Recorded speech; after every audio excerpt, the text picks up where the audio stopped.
Urgent news update. Around noon today, a car on Panlong Mountain Road was rear-ended by a truck, causing it to flip over.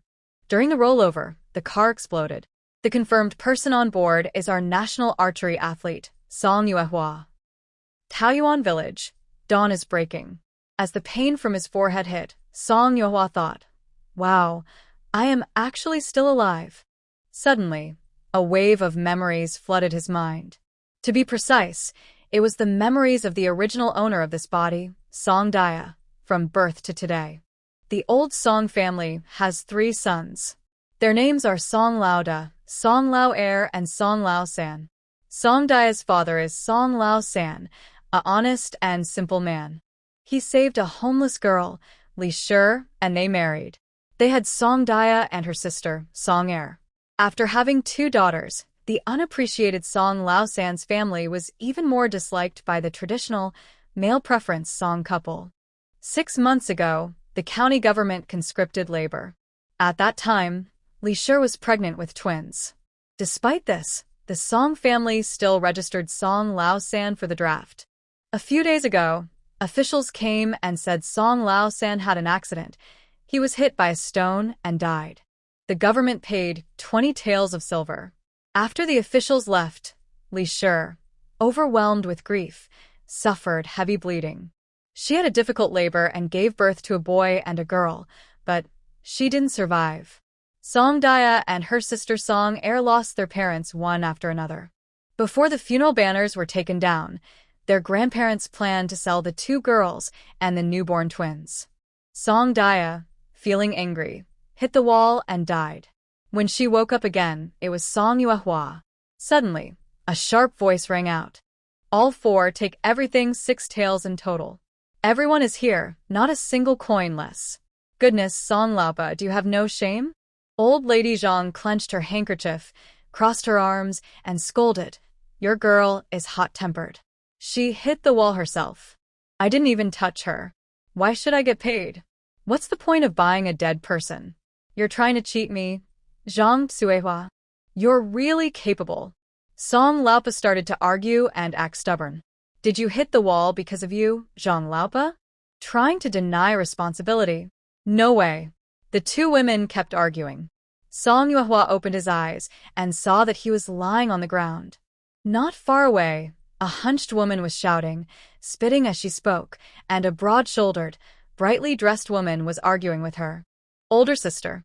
Hearing the voice, Song Yuehua realized there was a little girl squatting beside her, who was her younger sister, Song Arya.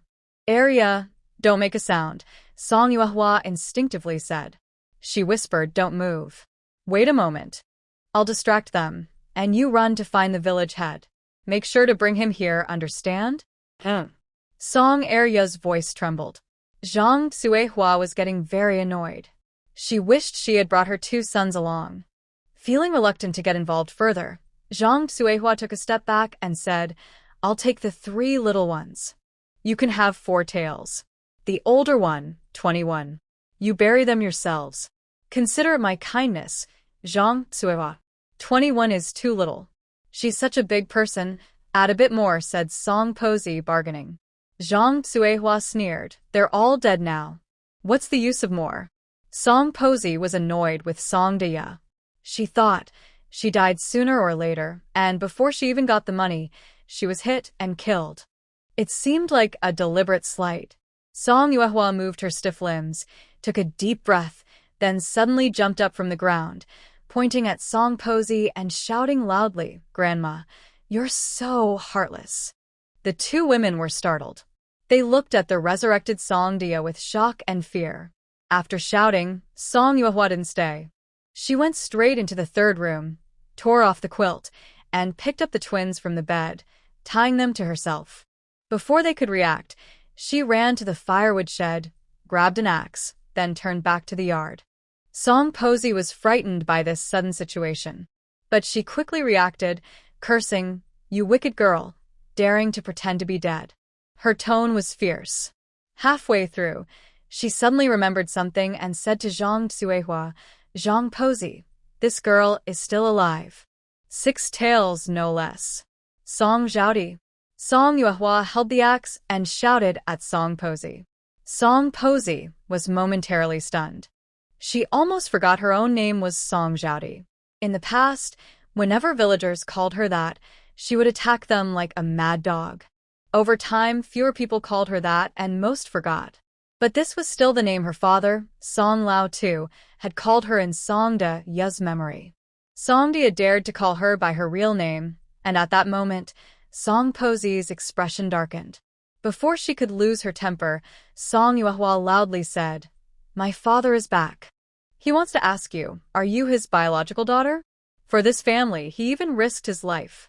How can you still be so cruel and kill his relatives? Are you not afraid that he might come back as a vengeful spirit to seek revenge?" 10 minutes. The distance to Zhou Lijing's house is about 10 minutes round trip. Song Yuehua prays silently, "Yaya, please be safe and successful." Just now, she saw with her own eyes that Song Yuehua came back to life. Moreover, after waking up, this little troublemaker seemed like a different person.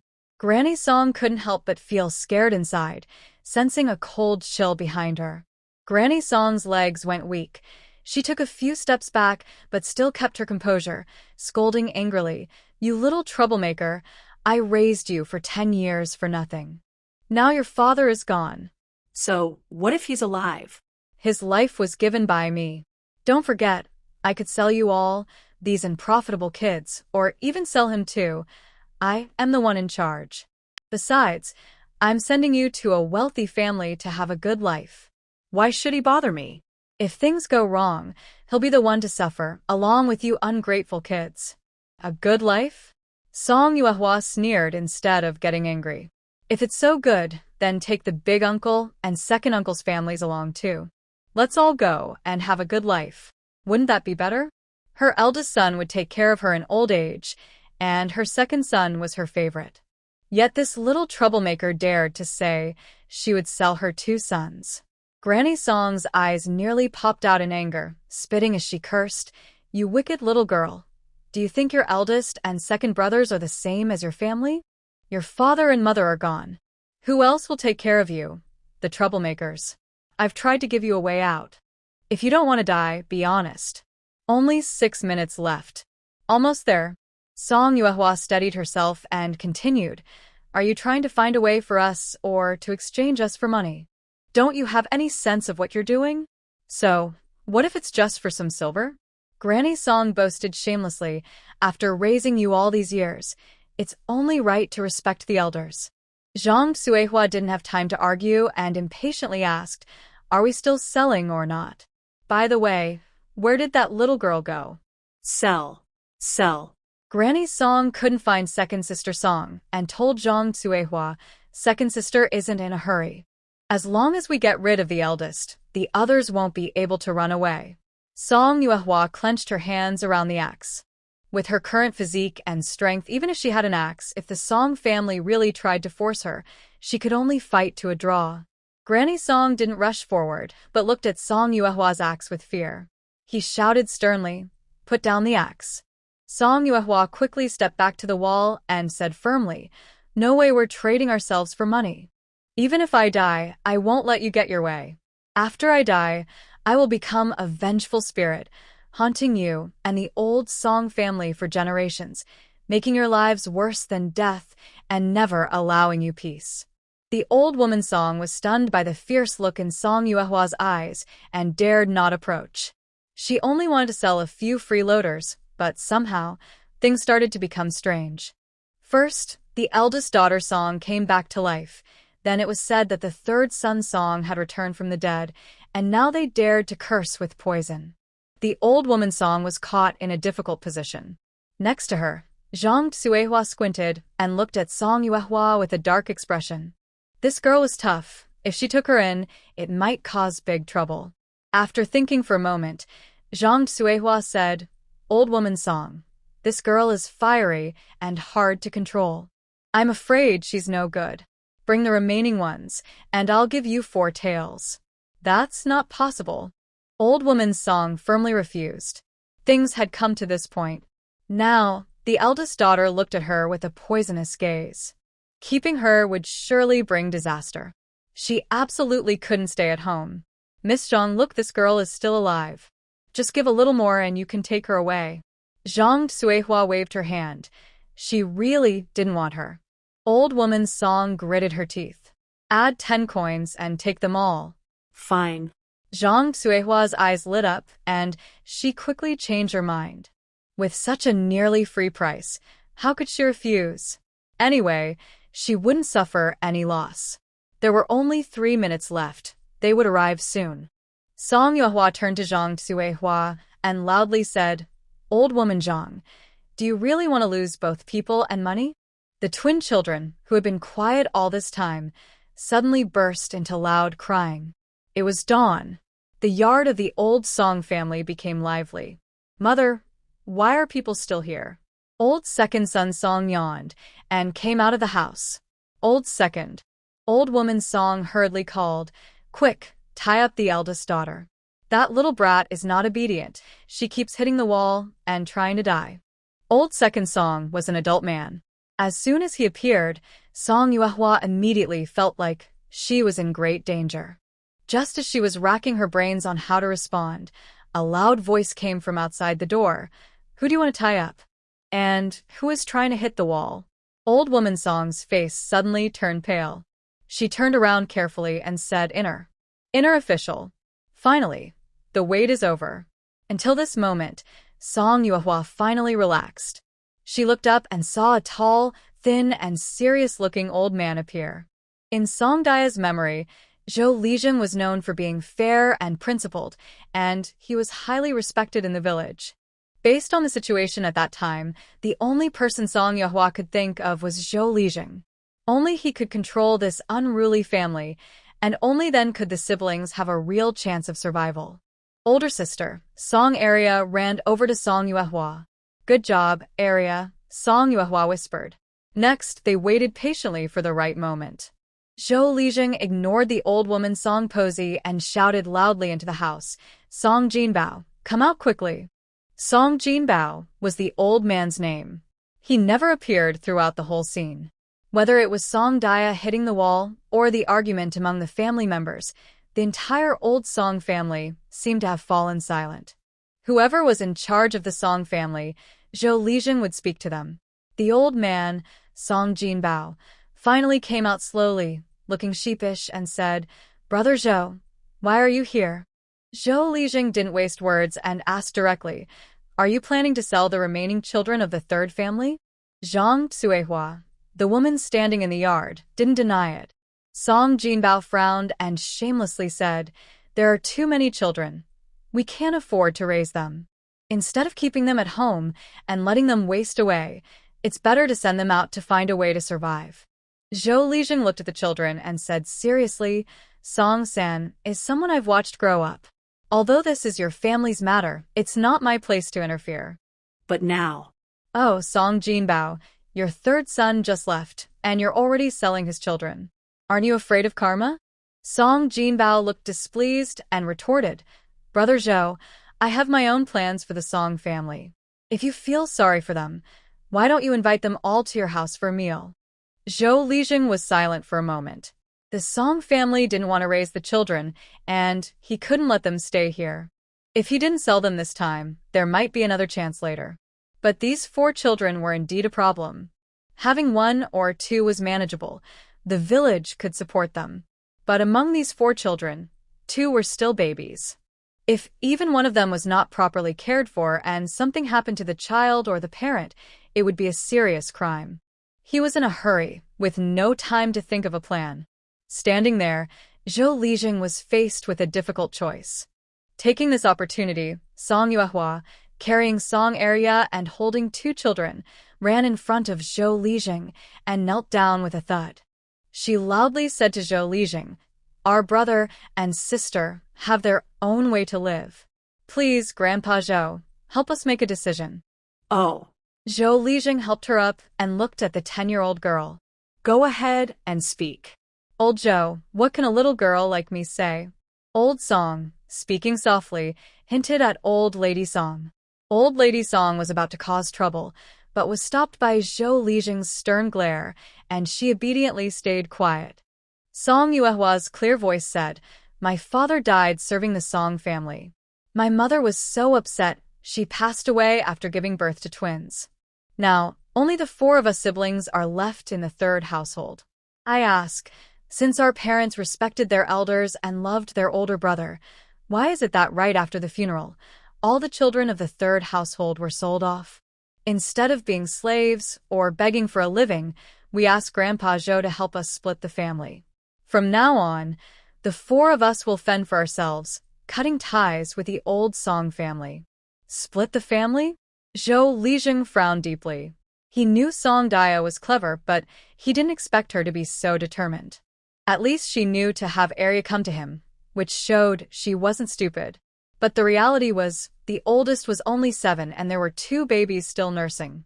Even if Song Dia was capable, she was just a 10-year-old girl. If they split the family, it would be very hard for them to survive. If Song Dia were 3 years older, he would worry much less. The old Song family didn't want to raise them, but if they could find a kind-hearted family, they might at least survive. The older two didn't agree. Relying on a 10-year-old and a 7-year-old girl to care for 2 babies was extremely difficult. Zhou Lijing understood Song Yuehwa's worries. She was a 30-year-old adult inside, confident she could live independently. Our siblings don't want to be burdens or slaves. As long as our family is still together, we will find a way to survive. Please, Grandpa Zhou, help us. After speaking, the sisters knelt down again, ready to kowtow to Zhou Lijing. He quickly stopped them and said gently, "Don't hurt yourselves. Since you want to split the family, I will help you do so today." It was already bright outside. The villagers started to get busy. Some curious people gathered around the old Song house, attracted by the commotion. "What's going on? Even the village chief is here? Hey, is Zhang Tsuehua also involved in this matter? It seems that Madame Song wants to sell her 3 children to Aunt Zhang. Just after Song Laosan and his wife died, Madame Zhang is already eager to act?" Exactly, the village head is also here, so he wouldn't let the Song family do such shady things. "I heard that Song Dia wants to split the family. Dia is only about 10 years old. How will the 4 siblings survive if they split up?" Hearing this, everyone was speechless and only cursed the Song family for being heartless. From the village head's words, it seemed no one planned to ask him, and they decided on the split directly. Old Mr. Song was unhappy and said firmly, "Brother Zhou, whether to split the family is our own business. It's not your place to decide." Village head Zhou replied, "If it's just family matters, I wouldn't interfere. But if it involves ending the family line, illegal buying and selling of villagers, or damaging the village's reputation, then I must step in. The village's reputation must be protected. If the reputation is damaged, girls from other villages won't want to marry in, and it will be hard to find spouses for the children here." The villagers were furious and said, "Old Mr. Song, you refuse to split the family. Are you just after the money from selling the children?" This hit Mr. Song's sore spot. He immediately shouted, "Nonsense. You don't understand anything." Madame Song stood at the gate, arguing with the village women. The more they argued, the more people gathered. Even the dogs in the village came over to watch the scene. Village head Zhou stared at Mr. Song and said clearly, "Song Jinbao, this matter is important or trivial, but I've decided to handle it. Do you have any objections?" The village head is the highest authority in the village. Although Zhou is usually fair and rarely uses his power to pressure others, if he really does, even the wildest troublemakers can act up. He called for the elders, brought paper and ink, and officially drafted the family split agreement. Seeing how things were going, Zhang Tsuehua knew the deal was falling apart. She spat at Madame Song, cursed under her breath, and turned to leave. Why does it have to be a family split? Madame Song looked at Mr. Song, but was startled by his sinister expression. Everyone from the Song family was present for the split. Besides the elders and the village head, Mr. Song and his wife, Dia Song from the 3rd household, Old Second Song from the 2nd household, and Old First Song, who had been hiding in a corner, all sat silently. How did it come to this? Originally, Sister Song was hoping to make some money, but at this moment, She felt like her heart was being torn apart. However, in front of the village chief and the elders, she dared not speak. The first thing to divide was the land and the house. But village chief Zhou and the elders decided that since the third house had no labor force, the land would be converted into 5 taels of silver and the house into 1 tael. As for the savings, Old Song and his wife insisted they had no silver saved and refused to spend another penny. Others didn't know the situation of the Old Song family, but Song Yuehua understood well. With the village chief and elders present, she spoke calmly. You might have forgotten, but my father used to work outside and send 200 won of work wages to the family every month. Not to mention, recently, the prefecture sent 20 taels of compensation money. 20 taels. For a rural family, that could support them comfortably for 2 or 3 years. When Sister Song heard about the money, she ignored everyone else and suddenly jumped up, pointing at Song Yuehua's nose, crying and scolding, "You shameless little brat. Do you know how much it costs to raise a person from childhood? Getting 20 taels of compensation is what I deserve. You heartless beast. How can you think of taking this money? Why don't you hit your head against the wall and die? Raising so many children, and in the end, they turn around and bite me. They're all ungrateful wolves." "Shut up," said village chief Zhou quietly. Sister Song wanted to shout more, but Zhou added, "If you make a fuss again, all 20 taels will go to the third house." As soon as he finished speaking, Sister Song immediately quieted down. She had discussed with the elders for a long time. Zhou said, "Let's not talk about the silver savings for now. Just this 20 taels, the third house will get 15 taels, and the remaining 5 taels will be considered as filial piety money. As for everything else, the third house will only take what's in their own house. Do you have any objections?" Objections? Except for Song Yuehua, no one in the Old Song family had no objections. Old Second Song quickly spoke up, unable to hold back. "Uncle Zhou, do I also get a share of these 20 taels? You want to split the family?" One elder frowned and asked Old Second. "No, no." Old Second shook his head repeatedly. He definitely didn't want to split the family. "Then, do you owe a debt of gratitude to Old Third for his children's birth? Or do you have a helping hand for Old Third's family?"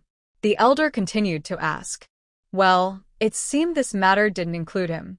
After Old Songer shut his mouth, he glared bitterly at the eldest brother, who had not spoken all along. He had just gained some benefit and was also taking him along. That didn't even bother to help.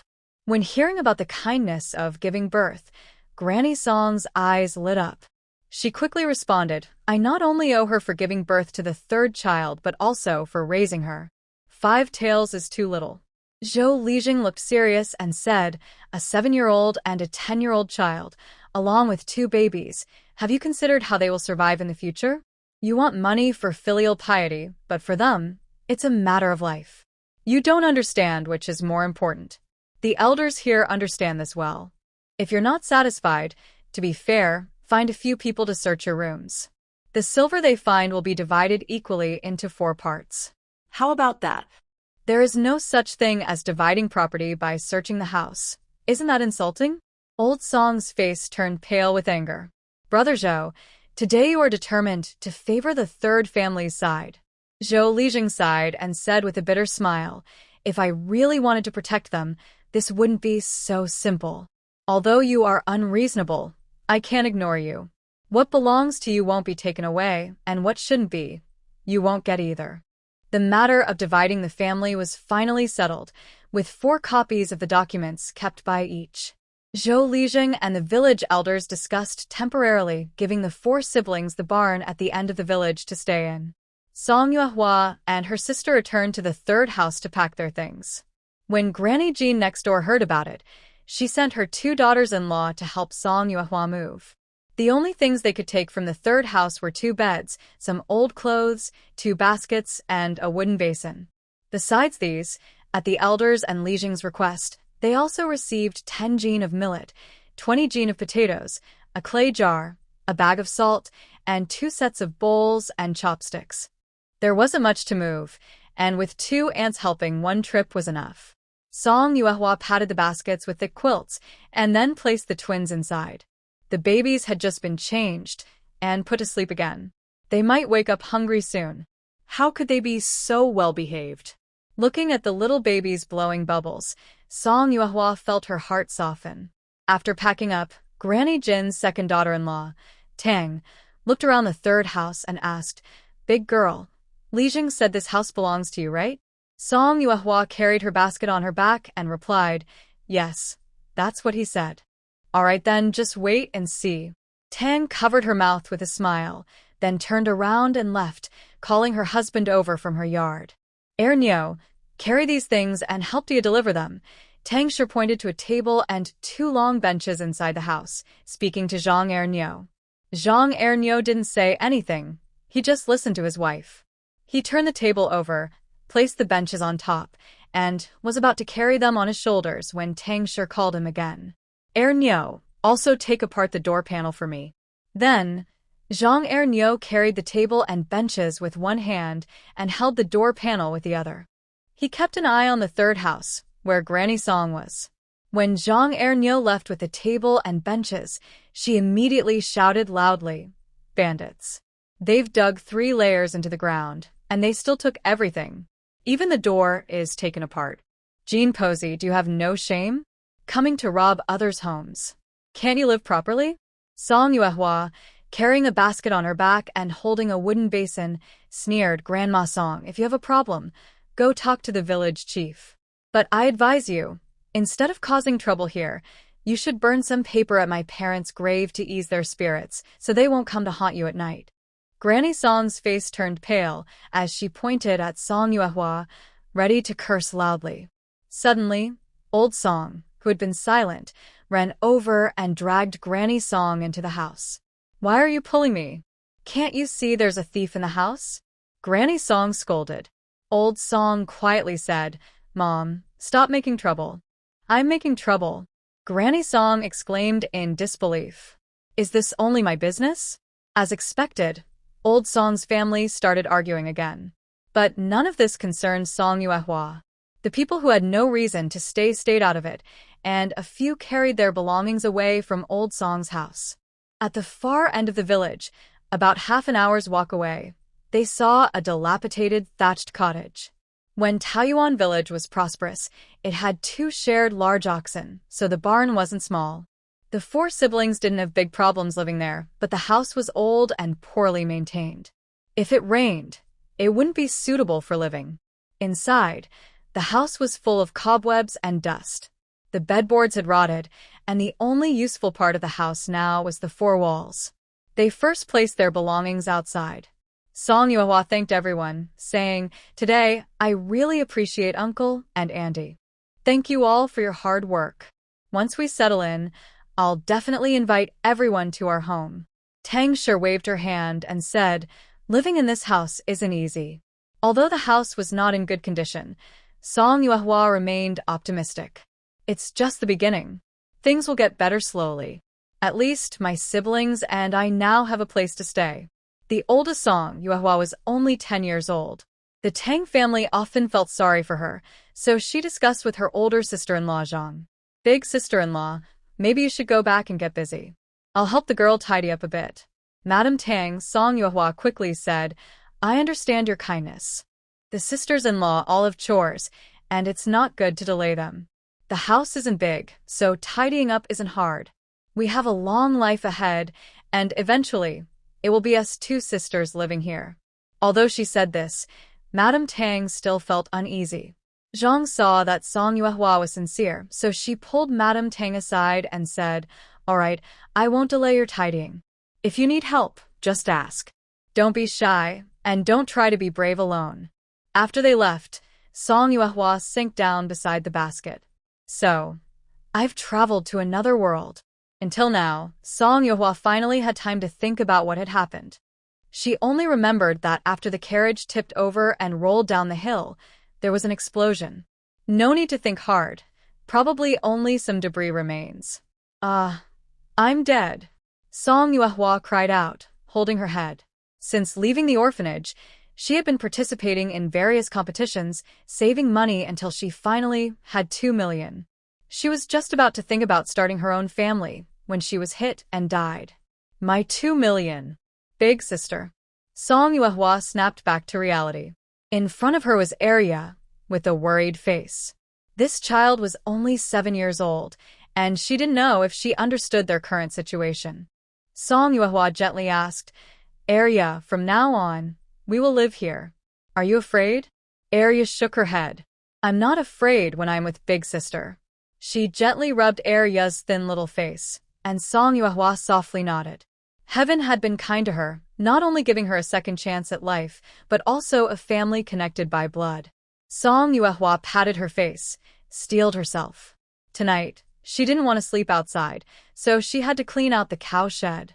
The wound on her forehead had been cleaned at the old Song family's house, but she used salt water to wipe it again. The pain made her grimace, and Arya cried out in fear. It's okay, Song Yuehua sniffed and comforted her. The wound needs disinfecting, so it won't get worse. After bandaging her wound, Song Yuehua took another look at the twins. They were still sleeping, and when they woke up, they'd surely be hungry. Under these conditions, she could only feed them some rice porridge. The sisters found a few large stones and set up a temporary stove outside the house. After washing the rice, put the clay pot on the stove and cook it slowly over low heat. There is a lot of work to do, so Song Yuehua quickly arranged everything. The two sisters carried the large pieces of waste material outside the house. Then Song Yuehua found a pile of stones and built a temporary stove outside. Second sister, watch the fire here. Keep it from getting too big or the porridge will burn. Just keep it as it is. Song Yuehua also carried over the basket with the twins and said, take care of the younger siblings too. If they cry, check their diapers. Usually they are either hungry or need a change. Second sister nodded seriously. Don't worry, older sister. I will watch over them. Inside the cow shed, there was rotten, bug-infested straw, hard cow dung, and many other animal droppings. Song Yuehua took a cloth, covered her mouth and nose, and then found a big stick. She scraped the manure and weeds from the ground, trying to ignore the disgust, and carried it out piece by piece. Once the house was much emptier, she broke many branches from the trees, tied them with cloth strips, and knocked down the spider webs and dust from high corners. Finally, she swept the floor carefully with the reeds she had just cut. After cleaning the dust and trash, the walls still let in the wind, and when she looked up, the roof was also very bright. The porridge for second sister was almost ready. Song Yuehua wiped the dirt off herself, washed her hands and face, and then came over. The twins had rosy cheeks and big, round eyes, and they giggled happily when they saw Song Yuehua. If she weren't so dirty, Song Yuehua would definitely pinch their little chubby faces. Second sister handed over a bowl of thick rice porridge. The little baby has already had rice soup. Older sister, this is yours.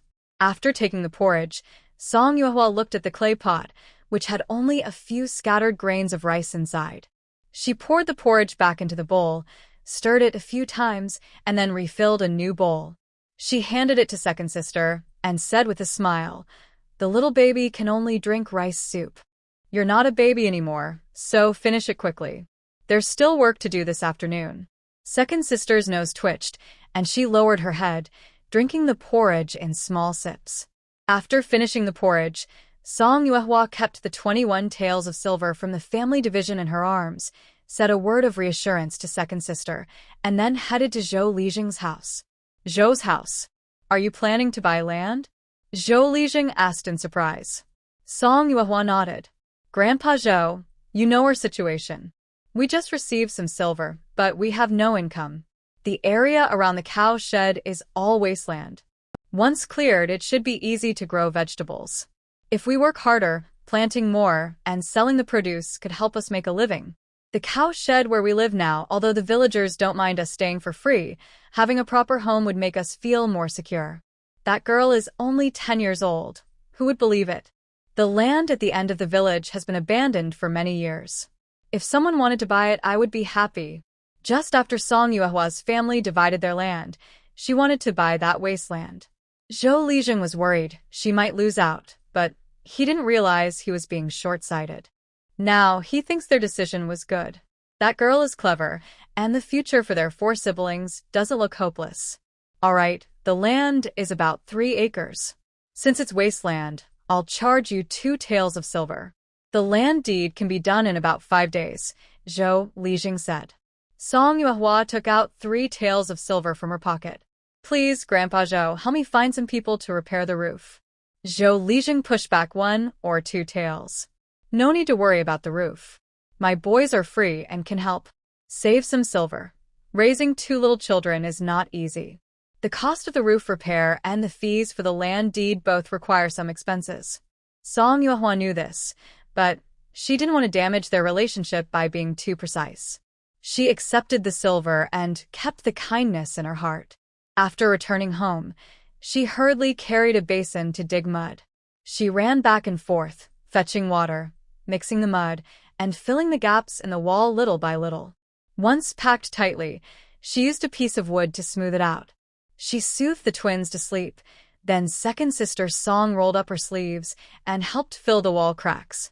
Not long after, Zhou Lijing's 2 sons, Zhou Dafu and Zhou Ergui, along with Zhou Dafu's son Zhou Xiaohu, each carried a big bundle of straw. When Song Yuehua greeted them, Zhou Xiaohu was surprised. Big sister and second sister, how do you know how to do mud work? The sisters, covered in mud, looked a bit shy. We just got some mud and filled in the cracks in the wall, they explained. Alright, stop fussing, Zhou Dafu said, knocking Zhou Xiaohu on the head. Get to work quickly. The roof isn't big, so try to finish today. Zhou Xiaohu let out a yell and ran off. Song Yuehua told second sister to go boil water while she continued patching the wall. Although Zhou's family was slow and clumsy, by the time they finished, the sun was almost setting. All the old thatch on the roof was thrown away. Partway through, the Zhou brothers brought in 2 large stacks of straw, totaling 4 big piles, layered several times. From inside the house, looking up, it was completely sealed and not see-through. Song Yuehua thought, at least I don't have to worry about rain now. The wall she patched up was passable. It looked rough, but as long as the door and windows were closed, no wind could get inside. This time the Zhou family helped a lot. If the roof wasn't fixed properly, there would be no place to sleep at night.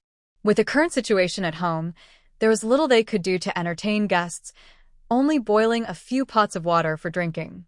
Before leaving, the Zhou brothers also helped carry the door panel inside, placing it on a bench to make a bed. The sisters spread 2 layers of bedding on the door panel and left one as a cover. The bed was ready. Finally, the twins could be gently placed onto the bed from the basket. Dinner was still porridge. Today, both sisters were very dirty. Night fell, and it was getting cold, so they couldn't bathe. If they caught a cold, it would be a big problem. Song Yuehua boiled a pot of hot water, and with a basin, the sisters took turns washing their faces, then wiped their hands and feet clean. They took off their outer clothes and lay down on the bed. The moment they lay down, Song Yuehua felt pain all over her bones. Big sister, is this our home? Yes, now we have a home. The moonlight shone through the window, and the twins slept soundly. The sisters lay on the bed without speaking. After a long while, Song Ra spoke softly with a hint of tears. Big sister, will we have no parents anymore? Song Yuehua turned around and saw tears filling her eyes. Parents? Song Yuehua was an orphan. She had no parents. But now, things were different. She was not only Song Yuehua, but also Song Daya. I will take good care of you. Although our family only has the 4 of us, from now on, I will make sure everyone has enough to eat and warm clothes.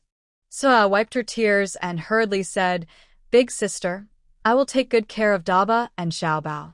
Daba and Xiaobao? Song Ra nodded. Before the younger brother and sister were born, mother called them that.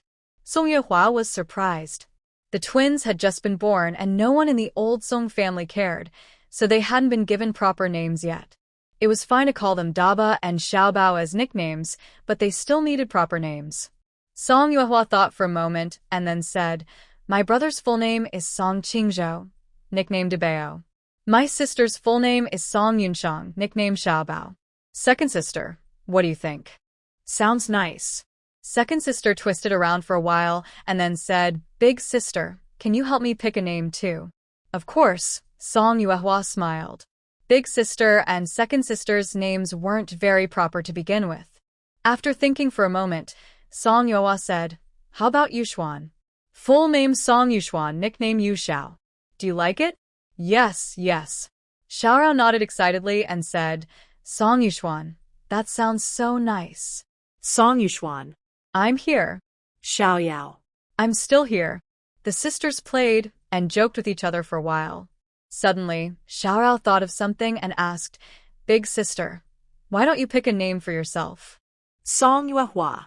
That's my name, Song Yuehua replied slowly. Xiaorao softly called out, Song Yuehua. At that moment, Song Yuehua was struck with a sudden shock, as if she had been transported to another world. Exhausted from the whole day, the sisters quickly fell asleep after exchanging a few words. Early the next morning, Song Yuehua went to visit Granny Wang, who lived nearby alone. She paid her 10 coins to help take care of Debao and Xiaobao at home. Today, she needed to go to the county town. The household was short of many things, especially food for the twins. Drinking only rice soup wouldn't be enough. If she couldn't buy milk, she would see if she could find a milk-producing sheep and buy some other supplies at the same time. The ox cart ride cost 2 coins. While sitting on the ox cart, the villagers traveling with her couldn't help but glance at Song Yuehua more. The story of the Song family's division was well known in the village. Most people felt sympathy for the Song Daya and her 4 siblings. This Song Daya was only 10 years old, but dared to take her 3 younger siblings to start a new life.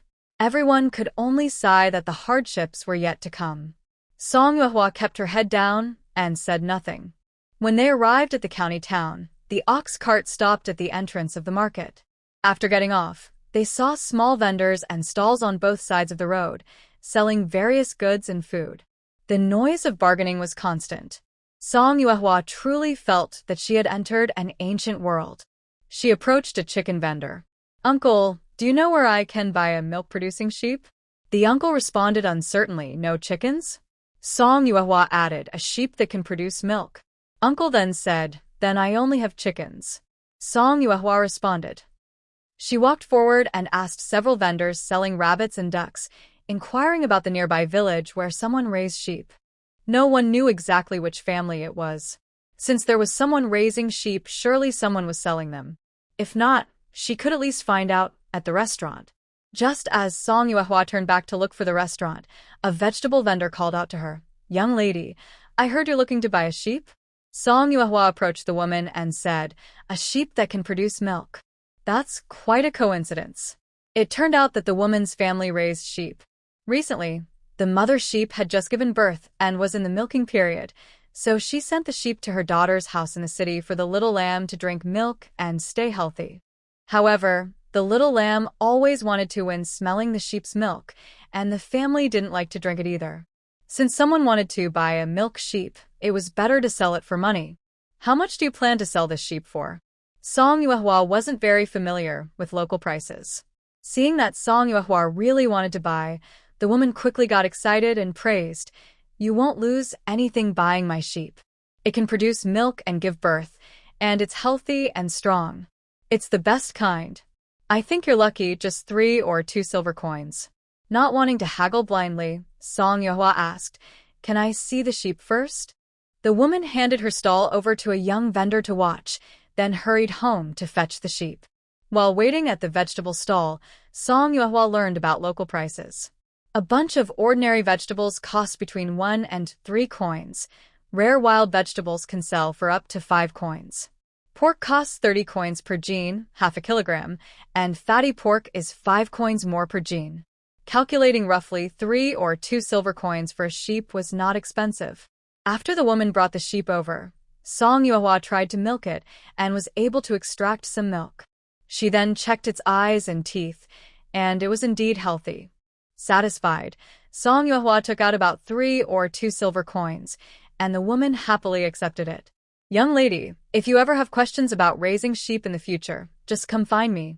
The issue of feeding the twins was finally settled.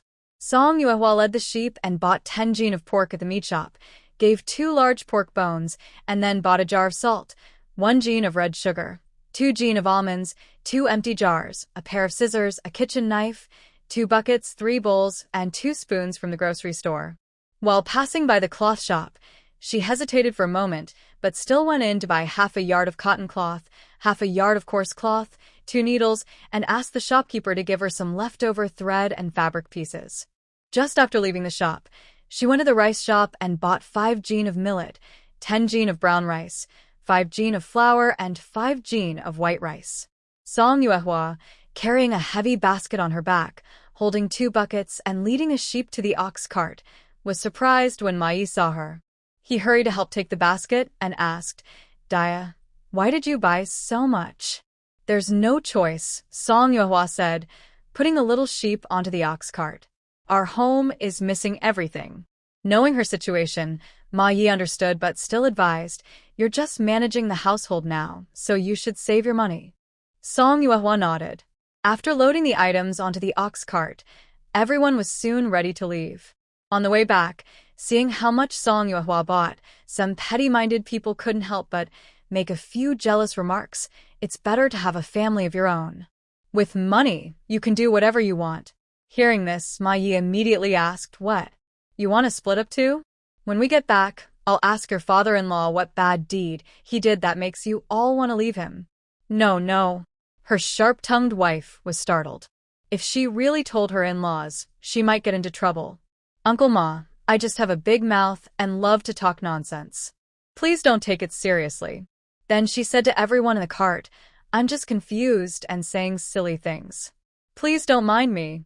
When they arrived at the village and everyone had gotten off, Ma Yi drove the ox cart straight to Song Yuehua's house.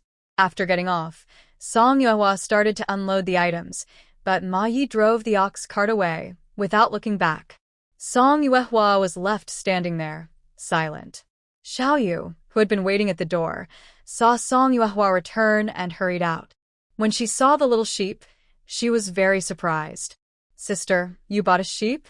"Yes, now Daba and Xiaobao can drink sheep's milk," Song Yuehua replied. Back home, Granny Wang explained the situation of the 2 babies and then went back to her own house.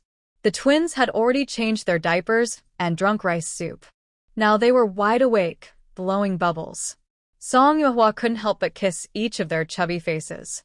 The sisters tidied up the things they bought.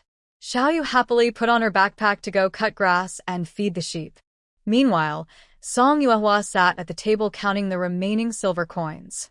Buying land cost 2 taels, buying sheep cost 3 taels, and rice, meat, and household items cost about 3.5 taels.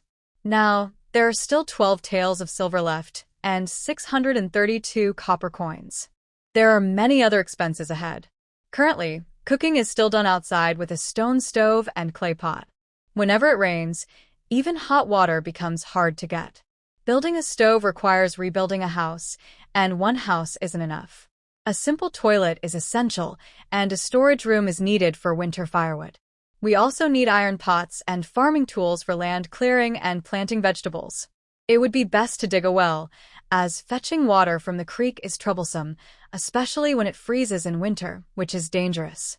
In a few months, when it gets cold, it's best to build a heated bed for the children. It's very hard when they're sick, especially babies. Yes, a heated bed is necessary. Song Yuehua puts the silver into her pocket and starts thinking about how to earn more money. When Xiaoyu returned carrying a basket of grass, Song Yuehua was making pig fat. The whole house was filled with the smell of pork fat. Xiaoyu swallowed hard and looked eagerly at the oil pot. "Open your mouth." Song Yuehua picked up a piece of oil residue and offered it to Xiaoyu. Xiaoyu bit down on the hot oil residue, blew on it with her hand, then took a small bite. The oil burst out, crispy and fragrant, filling her mouth with a delicious taste. "Sister, it's so tasty to eat oil residue." Xiaoyu carefully chewed the oil residue and said sincerely. Song Yuehua paused. Indeed, here oil residue is also a tasty treat. When they lived at Old Song's house, the main and second branches didn't get enough, so the third branch didn't get any. Thinking of this, Song Yuehua took out 5 coins from her pocket and handed them to Xiaoyu. Xiaoyu, go to the village and buy some green peppers and some greens. Tonight, we will cook dinner. Xiaoyu took the copper coins and said, Grandma Wang grows many vegetables. I'll buy from her. Song Yuehua nodded, then took a bowl to squeeze some sheep milk. Before cooking, she needed to feed the 2 little ones first. She squeezed a large bowl of sheep milk, thinking it should be enough. After some thought, she squeezed half a bowl more, poured it into a jar and added almonds, then simmered it gently. The milk aroma quickly filled the air. Song Yuehua tasted it. No strong smell, just rich milk fragrance. The 2 little ones drank milk for the first time. The older one was eager to eat and drink, becoming more lively. The younger one initially resisted but gradually accepted it. After drinking, she gently patted their backs to help them burp, then felt at ease to do other chores. Yesterday, the porridge was cooked by little Jade. This was the first time Song Yuehua cooked since moving here. She washed the milk can, added half white rice and half millet, and slowly boiled it over the fire, stirring occasionally to prevent it from burning. When little Jade returned, she brought a basket full of vegetables, with 2 eggs on top and 3 cents left. Grandma Wang took 2 cents and gave me 2 eggs, saying vegetables aren't worth much. If you want to eat, just go pick some. Song Yuehua nodded. Grandma Wang lives alone and growing a few vegetables isn't easy. She plans to repay her later if possible. At home, there was also a clay pot. Song Yuehua washed it and started cooking. First, she made a dish with green peppers and crispy pork bits.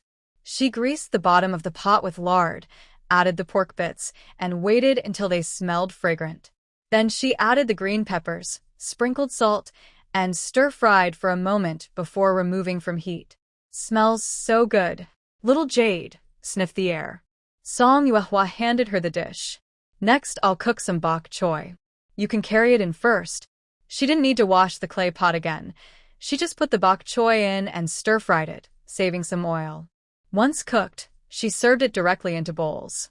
1 dish of green peppers with crispy pork bits, 1 stir-fried bok choy, and 2 bowls of plain rice. Little Jade stared blankly, hesitant to pick up her chopsticks. Eat quickly. Song Yuehua scooped some crispy pork onto her chopsticks, and then onto her own. The spicy, crispy pork with rice satisfied her taste buds and filled her stomach. In her past life, Song Yuehua loved eating and cooking, but her cooking skills were only average. She often watched videos and tried making various dishes, but the flavors were always just okay. This time, she was very hungry. As long as there was salt and meat, the taste wouldn't be bad. Big sister, should we eat more sparingly? Little Jade asked worriedly. Song Yuehua scooped more vegetables onto her plate. Trust me, Big sister will never let you go hungry again. Little Jade didn't understand Song Yuehua's plans, so she nodded blankly. They finished 2 dishes and a pot of rice completely. After the meal, Song Yuehua took out a new piece of cotton cloth, measured it for a long time, but finally put it down. De Bao and Xiao Bao wore clothes made from her and Little Jade's old clothes. Their diapers were cut from their parents' coarse cloth clothes. Last night, Xiao Bao kept moving around. When she looked, his bottom was all red. Song Yuehua rummaged through old clothes. Most were rough fabric. Only her mother's 2 sets of underclothes and pants were made of cotton. After finishing cutting 2 sets of undergarments, there are a total of 20 diapers. She removed 2, and after changing the twins, Song Yuehua was again worried about the new cloth she bought. When Xiaoyu returned with a bowl and chopsticks, she saw this scene. "Sister, what's wrong?" "I'm thinking about making clothes," Song Yuehua sighed. Xiaoyu was confused. "If sister doesn't know how, why not ask Granny Wang?" "Does Granny Wang still know how to make clothes?" Song Yuehua asked quickly. Yesterday, Xiaoyu spent the whole day with Granny Wang, chatting a lot. She learned that Granny Wang used to be a seamstress and also ran a sewing workshop. A seamstress?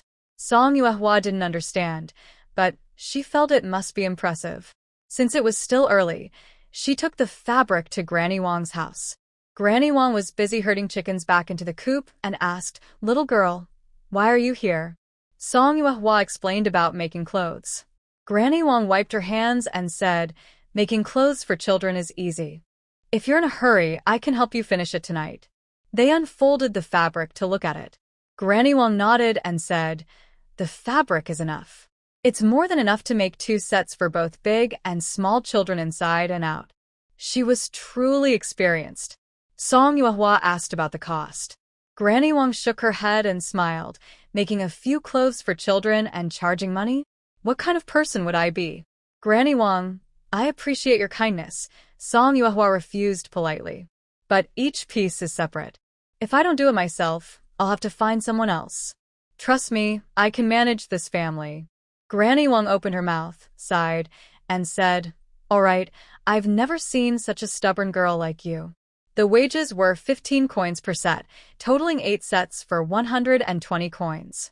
Song Yuehua thought that Big Treasure and Little Treasure wouldn't mind waiting a day or two, so she added, "Tomorrow, I'll need you to come and watch over them. The clothes aren't urgent. I can make them during the day." Granny Wang naturally agreed. The labor cost was 120 coins, and the watching fee was 10 coins. When she left, Song Yuehua bought 20 eggs and paid Granny Wang a total of 150 coins. Living expenses always cost money, but Song Yuehua already had plans on how to earn it. The next morning, she went to the county town again. She got off the carriage and headed straight to her destination. The grocery shop owner, seeing a regular customer, hurried over to greet her. When asked, he was surprised, bow, and arrow. "You use that?" Song Yuehua nodded. The shopkeeper sighed helplessly. "We do have bows and arrows, but they're not suitable for girls." "It's okay. Let me try it," Song Yuehua said. "Trying it out is no harm." The shopkeeper thought and took a bow and arrow. He stood on the ground, being half a head taller than Song Yuehua. It was indeed a large bow. He pulled it, and the tension was strong. The shopkeeper beside him widened his eyes. He couldn't even pull this bow, yet a little girl managed to do it. Instinctively, he said, "Miss, you have strong arms." Song Yuehua blushed and smiled. She had already noticed that she was stronger than most people, especially after eating well, feeling almost able to pull out a willow tree. Although she was very strong, her small size was a problem. She couldn't fully pull the bow yet. Fortunately, she still had good control, so her aim wouldn't be bad. Right now, the most important thing was to choose a good bow. This bow was made with solid materials. The bow body was rosewood, and the string was made of cow tendon. It was as good as the industrial bows she used in modern times. A bow with 10 arrows, with iron arrowheads. She asked the price, 5 taels of silver for a set. Hearing the price, Song Yuehua took a deep breath. She bargained for a long time, then bought some rope, an oil lamp, a jean of lamp oil, and a large water jar. When paying, she bargained again and finally paid 5 taels of silver in total. The deal was done. The shopkeeper felt disappointed, and Song Yuehua also felt a bit sorry. Feeling sorry about the money was one thing, but she still needed to prepare everything. She turned around and bought 2 packs of deworming medicine at the pharmacy, costing 100 won. After buying the items, the ox cart wouldn't return until the afternoon. Since it was still early, Song Yuehua took a walk around the county town. She went from the east side to the west side of the city. After asking around, she found out there were only 2 big restaurants in the county, Fumanlu and Zwixiangfang, and several smaller eateries and scattered around. Her future targets for hunting would likely sell their goods at these places. She asked around as she walked. The 2 big restaurants offered slightly higher prices, but their requirements for goods were also stricter. Common game like wild chickens and rabbits cost about 200 won each. Larger wild boars or roe deer cost about 50 won per jean. For rarer animals, prices could be negotiated. In short, rare things are more valuable. When she got home, it was still daylight.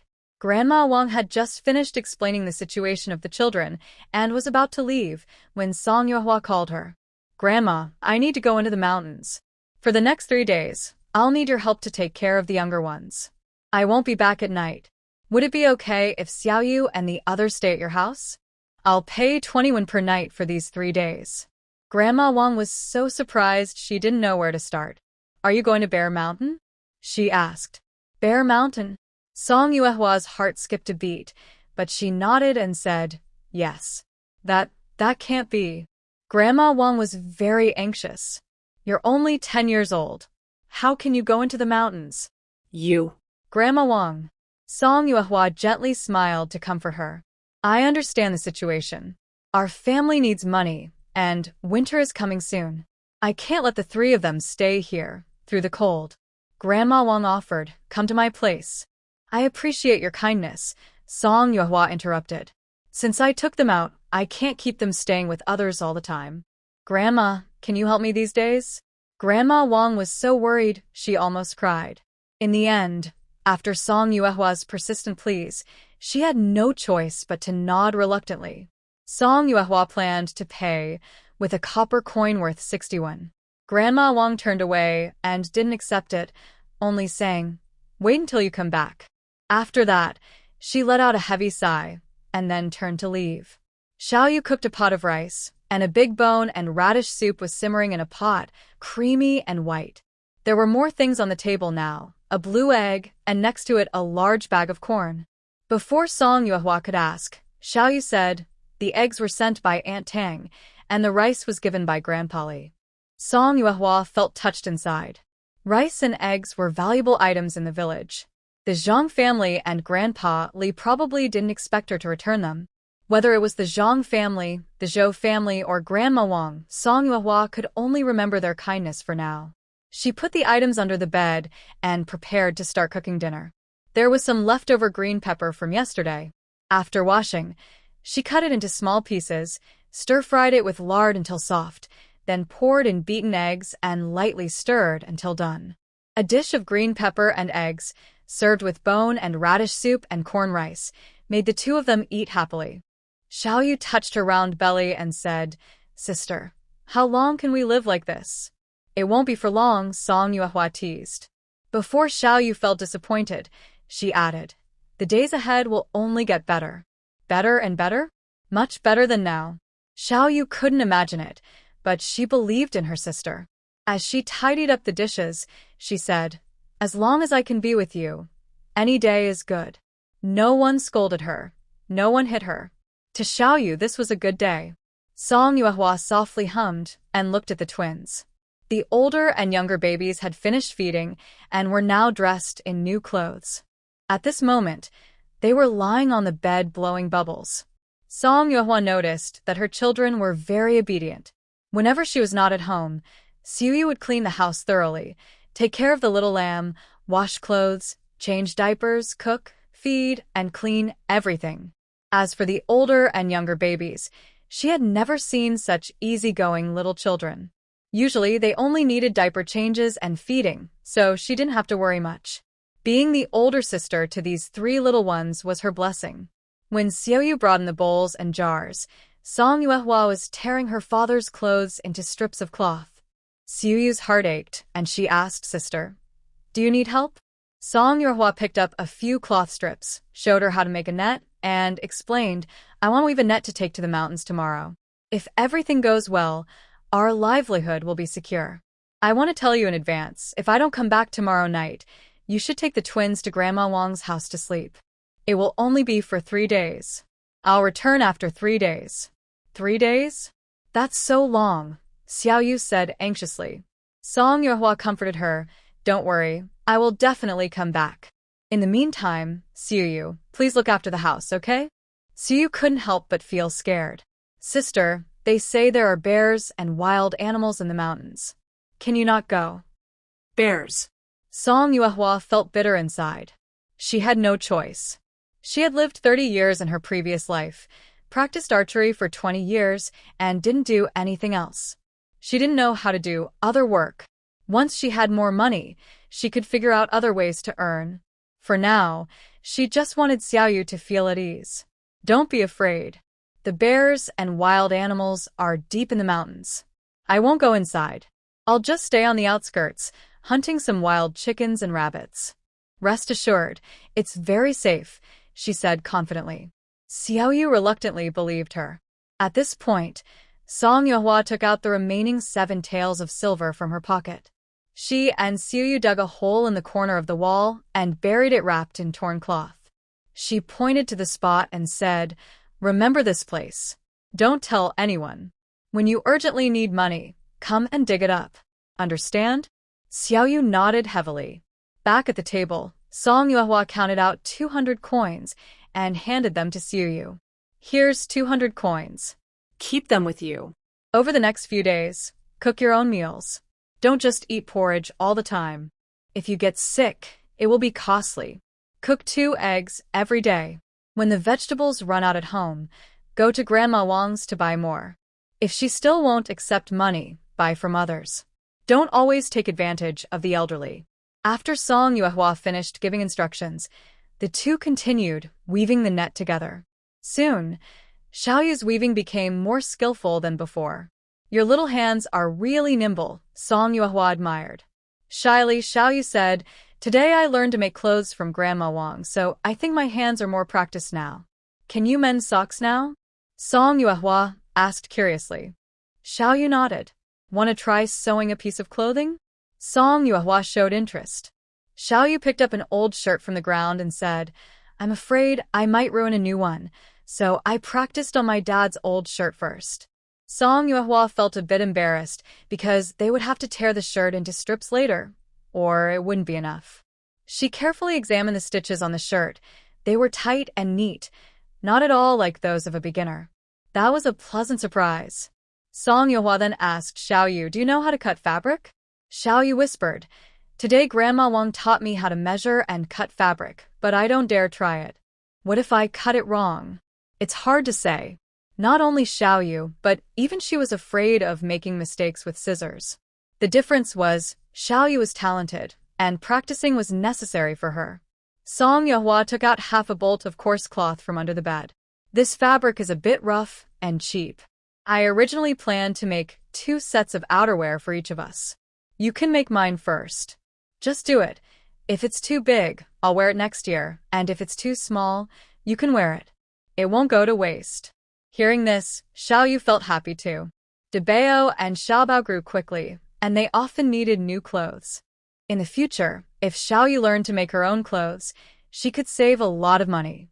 After measuring Song Yuehua, Xiaoyu was about to take the coarse cloth when Song Yuehua stopped her with a firm grip. "Don't rush. I won't be home these days, so you have plenty of time. Remember, working at night can hurt your eyes. Only do it during the day." Xiaoyu had to put the cloth away. The two continued weaving the net. Song Yuehua took charge of tearing the fabric strips with her strength, while Xiaoyu worked quickly with both hands. Together, they finished weaving the net very fast. The next day, Song Yuehua woke up very early. It was still faintly dawn. She boiled 10 eggs and a large jar of rice. Soon, Xiaoyu also woke up. After washing up, the water boiled again. She added 2 spoons of brown sugar into the hot water, stirred well, poured it into bowls, and placed 2 peeled eggs on top. The sweet brown sugar broth with tender eggs made their appetites instantly grow. Xiaoyu took a sip of the brown sugar water, and her eyes curved with sweetness as she said, "Sister, this tastes so good, so sweet and fragrant." However, Song Yuehua didn't feel much about the bowl of egg and brown sugar water. She was more touched by Xiaoyu's happy look and smiled. "If you like it, I will cook it for you again next time." After breakfast, Song Yuehua packed the remaining 6 eggs. Once the rice cooled down, she used her salted hands to grab a handful of rice and rolled it into a ball. She made a total of 9 rice balls, leaving 2 for Xiaoyu. With 7 rice balls and 6 eggs, they would have enough for 3 days. She then filled the water bottle, took her bow, arrow, rope, and net, and carried her basket, ready to leave. Before leaving, she reminded Xiaoyu again, "Stay at Grandma Wang's house these days. Remember to lock the door at night, keep the copper coin close, and wait for me to come back." They agreed on 3 days. Song Yuehua mainly wanted to get familiar with the environment and hoped to gain some small rewards, so she planned to return home early. She was a bit worried about the little children at home. The path into the mountains was quite flat at first, with no wild animals outside. Villagers often came here to gather mountain goods or cut pig grass because it was safe. As she went deeper, The path became narrower, overgrown with wild grass, and deserted. She could hear faint rustling sounds and saw more snakes and insects. Song Yuehua found a thick, long stick and used it to explore ahead. When the path disappeared completely, she stopped and climbed to a higher spot to observe the surroundings. She found two hidden small trails, probably created by animals. Following both trails, she discovered a rabbit hole. The entrance was overgrown with weeds, indicating it was abandoned. She reached inside and found some rabbit fur. Although she didn't find a rabbit, she discovered many wood-ear mushrooms nearby. She picked half a basket of mushrooms, feeling a bit relieved. After resting for a moment and checking around again, she found some animal tracks in soft mud. Based on their shape and depth, she suspected it was a wild boar weighing over 300 jin, around 150 kilograms. That was quite exciting. Since she encountered it, she believed it was fate. Song Yuehua used rope to set a trap, found a large tree beside the trail, and threw one end of the rope over a branch. She tied the other end to a cloth net and used stones to weigh it down, carefully estimating the weight. The total weight was over 300 jin, within the capacity of the net. By late afternoon, the trap was nearly ready. I needed to find a place to sleep, but not too close to the trap tree. It also shouldn't be too far away. Before it got completely dark, Song Yuehua found a tall, strong tree that looked very safe. The branches were just right for sleeping. If an adult were there, it might feel cramped, but for her it was perfect. To stay safe, Song Yuehua tied herself to the tree with a cloth. As night fell, the mountain wind sometimes calmed down, making distant howls of wolves and barking of dogs clearer. The sound seemed far away. What a pity!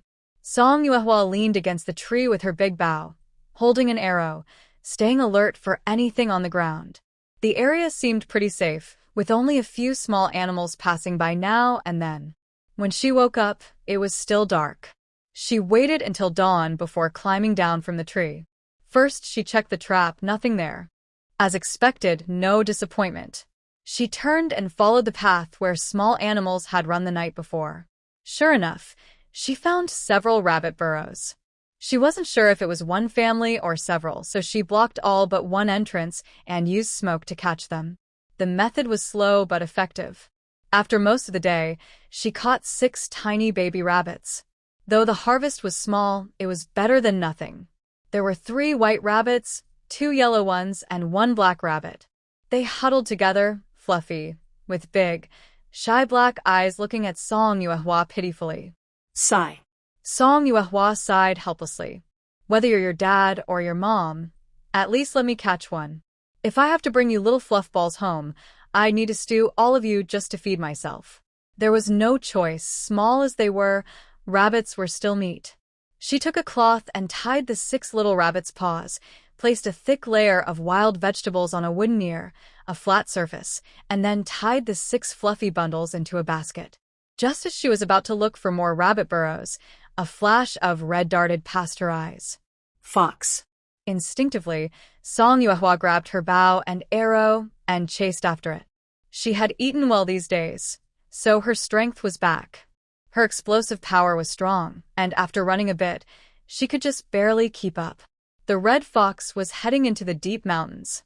She didn't know how long she had been running when her head started to throb, and her legs instinctively moved toward the red shape. After a long while, the fox finally stopped, and she stopped too. Hiding behind the tree trunk, her legs trembling like a sieve, she dared not breathe heavily, afraid that the red fox would notice and run away at top speed. If she ran again, she would never catch up, no matter what. She calmed her breath and stayed still. Looking at the distance, she guessed she was just within shooting range of the red fox. But if something unexpected happened and the fox reacted quickly, even if she ran half a meter away, with her current strength, she might never see it again in her life. After a moment, Song Yuehua quietly climbed up the tree. Just as she steadied herself, the red fox suddenly became alert and ran away into the distance. Song Yuehua, with her feet on the bough, knocked an arrow, pulled the string with both hands, and the bow was fully drawn.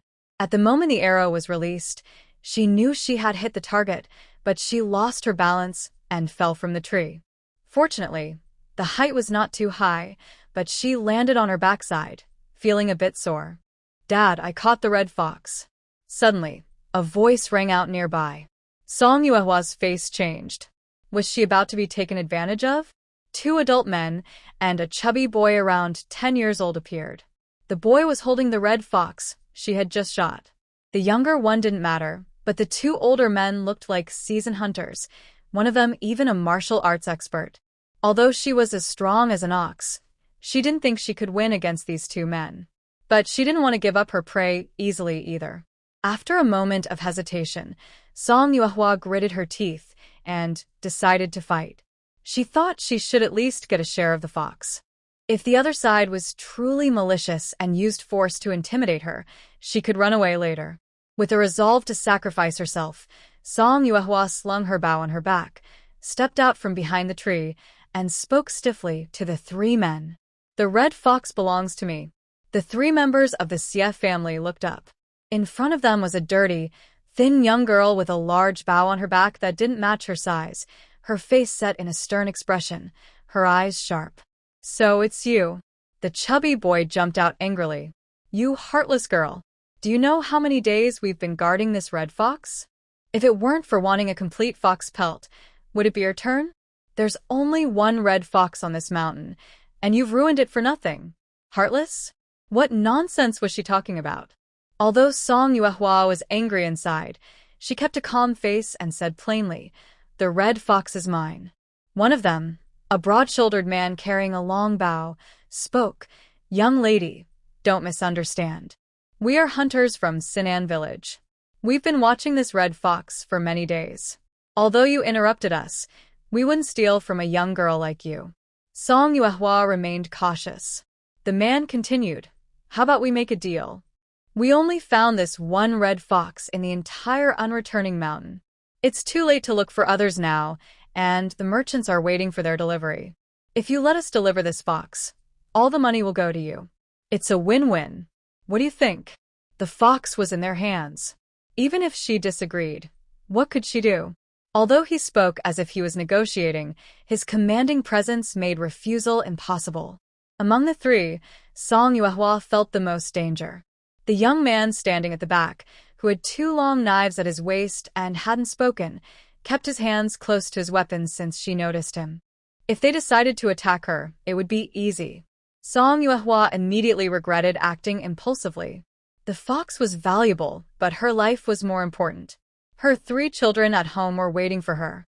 After thinking it over, Song Yuehwa nodded and turned to leave. "Hey, why are you leaving?" The chubby boy hurried after her. "You didn't tell us your name or where you live. How will we send the money to you?" Song Yuehwa relaxed a little. "Taoyuan village. My name is Song Yuehwa. I'm Xie Wenwu from Sinan village. My father is Xie Quan, and my second uncle is Xie Feng. Don't worry, our Xie family is honest. We won't cheat you out of a single coin." Xie Wenwu spoke quickly. "Okay," Song Yuehwa replied, and then left without looking back. Xie Wenwu stood there, stunned. They agreed without hesitation, so it should be fine. But for some reason, he felt uneasy. Suddenly, Xie Wenwu realized something. He frowned and asked Xie Quan, "Dad, do you think she's afraid of us?" Xie Quan shot him a sharp look. "You're overthinking. It's none of your business. And next time, if you face her alone, run as far as you can." "Second uncle, why do you think I'm so useless?" Xie Wenwu asked, feeling unfair. Xie Feng drew his long knife and looked elsewhere but answered, "Did you see that bow? And she's from Taoyuan village." Sinan village and Taoyuan village are dozens of miles apart. From the boundary of Taoyuan village's forest to here, although not deep into the mountain's heart, there are still wild animals around. Only very experienced hunters venture alone. Most people travel in groups. Someone who dares to go into the mountains alone with just a bow is either extraordinary or not normal. Also, Song Yuehwa seems to be about the same age as him. This time, he was able to go into the mountain because his father and second uncle were with him. Moreover, the bow he carried was as big as the one his father used, capable of shooting a red fox.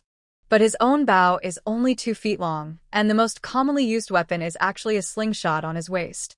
Xia, Wenwu shook his head. Have you heard of hunters in Taiyuan village? Xia Quan asked. Xia Feng threw a long knife into the distance, stabbing it into a tree, where a 6-foot-long black snake was pinned. Xia Quan continued talking to himself. This kid's skills are unusual. It seems there's something special about the situation. Second brother, what do you think? Xia Feng cut off the snake's head, drew his long knife, and threw the snake to Xia Chongwu. He wiped the blood off his blade with one hand. As long as he doesn't die in our village's territory, it's none of our business. The sky was getting darker. Xia Quan nodded and said, Second brother, go watch her leave. Xia Feng sheathed his sword and followed. Meanwhile, after Song Yuehua was out of sight of the others, she immediately started running. In her mind, she silently thought, first, find the backpack. There's a little rabbit in it. It's not a big harvest, but if she wasn't greedy, she'd probably be home by now. Luckily, she's still alive. The backpack was still where she left it. When she arrived, she saw a small yellow rabbit biting through a cloth, trying to escape. Panting heavily, Song Yuehua casually threw the little yellow rabbit into the bag, then took out her water bottle and took a big sip. She felt like her soul was about to float away. Looking around under the silver moonlight, the blurry scene before her seemed familiar, like a dream she had seen before.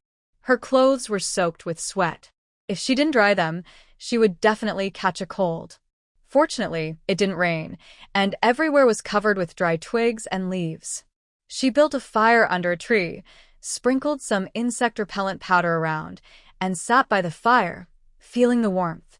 Once her clothes dried, Song Yuehua took out a rice ball, roasting and eating it at the same time. She didn't notice the pair of eyes watching her from not far away.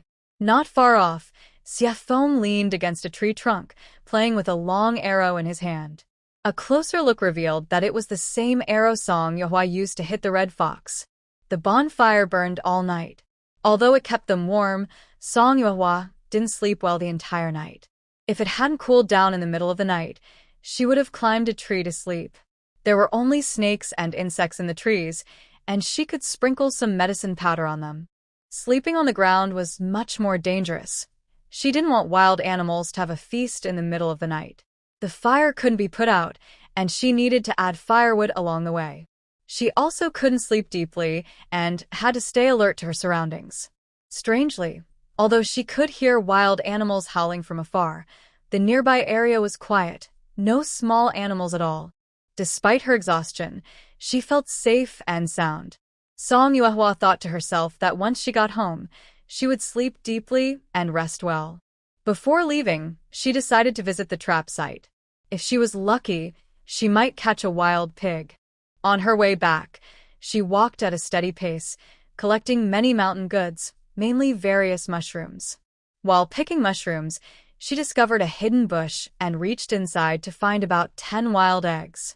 Among the weeds, she also found a bunch of wild scallions and plucked them easily. During this journey, Song Yuehua truly experienced the joy of harvesting. When she arrived at the trap site, she was surprised. Hanging from a tree was a fat roe deer, estimated to weigh over 60 pounds. She didn't know how long it had been hanging there, but it was now unconscious. While it was still asleep, Song Yuehua carefully lowered the roe deer, tied it securely with cloth and rope, and restored the trap to its original state. She carried the deer back home, feeling full of pride. When Song Yuehua reached home, Xiao Yu and Granny Wang were both startled. Mainly because she hadn't washed her face for days. Her face was dirty and messy from running around in the forest. Her hair was tangled, and she hadn't slept well last night. Now she had dark circles under her eyes, looking as miserable as possible. Xiao Yu was so frightened she cried. Granny Wang took Song Yuehua to her house to wash up.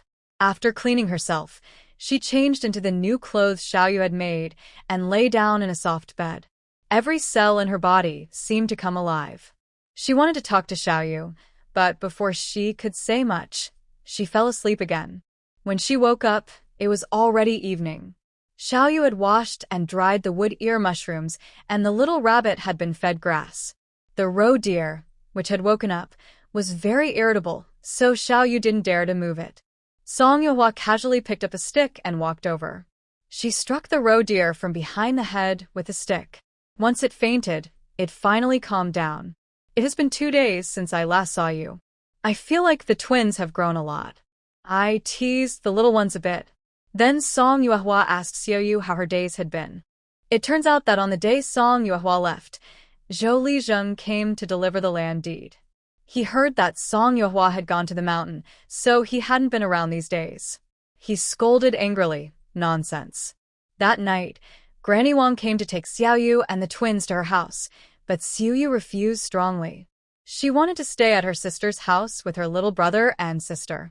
Granny Wang tried to persuade her for a long time but couldn't, so she had to carry the little brother and sister over first. When night fell, the wind outside was howling. Xiaoyu, scared, curled up in the corner of the wall, hugging her quilt. Just then, someone knocked on the door. Who is it? Xiaoyu's voice trembled, almost crying. Outside, Tang's voice called out, "Second girl, open the door quickly. It's Aunt Tang." Xiaoyu excitedly jumped off the bed and hurriedly opened the door. Tang took the quilt from Zhang Ernio's hands and then entered, closing the door behind her. Oncle Ernio? Xiaoyu looked at the closed door and then at Aunt Tang. Uncle Ernio seemed to still be outside. Tang placed the quilt on the bed and beckoned Xiaoyu over, telling her that Zhou Lizheng had gone to Zhang's house today to talk about the situation at the village's end. Because Zhou's 2 daughters-in-law, one had gone back to her parents' house, and the other caught a cold, he came to ask Zhang's family if anyone was willing to stay with the children for a couple of nights. When they heard this, both of Zhang's daughters-in-law agreed, and finally, they decided to let Tang come over. "Second girl, would you like Auntie to stay here with you tonight?" Tang asked with a smile. Xiaoyu nodded desperately, tears uncontrollably welling up. She choked out, "It's so good that Auntie is here. Big brother and little brother aren't here, and it's so dark outside the window. I'm so scared." Tang, feeling sorry, hugged Xiaoyu and said, "All right, second girl, with Auntie here, you won't be afraid anymore." They talked for a while longer, then blew out the oil lamp and went to sleep. The wind outside was howling again. Tang was a little scared too. She leaned over and hugged Xiaoyu, saying, "Second girl, keep warm for Auntie." "Annie Tang," Xiaoyu shyly said, "I don't call myself second girl anymore. My sister gave me a new name, Song Yuxian. She usually calls me Little Yu." Tang was a bit surprised. Big sister has such skills. Xiaoyu added, "Big brother is called Song Qingzhou, and little brother is Song Yunsheng. They were all named by my sister." Tang sure asked, "Didn't the eldest girl give herself a name?" Her name is Song Yuehua. Song Yuehua, Song Yushuan, Song Qingzhou, Song Yunsheng. Her name contains both moon and jade. It's a very beautiful name.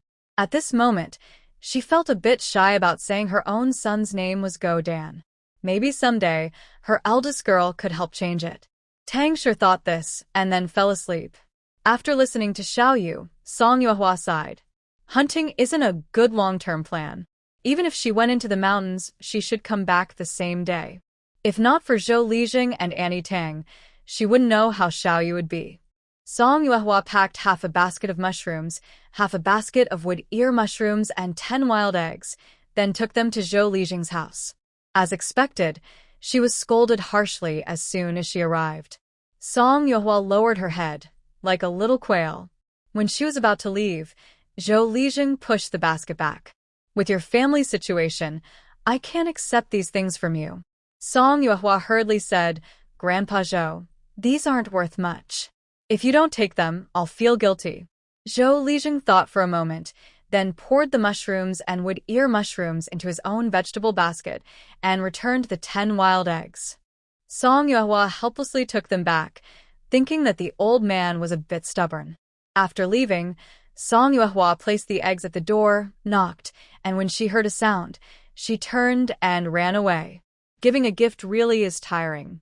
The gift to the Zhang family was also half a basket of mushrooms, half a basket of wood ear mushrooms, plus the eggs she bought earlier, all the same. When Tang Shi saw Song Yuehua, her eyes lit up. She quickly pulled her inside. Dia, oh no, Yuehua, Tang Shi called with a smile. Song Yuehua was momentarily confused but then smiled and said, Auntie, just call me that. I understand. Tang Shi leaned in mysteriously and said, Yuehua, can I ask you for a favor? Our doggy, he's grown up but still doesn't have a proper name. Could you help us give him one? According to what Song Yuehua knew, the dog's real name was just Zhonggo Dan. Choosing a name is a small matter, but she still had some concerns.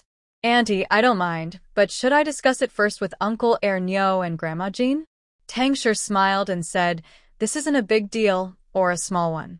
Our family has naturally discussed it. Just wait, I'll call everyone over. Soon, Grandma Jean, Uncle Nyo, Uncle Nyo, Tang Shi, Zhang Shi, Go Dan, and Zhang's daughter Nyo all arrived. Everyone looked at Song Yuehua. Song Yuehua looked at Zhang Gooden across from her, who was resting his chin on his hand and looking bored. She smiled and asked, unshaken by wind and rain, as steady as a mountain. How about the name Zhang Russian? Zhang Russian. Mrs. Tang repeated the name a few times, feeling excited. She quickly called Gooden over and said, remember this. From now on, your name is Zhang Russian. If anyone calls you Gooden again, you can hit him. Zhang Russian's eyelid twitched. His mother was really unreasonable. Unshaken by wind and rain, as steady as a mountain. The meaning of this phrase was simple. Mrs. Tang understood it easily. Though she thought Yun and Yu were nice names, she was a farmer and preferred names that felt solid and reliable. Zhang Russian sounded very dependable. The name was perfect for Mrs. Tang. Grandma Jean also liked it very much. She smiled and said, good, good. It's definitely a promising name. Mrs. Zhang was also tempted. Who wouldn't want their children to have good names? She asked Song Yuehua, Dia, can you help Nyo pick a name too? Next to her, Zhang Danyu frowned and said, little girl, what's in a name? It's still a name. As soon as he finished speaking, Grandma Jean suddenly slapped the table and scolded, isn't your daughter part of your family? Outsiders don't disgrace her, but you, her own father, do? Even animals protect their young. Are you worse than animals? Losing face in front of others, Zhang Danyu glared fiercely at Mrs. Zhang and then got up and left. Nyo was frightened and cried. Mrs. Zhang hugged her, showing no emotion on her face. Grandma Jean sighed heavily and said to Song Yuehua, Dia, I've made a fool of you. In this era, there were few people like Granny Song who didn't treat others badly, and even fewer like Grandma Jean who could tell right from wrong. What puzzled Song Yuehua was that, despite growing up in such an environment, how could Uncle Danyu develop such a personality? Dia, can you also help Nyo pick a name? Mrs. Zhang asked with a smile, as if nothing had happened. Song Yuehua was stunned for a moment and then looked at Grandma Jean. Grandma Jean sighed with a smile and said, good girl, thank you so much. Song Yuehua called Nyo over, wiped her tears from her face, and said softly, if only life were like the first time we met. First time means never forgetting your original kindness and always staying good. Nyo, do you like it? Nyo didn't understand much, but she liked the way Sister Song smiled. Blushing, she whispered, I like it. At first, everyone didn't understand, but after Song Yuehua explained, they finally understood what it meant. Never forget your original intention. Always stay kind, Tang said with a smile. A young lady should always be kind and good. Zhang Ruochu, Grandma Jean nodded happily. Usually calm, Zhang was now so happy she couldn't hide it. She held Song Yuehua's hand and said, I often hear people say that a person's name reflects who they are. If Ruochu has such a good name, I don't even know how to thank you. As for why Song Dia knew so much, Song Yuehua had already prepared her excuse. Grandma, you're exaggerating. I just have a good memory. When scholars came to the village to read, I listened and remembered a few things. If someone more knowledgeable asked me, I'd be caught. What was meant to be a gift-giving visit turned into giving a name. Tang received the vegetables, and Song Yuehua let out a small sigh of relief. But she hadn't been happy for long. When she was about to leave, Tang handed her a basket filled with dried fish and cured meat. "We've accepted your gift. This is from my older sister-in-law, and me. You should take it." I just moved my mouth. How can I accept things? Song Yuehua instinctively refused. She was here to give gifts, so why was she carrying such things back? Zhang also chimed in. "You think it's a small thing, but it's a big deal for us. If we don't show some respect, we can't use these names." Before Song Yuehua could speak, Tang added, "Of course, if you dislike it, we can prepare something else. Just tell us what you want." Nervously, Song Yuehua said, "Since you've said so much, what can I say?" As soon as they got home, Granny Wang came over carrying the little ones. Song Yuehua had just settled the 60 copper coins with her. Granny Wang pushed her away kindly. "We didn't know each other well before, so I took money for my work. But after spending time together, I see you're all good children. I have nothing to do, so I enjoy taking care of the little ones. If you're going to be so precise, just think of it as me being a little too friendly." Song Yuehua put away the coins and said helplessly, "I won't be polite to you, Granny. Please don't be polite to me either." Granny Wang smiled warmly. All right, no need to be polite." They chatted for a while longer before Granny Wang left. Song Yuehua took out the cured fish and meat she brought back and hung them up. Xiaoyu looked at them curiously. She had gone out with a basket of wild vegetables, but now it was full of fish and meat. "Xiaoyu, do you like your name?" Song Yuehua asked. "Yes." Little Jade said, "In the past, others just called me whatever they wanted, but it didn't mean much. Now, this name is different. Sister specially chose it for me." When raising children, it's easy to focus on the youngest, but Song Yuehua felt that, compared to the twins who only eat and sleep every day, little Jade needed the most attention. With parents absent, she was now little Jade's only support. Song Yuehua held little Jade's hand gently and said softly, "Since we moved here, I've been outside every day. Little Jade, are you afraid? During the day, Grandma Wang is here, so I'm not afraid, but I do miss sister a little." Little Jade gestured with her fingers. "Just a little." Song Yuehua remembered this and nodded softly. "In the future, if you have any thoughts or feelings, remember to tell sister. Never hide them, okay?" Little Jade nodded and took a piece of paper from under the bed, handing it to Song Yuehua.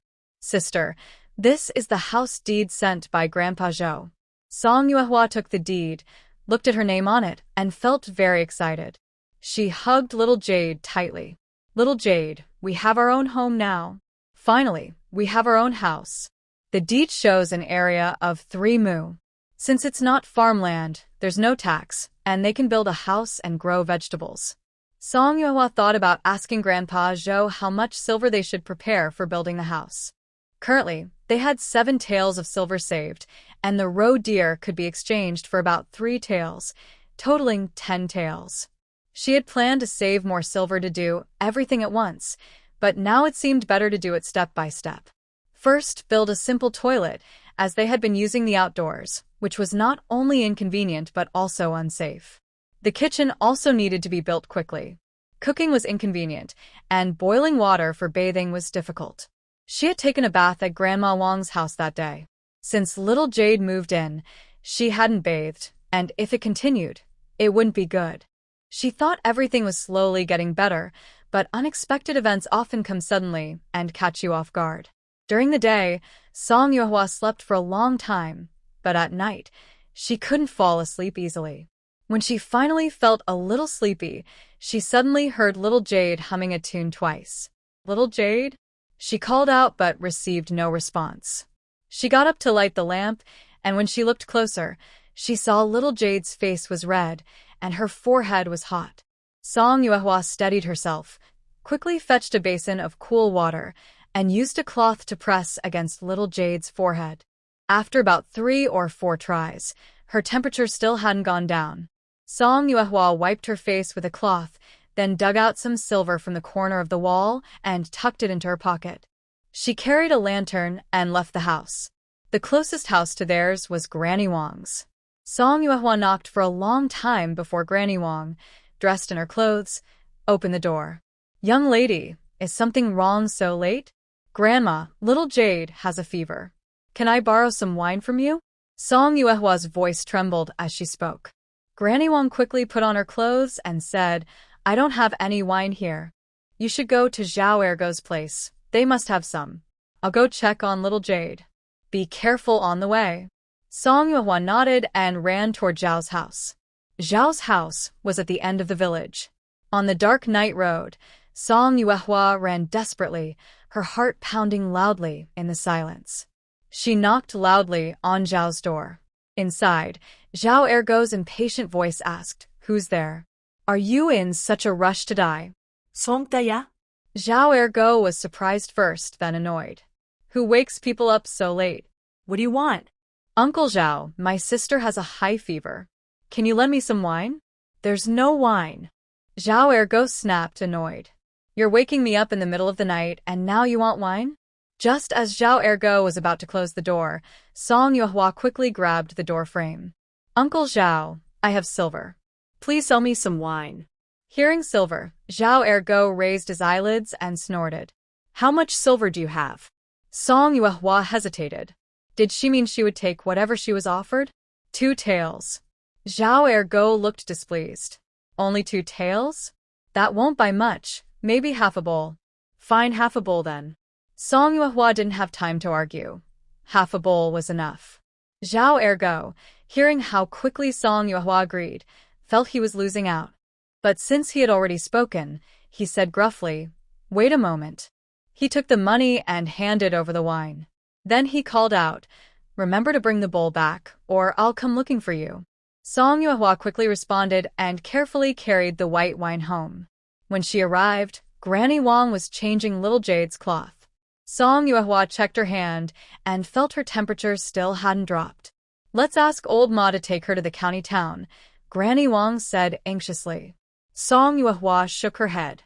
"It's not open in the county now. Staying outside isn't good either." Granny Wang thought about it and agreed, saying nothing more. Song Yuehua asked Granny Wang to boil water. She used a clean cloth dipped in white alcohol to gently wipe Xiaoyu's body. When the water was ready, she gave Xiaoyu some water to drink. Throughout the night, both Song Yuehua and Granny Wang kept changing cloths, wiping Xiaoyu, and giving her hot water. By early morning, Xiaoyu's fever had gone down significantly. Neither of them slept all night. Song Yuehua, feeling sorry, said, "Granny Wang, thank you for your hard work last night. I need to take Xiaoyu to see the doctor in the county. Please watch over the twins for me." Granny Wang nodded and said, "Don't worry, my dear. You go ahead." Afterward, Granny Wang gave her 5 taels of silver. "Keep this for now. Just focus on curing the illness first." Tears welled up in Song Yuehua's eyes. Her throat felt tight. She took the silver and nodded firmly. Since Xiaoyu couldn't be exposed to cold, Song Yuehua wrapped her in a quilt, tied her securely with a rope, leaving a corner free to cover her face. She then bundled Xiaoyu and the quilt onto her back. From afar, it looked like a fluffy bundle. Ma Yi saw Song Yuehua carrying the bundle and wanted to say something. When he looked closer, he realized it was Xiaoyu. After learning about her fever, he didn't wait and quickly drove the ox cart toward the county. They left early, and when they arrived at the pharmacy, it was just opening. The doctor checked Xiaoyu's pulse, then prescribed medicine. Song Yuehua boiled the medicine at the pharmacy, fed it to Xiaoyu, and begged the doctor to let them stay until her fever broke. Seeing how pitiful the sisters looked, the doctor agreed. When Xiaoyu woke up, she heard a happy voice nearby. "Xiaoyu, you're awake. Are you thirsty? Do you want water? Are you hungry? What would you like to eat? Sister will go buy it for you." "Big sister, I'm thirsty," Xiaoyu said weakly. After giving her water, Song Yuehua asked, "How do you feel now? Is anything uncomfortable? Do you want to eat something?" Xiaoyu didn't answer right away. She looked around sadly and said, "Sister, I want to go home." "Not yet. Let the doctor check you again," Song Yuehua replied and ran to call the doctor. The senior doctor checked Xiaoyu's pulse and wrote a prescription. "Just 2 more doses of medicine, and you'll recover." Remember, stay warm, avoid exhaustion, and eat light food. After paying the bill, Song Yuehua thanked the doctor. Then, just like when they left, she tied Xiaoyu onto her back and headed out. The bundle on her back drew a lot of attention as they walked along the road. When she arrived, little Jade was asleep. On the way back, little Jade was fully awake, with a face turned bright red. "Older sister, I can walk by myself," she said. Song Yuehua disagreed. "You can't catch a cold now. Once you're better, you can go wherever you want." Little Jade had no choice but to bury her face in the quilt. When they passed the meat shop, Song Yuehua stopped. The shopkeeper was scared and grabbed a cleaver. After seeing that she was harmless, he relaxed and greeted her calmly. She bought half a kilogram of lean meat, half a kilogram of pork belly, and 2 pig bones, costing a total of 32 coins. After walking a few steps, Song Yuehua turned back and went to the wine shop to buy half a kilogram of wine, paying 300 coins. At that moment, Song Yuehua was surprised and thought angrily, "Zhao Ergu is really unfair." Back home, Song Yuehua put little Jade on the bed to rest, then ran to the village's bamboo craftsman to buy a bamboo bed. She spent a total of 7 taels of silver, 2 taels on wine, 2 taels on medicine, and 200 coins on the bamboo bed. Now, she only had a little over 2 taels of money left. The bamboo craftsman saw that Song Yuehua was just a child, so he personally carried the bamboo bed to her house. The bamboo bed was placed at the other end of the room. Song Yuehua took out an old quilt and spread it on the bed. When she went to pick up the twins, she also returned the borrowed 5 taels of silver to Granny Wang. Granny Wang accepted the money, knowing that little Jade was fine, and then said, "De Bao and Xiao Bao can stay at my house. I hope the children won't catch any more illnesses." Song Yuehua knew Granny Wang truly cared for them. The bamboo bed was originally bought for the twins, but if they could stay at Granny Wang's house, that would be the best. The twins couldn't get sick. Medical conditions were poor and many babies died from minor illnesses. Song Yuehua expressed her gratitude, saying, "Granny, the older and younger boys can stay with you first. When little Jade gets better, I will bring them back." The room was quite spacious before, but now with 2 beds, it felt a bit cramped. Since the twins wouldn't come back, the bamboo bed was for Song Yuehua to sleep on. She was the pillar of the family, and she couldn't afford to fall apart now. She still needed to take precautions. She found 2 bamboo sticks, placed them in the middle of the room, and draped a thick cotton cloth over them, creating a makeshift curtain. After finishing, Song Yuehua carried a jar and went to Little Sheep to squeeze 3 large bowls of milk. The milk made Little Sheep bleat loudly. Song Yuehua apologized, fed the sheep some grass, and finally calmed it down. The milk was cooked and 2 bowls were given to the twins, with the remaining bowl for Little Yu. However, Little Yu stubbornly refused to drink.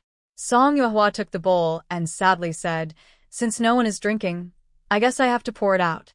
If Xiaoyang knew, he might be angry. "Older sister." Little Yu poked her head out from under the blanket. After hesitating for a moment, she whispered, "I'll drink." Little Yu drank the bowl in one go, and then hid back under the blanket. After collecting the bowls, Song Yuehua hurried to prepare dinner. Considering Little Yu's condition, she made meat porridge, cooked plain rice into porridge, added chopped lean meat, and a few strips of. Soon, a steaming, fragrant bowl of lean meat porridge was ready. Little Yu ate 1 bowl and felt full, while the rest was eaten by Song Yuehua. The next day, Little Yu's spirits had improved greatly, but Song Yuehua still kept her in bed to rest. For lunch, they had steamed egg custard, stir-fried bok choy, and a jar of rice. After the meal, Song Yuehua was squatting at the door washing dishes when she suddenly heard someone call her name. She looked up and saw Xia Wenwu, whom she met in the mountain of Bugui, and the man with a knife at his waist, Xia Feng. They were pulling a bullock cart and came right up to her. "Song Yuehua, you're really hard to find." Xia Wenwu jumped down and complained, "Your connections are pretty poor. Luckily, an uncle knows you." Song Yuehua was silent. Does this child study or not? She stood up and asked, "Is there something?" Xia Wenwu looked at her in disbelief. "You really don't know or pretend not to know. Do you still want the silver?" They really gave silver. Song Yuehua immediately put on a bright smile. Thank you both. I wonder how much silver that fox changed. The speed at which she changed her expression made Xie Wenwu's mouth twitch. He knew her skills in archery were not as good as hers, and her thick skin was far beyond his. Coming all this way and not even offering a cup of tea, then asking for silver. You're too mercantile. Xie Wenwu snorted. Xie Feng took out a bag of silver and handed it to her. It should be 60 taels, but because of some minor injuries, only 35 taels. Take a look. This time, Song Yuehua truly felt embarrassed. It was her petty heart. The heavy weight in her hand was something she had never experienced before. Song Yuehua approached and realized that Xie Feng was very tall, about 1.9 meters. She was 1.4 meters tall, so they were half a head apart. As they spoke, she had to look up. Thank you both for your trouble. If you don't mind, rest a bit and have a cup of tea? No need, Xie Feng said after paying the silver, preparing to leave. Xie Wenwu wailed, Second uncle. Why are you in such a hurry? There's no wife waiting at home for you. This kid really dares to say that. Song Yuehua admired him. Xie Feng stopped and gently tapped Xie Wenwu on the back of his head. Wait a moment, Song Yuehua said as she stepped forward. You two are hunters, right? Do you catch roe deer? Yes, they replied. Song Yuehua smiled happily. Hold on, I'll go carry one over. Xie Feng nodded. After Song Yuehua left, Xie Wenwu hesitated. Second uncle, she's carrying a roe deer. Should we go help? Xie Feng placed a hand on his nephew's head and asked, How many rooms are there in front of you? 1. Where do you think she'll sleep tonight? Oh. Xie Wenwu blushed and remembered what he overheard at the village entrance earlier. He thought Song Yuehua was quite impressive. When the roe deer was brought over, Xie Feng took it aside to weigh it. Xie Wenwu moved next to Song Yuehua, blushing and looking awkward. Your archery is pretty good. This kid, Song Yuehua actually liked him a little, so she teased, wanna learn? I can teach you. Really? Xie Wenwu suddenly looked up, eyes shining. Song Yuehua was speechless. You're from a hunting family. Why are you asking me to teach you? She had already said it, and joking aside, anyone could imagine how uncomfortable Xie Wenwu must feel.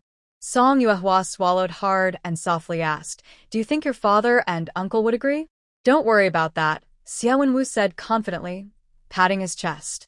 My second uncle is good with knives but not archery. My father is tired of me. If I can learn even half of what you know, I'd be happy. Song Yuehua couldn't say anything. She was naturally talented, plus she had practiced shooting for over 20 years in her past life. Even half of her skill wasn't easy to learn. If you really want to learn, I'll teach you, she said. They agreed that after Xie Wenwu returned home, as long as he could convince his family, he could come to learn any time. Total weight is 68 jin. Let's round it to an even number. Here's 4 liang, Xie Feng added, giving Song Yuehua for a liang of silver. Is 600 won enough as a starting amount? Song Yuehua did not accept the silver and scratched her head, saying, Second uncle Xie, do you think you calculated wrong? At 50 coins per jin, isn't that 600 coins too much? Xie blade, no mistake. It's 58 coins per jin. Our selling price is a little higher than outside. That's 8 coins more than outside. Song Yuehua was secretly surprised, but after a quick calculation, she realized she was wrong. She should give back 56 coins. She took out 56 copper coins and handed them over, saying, Since it's business, I can't just take your money for nothing. Being this much higher than expected is already a surprise. Xie Feng didn't say much and accepted the coins. Song Yuehua thought to herself, This second uncle Xie looks intimidating, but he's actually quite nice. After receiving the money, she sincerely said, You two shouldn't rest here. At least have a bowl of water. It's no trouble. Xie Feng sat on the ox cart, waved the whip, and the cart started to move. Song Yuehua watched them go, standing in place. Xie Wenwu waved to Song Yuehua and said loudly, Master, I'll come find you again in a few days. Xie Feng didn't turn his head but quickly grabbed Xie Wenwu. Song Yuehua was speechless. This kid is really bold. Back in the house, Song Yuehua happily said to Xiao Yu, guess who just came? The noise outside was loud enough that Xiao Yu could roughly hear what was happening inside. But since her sister rarely acted so childishly, Xiao Yu smiled and played along, asking, who? The god of wealth. They laid all the silver on the bed and counted it together. The fox sold 35 taels, the roe deer exchanged 4 taels just now, plus the 2 taels left at home, totaling 41 taels. Now, they could think about building a house. Song Yuehua dug a new hole in the room, put 20 taels of silver inside, then tucked away 21 taels, took Zhao's bowl, and went out. Zhao Ergo seemed a bit like Granny Song. For someone like him, Song Yuehua always kept her distance. If she delayed returning the bowl for a couple more days, she was afraid Zhao Ergo would come to her house to ask for it. After returning the bowl, she planned to avoid further contact. Standing in front of Zhao's house, Song Yuehua knocked on the door. Zhao Ergo's wife, Lu Tsuetsue, answered. Lu Tsuetsue asked, Big girl, is there something? It seemed Lu Tsuetsue didn't know about what happened last night. Song Yuehua briefly explained about buying the wine, then handed over the bowl, saying, Auntie, I returned the bowl. Please remember to tell Uncle Zhao about it. Aunt Lu's face looked strange. She took a deep breath and softly said, Big girl, wait for me a moment. Don't go anywhere. Song Yuehua felt a bit embarrassed. She just wanted to finish her business and leave. Lu Tsuetsue didn't respond or move. The bowl was still in her hand. Putting it down and leaving didn't seem right either. Before Song Yuehua could worry further, Lu Tsuetsue's angry voice came from inside. 10-year-old kid borrowing half a bowl of wine to save a life, and you're charging 2 taels of silver? Are you still human? Even animals wouldn't do such a thing. What do you call this? Taking advantage of a fire, kicking someone when they're down. Song Yuehua quietly listened at the door for a while. She thought people can be so different, even within the same family. After a moment, Zhao Ergu came out looking tired, followed by Lu Tsuetsue, still angry. Zhao Ergu took out 2 taels of silver and said in a dull voice, Girl, I was still sleepy and did something stupid. Here's the silver back to you. He placed the silver into the bowl that Song Yuehua was holding and then turned to leave. Song Yuehua was speechless. Seeing this, Lu Tsuetsue shouted and scolded, Are you crazy? Who puts money in someone else's bowl? Are you trying to beg for charity?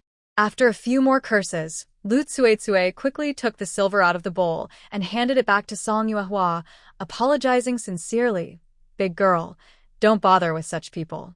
He's just a foolish person who doesn't know better and likes to take advantage. If anything happens again, come find Danny. Don't worry about this matter. Song Yuehua took the silver, handed the bowl back, and said, That half a bowl of wine saved little you. No matter what, I won't blame Uncle Zhao. You're a good kid, Lu Tsuetsue sighed. After leaving Zhao's house, Song Yuehua went to Zhou's house and explained her purpose to Zhou Lijing. Building a house costs quite a bit of silver. Do you still have enough? Zhou Lijing asked.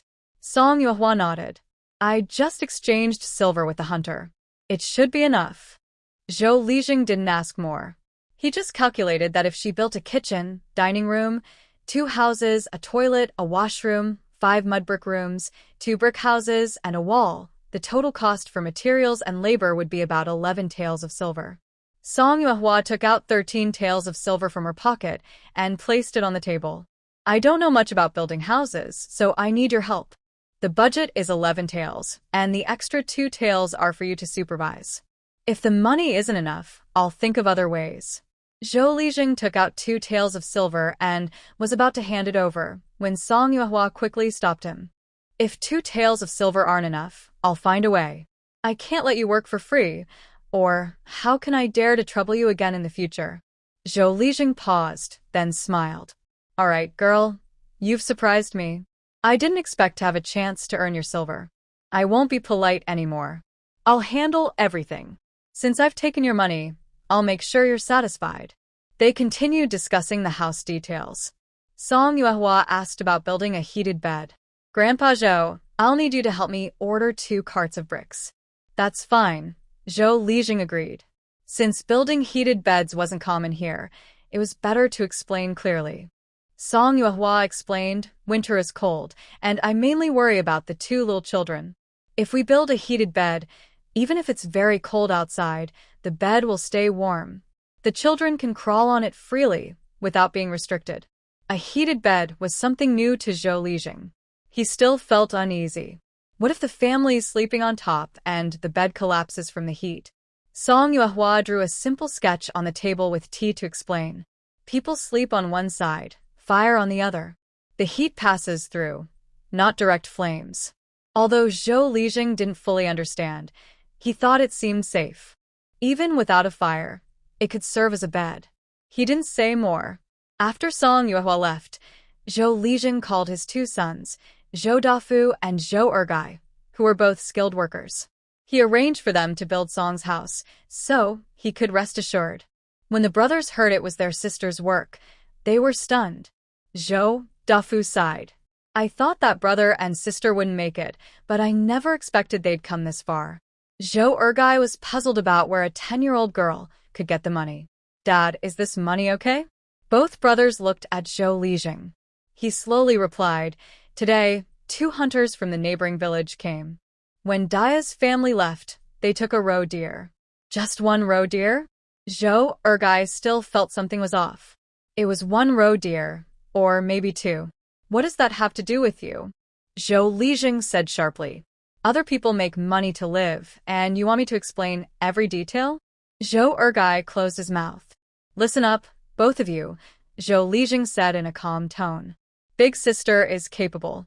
First, she split the family, then bought land. Now she's building a house. Tell me, which of you can do that? Don't underestimate her just because she's young.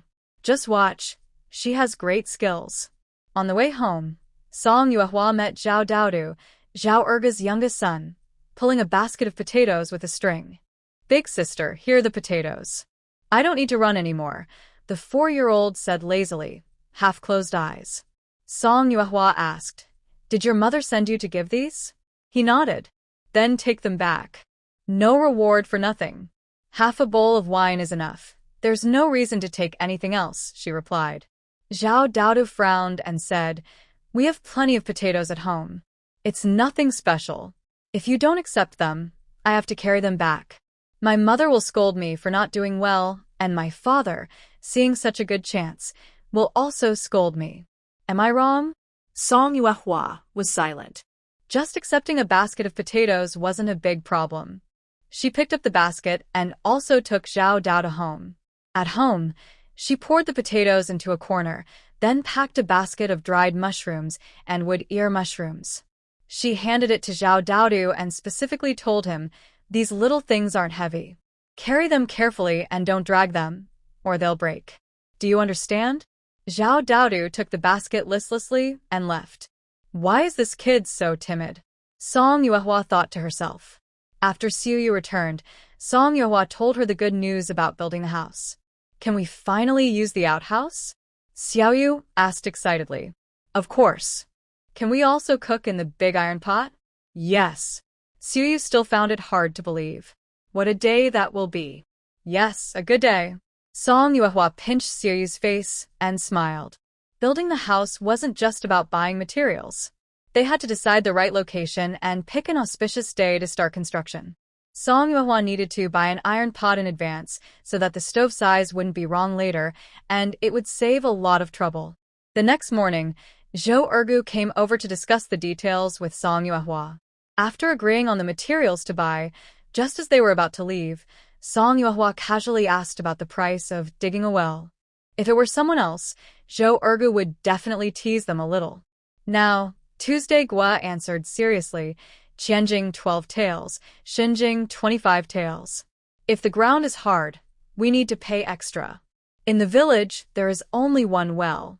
Since you're far away, it's understandable that you want to dig a well. The meaning was clear. If you have the money, you can dig the well. Song Yuehua understood this and asked, Can we decide on the location first and reserve space when building the house? To be honest, digging a well is necessary, not only for convenience but also for safety. Tuesday Gua was slightly surprised but remembered what his father said, Song Dia was capable. If he hadn't been confident, he wouldn't have such plans. After thinking about it, his words became more sincere. Of course, that's possible. The well digger isn't busy these days. Tomorrow, I'll ask him to come with the builder to decide the spot. No need for money to mark the location. I can give him a few coins as a small thank you. Then, Tuesday Gua added, why not dig a cellar too? It's convenient for storing food and vegetables. Song Yuehua's eyes lit up.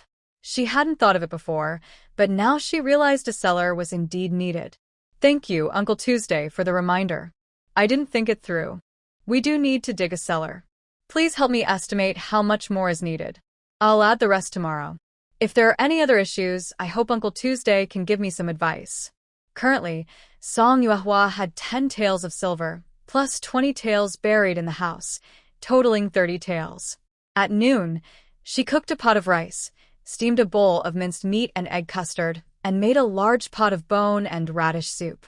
She drank half of the soup at lunch and kept the rest for the evening. After the meal, Xiaoyu looked worried and said, Sister, maybe we shouldn't eat meat anymore in the future. Are you tired of it? Song Yuehua teased with a smile. No, no. Xiaoyu hurriedly waved her hands. Meat is so expensive. Building the house costs so much silver. I'm worried it won't be enough. Song Yuehua sat closer and said softly, there's enough money for building the house. Compared to that, eating a little more or less meat doesn't matter. What's important is that we're young now, and eating well keeps us healthy. Only if we're healthy can we avoid illness and expenses. Don't you agree? In the old Song family, they didn't even get to eat meat, and just smelling the aroma was enough to satisfy them. No one cared much about health back then, but Xiaoyu didn't want to get sick. She didn't want her sister to worry or spend money on medicine.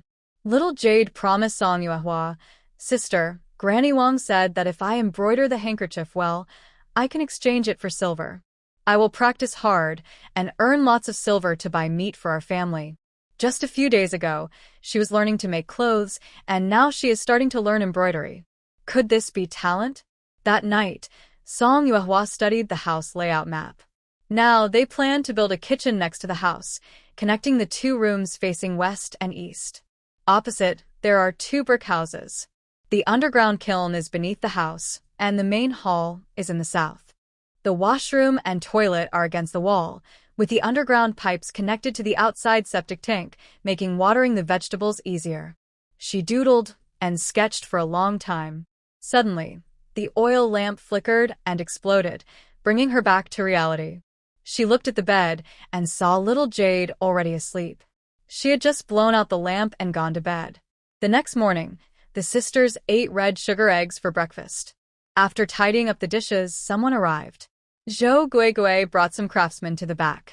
Together with Song Yuehua, they confirmed the measurements and then measured the site. One old man with white hair was a local feng shui master. After discussing the house layout and orientation with the craftsmen, he opened his old almanac, which he always carried, and finally decided to start construction 5 days later. Little Jade had taken medicine at home for 2 days and was now fully recovered. After lunch, taking advantage of the bright sun, Song Yuehua packed some cured meat and fish and went with little Jade to Granny Wang's house to pick up the twins. A woman she didn't know answered the door. What's the matter? Her tone was unfriendly. Song Yuehua remained calm and said, I came to see Granny Wang. Big girl. Granny Wang pushed past the woman and came forward, carrying. Little Jade is here too. Are you feeling better? Come in and sit. Don't get blown by the wind. Mother. The woman was unhappy. Why are you letting strangers in? We haven't finished talking. It turned out Granny Wang had a daughter. According to villagers, Granny Wang came alone to Taiyuan village years ago and rented the house at the end of the village. Usually, Granny Wang didn't interact much with the villagers. No one had come to visit her, and she never mentioned having relatives. Everyone thought she was a lonely old woman. Granny Wang ignored her and pulled little Jade inside, taking the sisters into the house. Inside, Granny Wang took out her precious treasures, and Song Yuehua quickly took one. She looked at little Jade, who immediately understood.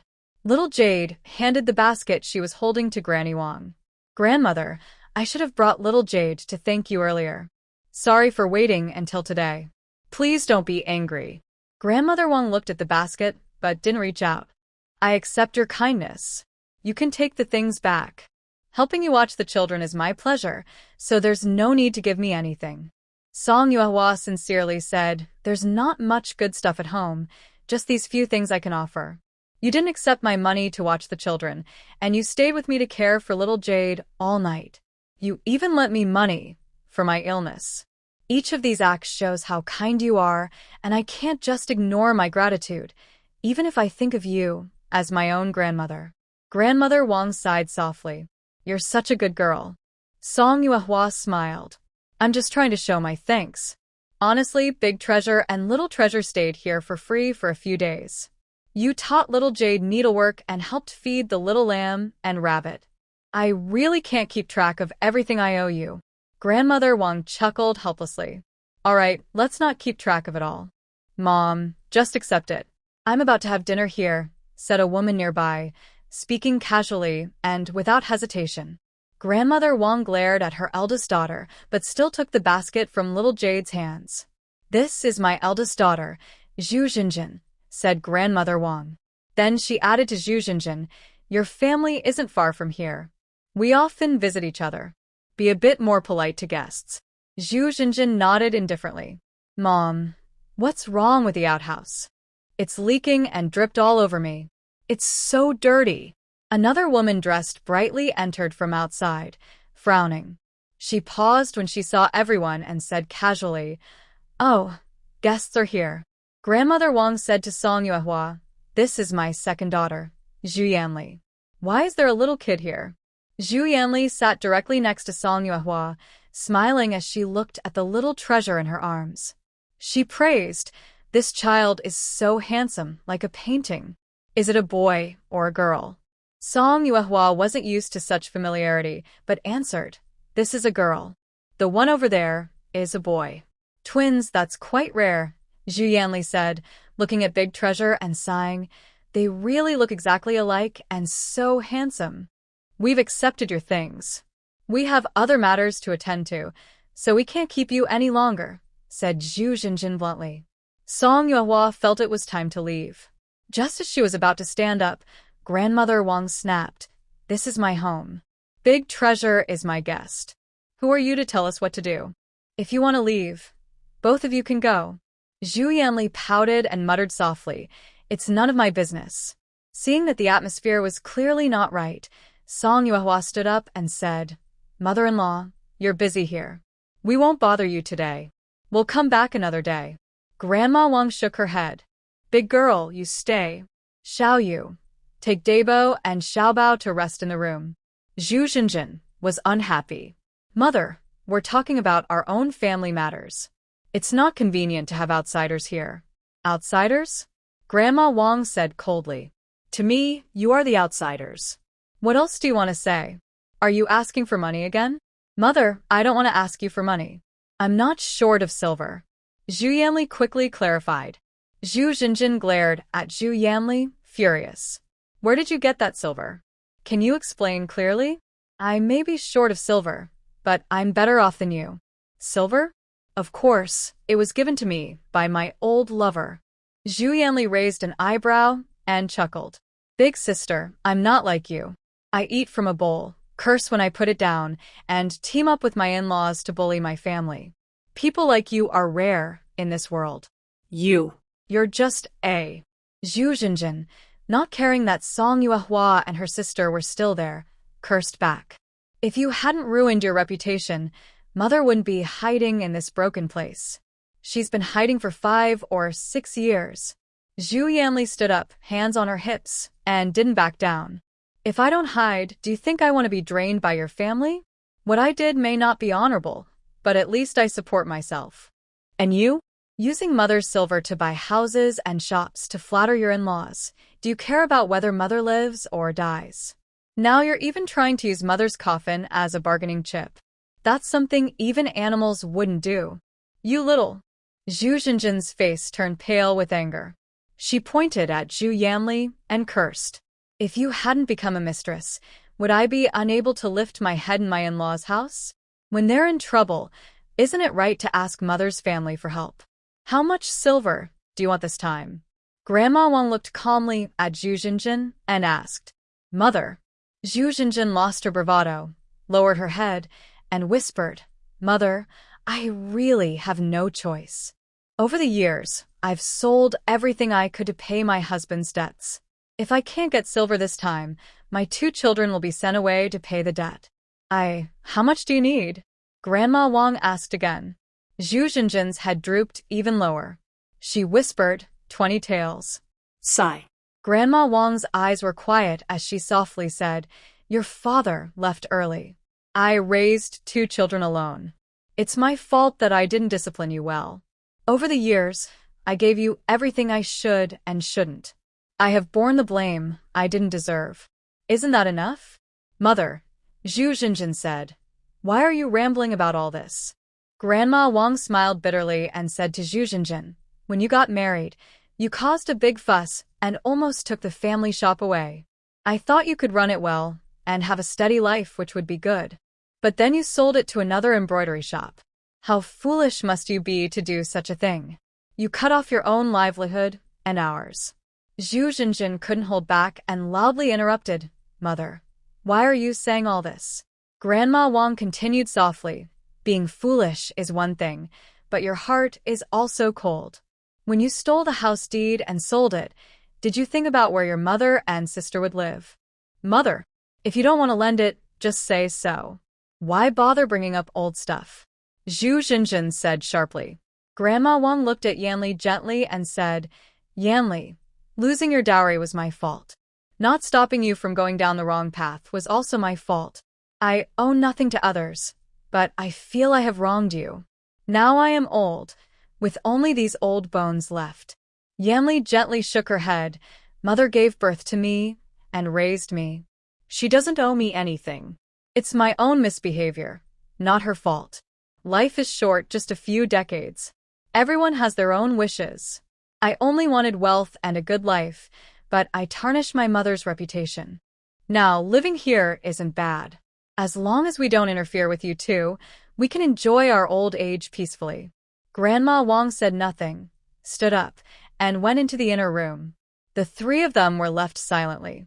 Song Yuehua swallowed hard. What a big scene. When Grandma Wang returned, she carried a cloth bag. She opened it to reveal a pile of copper coins and a few small silver ingots. All my belongings are here.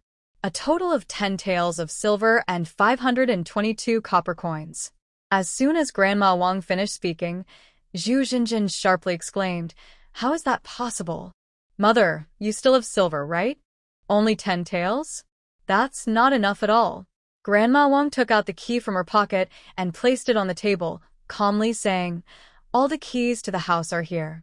You can look and see if there are more. If there are, I can give them all to you. Zhu Jinjin hesitated to look for a house, but when she saw the key, her eyes lit up. This house is worth 10 taels of silver. Mother, give me the deed. Song Yuehua was stunned. Some people are really hard to tell apart from animals. Smack. Zhu Jinjin covered her face and angrily looked at Zhu Yanli. You wicked girl.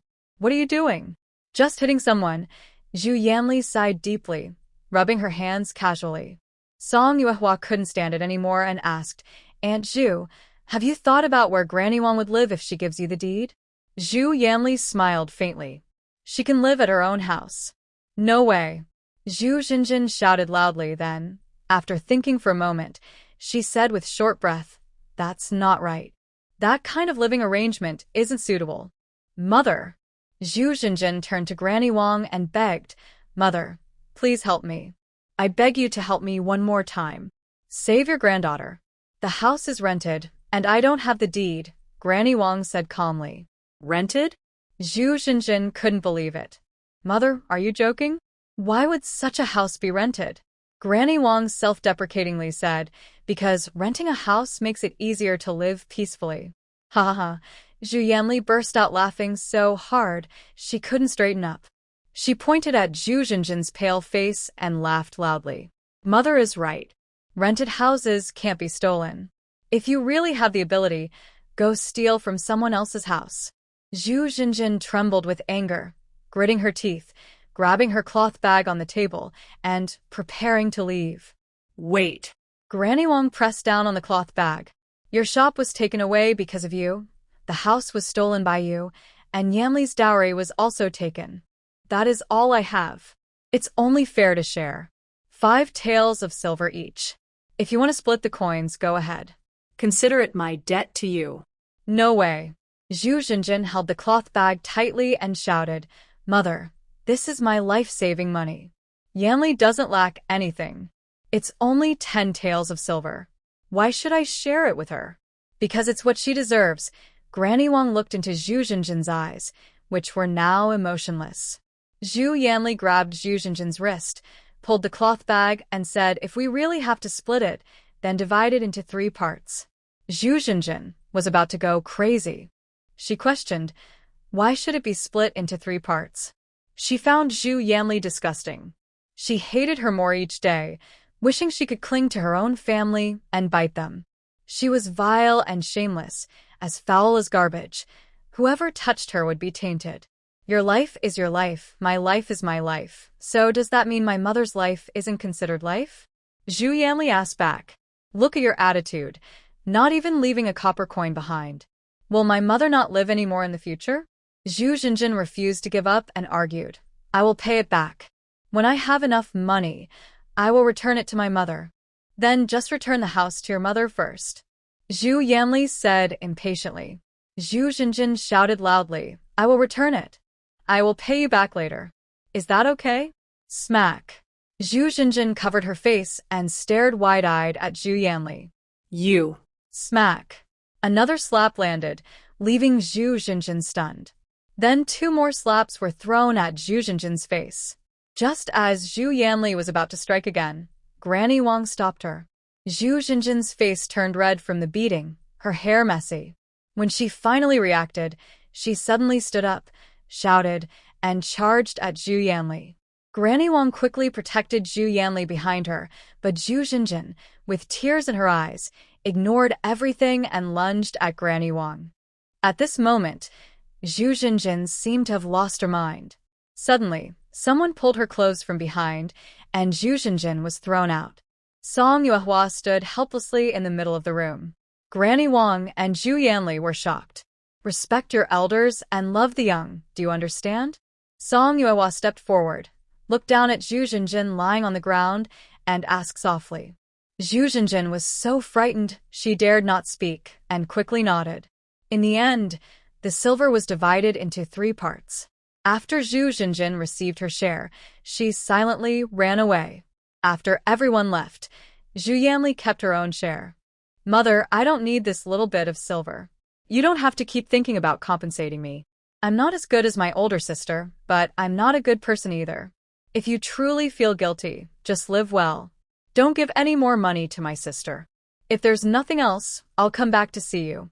The 3 siblings left Grandma Wang's house and were walking back when they met someone again. Zhu Yanli was leaning by the roadside, smiling as she greeted them. I didn't expect you to be so young and strong. You're quite capable. Why are you asking me this? Song Yuehua knew this person was waiting specifically for her, so she asked directly. Song Yuehua was holding Debao in her left arm and carrying a basket in her right hand. Zhu Yanli quickly placed 10 taels of silver into her embrace. Anything my mother has is mostly taken by my sister. Keep this money for yourself. When my mother needs it urgently, you can give it to her. Do you trust me that much? Song Yuehua couldn't believe it. They had only just met once.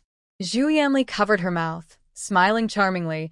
It's not that I trust you, but I trust my mother. She dares to tell you about her troubles, which shows she truly wants to be friends with you.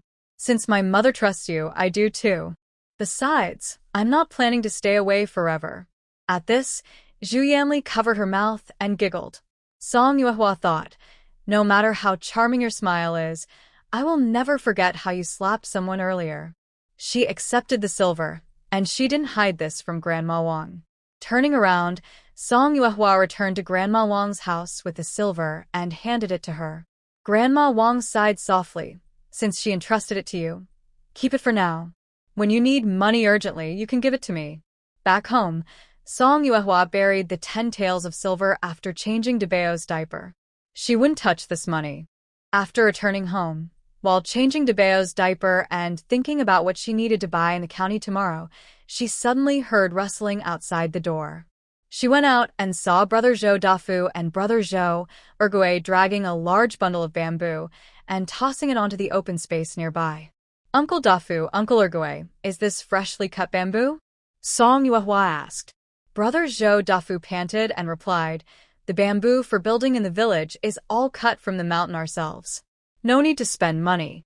When we have free time these days, we'll bring down more bamboo and cut some good wood from the mountain. When the construction starts, it'll be ready to use. Song Yuehua thanked them repeatedly. They still needed to bring down a few more batches of bamboo. After they left, she washed some jars and started boiling water. She boiled 2 pots, one with sugar and one with salt. When the brothers returned, the water had just cooled. They had dragged about 100 bamboo poles from the mountain, working from noon until evening. Besides boiling milk for the little ones, the 2 jars have been continuously boiling tea water. After Xiaoyu returned, she went to cut grass and feed the sheep and rabbits. The 2 of them didn't have time to prepare dinner. That evening, they cooked a pot of preserved meat rice with dried mushrooms using the cured meat, and each sister ate a big bowl of fragrant mushroom rice.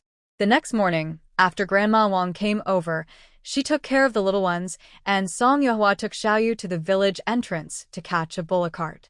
The village isn't big, and the activity at the end of the village was naturally known to everyone. No one dared to ask the village head's family about the situation, but when they finally met someone who knew, they didn't want to miss the chance. The plump aunt living at the village entrance was the first to speak. Big girl, what have you been busy with lately? Taking care of the kids, Song Yuehua honestly replied. The plump aunt was silent. Not quite the answer she wanted. The village had cut down a lot of bamboo. Do you know what they're going to do with it? She asked. Build a house, Song Yuehua said. The aunt thought to herself that the village head was strong. He had just sent Zhou Xiaohu to school and still had money left to build a house. One day, when she earned enough money, she also wanted to learn from the village head to build 2 houses, live in one, and look at the other. Song Yuehua was young and kept her head down, not talking much. After asking her questions, no one tried to chat with her. When they arrived in the county town, Xiaoyu looked around curiously.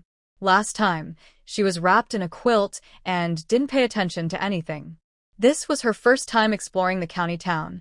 Song Yuehua wasn't in a hurry to buy anything. She first took Xiaoyu for a walk, and they each bought a string of candied hawthorn on the way. Xiaoyu stared curiously at the sugar figurines, and Song Yuehua bought her one as well. Big sister, I just want to look, I don't want to buy, Xiaoyu quickly explained. After paying, Song Yuehua held up the sugar figurine and said, This is what I want to give you. Don't you want it, Xiaoyu? Xiaoyu looked at the sugar figurine, then at her sister. Finally, she took it and blushed, whispering, Thank you, big sister. Today, she had the leisure to wander around, which was the first time for Song Yuehua. Before, whenever she came, she had many things to do. She never looked carefully at the small stalls by the roadside. She always hurried in and out. Song Yuehua took Xiaoyu to a small hairpin stall. She asked Xiaoyu to help her pick one, then she chose one herself, paid for it, and put it in her bag. She gently patted Xiaoyu's head. Recently, Xiaoyu had been eating well, and her sunken cheeks had filled out. Her complexion improved, and her hair had regained some shine. However, her hair still looked a bit thin. She decided to keep growing it for a while longer to see if it would get thicker. If not, she would take it to the doctor. The 2 of them walked around and came to an iron shop. Inside, Song Yuehua listed what she wanted to buy.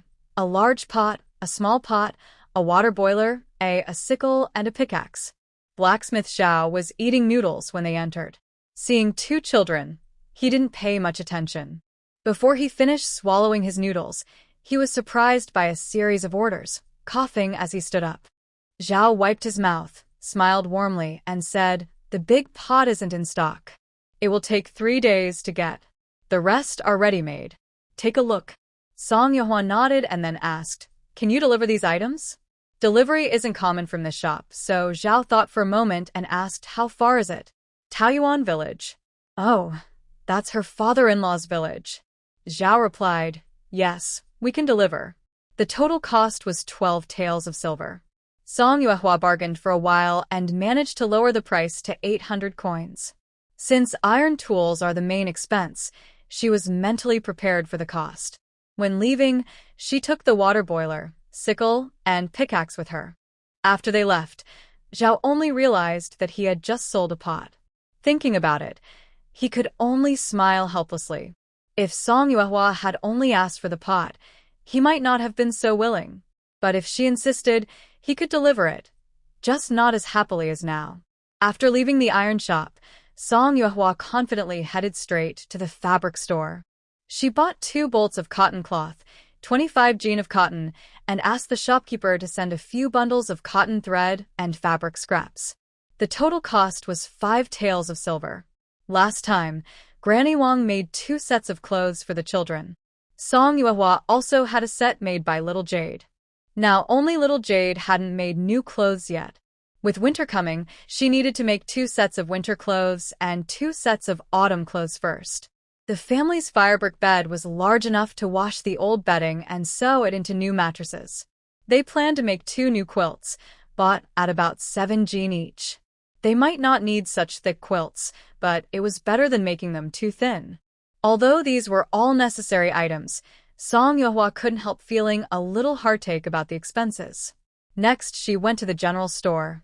She bought a large jar of salt, 2 jean of brown sugar, a big bag of vegetable seeds, 10 sets of bowls and chopsticks, a rice barrel, 2 jean of almonds, and finally, after some hesitation, a small jar of soy sauce. She bought so many things that she also bought a new basket. On their way home, both of them felt a bit sad about the money spent. While passing by the pork stall, she hesitated for a moment but still couldn't resist and bought an additional 5 jean of fatty meat. On the return journey in the ox cart, although the sisters' baskets were not very obvious, they were still seen by many. Aunt Pang couldn't hold back and asked, "Dia, is the village chief building a house, or are you building one?" This matter couldn't be kept secret forever. Song Yuehua replied, "It's me." Aunt Pang was speechless for a moment. She didn't say anything outwardly, but inside, she was full of questions. "Have you made money? Where did the money come from? Can I come along?" Never mind, I shouldn't ask." Song Yuehua kept her head down, unaware of the inner struggle Aunt Pang was experiencing at that moment. Everyone on the ox cart had their own thoughts. Some thought that a 10-year-old kid couldn't have much money, just the little silver from dividing the family, and if she was building a house, it might just be a simple shelter made of grass. Sitting next to Grandpa Ma, a young man nicknamed Erguitu turned around and asked directly, "Dia, how big do you plan to build your house?" Everyone's ears perked up. Song Yuehua whispered, "The house will be just that size." "Erguitu. Are you joking? How many rooms are you planning to build?" he asked persistently. "Erguitu, you've been running to the county town these days. What are you busy with?" Grandpa Ma interrupted. Erguitu looked a bit flustered and said nervously, "I'm not busy, just wandering around." "Uncle Ma, be careful.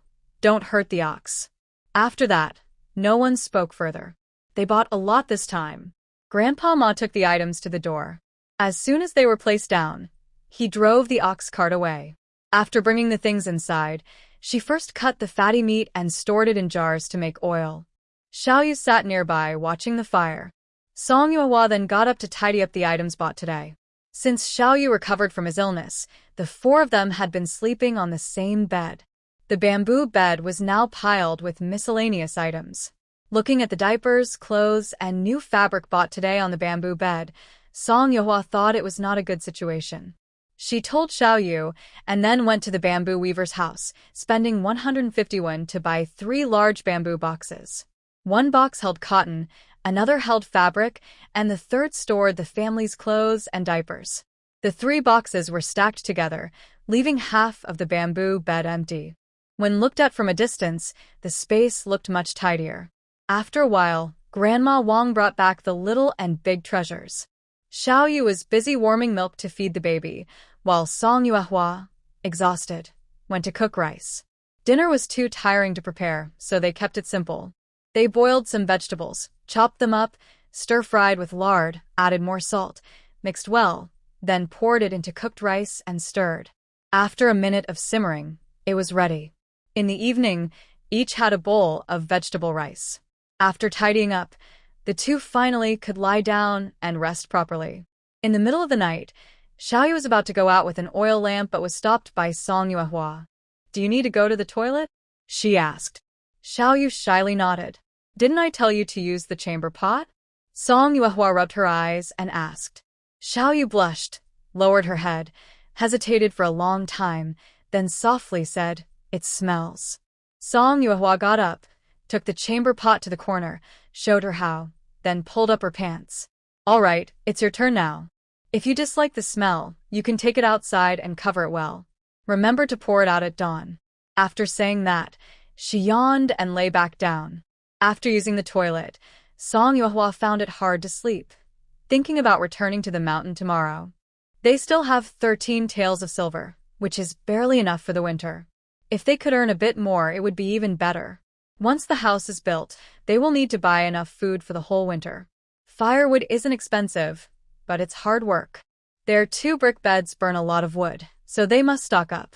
They also need to dry some preserved vegetables and cured meat, or when it gets very cold, even if they had money, it would be hard to buy fresh vegetables. They had set a trap on the mountain and couldn't help but think about it. When they first went into the mountain, the environment was unfamiliar, so they were cautious. This time, as long as they plan the route and timing well, they can go in the morning and return by evening. Early morning, Song Yuehua baked 4 pancakes, kept 2 for Xiaoyu, and took 2 herself. Last time, they found a large patch of mushrooms in the mountain. This time, Song Yuehua carried 2 baskets and brought her new sickle and pickaxe. On her second trip into the mountain, she felt more confident, especially since her route and destination were clear. When she hurried to the trap site, she was suddenly shocked by what she saw. The rope was broken into pieces, the stone and the cloth net was scattered everywhere, and the most pitiful thing was a large tree that had been forcefully broken from below, with jagged wood splinters at the break. Here, they only fear catching a big animal, but somehow it broke free from the rope. In anger, it even knocked down a large tree. The big tree was unintentionally harmed because of her. She collected rope and cloth nets, then took out a sickle. From the fallen tree trunk, she cut off a few branches and put them into her basket. She decided not to go deeper into the forest. If she encountered that wild animal again, she might get hurt or worse, which was not worth the risk. In the mushroom area, many new mushrooms had grown. She gently cut a large bunch with her sickle. She happily thought, "While others are busy harvesting rice in the fields, I am gathering mushrooms in the mountains. What fun! What fun! To do a good job, you need sharp tools." With her sickle, she spent an hour collecting a full basket of mushrooms. She left an empty basket to go pick some wood ear mushrooms. When she arrived, there weren't many wood ears, but she saw a large patch of millet bushes. This place was rarely visited. Heavy millet heads bent the branches. It was impossible to take only the millet. If she took everything, she might not have enough for dinner tomorrow. She spread out a cloth net, grabbed the branches with fruit, and cut them off with her sickle, then threw them directly into the net. This method of harvesting was very fast. She finished cutting all the millet in less than 2 hours. But the problem was that her bag became very full. She was very strong, so weight wasn't an issue. But the large amount of lightweight millet was quite troublesome. She placed the cloth bag on the ground and carried an empty basket around nearby. She didn't find any more wild fruits, but she dug up a few kudzu roots near a pond. Kudzu roots take up space. She dug about 10 and her basket was full. It was a fruitful day. Apart from some trouble on the way back, everything went well. When she returned home, it was already dark. Xiaoyu was waiting at the door with an oil lamp. Song Yuehua carried a huge cloth net, with a basket in her left hand and another in her right. When her figure appeared in the dark, Xiaoyu thought it was a wild bear coming down the mountain. She shouted loudly and slammed the door shut. Song Yuehua was speechless. Xiaoyu, open the door quickly. Hearing her sister's voice, Xiaoyu trembled and unlocked the door. As soon as Song Yuehua entered, Xiaoyu burst into tears, crying and saying, "Sister, you scared me to death." "Don't worry." Song Yuehua was deeply moved. "I only gathered some mountain produce and didn't go deep into the woods. I was slow on the way back, so I just arrived home now. Besides, sister is strong and good at archery, so she won't let herself get into trouble." The next day, Song Yuehua planted the branches she cut yesterday in the corner of the wasteland. Next, she was busy processing the mountain goods she brought back, peeling chestnuts, drying mushrooms, washing kudzu roots. Master. Just as Song Yuehua was quietly peeling corn, a familiar voice sounded in her ear. She looked up and saw some familiar faces. Xia Quan, Xia Wenwu, and a little girl about 7 or 8 years old. Since her change of attitude towards the Xia family, even Xia Quan, who is strong and has a full beard, looks more approachable. Song Yuehua stood up, brushed off the dust, and went over to greet them. Xia Wenwu pulled Song Yuehua aside and whispered, "Master, Dad is coming today to bring me to become your disciple. You promised me, so you must be reasonable. Big brother, it's about keeping your word." A small head peeked out behind Xia Wenwu, smiling happily. Cough cough, Xia Wenwu awkwardly cleared his throat and then introduced, "Master, this is my sister, Xiaoyu." Song Yuehua smiled at the little girl and then looked at Xia Quan. "Uncle Xia Quan agrees for Wenwu to learn archery for me?" Accepting Xia Wenwu was no problem for Song Yuehua. But she didn't expect Xia Quan to agree. She, an experienced hunter, was handing over her 10-year-old son to another 10-year-old. What was he thinking? Xia Quan nodded and said, "My son's archery isn't very good. If he can learn from different masters, maybe he can improve." Song Yuehua understood. Basically, it meant, "I can't teach him anymore, so you try." She had already promised, so she naturally agreed, but she still politely said, "I already agreed. No need for you to make a special trip. Since he's becoming my disciple, it should be done properly." Xia Quan then took out half a pig and 2 hens with their feet tied from the ox cart. Seeing the gifts, Song Yuehua's breath caught. She had planned to just give some casual guidance to the kid, but now she felt something was off.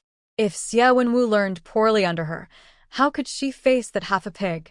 In that moment, the pressure felt overwhelming, and Song Yuehua began to regret. She quickly refused, "Uncle Xia Quan, this gift is too heavy. I can't accept such a big present." "Oh, master." "Thank you, Wuwen," he said busily. "Just accept it, or I'll feel embarrassed to let you teach me. Or maybe you should go back." Song Yuehua silently thought to herself. It seemed that Xia Quan noticed her thoughts and smiled, saying, "Miss Song, don't worry. As for Wuwen's talent, I, as his father, naturally know. If he's truly dull and slow, it's not your fault." Song Yuehua felt ashamed and replied, "I don't deserve such praise. Since you've accepted him, I will teach him wholeheartedly." The pig was still carried into the house, and the hen was also taken inside. Regarding Xiaoyu, Xia Quan explained, "Wuwen is still young and, after all, a boy. Even if he's learning archery, he might be talked about. If my young daughter were here, it wouldn't leave room for gossip." This was something Song Yuehua had overlooked. She didn't mind, but Xiuyu and Xiaobao still needed care. She was very grateful that the Xia family considered this. The group outside performed a formal apprenticeship ceremony. After the ceremony, Xia Quan left, and 2 little ones eagerly looked at Song Yuehua. Song Yuehua felt awkward and looked at the 2 siblings. "I really don't have time to teach you today. There's too much work at home. Can you come back in a few days?" Wuwen grinned and said, "A disciple helping their master is a duty. Master, what should I help you with first?" "Absolutely," Xiaoyu corrected from beside them. "Can't you just not say anything? If you do, I'll look bad in front of the master." Wuwen whispered angrily. "But you're wrong. The master will laugh at you too," Xiaoyu said. Wuwen lowered his voice even more. "It's okay. I don't think the master is very educated. If you don't say anything, no one will know. Song Yuehua thought. Whether I'm educated or not, I have good hearing. Wu Wen was assigned to shell corn. As for Xiaoyu, Song Yuehua said, Xiaoyu, if you're tired, rest inside the house. If you're bored, just walk around nearby. Xiaoyu blinked and said, Sister Song, I'm very capable too. Don't treat me differently. I'll be lonely. Song Yuehua was amused and called Xiuyu over, asking, Xiuyu just arrived here. Can you take her with you? Xiuyu nodded quickly, feeling a little excited inside. She hadn't had a sister before. The village girls were all afraid of Grandma, and no one wanted to talk to her. Xiaoyu, we are both Jade, right? Xiaoyu took Xiaoyu's hand happily and said, Just by hearing our names, I thought we were real sisters. Xiaoyu shyly smiled but became more confident. Xiaoyu, I will take you to see my little sheep. The sheep are amazing. De Bao and Xiao Bao drink milk from the sheep, and there are also little rabbits. The rabbits are very cute. Song Yuehua suddenly realized that although she was only 10 years old, her heart was that of a person in their 30s. Because she was more mature mentally, she felt more like a parent to Xiaoyu. But a 7-year-old girl naturally wanted to make friends her own age. Looking at it this way, she should thank Wenwu properly. Today, the sun was especially bright. Song Yuehua chopped the prepared kudzu root into pieces and laid them out in the sun to dry. They weren't busy making kudzu powder now. With their resources and manpower, it was too complicated. On the first day, her siblings helped her with chores, and they naturally wouldn't skip lunch. Song Yuehua picked a cabbage from Grandma Wang's garden and pulled out a white radish. She invited Grandma Wang to come over for dumplings at noon. In the village, it was rare to eat dumplings once a year, so Grandma Wang naturally refused. If you don't come, I won't take these vegetables. It's said that dumplings taste better when eaten with family. If you don't think so, I'll just settle the cost of the vegetables with you. Since it was said this way, Grandma Wang couldn't refuse. After she returned, Song Yuehua started preparing lunch. She first removed a bone, cut it into pieces, and boiled it for soup. Then she cut a piece of pork belly into 3 parts, one with green onions, one with cabbage, and one with mushrooms. Each filling made 30 dumplings. Lunch was dumplings with soup, each bite of dumpling paired with radish soup, and everyone enjoyed it thoroughly. There were 90 dumplings in total. Xia Wenwu ate 30 and sighed, I've never had such delicious dumplings before, Master. From now on, I'll work more for you, and you can make more dumplings. Xiaoyu, the young girl, didn't have a big appetite, but she still felt full after 10 dumplings. When Xia Wenwu spoke, she nodded vigorously. Grandma Wang was eating Song Yuehua's cooking for the first time. She never expected that a 10-year-old girl could cook so well. She enjoyed it so much she ate about 20 dumplings without realizing it. When she realized, she felt embarrassed, like she was fighting over food with a child. Xiaoyu ate 10 dumplings and Song Yuehua ate 20. They finished just in time. The remaining pork was salted and stored for a couple of days to dry and smoke into cured meat, so they wouldn't worry about having meat in winter. Tomorrow, we will start building the house. The days are looking better and better. While Song Yuehua was spreading salt on the meat and dreaming of the future, her mother-in-law's shouting and scolding came from outside. Since the last time Song Yuehua bought a lot of things from the county and mentioned building a house, some troublemakers had come to see what was happening at the end of the village. There were piles of bamboo and wood on the open ground, clearly not for small projects. Rumors spread quickly from one person to another and then to more people. When the rumors reached her mother-in-law, they turned into stories that Song Yuehua found treasures on the mountain, sold them for money, and was now planning to build a big house. Master, there's a crazy old lady outside. Xia Wenwu was shelling corn outside when suddenly an old woman with narrow eyes ran up, shouting loudly at the house, scaring him so much he hurried inside to find his master. Song Yuehua calmly wiped the salt off her hands and softly said, It's okay. Grab your bow. Let's go see what's happening. All right. Xia Wenwu's spirits lifted, finally getting a chance to see his master draw the bow with his own eyes. Taoyuan village is small, so everyone tends to know what's happening. When the villagers saw the old Song family rushing towards the end of the village, some quick to react knew there would be some excitement. You call friends and invite others. It's rare to see such a lively scene, so half the village followed along. Xiaoyu was feeding the sheep when she heard her grandmother's voice. Her face turned pale instantly, and she instinctively wanted to hide. But when she saw her older sister, she ran over and stood behind her. Song Yuehua didn't expect so many people to come, but she didn't mind. Suddenly, her hand was grabbed. Her heart softened, and she turned her head to look at Xiaoyu, giving her a gentle smile and holding her trembling hand tightly. Her mother-in-law was still there, standing with her hands on her hips, cursing loudly and spitting as she spoke. Heartless, wicked little brat. Without me, could you still be alive? You get good things and don't think of your grandparents. That's unfilial. You'll be struck by lightning. You'll have a terrible death, you ungrateful wolf.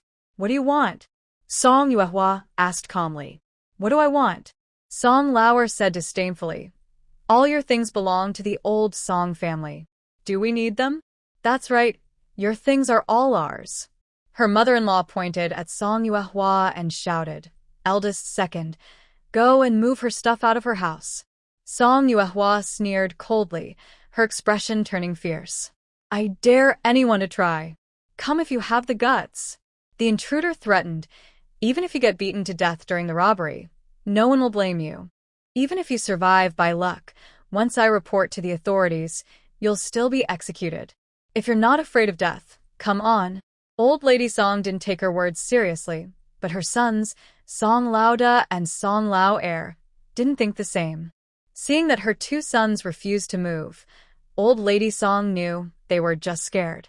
Since she couldn't persuade them, she decided to go herself. Just as she was about to rush forward, Song Lauda grabbed her and whispered, Mother, do you really want to stand in front of so many villagers and take the houses of some orphan girls? Old Lady Song finally noticed the crowd behind her. She spat harshly and cursed silently, calling them idle troublemakers. Still, she wavered a little. Song Lauda added, Besides, it's not good to explain to the village head. To villagers, compared to the county official they had never seen, the village head seemed more intimidating. Old Lady Song looked at her sons and asked, What should we do? The brothers didn't answer. Song Yuehua said, If there's no problem, you should leave now. There are children inside. Don't disturb their ears. Leave whenever you want. Did this place write your name? Song Er said with a mischievous tone. Song Yuehua replied calmly, Yes, my name is on the land deed. If you don't believe it, go ask the village head. Hearing this, Old Lady Song didn't get angry. Instead, she was happy. It meant the land and the house belonged to her. Thinking of this, she gathered her strength and said, Hand over the land deed. That's not something a little girl should be holding. Song Yuehua said, I bought it with my own money. Why should I give it to someone unrelated? Xiaoyu, holding a bow, also stepped beside Song Yuehua. In Sinan village, Xiaoyu had seen some unreasonable women before, but this kind of wild arguing was the first time she saw. She wondered why Sister Song was so calm. If it were her, she would be very angry. The woman opposite, Old Lady Song, seemed to have been caught off guard and stomped her foot, exclaiming, Unrelated? I raised you all these years. Who fed you? Who nurtured you? I raised you so big. Gratitude for raising me is greater than the sky. I am alive, so you must be filial to me. Even if the village head were here, I'd still be right.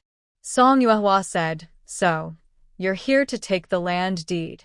Old Second Song lied, saying, Grandparents are only helping you keep your valuables for now. If they get stolen, it will be bad. Look at what he's saying. Who is Old Second Song insulting? His intelligence? Regarding the house deed and money, I won't give you either, Song Yuehua said clearly. When we separated, it was made very clear that we are no longer related or responsible for each other. As long as you don't bother me, I won't come looking for you. If you insist on making me unhappy, then I will do the same to you. At this point, Song Yuehua reached out her hand. Xiaoyu quickly handed her the bow, and she threw a seed into the air. She nocked an arrow and shot it smoothly, in one motion. The arrow flew through the seed and landed straight on the ground. Everyone present was stunned. They couldn't believe Song Daya had such skill. No wonder she could build a house. The arrow cut through the air with a swoosh, startling Grandma Song so much she froze. For a moment, she thought Daya was going to shoot her, and her legs trembled uncontrollably. Old Second Song stepped back, standing behind Grandma Song. Enough trouble. Everyone, go back now. Song Yuehua handed the bow to Xiaoyu and said coldly. Realizing what was happening, Grandma Song shouted in fear, "She's trying to kill someone. Someone, catch this murderer. She's trying to kill me. Look, everyone, you saw it." Mother. Old First Song caught Grandma Song and said, "Let's go back." "You useless thing." Grandma Song snapped angrily, pushing away Old First Song and cursing. "Your mother is almost killed, and you do nothing? Pathetic. All these years, I've been good to you. Second. That wicked old woman." Old Second Song cursed silently, but kept a respectful face. "Mother, I am here." Second. Grandma Song grabbed his wrist with tears in her eyes. "You have to help me. She really wants to kill me.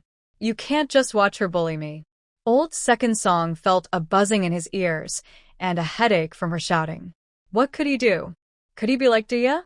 His wife was scared and wanted him to be the scapegoat. She really thought he was stupid.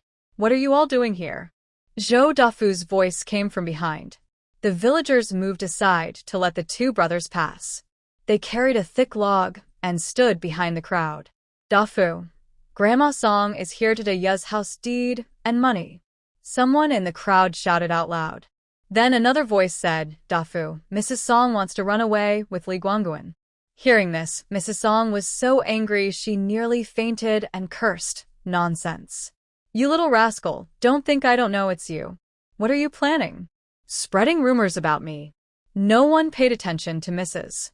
Song, and more voices began to emerge one after another. Old Second Song wants to rob the children. "Dafu, you should report this to the authorities."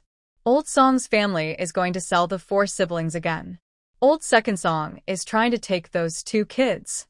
"Ergue, you'd better stop him." Zhou Dafu and Zhou Ergue. Has the world become like this? Eventually, they went to Song Yuehua to understand the situation. It wasn't exactly as the villagers said, but it was still pretty disgusting.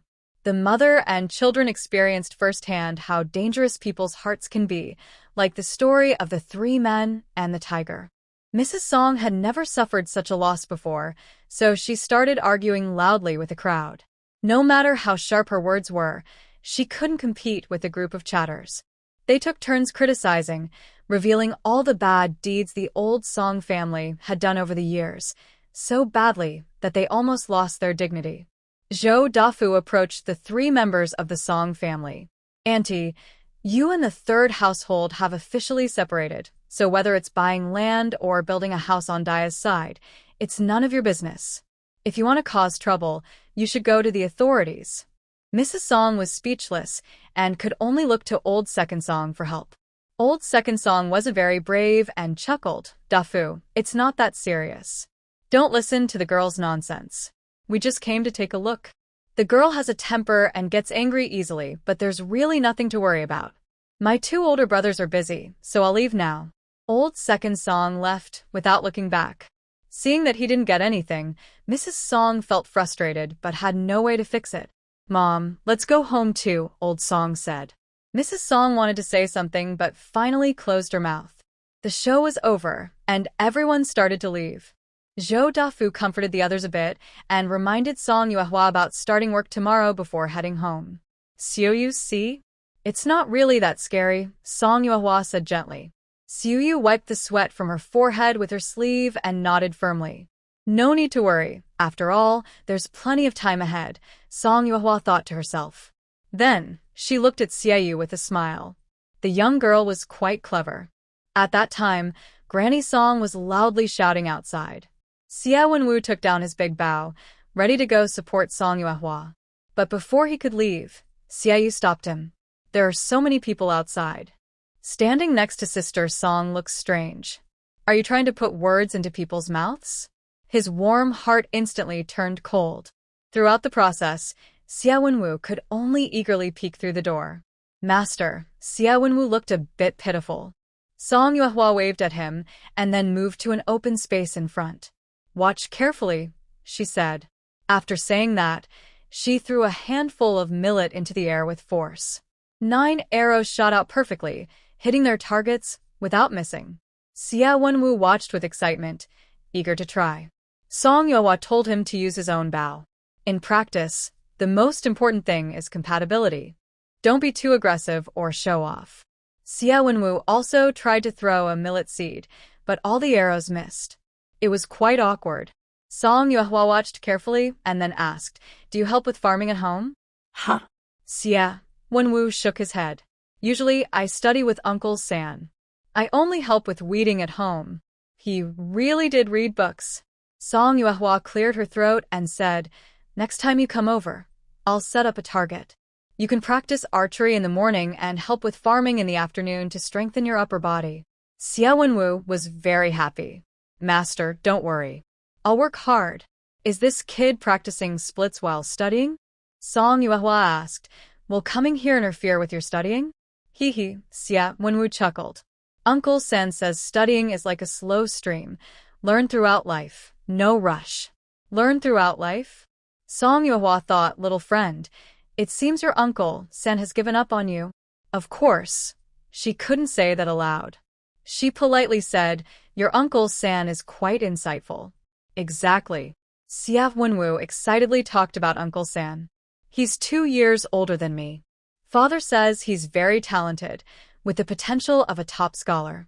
"Oh," Uncle San said, "he plans to take the imperial exam as a child scholar in 2 years. When that happens, there will be a celebration at home. I invite you to join us." Haha. Can a child scholar still be reserved now? If he says he will, then he will? Although Song Yuehua wanted to tease the Xia-san, she kept a polite smile and said, "Then I'll wait and see." With the combined effort of several people, the coarse millet brought down from the mountain was quickly peeled. Song Yuehua estimated it weighed about 50 pounds. For dinner, they made a stew with chestnuts and cured meat and also cooked a pot of pork and mushroom soup. The 4 of them finished the entire pot of rice and soup cleanly. After dinner, Song Yuehua asked, "Do you want to go back early? It's too late and might not be safe." Xia Wenwu replied, "Master, that woman is too scary. I'll stay to protect you." Since he was a new apprentice, Song Yuehua felt reassured by his caring attitude. No need to worry. These people look strong, but are actually weak inside. I showed them a trick today. They value their lives and won't come to bother me for now. Even if they do, I'm not easy to deal with. Xia Wenwu still felt uneasy. "Anyway, I don't feel safe going back. It's better to stay here." Song Yuehua pointed around and said, "There's only one room. How will you sleep?" I know, Xiaoyu grinned, showing his small tiger teeth, and said happily, "I'll sleep on the bamboo bed with Xiaoyu, and my brother will sleep outside the door." Xiaoyu looked full of hope, and even Xia Wenwu seemed to agree. As the only reliable person, Song Yuehua naturally disagreed. In the end, the 2 of them took a bullock cart from Sinan village to return. After they left, Song Yuehua thought to herself that she needed to build a bigger foundation. When they grew older, they would need separate beds, and guests could stay over. On the day construction started, the Zhou brothers and the craftsmen arrived early, and a feng shui master first burned incense and made offerings. After the ceremony, they lit a string of firecrackers to officially begin work. Song Yuehua had already discussed the house details with the Zhou family, so with the Zhou brothers present, the workers wouldn't need to bother her with questions. Once construction began, there was constant banging and knocking nearby. Grandma Wang was worried it might scare the twins, so she discussed with Song Yuehua, "The noise is too loud. During the day, let the 2 little ones stay with me, and at night, I'll bring them back. Is that okay?" At that moment, Song Yuehua realized she had been careless. If she scared the children, she would regret it forever. She expressed gratitude to Grandma Wang, saying, "Thanks to you being here. If it weren't for you, I might have made a big mistake." Although Grandma Wang had some worries, She didn't think it was that serious.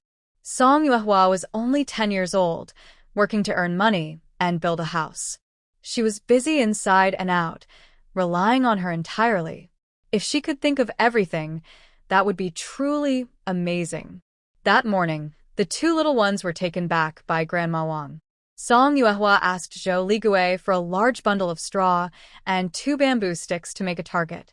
After the siblings arrived, they arranged for Xia Wenwu to practice archery in a distant place. Xia Yu didn't need instructions and went directly to find Xiao Yu. Everyone had their own tasks, and Song Yuehua also had things to do. The unused land they bought totals 3 acres. The house itself isn't very big, but the fenced area covers nearly 1 acre. Outside, there are almost 2 acres of wasteland that need to be used soon. It's impossible to clear all at once, so they plan to divide it into sections and work on each part step by step. Planting vegetables early means they won't have to go to Grandma Wang's garden every day. Song Yuehua is strong. With 1 shovel, he can turn up the soil, but the ground is full of stones. If he digs like this, the shovel will break in a few days. They eat meals step by step, doing things gradually. They bought 2 bamboo hoes and 2 bamboo brooms from the bamboo craftsman's house. First, they moved the large stones, then used the bamboo hoes to gather the slightly bigger stones together and sweep the smaller stones away with the bamboo brooms. After cleaning the ground, they need moist soil. Song Yuehua carried water back and forth, about 10 loads, watering until the soil was fully soaked, then he could turn the soil with A. He worked all morning but had only finished half, and he was too tired to speak. For lunch, Xiao Yu cooked sausage and mushroom rice. Song Yuehua silently ate 2 large bowls. Seeing his master so exhausted, Xia Wenwu comforted him. "Master, I'll help you this afternoon, so it won't be so tiring." Song Yuehua nodded tiredly. Suddenly, he remembered something. He got up and went to find Zhou Ergui, gave him 2 taels of silver, and asked him to bring back 15 jin of white rice, 20 jin of brown rice, and a large water jar from the county tomorrow. Currently, the family uses a bucket of water at a time, which is okay for a few days, but long-term it's inconvenient. Also, watering the new land will require much more water, so buying a jar is necessary. Splitting the work helps prevent overexertion. They buy rice because there are now 2 more mouths to feed, and their stored food is running out. People often say that a half-grown kid can eat their parents out of house and home. Xia Wenwu's appetite is more than enough for 2 people. At this point, the family still has 11 taels of silver left. Before winter, they need to go back to the Buga Mountain. While moving stones, Song Yuehua was thinking about going into the mountain. In the afternoon, with Xia Wenwu's help, the work went much faster. After finishing her chores, Xiao Yu also came over with Xia Yu to help rake stones. The group worked busy all day and finally managed to clear a piece of land, plant vegetables, and water them. The task was finally done. For dinner, they cooked a pot of rice, stir-fried a large dish of green peppers with pork, prepared a big bowl of cabbage, and steamed some eggs. While eating, Xia Wenwu said, "Master, do you believe it? We don't eat this well at home. Every meal has meat, not just farmers. Even hunters don't eat like this every day." Song Yuehua didn't plan to reflect on this and said, "You don't manage the household, so you don't realize how expensive firewood, rice, oil, and salt are. Xiao Yu and I need to eat well because we were weak in the past and now need to recover our health. We're at the best age for growing taller, and if we don't eat good food, not only will we be shorter and weaker, but we might also become less attractive. As expected of my master, you know so much." Xia Wenwu admired. Xia Yu nervously touched her small face. That night, Debao kept babbling and wouldn't sleep. Song Yuehua gently rocked him, patting his back and soothing him for a long time until he finally fell asleep. Xiaobao was quiet and didn't make trouble. She liked being carried around by Song Yuehua inside the house. Sometimes, when she paused to rest, she would blink her big, round eyes at you. Song Yuehua would then carry her and walk back and forth. Eventually, it was late at night. Xiaobao couldn't resist her sleepiness anymore, yawned softly, and soon fell asleep. After putting the 2 children to bed, Song Yuehua stretched lazily. She looked back and saw Xiao Yu still sewing under the oil lamp. She immediately said, "The clothes we have now are enough. Don't stay up late and strain your eyes." Xiao Yu smiled and said, "Sister, today Xiao Yu gave me a bracelet. I want to make a small pouch to give her." After saying this, Xiao Yu proudly showed her bracelet, and Song Yuehua couldn't help but laugh. The bond between the two girls was growing quickly. Song Yuehua took a cloth bag from a bamboo box and handed it to Xiao Yu. "This is the hairpin we chose together in the county. You and Xiao Yu each take one. Tomorrow you can give it to her." Xiao Yu refused, saying, "Sister, isn't this for you? I'll sew a small pouch for myself. You keep the hairpin." Song Yuehua chuckled softly. "This was originally bought for you, but your hair wasn't long enough back then. Recently, you've taken good care of it, and your hair looks shinier now. It will look even better when you wear it. Besides, if I wear one, it should be a golden flower, or at least a silver one. These childish ones are not suitable for me." Xiao Yu. Sister is really childish now. After much persuasion from Song Yuehua, Xiao Yu finally accepted the 2 hairpins. She didn't stop there. She also gave her a small purse. The hairpins were a gift from sister, but the purse was from Xiao Yu herself. The next day, the big jar finally arrived, along with 2 iron pots she had ordered in the county, 1 large pot and 1 small pot. The large pot was put aside for now. With the small pot, they could finally cook proper meals. After Xiao Yu arrived, Xiao Yu took out the 2 hairpins. "Xiao Yu, these are from sister. Pick one quickly, and we'll try them on later." One was a plum blossom, and the other a peach blossom. Xiao Yu chose the peach blossom and pinned it on Xiao Yu's head. Xiao Yu looks gentle, and the peach blossom adds more color. "Xiao Yu, I told you to pick what you like, but you helped me choose," Xiao Yu pouted. Xiao Yu happily put on the plum blossom and asked, "I like both. Xiao Yu suits the peach blossom, and I suit the plum blossom. Do I look good wearing it?" Xiao Yu nodded eagerly. "Yes, very pretty. Very pretty."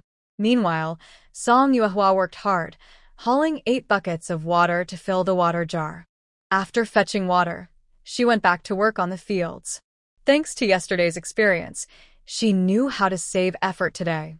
By noon, she even had time to cook. She made stir-fried mushrooms with pork, spicy eggplant with peppers, dry-fried green beans, and carrots stewed with cured meat. Xia Wenwu sniffed the aroma, saliva almost dripping. "Master, how do you come up with so many dishes? Teach me how to cook too. When I go back, I can teach my mother." Xia Yu also encouraged him. "That's a good idea. If Big Brother learns, he can cook for himself.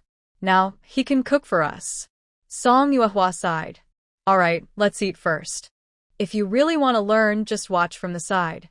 After seeing it twice, you'll get it." After the meal, Xia Yu took out 3 taels of silver and handed it to Song Yuehua. "Big sister Song, this is our meal money with Big Brother.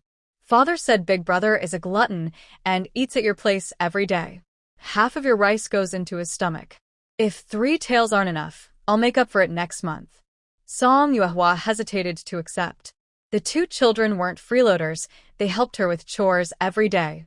The brother and sister were there, eating the same food they usually did, just a little more. Even though Xia Wenwu ate a lot, half a bowl of rice still filled his stomach. Well, actually, it wasn't that exaggerated. Xia Wenwu really could eat more than her. "Senior sister Song, just take it," Xia Yu begged sweetly. "Otherwise, Dad won't let us eat here. If I can't have your cooking, I'll be very sad. You've spoiled my appetite now, so you have to take responsibility." Song Yuehua wasn't being polite, but she couldn't help but smile as Xia Yu hugged her and mumbled. So, she accepted a silver coin and said, "Just 1 silver is enough. You can take the rest back to your dad. Senior sister Song, don't worry about getting a good deal. We eat plain rice every day, with some meat and vegetables.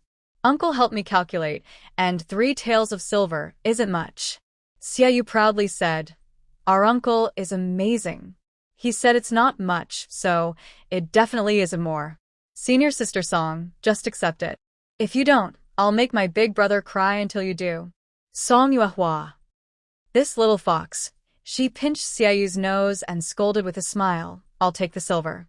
If you dare make your brother cry, I'll make you cry." Xiaoyu finished her task happily and ran off laughing. Song Yuehua put the silver away, thinking she needed to ask Grandpa Ma to buy some vegetables tomorrow. The wasteland outside was divided into 13 plots. From early morning until evening, everyone was exhausted. After the land was prepared, they had to water, fertilize, and then plant vegetables. It took a total of 14 days. After this big task was done, Song Yuehua seriously practiced archery with Xia Wenwu all morning. First, she helped him make some adjustments to his movements. Then she said, "We don't have land for you to plow anymore. Why don't you go home and clear some land?" No. Xia Wenwu hurriedly shook his head. "Master, you can't send me away. I still haven't learned that white-cut chicken dish from last time." Song Yuehua was shocked. Xia Wenwu kept bringing pork and giving silver, and I somehow turned his son into a cook. How could she have failed that half of the pig? That night, Song Yuehua made a new training plan for Xia Wenwu. He had to show some results. The next day, as soon as Xia Wenwu arrived, Song Yuehua took him into the mountains. "Master, are you taking me hunting?" Xia Wenwu asked nervously, but also a little excited. Song Yuehua said, "We are going to the mountains to dig for kudzu root, which we will make into powder. It's a good chance for you to practice." Oh. Xia Wenwu looked a bit disappointed. This silly apprentice really doesn't understand his archery skills. When they arrived, Song Yuehua handed Xia Wenwu away, while she took a pickaxe to start digging. Before leaving, Song Yuehua borrowed 2 baskets from Grandma Wang, and with her own 2 backpacks, they had 4 big baskets, weighing around 150 to 160 jin. They dug all morning. Seeing a hole of kudzu leaves, they decided to come back in the afternoon. They made 3 trips that day, carrying over 400 jin of kudzu root in total. The next day, they started making kudzu root powder. Xiaoyu and Xiaoyu, possibly 2 people with similar names, washed the kudzu roots. Song Yuehua was responsible for chopping, and Xia Wenwu used a stone mill to crush them. In the village, there was a large communal stone grinder. After crushing, they had to carry the mixture to grind it again. The pulp was filtered through coarse cloth to remove the residue, then placed in a large jar to settle overnight. The next day, they saw the kudzu powder had settled at the bottom of the jar. They poured out the water on top, leaving behind a thick layer of kudzu powder. Over 4 days, several people worked hard, almost exhausted. So, originally, Song Yuehua didn't plan to make kudzu root powder because it was too labor-intensive. After drying, the kudzu root powder weighed over 50 jin. Song Yuehua specifically taught Xia Wenwu how to cook it. First, dissolve the kudzu powder in cold water, then boil it with sugar water. Once boiling, pour in the white powder mixture. Wait until it bubbles, then add eggs. "Remember?" Song Yuehua asked. Xia Wenwu sniffed the sweet smell and swallowed hard. Got it. Master, hurry up and put it in bowls. It will burn if we cook it too long." The 4 of them each had a bowl, enjoying the tasty dish. On their way home, Song Yuehua gave her siblings 20 jin of kudzu root powder. "This is for you, you've worked hard these days. Kudzu root powder is good for beauty and health. It's a gift for your mother, a sign of your filial piety." Xia Wenwu hesitated but accepted it, touched, and said, "Thank you, Master. I can't thank you enough. I'll bring a chicken tomorrow." Song Yuehua was silent. After so many days, she still hadn't forgotten his white-cut chicken? Is this child becoming more interested in cooking? Forget it. She decided to let him cook a couple of dishes someday to test his skills. If he has talent. Sigh. She didn't dare to ask Xia Quan directly. The remaining kudzu root powder, Song Yuehua gave 2 jin to Grandma Wang, 2 jin to Grandma Jean, 2 jin to Zhou Lijing, and kept more than 23 jin for herself. During winter, when sitting on the heated brick bed, just having a bowl of sweet, sticky kudzu root starch makes me feel very happy. After finishing some work, Song Yuehua has free time again. In the next few days, besides setting target plans for Xia Wenwu, she occasionally teaches him how to cook. Song Yuehua has good news and bad news. The good news is that Xia Wenwu has a talent for cooking. The bad news is that he only has that talent, Wenwu, go home early today and cook a meal for your parents, Song Yuehua said tiredly. She hopes Xie Quan understands her hint. Xie Wenwu doesn't think much about it. He feels it's time to show his skills to his family. Master, shall I make plain boiled chicken? Song Yuehua replied exhaustedly. If your family has enough chickens for you to cut, then go ahead. In the evening, after finally putting the two little ones to sleep, Xiao Yu is still doing needlework. When she looked closer, she saw she was embroidering characters, specifically the character for Song. Song Yuehua asked, "Whose name is Xiao Yu embroidering?" "Older sister, do you know how to read?" Song Yuehua was momentarily speechless, stammered a few words, then quickly explained, A scholar came to the village before and taught me. I can recognize a few characters." Xiao Yu was very envious and said, "That's great. Older sister can read, and Xiao Yu can read too." "Oh, and older sister, Xiao Yu learned to write your name today." Song Yuehua softly responded with a hum and then asked, "Xiao Yu, do you want to learn to read? I can teach you, okay?" Yes. Xiao Yu's happy expression froze, and she hesitated. "I heard that learning to read costs a lot of silver." "Older sister, I don't need to learn.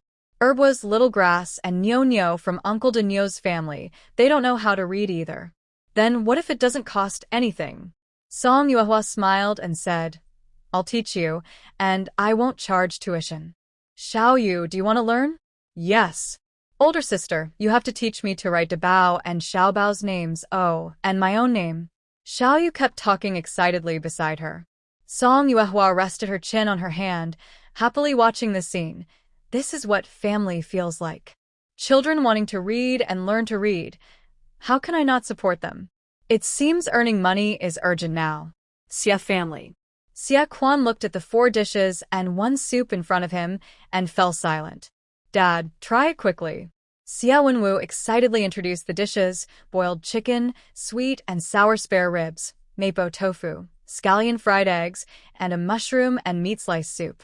Next to him, Xie held his forehead, trying not to laugh, and his shoulders kept shaking with amusement. After Xie Feng sat down, he didn't speak, and no one noticed that his Adam's apple moved slightly. Try some. Xie Wenwu's mother, Yu, smiled gently and said softly. Xie Quan sighed, picked up his bowl, and took a piece of fried egg. It tasted really good. "Xiao Wen, do you eat these kinds of dishes every day outside?" Xie asked with a smile.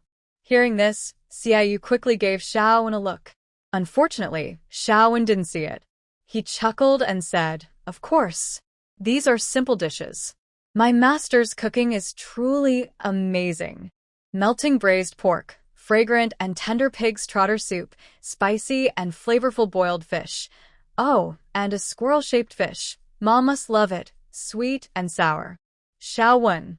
Xie Quan slapped his chopsticks and asked angrily, "Are you going to a restaurant or learning archery?" This sudden question made Xiao Wen feel a bit wronged. He lowered his head and muttered, "My master's cooking is delicious. What can I do? I just learned a few dishes and wanted to come back and show respect to my parents." "Eat your food," you said calmly.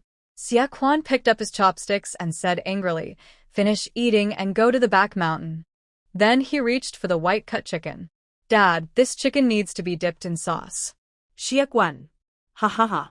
Xie couldn't hold back anymore and burst out laughing. "Big brother, don't be in such a hurry. Xiao Wen has the skill. In the future, he could open a restaurant, make a lot of money every day, and live a wealthy life. Even if not, he could be a chef and have a good life. Scholars, farmers, merchants, and artisans." Xie Quan shook his head and didn't say anything more. In this dynasty, doing business meant being looked down upon, and one couldn't take the imperial exams within 3 generations. Clearly, Xie had hopes for a bright future, so how could he give up on his prospects? Xie Quan understood what Xie meant. Xie took a slice of mushroom and said lightly, "Wealth and a bright future depend on fate. No one can block my path. Xiao Wen should just learn openly. From now on, dinner is up to him."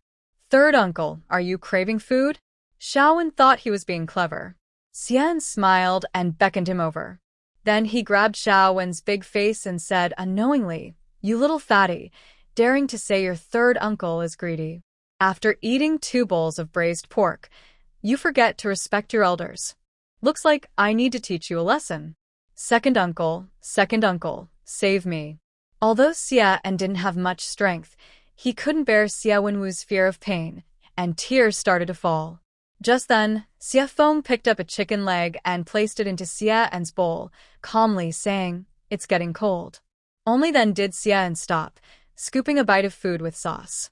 Xia Wenwu, with a red face, felt bitter inside. He had worked hard to prepare a table of dishes, but no one praised him. Instead, they scolded him and hit him. Next to them, Xiaoyu quietly moved closer and whispered, "Big brother, please don't talk anymore. Eat quickly. The food is almost gone." After the meal, Xia Wenwu was taken to the back mountain by Xia Quan to practice archery. Xiaoyu went to the study to find Xia and third uncle. "Can you help me write a few names?" Xia smiled warmly. After eating red braised pork, pig's trotter soup, and boiled fish for a few days, "Can't you write characters anymore?" Xiaoyu, feeling jealous, thought, "It's making you look ugly. I'll write them myself." Xiaoyu turned to grab paper and a brush from the bookshelf. "If it weren't for your good handwriting, I wouldn't come to you," Xiaoyu thought. Suddenly, someone pulled his braid. Xian said, "Say the names." Ugh. First time regretting not practicing calligraphy more often. To give Xiaoyu a good-looking picture, Xiaoyu endured and honestly recited the names of the 4 from the Song family. Xian, with one hand on his waist and the other pinching his chin, remained silent for a while. "Third uncle?" Xiaoyu frowned and called out, "TSK." Xia and clicked his tongue, and Xiaoyu asked, "Third uncle, is there a problem?" "No problem." Xia waved his hand and leaned back, saying, "I'm just feeling a bit jealous." Xiaoyu, silent, didn't respond. Xia didn't mind and continued, "Yuehua, Yushuan, Qingzhou, Yunsheng. How come others' fathers are so good at choosing names?" "The names were chosen by Sister Song," Xiaoyu replied. "Sister Song?" Xia asked curiously, "Yuehua from Song? She's only 10 years old. Has she been to school?" Xiaoyu nodded. "Sister Song is 10 years old. She hasn't been to a formal school, but I heard she learned a few poems when she was little." Xia nodded. "She's quite remarkable." "Third uncle, do you really know how to write?" Xiaoyu crossed his arms and pouted. Xia raised an eyebrow and smiled, tapping Xiaoyu's forehead. "Hey, little rascal, you dare to talk nonsense. Just wait."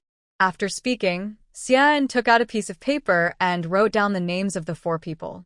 He carefully stored the paper away, and Xiaoyu ran off without looking back. Xia then drew another piece of paper, wrote the 4 names again, looked at the characters on it, and sighed softly. "To earn money, you have to go into the mountains." Song Yuehua didn't delay. While the weather was still not too cold, she quickly made arrangements. When the Xia siblings arrived, she discussed with them, "I need to go into the mountain for a few days. I'll be back in 3 days. If it's not too much trouble, I hope you can stay here and keep little Jade company the next 2 nights. "Master," Xia Wenwu looked at her with hope. Song Yuehua knew what he was thinking, but she couldn't agree. Her safety wasn't fully guaranteed, and she definitely couldn't bring a child along. "Wenwu," Song Yuehua interrupted him seriously, "I've entrusted my family to you. Will you help me protect them?" It was the first time she had given such a big responsibility. Xia Wenwu was deeply moved. "Master, don't worry. I'll make sure little Jade is safe. Not a hair will be harmed." "Forget about the hair for now." Song Yuehua patted his shoulder with a look of satisfaction. "With you here, I can rest assured." Xia Wenwu grinned widely, showing his teeth proudly. Her older brother's silly look was hard to watch, but she was still looking forward to spending the night with her sisters. The house was almost finished. Only the roof, doors, and windows, and the floor needed fixing. After a thorough check, Song Yuehua paid Zhou Dafu 2 taels of silver to have stones laid on the 2 kangs, cellar, bathroom, and dining hall. Especially the 2 rooms, which she wanted to be whitewashed inside, making them clean and bright, good for the children's health and well-being. The family only had a total of 11 taels of silver. Zhu Yanli's 10 taels, which were buried underground, hadn't been used yet. That night, Song Yuehua kept one tail on herself and handed over the 10 tails to little Jade, telling her to keep it safe. Little Jade held the silver tightly, worried. Sister, I have a bad feeling. Maybe you shouldn't go. The money is enough for now. Once some time passes, I can exchange my embroidered handkerchiefs for money. Considering what happened last time, Song Yuehua thought it was necessary to give her a good talk. Do you know why Wenwu wants to become my apprentice? Because I am very capable. Even the best hunters stay at home sometimes, and their arrows can rust. Hunting is risky, but it is our way of life. You need to get used to it slowly. Xiao Yu, I promise you, I will come back alive. As long as you are here in this world, I can't bear to leave. The next morning, Song Yuehua prepared some dry food, carried her big bow, rope, net, and pickaxe and left home. She entered the deeper woods from the outskirts. After walking for a while, Song Yuehua felt something was wrong. The usual sounds of insects and rustling grass had disappeared. Everything around was unnaturally quiet.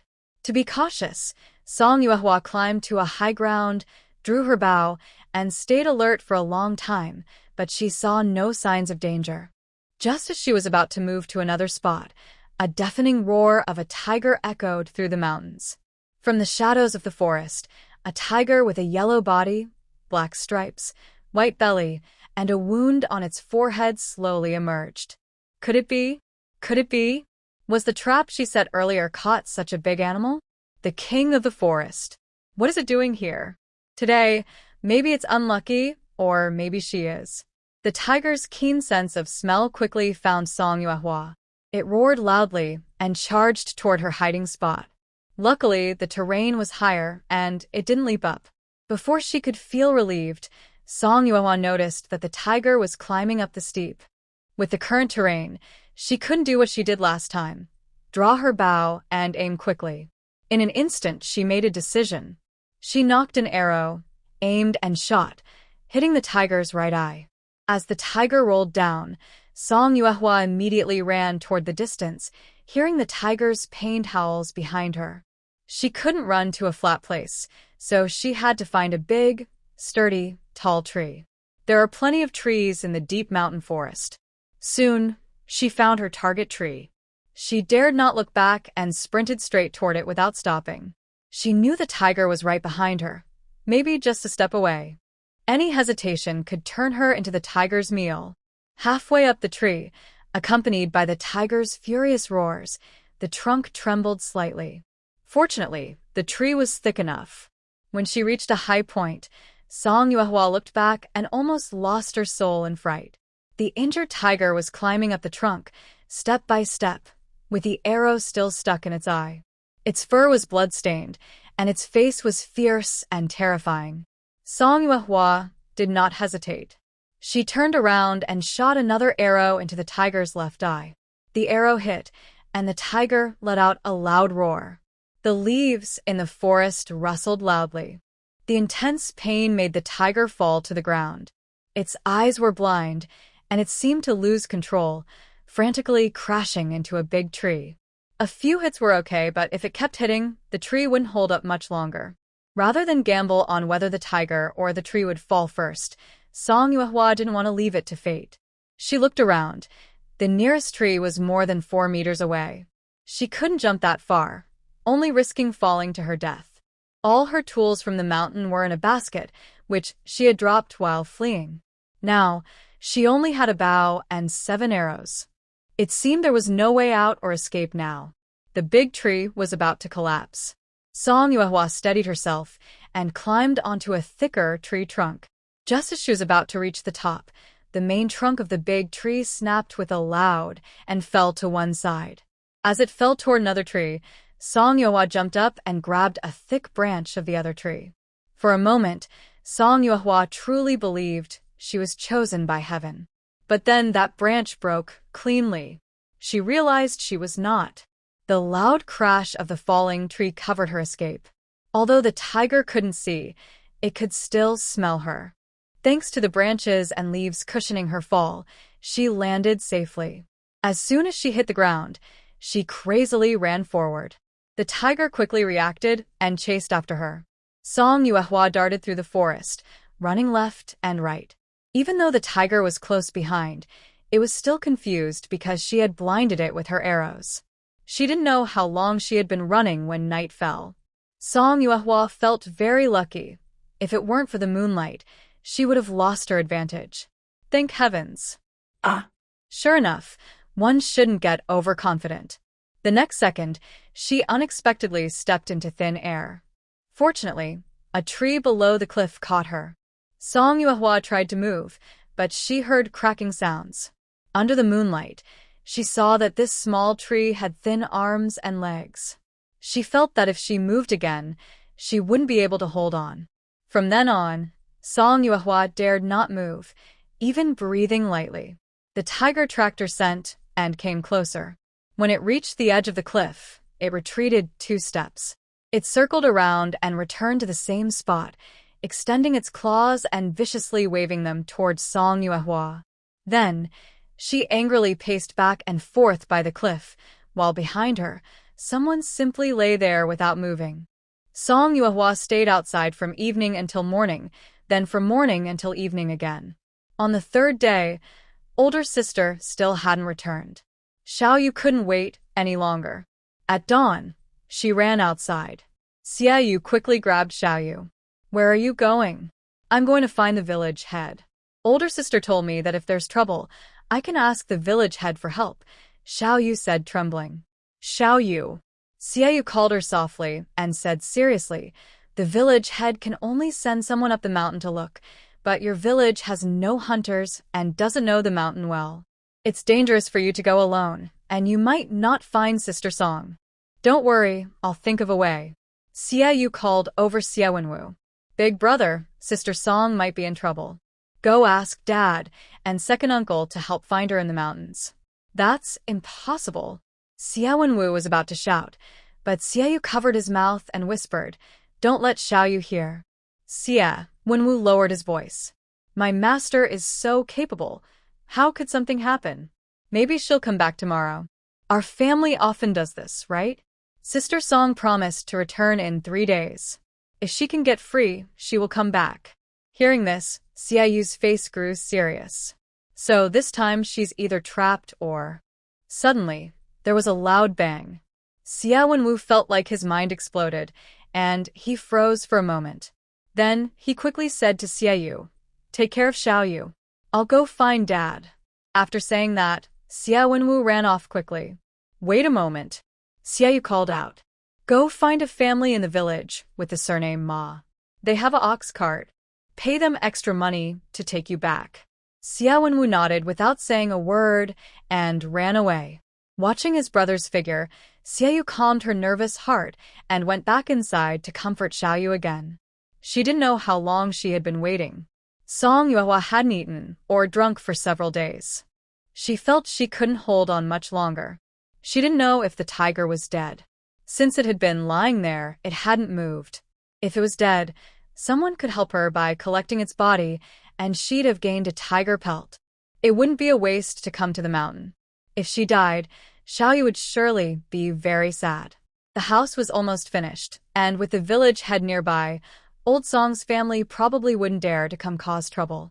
But relying on Xiaoyu, how can she protect the little and big treasures, or the new house? I should have prepared for the worst before leaving. Also, Xiaoyu was given too little money. It would have been better if Hu Pai could share half with Xiaoyu. They bought too little grain. I should have bought more. It would have been cheaper. It would be so good to see the 3 little ones grow up. There are still so many things left undone. Xiaoyu, I'm sorry. I didn't keep my promise. I really don't want to die. Heaven, you set me here on purpose, just to turn me into a dried-up old person. Right now, Song Yuehua's brain was unusually active. Just when she thought everything was settled, the tiger on the cliff roared loudly. She squinted her eyes and looked at it, as if someone had tightly grabbed its neck from behind. Wow, it's still alive. Song Yuehua felt a bit discouraged. At that moment, a rope was thrown down from the edge of the cliff, and a deep voice came. Hold on tight, I'll pull you up. Song Yuehua opened her eyes and saw Xie Feng. With hope, her strength seemed to return. She quickly grabbed the rope, wrapped it around her wrist a few times, and Xie Feng pulled hard. She was pulled up. After many days, she was back on the land. Before she could untie the rope, the angry roar of the big tiger was close by. Second Uncle Xie, take me to that place, Song Yuehua rasped, pointing at a low hill in the distance. Xie Feng looked at her, then carried her over. When they arrived, Song Yuehua found a good shooting spot, stepped on her bow, knocked an arrow, and prepared her shot. The tiger ran to the edge of the cliff, roared, then looked around. Second Uncle Xie, help me, Song Yuehua whispered. It remembers me. As soon as it smells me, it'll pounce. You draw it from that side, try to make it face me directly. Are you confident? Xie Feng asked. Song Yuehua immediately replied, yes. Xie Feng nodded, stood up, and leapt out gently. The tiger was quickly attracted over. Just as it was about to chase, it suddenly stopped, turned its head to the left, confirmed something, then spun around and pounced. 1, 2. Song Yuehua silently counted in her mind, at a distance that could be a fatal strike. She aimed at the spot just above the nose, right at the in the skull, a narrow slit, with no room for error. With the bow fully drawn, when they counted to 3, the arrow was released. In that moment, the arrow struck, and Da Hu sadly passed away. When Xie Quan arrived, Da Hu was lying on the ground, no longer alive, and Song Yuehua had fainted.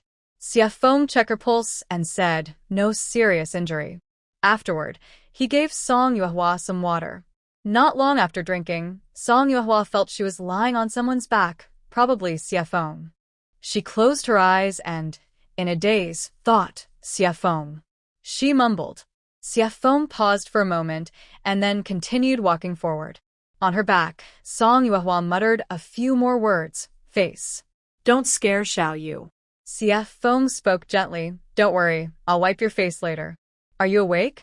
Xie Quan asked. Xie Feng shook his head and said, talking in sleep.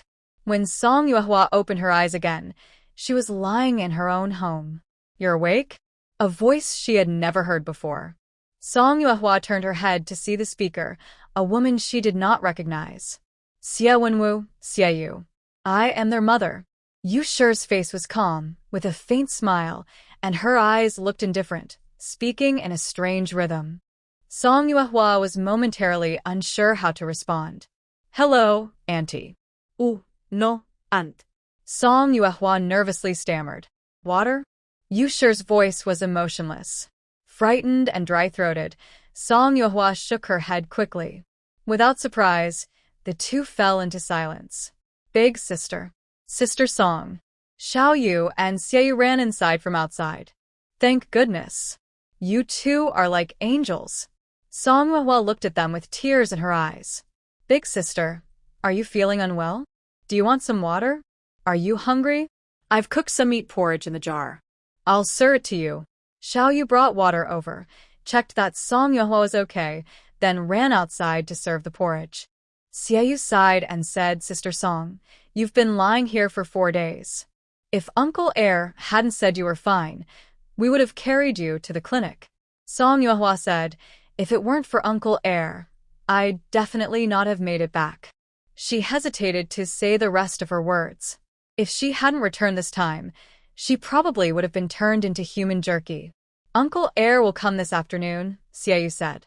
Since you haven't woken up, Brother went to find Uncle Air and asked him to come see you. Only then did Song Yuehua realize Uncle Air also knows medicine? Thank you for sharing your story. Here is the improved, simplified version in English. Xie Yu nodded and said, before my second uncle became a military officer, he followed a doctor and learned a lot. Over time, he could even act as a half-doctor. I think some doctors in clinics might not be as skilled as my second uncle. Oh, so he was a military officer. Song Yuehua sighed, surprised. No wonder he is so capable. Not anymore, Xie Yu said sadly. Now, my second uncle is just an ordinary hunter. Your second uncle was harmed by bad people. He is such a kind person. Song Yuehua gently rubbed Xie Yu's small face and softly said, it was little you who called someone to save me, right? Then she looked serious and asked, "How should I thank little you?" Laughing, Xiaoyu was tickled and burst into laughter. "Big sister Song, you should thank more than just me." It was the older brother who ran home crying and called for help. Xiaoyu took good care of the house, and Daba and Xiaobao are very obedient.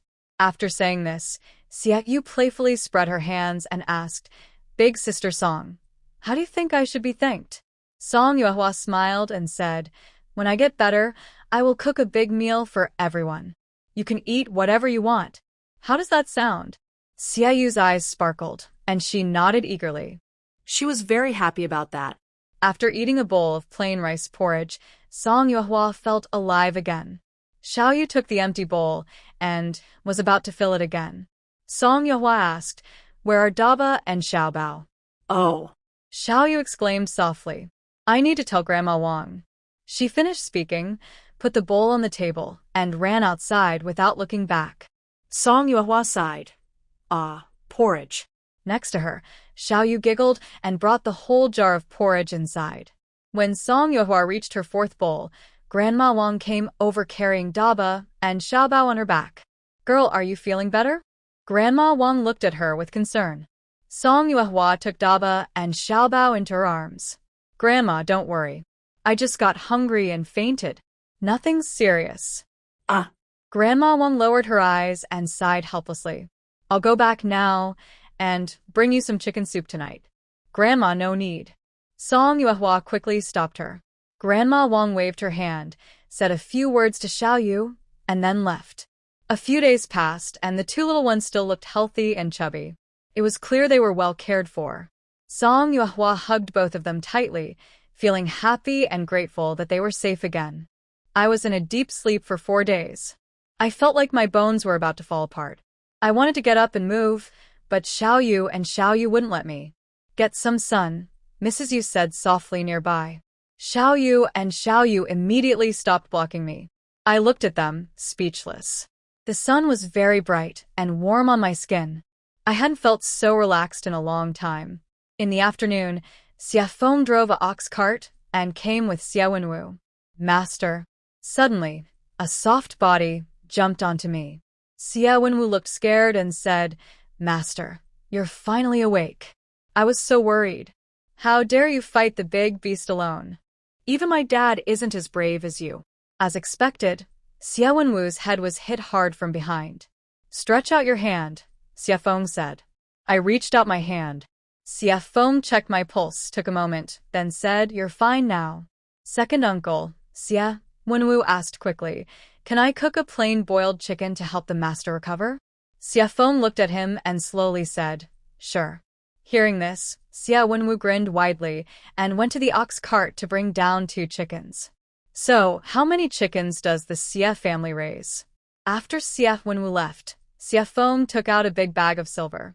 "Total of 100 taels. 80 taels are yours." I didn't dare to take it. I pushed it away and said, "If it weren't for you all, I wouldn't be alive. I can't accept silver. If you only shot 2 of them in the eyes, you get 40 taels. The arrow that hit the front could be worth another 40 taels. There are rules in every line of work," Xia Feng said calmly. I thought for a moment and said, 100 taels split equally. I've already gained a lot. I owe you my life, and I can't repay it. If I refuse again, I might not have enough life to pay back." After a long silence, Xia Feng handed me 50 taels. "Second uncle Xia, thank you so much." Under the sunlight, I looked gentle. That evening, everyone left. I asked Xiaoyu why Mrs. Yu also came. Xiaoyu explained, "Xiaoyu was worried we couldn't take good care of sister, so she called Aunt Yu to come." I nodded. Aunt Yu was actually a kind person, though it wasn't obvious. Then I started counting my silver. Today's 50 taels, plus the 11 taels from before, total 61 taels. With this money, I could start planning many things. In a few days, the house will be almost finished. I need to buy more food to store in the cellar. I should also buy some books, ink, and brushes. Since winter will last for several months, it's a good time for Xiaoyu to study on the Kong heated bed. After moving, I also need to stock up on firewood. If there are charcoal cellars, I might buy some so I can cook at home during winter or prepare other foods. We don't have enough cotton. I should prepare a few more quilts. If Xiaoyu and when you want to stay over, it will be more convenient. In the coming days, Song Yuehua spends her time either taking care of the children or wandering around the house. Xiuyu doesn't let her get involved in anything. She feels that as the children grow older, they become more independent and have their own ideas.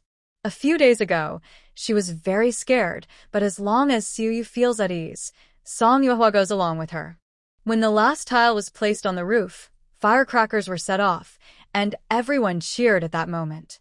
The fortune teller set up a table in the courtyard for a thank-offering ceremony, and Zhou Lijing was invited to sit in the main hall.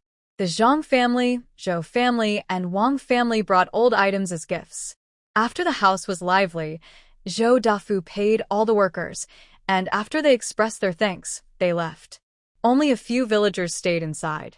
Song Yuehua wanted to invite some people for a meal, but Zhou Lijing waved her off, saying, "You can do that when you hold the feast." At first, Song Yuehua didn't want to bother with organizing a banquet. But then she thought, living in the village, it's better not to stand out too much. Since everyone else is doing it, she will too. She immediately asked Zhou Dafu to help find someone who specializes in preparing banquet dishes. They should prepare early and see if they can hold it the day after tomorrow. All the arrangements for the banquet are left to Zhou Dafu. Song Yuehua will only attend and give money. When everyone leaves, only her family remains at home. Looking at the new house, the children are very excited. The two houses, built with red bricks and white walls, each have a large Kong bed inside. Between the two houses, there's an opening in the wall for easy passage. Later, they plan to hang thick curtains there to keep the heat in and protect privacy. The dining hall was originally not connected to the two houses.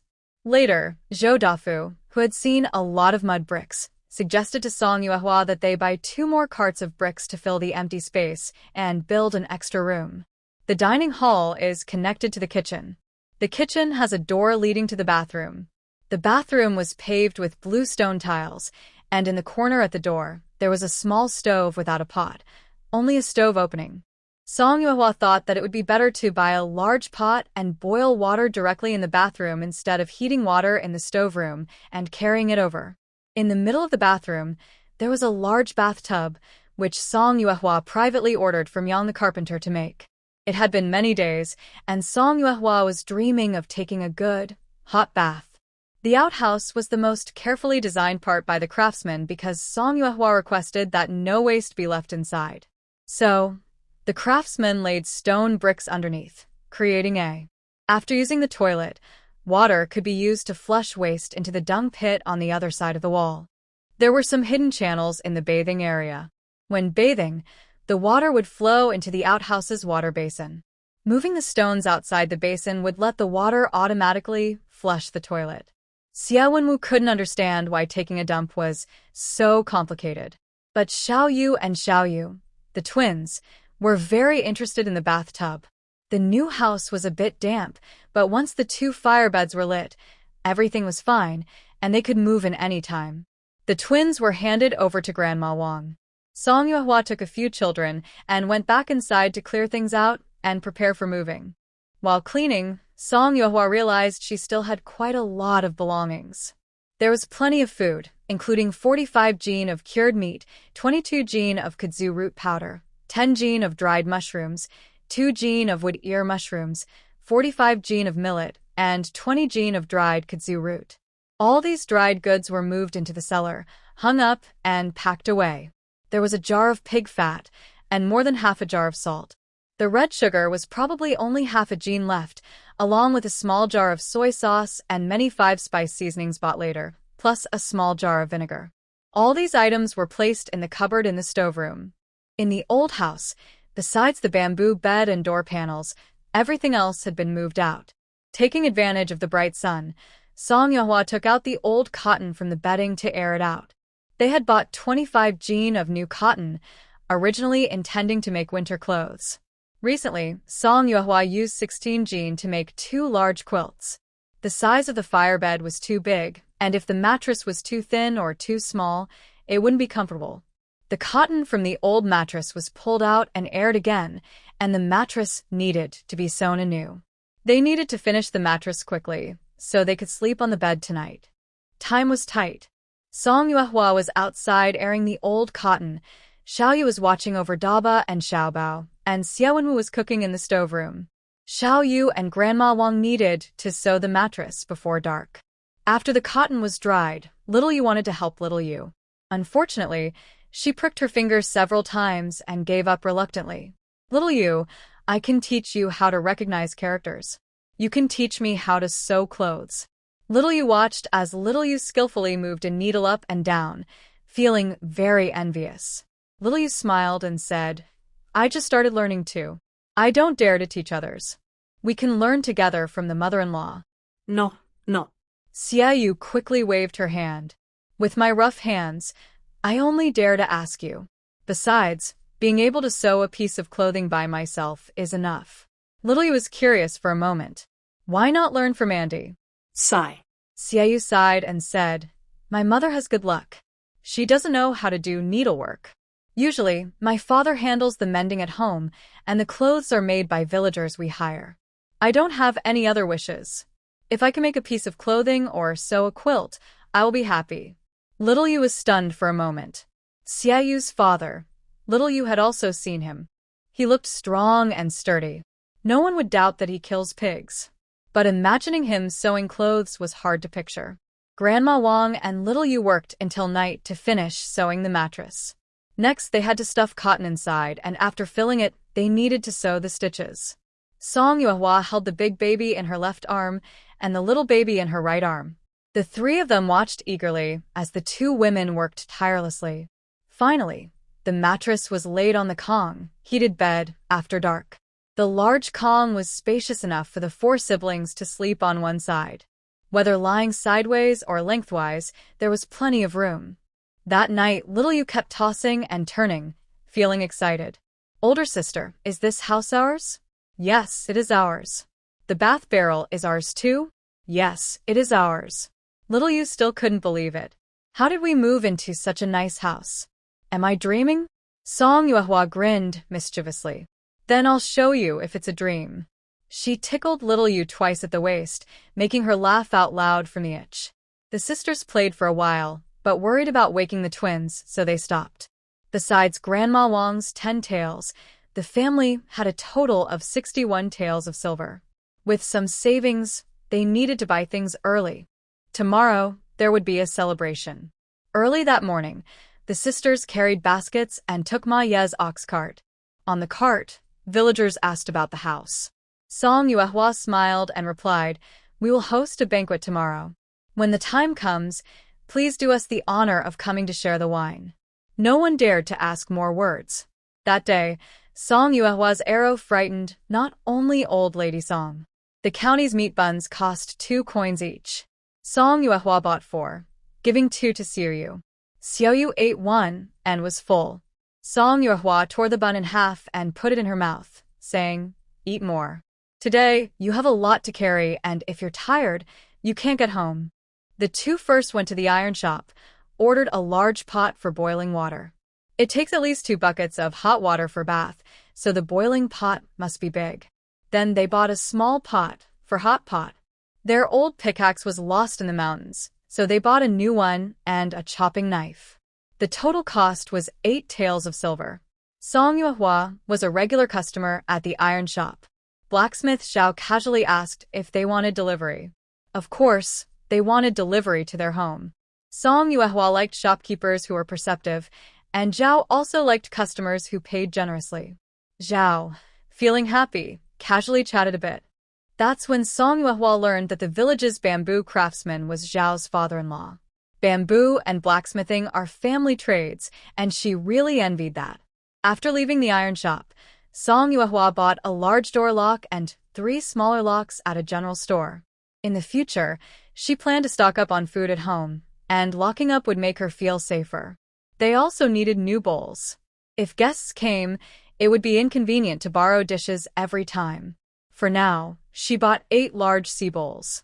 Winter makes going out difficult, so she stocked up on grains, 100 jin of white rice, 120 jin of millet, and 50 jin of flour. She also bought some seasonings, 10 jin of salt, a large jar of wine, 5 jin of soy sauce, 5 jin of vinegar, 10 jin of brown sugar, 2 large jars and 2 small jars. Finally, she bought a large oilcloth. She paid 13 taels of silver at checkout. Since she bought many things, the shopkeeper was happy to deliver them. While the shopkeeper prepared the delivery, Song Yuehua took Xiuyu to a bookstore. Seeing 2 young girls, the shopkeeper didn't show any impatience and greeted them warmly. Song Yuehua first asked about the prices of brushes, ink, paper, and inkstones. Regular brushes were not expensive, 10 coins each. The best inkstone cost over 100 taels, the cheapest about 5 taels. There were many types of ink. She chose a mid-range one, costing 500 coins. Paper also had different grades. Good rice paper cost 1 tael per sheet, cheaper rough paper about 330 coins per sheet. She ordered 3 brushes, 2 ink sticks, 1 inkstone, 2 sheets of rice paper, and 3 sheets of rough paper. As they prepared to settle the bill, little Jade tugged at Song Yuehua's sleeve and gently shook her head with a bitten lip. Song Yuehua smiled at her, but still took the items to the counter to pay. The shopkeeper counted the change, totaling 9 taels of silver. She had wanted to buy a few beginner books, but Song Yuehua decided to hold back. Some things are better to save. No wonder it was hard to raise a scholar in this time. A year's household expenses could be spent easily. As they left the shop, little Jade asked nervously, "Sister, is it because I said I wanted to learn to read?" "Not just because of you," Song Yuehua replied. "It's also me, De Bao and Xiao Bao. We all want to learn to read.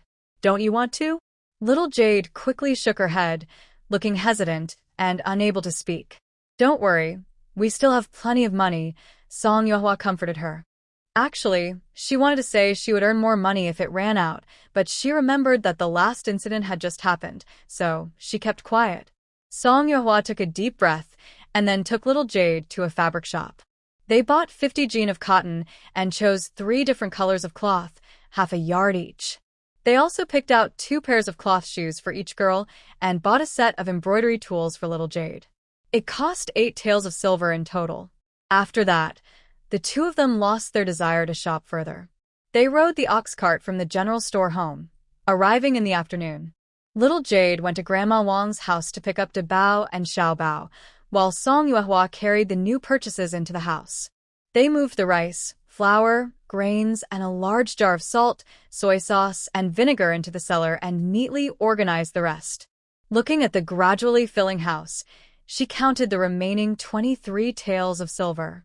Song Yuehua sighed contentedly, feeling that life was finally getting better.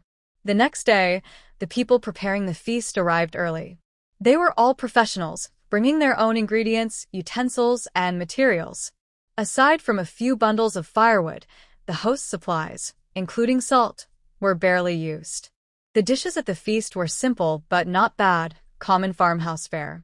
Song Yuehua arranged the guests from the Xie, Zhou, Zhang families and Grandma Wang in the main hall, with 2 tables set up perfectly. In rural families, gift money was casual, just a token of goodwill. Song Yuehua didn't expect to receive much, but she still followed the proper procedure. Everything was going smoothly. The dishes were almost all served when suddenly, Old Song and his wife Lu arrived. Everyone at the feast immediately perked up, eager to see the show. As a result, Old Song paid the bride price, then found 2 empty seats to sit down, and remained silent afterward. It seemed he was just an unimportant person, here only to have a meal. Some people felt disappointed, while others whispered among themselves, naturally talking about the Old Song family's trivial matters. Seeing this, Song Yuehua finally relaxed. She wasn't afraid of these people. She just didn't want the cheerful atmosphere of her moving day and celebration to be spoiled. The meal ended smoothly. After tidying up, the servers collected everything, and Song Yuehua paid them 2 taels of silver. Several people loaded the items onto a bullock cart and hurriedly left. Today, Carpenter Young also came to the feast, bringing a wardrobe, a table, and a round tabletop he had ordered for her. Before leaving, Song Yuehua also paid him 1 and a half taels of silver. After everyone was gone, Song Yuhua wanted to invite the Xie family for dinner, but Xie Quan was busy delivering goods, and Xie Feng had other matters. Only Wenwu and Xiao Yu stayed behind. Before leaving, Xie Quan specifically told Song Yuhua, "Miss Song, it's a pity that Wenwu missed out, but it's good that he can improve his skills, and it's thanks to you. I'm glad I didn't blame you." Song Yuhua sincerely said, "Everyone has their own talents. It's good that Uncle Xie can see things clearly. I will continue teaching Wenwu archery. How far he can go depends on him." Xie Quan nudda. "Master, what delicious food will you make tonight?" Xie Wenwu ran over excitedly, showing no regard for manners. Xie Quan covered his eyes in disgust and said to Song Yuhua, "I have something to do and need to leave early. Little Wenwu and Xiu Yu, please trouble Miss Song." "I just arrived and my father already left," Xie Wenwu asked curiously, then immediately became focused on dinner plans. After leaving, Xie Quan looked back once more. Song Yuhua was smiling happily while talking to Xie Wenwu. Yesterday, the tiger skull delivered to his home had a shaft of an arrow pierce through the bone seam perfectly, which required not only strength but also precision. At only 10 years old, he had such skill. Xie Quan couldn't imagine whether he would have the same calmness and courage to shoot that arrow when facing a big beast himself. It's truly a pity. If only Wenwu could learn even one or two of the skills this girl has, becoming a hunter would be no problem. Xie Quan returned to the bullock cart and sighed heavily. "Big brother?" Xie Feng sat on the driver's seat and turned around to ask. "Second brother, it's fortunate it's you." Xie Quan looked up blankly, his eyes gazing into the empty space. He muttered softly, "If I had been standing next to Miss Song back then, surely." Xie Feng glanced toward the house, then turned his horse-drawn cart and left. That night, Song Yuhua called her mother-in-law, Wang Papa. There were 5 people in total, and they prepared 5 dishes: braised pork ribs with carrots, stir-fried green peppers with pork, cold black fungus salad, spicy little rabbit, and a large pot of boiled fish. Seeing these dishes, Wang Papa felt a little sad. "Girl, life should be lived more simply." Next to her, Xie Wenwu quickly responded, "Grandma, the master and Xiao Yu are not feeling well. They need to eat good food." Wang Papa felt something was off but couldn't quite say what. Song Yuhua was used to this and said, "Don't worry, Grandma. I have it all under control." After dinner, everyone finally got to take a bath. Today, the hot water boiler was delivered, and the 2 young girls had been eager for this bathtub for a long time. Song Yuhua helped them fill it with hot water. Xiao Yu and Xiao Yu, the 2 girls, soaked together inside, and their playful sounds could be heard from the kitchen through the walls. When everyone finished bathing, Song Yuhua also took a nice bath. She had been here for a long time and finally felt clean. That night, the brother and sister stayed here again. They needed to sew a new quilt. Originally, there were 2 quilts at home. Xiao Yu and Xiao Yu shared one, and Song Yuhua and her twin sister shared another. The quilt they sewed was for Xie Wenwu. The fabric and cotton were ready-made. Xiao Yu asked Wang Papa for help, and they sewed a large quilt together. Xie Wenwu carried the quilt to the room where they used to stay and spread it on the bamboo bed to sleep. The quilt was big enough to fold in half and cover in half just right. In the following days, Song Yuhua cleared the vegetable plots in the front and backyards of the house, then sowed seeds and watered them. The land had already been prepared, so it only needed some hoeing. Song Yuhua was strong and capable of doing the work. They planted inside and outside the wall, so even in winter, they could enjoy fresh vegetables. Over the next month or so, Song Yuhua went up the mountain daily to gather firewood. She also collected dozens of jin, a Chinese weight measure, of radishes and cabbages from the village, then pickled them into sour radish and spicy cabbage in small jars she bought earlier.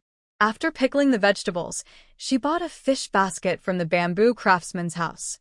She had been thinking about the water pool, where they dug for kudzu roots. The pool was deep inside the unreturning mountain, rarely visited by villagers. The fish in the pool could be caught easily, filling a whole basket. They caught about 150 pounds of fish in total, drying it all into fish jerky. Now that the weather is getting colder, there are fewer mountain supplies. Before winter ends, Song Yuehua doesn't plan to go back into the mountains. To have a peaceful winter, she needs to prepare some other things. When she goes to the county town again, she plans to buy 200 pounds of hay for arrows, 5 packs of medicine for colds, 2 boxes of ointment for injuries, 200 pounds of charcoal, and also a clay stove. Finally, she will buy 30 pounds of fat to make oil. Song Yuehua thinks that with all this, they should be ready for winter. When she gets home and counts her money, she has only 15 taels left. Then, it rained for several days, and the family stayed inside, unable to go anywhere. Luckily, there was nothing urgent to do. After the rain stopped, the ground froze. The 2 heated beds in the house were both lit, enough for the family to sleep on one. The other was used for the small animals. Next to the beds, there were 2 nests for the lamb and 2 hens, and 6 little rabbits were placed directly on the bed. On the winter solstice, Song Yuehua made dumplings. She took some to Grandma Wang, but when she knocked on the door, no one answered. She pushed the door open and found Grandma Wang fainted in her yard. Song Yuehua was shocked and immediately carried her back home. Older sister, what's wrong with Grandma? Little Jade was worried when she saw this and didn't know what to do. Little Jade, go quickly and set up the bed over there, Song Yuehua ordered, while she took off Grandma Wang's wet clothes. The winter coat outside was wet, but luckily it didn't soak through the inner clothes. The 2 heated beds were still burning. When Song Yuehua laid her on the bedding was warm. Lying outside with wet clothes, she was definitely catching a cold, but luckily they had medicine for colds at home. Song Yuehua boiled the medicine and slowly fed it to Grandma Wang. Maybe because she drank the medicine, although she was still unconscious, her face looked less frightening. The next day, Xia Wenwu and Xia Yu came over. Since the weather turned cold, the siblings had only visited occasionally. This time, each carried a big bundle, and their faces were red from the cold. Xia Yu rushed onto the bed as soon as she entered, exclaiming, "It's so warm. Little Jade, you don't know how much I miss this bed. I plan to stay here all winter." Then, quickly take off her shoes, slip into the warm bed, only revealing a pair of bright, clear eyes. Since the house was built, Xia Yu often stayed here, and now she's used to it. Next to her, Xia Wenwu put his bag aside. "Master, I've made up my mind. As long as I can sleep on the Kong, I don't mind sharing a bed with little Bunny." Song Yuehua. What's wrong? Are you feeling wronged? Little Bunny isn't upset. It's late. Song Yuehua smiled. Someone is already sleeping over there. Oh. Xia Wenwu looked sad and helpless, almost crying. No wonder Uncle always said to strike first. Seeing him like this, Song Yuehua stopped teasing him. "You can sleep here with Daba and Xiaobao. I'll go with Xiao Yu and Xiao Yu to Granny Wang's Kong." "Master, you mean this Kong is all mine?" Xia Wenwu happily asked. Song Yuehua reaffirmed, and the twins. Xia Wenwu nodded perfunctorily, then climbed onto the Kong. Like Xia Yu, he wrapped himself in a quilt, feeling the cold melt away. Fortunately, Xiao Yu had made extra quilts earlier, or there wouldn't be enough for so many people. The next morning, Granny Wang woke up. Her medicine was ready, and after drinking it, Song Yuehua learned what had happened. 2 days ago, Zhu Jinjin came back asking for money, but Granny Wang was out of funds and just wanted to send her away quickly. But Zhu Jinjin went crazy, moving everything from the house, even digging up the big pot in the kitchen. Granny Wang chased after her, but was pushed. The ground was icy. She hurt her leg and fainted. Granny Wang tearfully said, "She's trying to kill me. She's trying to take my life." In this situation, Granny Wang definitely couldn't go back. Song Yuehua thought for a moment and said, "Since you're hurt now, just stay here peacefully. We'll deal with everything in spring." Granny Wang knew her situation and felt embarrassed. "Girl, I've caused you trouble. Take the money and use it. Don't dislike it." Originally, Granny Wang kept the money with Song Yuehua, hoping she could use it when building a house. But in the end, it was used on herself. Song Yuehua smiled and said, "You're so stubborn, insisting on using money to push people away. Earlier, I said I wouldn't be polite to you, and you shouldn't be polite to me either. Xiaoyu has learned sewing from you for a long time, and I haven't paid a single penny for her apprenticeship fee. I won't mention other small matters. I consider you as a real mother, so your affairs are also my affairs. Of course, if you dislike us, the burden of the little ones, just pretend I didn't say anything. Someone like Granny Wang, who doesn't like to trouble others and has been strong all her life, still ends up suffering because of her daughter in old age. You girl. Granny Wang's eyes welled up, and she turned her face away, wiping her eyes with her hand. Yes, yes. Xiaoyu also chimed in. Xiaoyu is your apprentice, so I should take good care of you. Granny Wang smiled helplessly. She had only felt pity for these little children before, helping them occasionally, and now it turned into this kind of good relationship. Oh well. Oh well. Since Xiaoyu moved in, she has been encouraging Xiaoyu to write big characters every day and teaching her to read the 3-character classic. At that time, at the bookstore, Song Yuehua couldn't afford to buy the 3-character classic, so she borrowed it from Zhou Xiaohu and copied a copy of the 3-character classic, the 1,000-character classic, and the 100 family surnames. Although Song Yuehua's calligraphy was average, as long as she didn't make mistakes, it was still good enough. In the morning, Xiaoyu guided Xiaoyu to read and recognize characters, and in the afternoon, they would sit on Granny Wang's Kong, heated bed, while Xiaoyu taught Xiaoyu sewing and embroidery. When the Tang family visited, they saw Xiaoyu learning to write with Xiaoyu and couldn't help but think of something. They discussed with Song Yuehua whether they could send their 2 younger children over to learn a few characters together. Song Yuehua had no objection. After asking Xiaoyu, the girl agreed naturally. From that day on, 2 more students joined the Song family's Kong. Although they only learned 2 characters, they still needed a pen to write. Song Yuehua told Nyo and his wife, just buy 2 pens. A sheet of paper is enough. The inkstone is too expensive, so there's no need for 1 each. That day, Zhang Nyo braved the frost and went to town to buy paper and pens. The next day, Mrs. Tang and Mrs. Zhang each brought 50 duck eggs, a piece of cured meat, and a cured fish. Song Yuehua accepted the eggs and repeatedly emphasized that their family didn't lack cured fish or meat, so they left with the gifts. But who knew, the next day, they brought a large piece of fresh meat and a fresh fish. Now, where can you buy fresh fish and meat unless you go to the county town?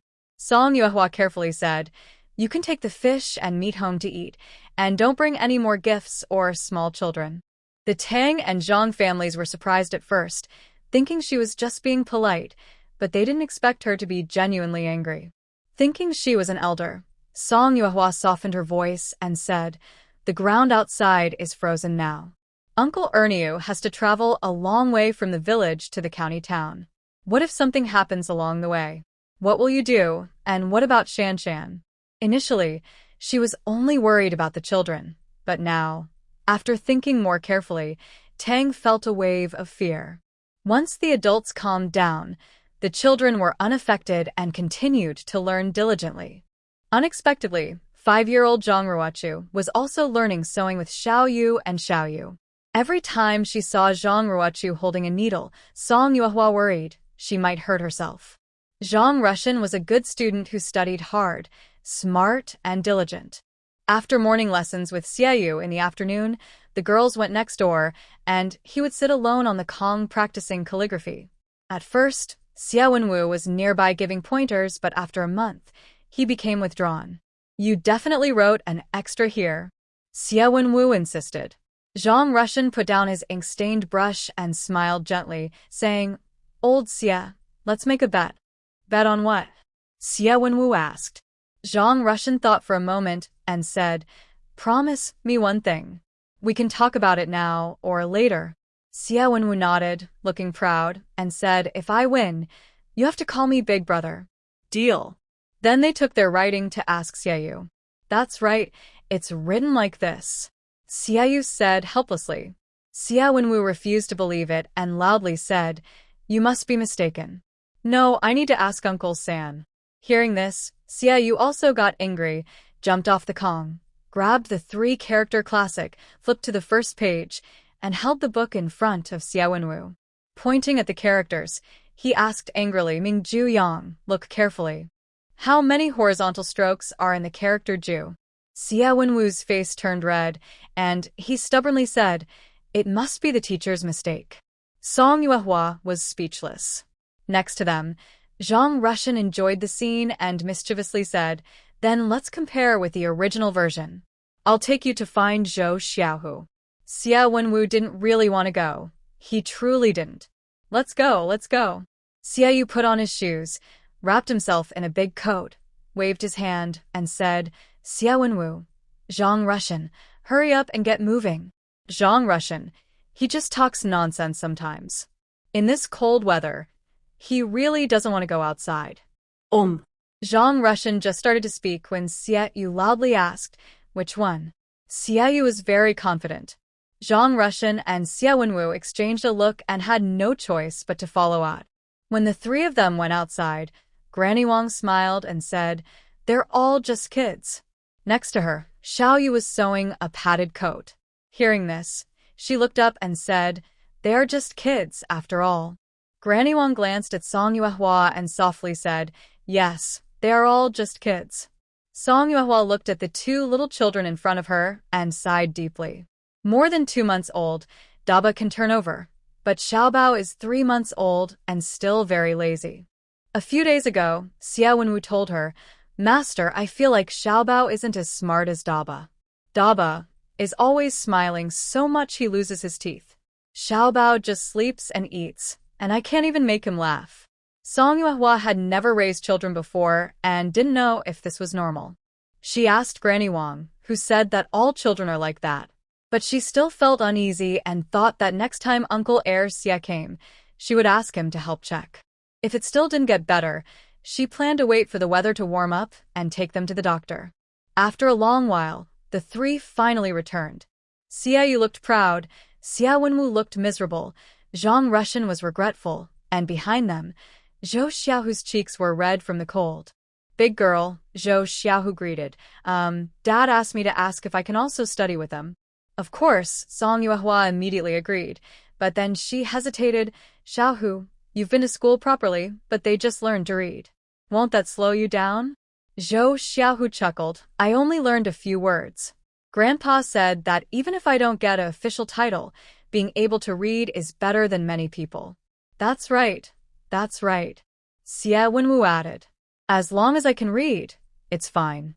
We don't need official titles or anything. I really don't want to go to that broken school again." When he said this, everyone became curious. "Old Xia, you also went to school?" Zhang Russian, lying on the kong, a traditional heated bed, said in disbelief. Xia Wenwu snorted. "My dad sent my third uncle to school so I wouldn't fall behind. But after just a few days, I met a wild-haired madman and fought him. Then I was sent back home. After that, I stayed at home and studied with my third uncle." "Why are there still crazy people in the school?" Song Yuehua asked curiously. Xia Yu replied, "They're not really crazy. Third uncle said that is the county magistrate's youngest son. Although the eldest brother was beaten unfairly, he's still afraid the magistrate will cause trouble. That day, the school sent the eldest brother back home." Zhou Xiaohu often heard Grandpa mention the county magistrate's name. Now, hearing that Xia Wenwu dared to fight the magistrate's son, he admired him and said, "Brother Xia, you're really impressive." Xia Wenwu rubbed his nose proudly and said, "It's nothing, it's nothing." Watching these two, Song Yuehua couldn't help but laugh and cry. Didn't they say he was beaten unfairly? Zhang Russian remained somewhat rational and asked, "Did the county magistrate really come to cause trouble?" "No," Xia Yu thought for a moment. That person didn't want to say much. Someone encouraged him to complain, trying to kick third uncle out of the school, but he ended up being beaten again. Xia Wenwu said, "I told you that kid is a bit crazy." Indeed, everyone thought so. From that day on, Zhou Xiaohu also joined the study group. However, according to Song Yuehua's observation, studying was secondary for him. His main goal seemed to be to get close to the stove. Every afternoon, Xiao Yu, and Ruo Chu went to another room to do needlework. Over here, besides Zhang Russian diligently practicing calligraphy, the other two mostly chatted and joked. "Old Zhang, practicing calligraphy every day. Aren't you bored?" Xia Wenwu asked curiously as he approached. Zhang Russian finished writing and looked up. My family isn't as well off as yours. If I don't seize opportunities, I might never get a second chance in my life. Xia Wenwu nodded. Zhang Russian was much better at studying than they were. If he could be sent to the school properly, he would surely have a bright future. If I were like you, my grandpa would be so happy he'd go crazy. From my dad to my second uncle, then me, 3 of us sent out, 3 of us back. Our Zhou family might never have a chance to study, Zhou Xiaohu said helplessly. Zhang Russian smiled and said, no need to think like that. Everyone has their strengths. I excel at studying, and you excel at raising pigs. Just do your best. Xia Wenwu was still thinking when Zhou Xiaohu suddenly reacted and angrily said, Zhang Guden, why do you get to study, and I have to raise pigs? Can I do something else? Zhang Guden? Xia Wenwu quickly caught the point. Old Zhang, didn't you tell me your name was Zhang Russian? Zhang Russian looked like he had eaten something sour. Across the street, Zhou Xiaohu quickly stirred trouble, saying, Hey, Lao Xia, you wouldn't know this, but Go Dan only changed his name recently. We've called him Go Dan for so many years. How could he change it so quickly? Go Dan, don't you agree? Oh, before Xia Wenwu could speak, Zhang Russian hurriedly said, Lao Xia, you lost the bet. Do you still remember you owe me something? Listen carefully. You can only call me Zhang Russian. Xia Wenwu's happiness vanished before he could respond. And you too. Zhang Russian threatened Zhou Xiaohu. What do you think will happen if Grandpa Li Zheng finds out you've been hanging around here every day? Zhou Xiaohu's happiness also disappeared. Listening to the nearby opera singers, Song Yuehua held the twins, smiling faintly. Bang! Bang! Bang! The front door was knocked loudly. Song Yuehua's expression darkened. She put down the 2 babies, got off the Kong bed, and went to open the door. Older sister. Sister Song. Xiao Yu and Xiao Yuyao worriedly called out at the same time. Song Yuehua smiled and said, It's nothing. Don't move. I'll go see what's happening. When she stepped outside, Xia Wenwu, Zhang Russian, and Zhou Xiaohu had already come out. Song Yuehua said to them, I'll go take a look. She opened the door to see a thinly dressed woman with messy hair, sunken cheeks, looking somewhat crazy. Seeing it was Song Yuehua, she was first stunned, then shouted, Where is she? Quickly tell me. Did you hide her? Song Yuehua was surprised inside. It was actually Zhu Zhenjin. She coldly said, What nonsense are you talking? You crazy woman, hurry up and leave. Fraud. Zhu Zhenjin shouted loudly first, then begged, Mother, is my mother here with you? Please tell me. Song Yuehua was not soft-hearted. Instead, she said sternly, Nonsense. Do you know where your mother is? Coming here causing trouble? You really think everyone is your mother, huh? Go find someone at the government office if you want. After speaking, Song Yuehua pushed the door shut forcefully. Inside, she told Granny Wang about what was happening outside. If you think this isn't right, I can go find her now. Granny Wang looked numb and said calmly, No need. You handled it well. Just leave it be. My relationship with her mother and daughter is over. Sorry to trouble you. Zhu Zhenjin knocked on the door for a while, but no one answered, so she stopped. After they left, Song Yuehua went to Zhou Lijing's house and briefly explained the situation between Granny Wang and Zhu Zhenjin. Song Yuehua and Granny Wang both live at the end of the village. If there's nothing urgent, no one will come by. The fact that Granny Wang lives at Song Yuehua's house is known only to the Zhang and Zhou families. Song Yuehua specifically told the village officer to make sure he knew, so if Zhu Zhenjin comes looking, he wouldn't accidentally reveal anything. The village officer nodded and said, Don't worry, I understand. In the next few days, Zhu Zhenjin didn't come back. Just when everyone thought things were settling down, another unexpected visitor arrived. Oh, little girl, you're growing more proper. Zhu Yanli, wearing a colorful jacket and carrying a small bundle, smiled happily and said, Hurry up and let me in. I'm freezing. Reluctantly, Song Yuehua brought her inside. Oh, mother, I knew you'd be here. As soon as Zhu Yanli saw Granny Wang, she rushed to hug her. Then she exclaimed, My goodness, Why is this bed still warm? Without waiting, she threw down her bundle, took off her shoes, and climbed into Granny Wang's bed, looking satisfied. She sighed happily and said, "Mother, I was worried about you, but you're living so happily." Granny Wang, Song Yuehua, and others looked on. Zhu Yanli had indeed traveled a long way in the cold. Song Yuehua brought her a bowl of and brown sugar water. After drinking it, Zhu Yanli finally had time to talk about her own matters. Zhu Xinjin couldn't find Granny Wang, so she went to cause trouble at Zhu Yanli's place. She was convinced Zhu Yanli was hiding someone. Since Zhu Yanli refused to give her up, she spread rumors that Zhu Yanli was involved with a man outside her marriage near the house. Eventually, the man's wife found out, and she and her people searched the house thoroughly. Before leaving, they even beat Zhu Yanli. "This troublemaker, if I hadn't run fast, she'd have harmed me," Zhu Yanli said bitterly. Granny Wang opened her mouth in shock and asked, "You're involved with a man outside your marriage?" Zhu Yanli shrank back nervously and softly said, "Haven't I told you before?" She only knew her daughter ran away with someone before, but no one expected her to become involved with a man outside her marriage. Granny Wang was so angry she trembled, pointing at her and shouting, "You! Get out of here!" Seeing Granny Wang's angry face, Song Yuehua also became worried and said to Zhu Yanli, "Maybe you should go back for now? Where can I go?" Zhu Yanli's eyes filled with tears. She cried, "The house is gone. My family is gone. All destroyed by Zhu Xinjin. Where can I go now?" Halfway through speaking, she blushed shyly and said, "You still have this kind of bed? Maybe I can stay for a few nights." Song Yuehua looked serious and said, "It's fully occupied. What should I do? Is there really no place in this big world where I can stay?" Zhu Yanli asked sadly. "Go away quickly. Don't cause trouble for others here." Granny Wang scolded angrily. Zhu Yanli pouted, seeming very upset. Song Yuehua honestly thought that if she gave her a stage, she would surely sing. "Grandma's place is fine.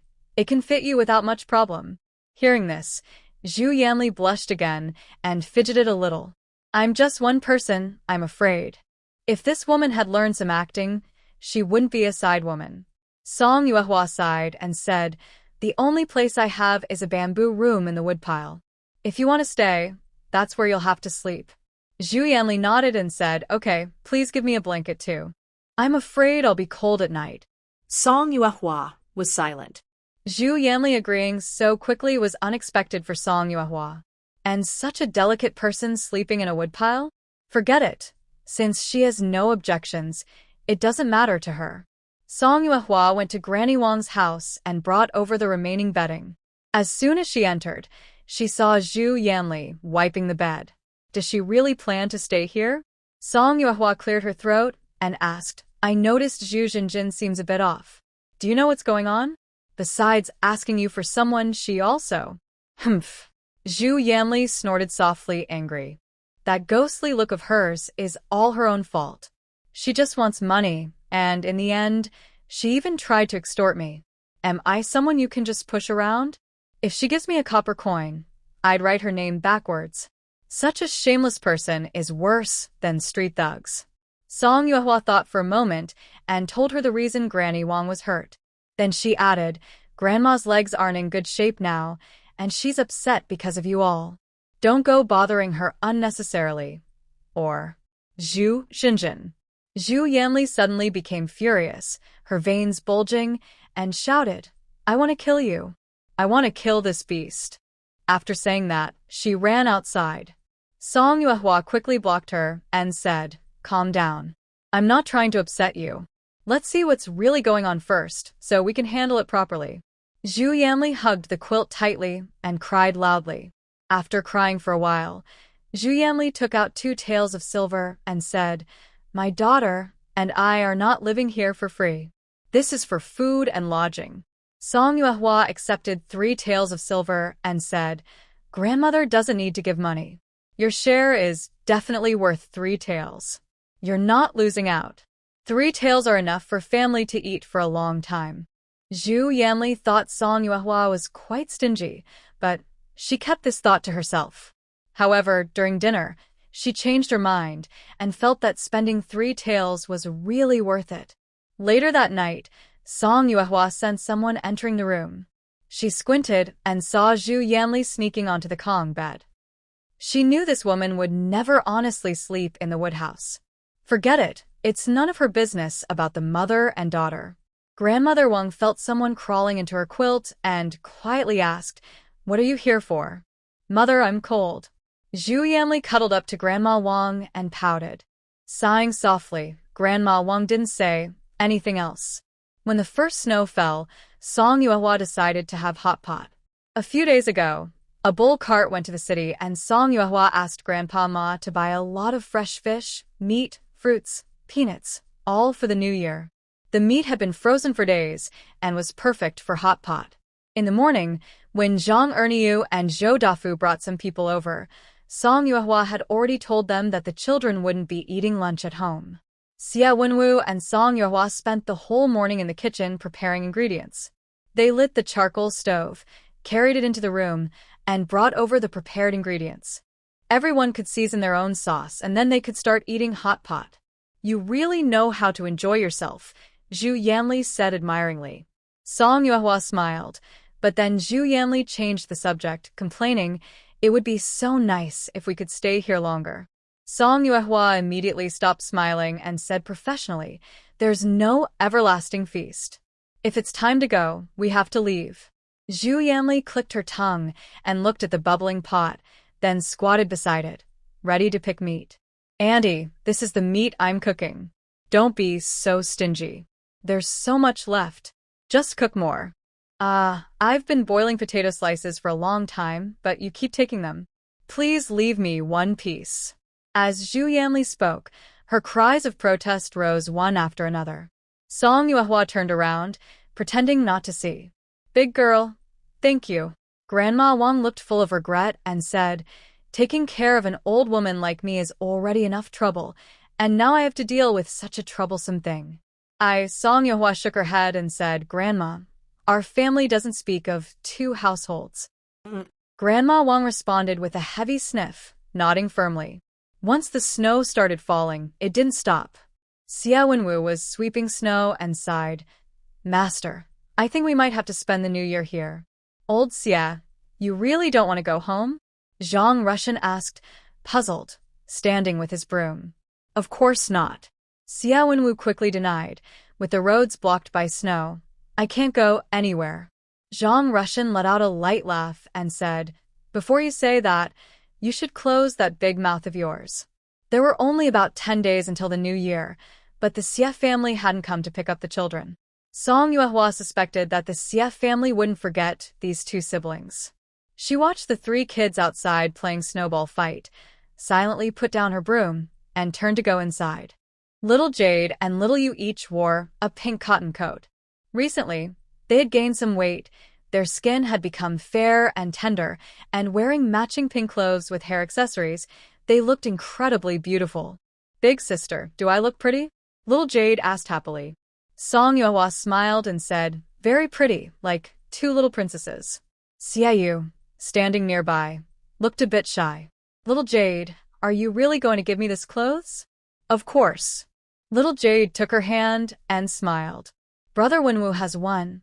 Uncle Xia and second Uncle Xia, and Aunt you all have one. Last time you saved my sister, I just want to show my gratitude."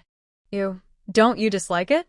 With Little Jade's skills, if anyone dislikes it, that would be too unreasonable, Xia Yu said seriously. Then she took Little Jade's hand and said, "Let's go wash a basin of water and take some photos." Song Yuehua's and the little boy's cotton clothes were prepared early. Song Yuehua's was dark indigo, simply because it was dirt-resistant, with no other reason. The big and little boys each had a set of yellowish-white clothes. Big Bao was more active, jumping around in his yellow coat like a newly hatched duckling. Little Bao was the opposite, not very lively, seeming lazy and unmotivated, with a laziness that didn't match her age. Maybe little girls tend to be more quiet, Song Yuehua comforted herself. She looked outside the door, thinking she should go to the clinic early to check on things. After sweeping the snow, Xia Yu began teaching little Jade and Ruo Chu how to recognize characters. Zhang Russian was watching Xia An's lecture notes alone. Zhang Russian learned quickly. If it was just about recognizing characters, Xia Yu could keep teaching, but whenever asked about the meanings, Xia Yu couldn't help but ask questions.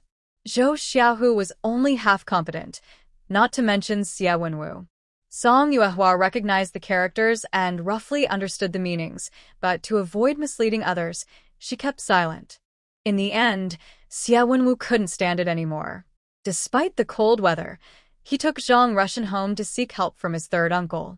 Xia An casually asked a few questions and nodded, saying, "He's much better than my family. If he has the chance to study at the school, he might have some success." Then he stood up, took a few books from the shelf, and placed them in front of Zhang Russian. "These books have my explanations written inside. Study them carefully. Even if you memorize them by heart, you might pass the level of a child scholar." Seeing how many books there were, Zhang Russian didn't dare to accept them. He nervously said, "I only hope that third uncle can help me understand a few things. Such precious books, I dare not accept them." Xian leaned back in his chair, shook it twice, and chuckled softly. "I never said I was giving them to you. Read them and return them to me. They are meant to benefit future generations. Sadly, the next generation is as dull as oxen, so giving them to you is just right." For Zhang Russian now, the value of these books was beyond measure. He suddenly knelt before Xia An and solemnly said, "Student thanks teacher for lending the books. I will cherish them and not waste teacher's effort." Xia An waved his hand and said, "Go back now. If you have questions, come ask me again." After bowing in gratitude, Zhang Russian got up and left the study. Inside the study, Xian shook his chair and muttered to himself, "That silly boy is quite lucky to have some foolish fortune." As Zhang Russian left, he saw Xia Wenwu squatting at the door. Xia Wenwu asked seriously as soon as he saw him, "Old Zhang, did third uncle hit you?" Zhang Russian was speechless. Third uncle is knowledgeable, but has a strange temper. If he really hit you, don't take it to heart. I only know one person with learning, and if there was a second, I wouldn't bring you here. Before Xia Wenwu finished speaking, Zhang Russian bowed deeply to him. "What's going on?" Xia Wenwu was stunned. Zhang Russian quickly hugged him and choked up, saying, "Old Xia, I will remember this kindness for my whole life. If you were a woman, I would marry you and treat you like a goddess." Xia Wenwu was frightened and quickly pushed Zhang Russian away, angrily saying, "Why does it matter if I am a woman? If you were a woman, I would marry you and treat you like a goddess. Are you willing or not?" Suddenly, the feeling of gratitude disappeared.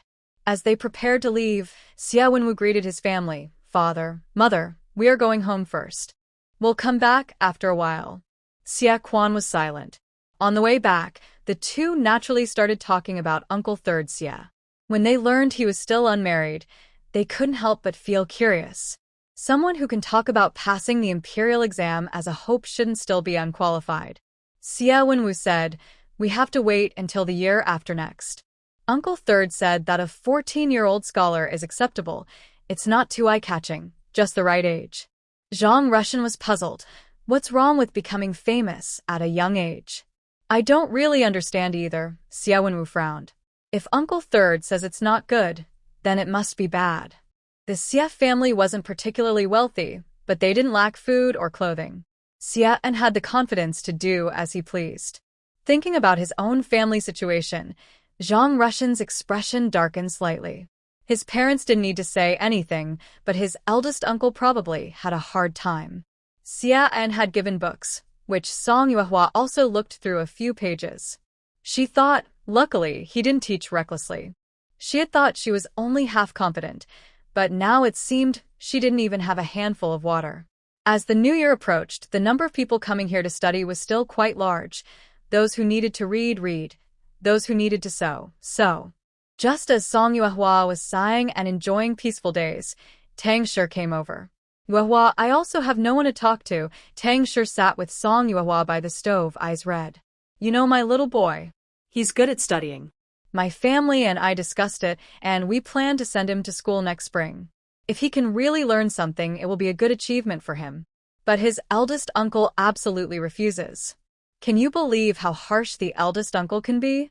Studying costs a lot of money, which has to come from the public funds. Zhang Daniu has the right to disagree. The two brothers live together, sharing everything, so such issues are indeed difficult to handle. Song Yuehua served a bowl of brown sugar water and handed it to Tang Shi, then sat by the stove herself. Two families living together, disagreements are inevitable. Tang Shi took 2 sips of sugar water, her mood calming down a lot. She smiled bitterly and said, "If only we could split the family. We would have done it long ago." It was because mother didn't want to split before, but now. Tang Shi held her bowl and looked down. Uncle Ernyo is not capable. Otherwise, this time he would have split the family. The family's hearts are scattered. Forcing everyone to stay together is bad for everyone. After asking carefully, Song Yuehua learned that the Zhang family had caused quite a fuss this time. To let Zhang Russian go to school, Ernyo and his wife also went all out.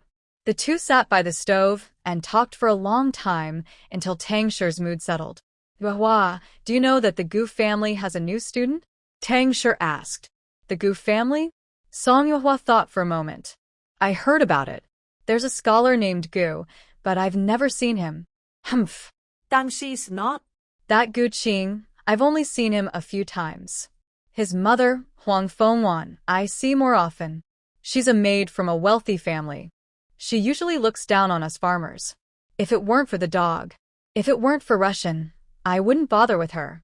Tang Shi went to find Huang Fengwan to ask about the school costs and requirements. She also wanted Gu Qing to help check if Zhang Russian studies were good enough to send to school. At first, asking neighbors and helping each other was normal, but Huang Fengwan looked so proud and mocked Tang Shi's naive hopes, saying that poor families could not produce noble children. "Talk nicely with her, but you insist on being rude." Tang Shi immediately rushed forward and argued with Huang Fengwan. In the end, it was Gu Qing inside who heard the noise and came out to stop the fight. Both sides finally stopped. Song Yuehua looked up and asked, "Who won?" "That's obvious." Tang Shi puffed out her chest proudly. "If Gu Qing hadn't come out to stop me, I would have pulled all those hairs from Huang Fengjuan's head." Song Yuehua smiled and gave a thumbs up. Although Tang Shi didn't understand, she somehow knew it was a compliment to her strength, and she burst into laughter. "I think Gu Qing is also quite a tough kid," Tang Shi sighed. "Usually, Huang Fengwan keeps him, doesn't let him go out, and doesn't allow him to talk to villagers. He's only 16 or 17, thin as a bamboo, with no color in his face. He looks quite pitiful." There was still half a bowl of sugar water in her bowl. Tang Shi drank it all in one gulp and stood up. "I should go home and cook now. These things have been bothering me, and I'm glad I finally talked about them, even though it delayed your work." Song Yuehua smiled and said, "Auntie, don't be so polite. I don't have anything urgent, so I can only listen. I can't really help, so please don't mind." After a few polite words, Song Yuehua saw the person off. A few days later, Xia Feng came to pick someone up. Xia Wenwu and Xia Yu hesitated for a long time before finally packing everything. Song Yuehua carried 2 pieces of cured meat, 2 dried fish, 50 salted duck eggs, and a large jar of homemade rice wine, placing them on Xia's ox cart. "In this cold winter, I have 2 little children at home, and I can't leave them. So, I didn't visit your house for New Year. This is my gift." Xia Feng looked at his empty hands and felt a bit awkward. Uncle Xia, if you have time, could you help check on my little Bao?" Song Yuehua asked with a smile. "Of course." Xia Feng first checked Bao's pulse, then gently held him and pressed lightly, which made Song Yuehua a little worried.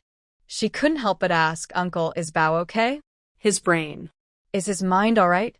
After a moment, Xia Feng looked up and said, "He's fine." He added, "His mind is quite normal." Song Yuehua felt a little relieved.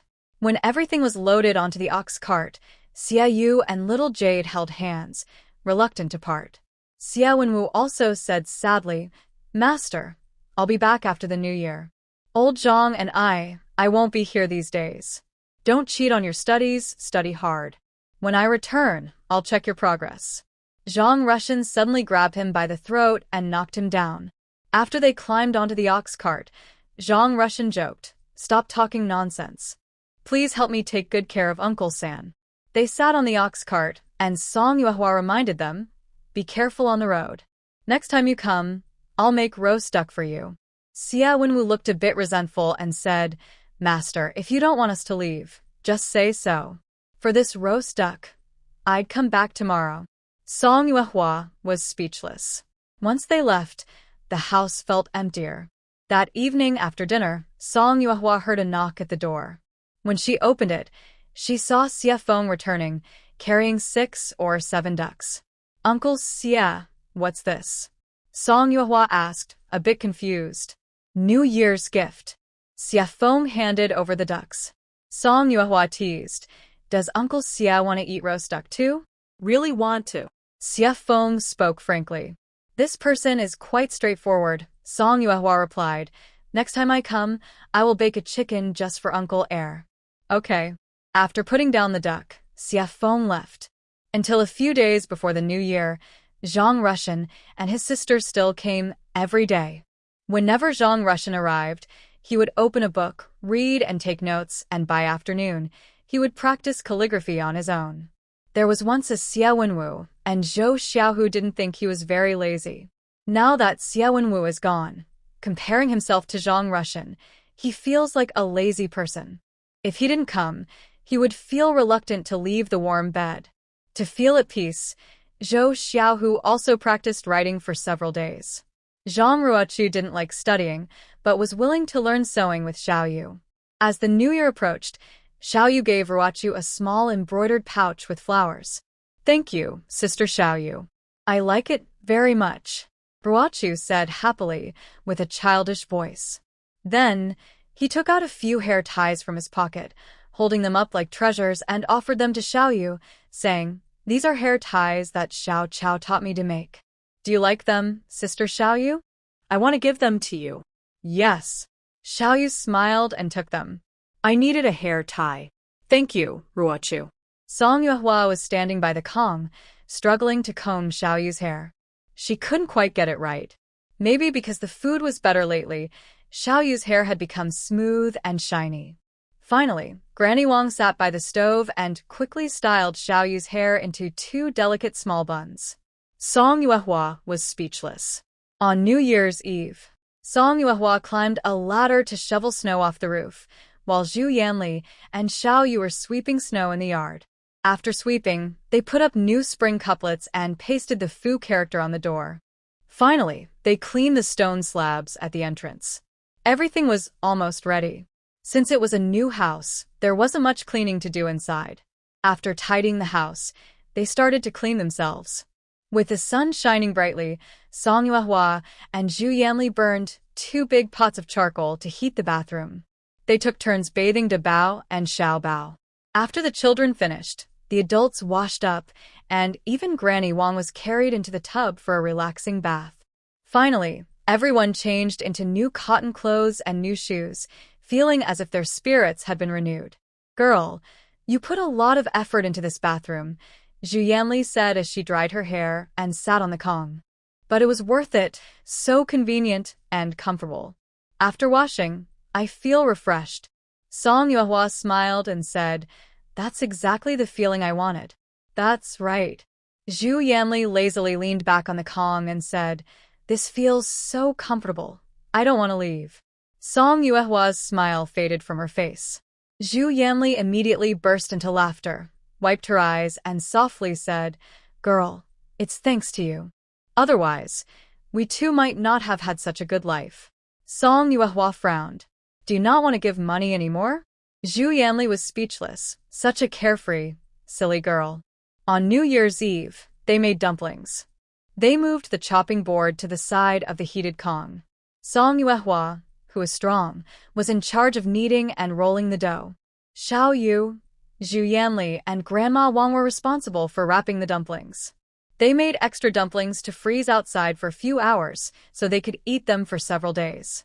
Everyone gathered around the stove, cooking and eating dumplings together. Song Yuehua smiled and said, I heard eating dumplings on New Year's Eve is supposed to bring wealth and good fortune. Then you should eat more, you girl who's always worried about money. Zhu Yanli scooped a large spoonful of dumplings and put it into Song Yuehua's bowl. Grandma Wang chuckled and said, "Some say dumplings symbolize good luck, peace, and health." Xiaoyu had just taken a bite of a dumpling and hadn't swallowed it yet. Hearing this, she quickly scooped a big spoonful for Song Yuehua. "You should eat more, sister." Zhu Yanli happily giggled and encouraged, "Xiaoyu, scoop more." "Yes, yes, one more spoonful. The more you eat, the better." After eating the dumplings, everyone drank a bowl of the broth. While drinking, Song Yuehua fed a little to the little ones, letting them taste it too. After the meal, Zhu Yanli took Xiaoyu to build a snowman. Song Yuehua sat with Grandma Wang on the Kong, eating fruit and peanuts, chatting happily. Outside, children's voices could be heard. Song Yuehua went out to see. It turned out that Zhang Rushan, Zhang Ruochu, and Zhou Xiaohu came over with small lanterns to play.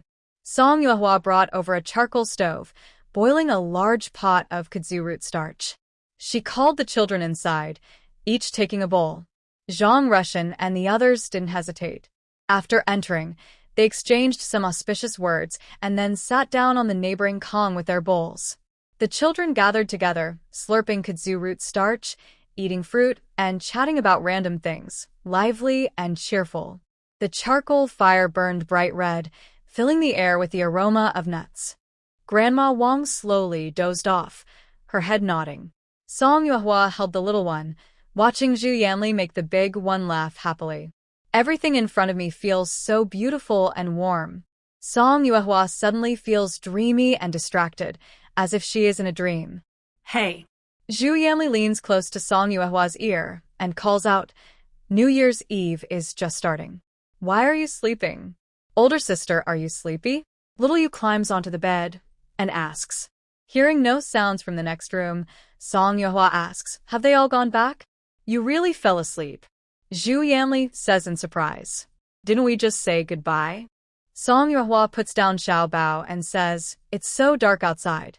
The kids aren't safe. I'll go see them off." Zhu Yanli looks puzzled. "Two big boys, and you're going to see them off?" Only then does Song Yuehua realize she is still a child. She pats her face and asks, "What did you just say?" "We asked what your New Year's wish is," Zhu Yanli replies. Curious, Song Yuehua asks, "What did you wish for?" Little Yu's face turns red with shyness.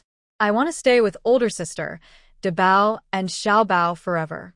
I don't want us to be apart." Zhu Yanli, holding her chin and munching sunflower seeds, says, "I wish for wealth and good health for my mother." Everyone looks at Grandma Wang. Grandma Wang smiles happily and says, "My wish is that your wishes come true. Mom, you should make a wish for yourself too." Zhu Yanli pleads. Grandma Wang looks at the younger ones with a gentle, helpless smile and says, "Actually, that's exactly what I want." Making wishes, Song Yuehua recalls. On New Year's Eve in her previous life, she ate a birthday cake alone and wished for a gold medal. This year, although it's not her birthday and she didn't eat cake, having her family with her is more important than anything. She looks at Xiao Bao sleeping peacefully and then at Little Yu. She clenches her fists, rests her chin on them, closes her eyes and wishes, "I hope Song Qingzhou, Song Yunshang, and Song Yushuan grow up healthy and happy, have smooth lives, and be safe and joyful." The first day of the new year. Today, villagers visit each other to exchange New Year wishes. Some bring children, and the hosts hand out sunflower seeds. Song Yuehua thought only the Zhang family would visit, and the Zhou family might come too. But since morning, most families in the village have been arriving one after another. Surprisingly, both Old Song and Second Song also came. People say guests are welcome, but Song Yuehua thinks it depends on who they are. Seeing it's these two, she decisively closes the door. "Song Dia, are you rebelling? Not coming home for the new year to pay respects to your grandparents, and you even dare to slam the door on your elders. Open the door quickly, or don't blame me for being rude." Old Second Song angrily shouted and pounded on the door. "Keep knocking. Believe it or not, I'll shoot a hole in it." Song Yuehua threatened from behind the door. When he heard the knocking, there was a brief pause, then old second song stubbornly knocked twice more. Rebel, you really think you're going against heaven? Soon, the voice of old first song came from outside, trying to persuade him. With a way out, old second song naturally backed down. After a while, old second song cursed a few words and was then pulled away by old first song. In Song Yuehwa's mind, old first song isn't a good person either. Although every time it's old lady song and old second song causing trouble, does old first song not know about their family being sold? When the Song family repeatedly forced old third song into forced labor, where was old first song?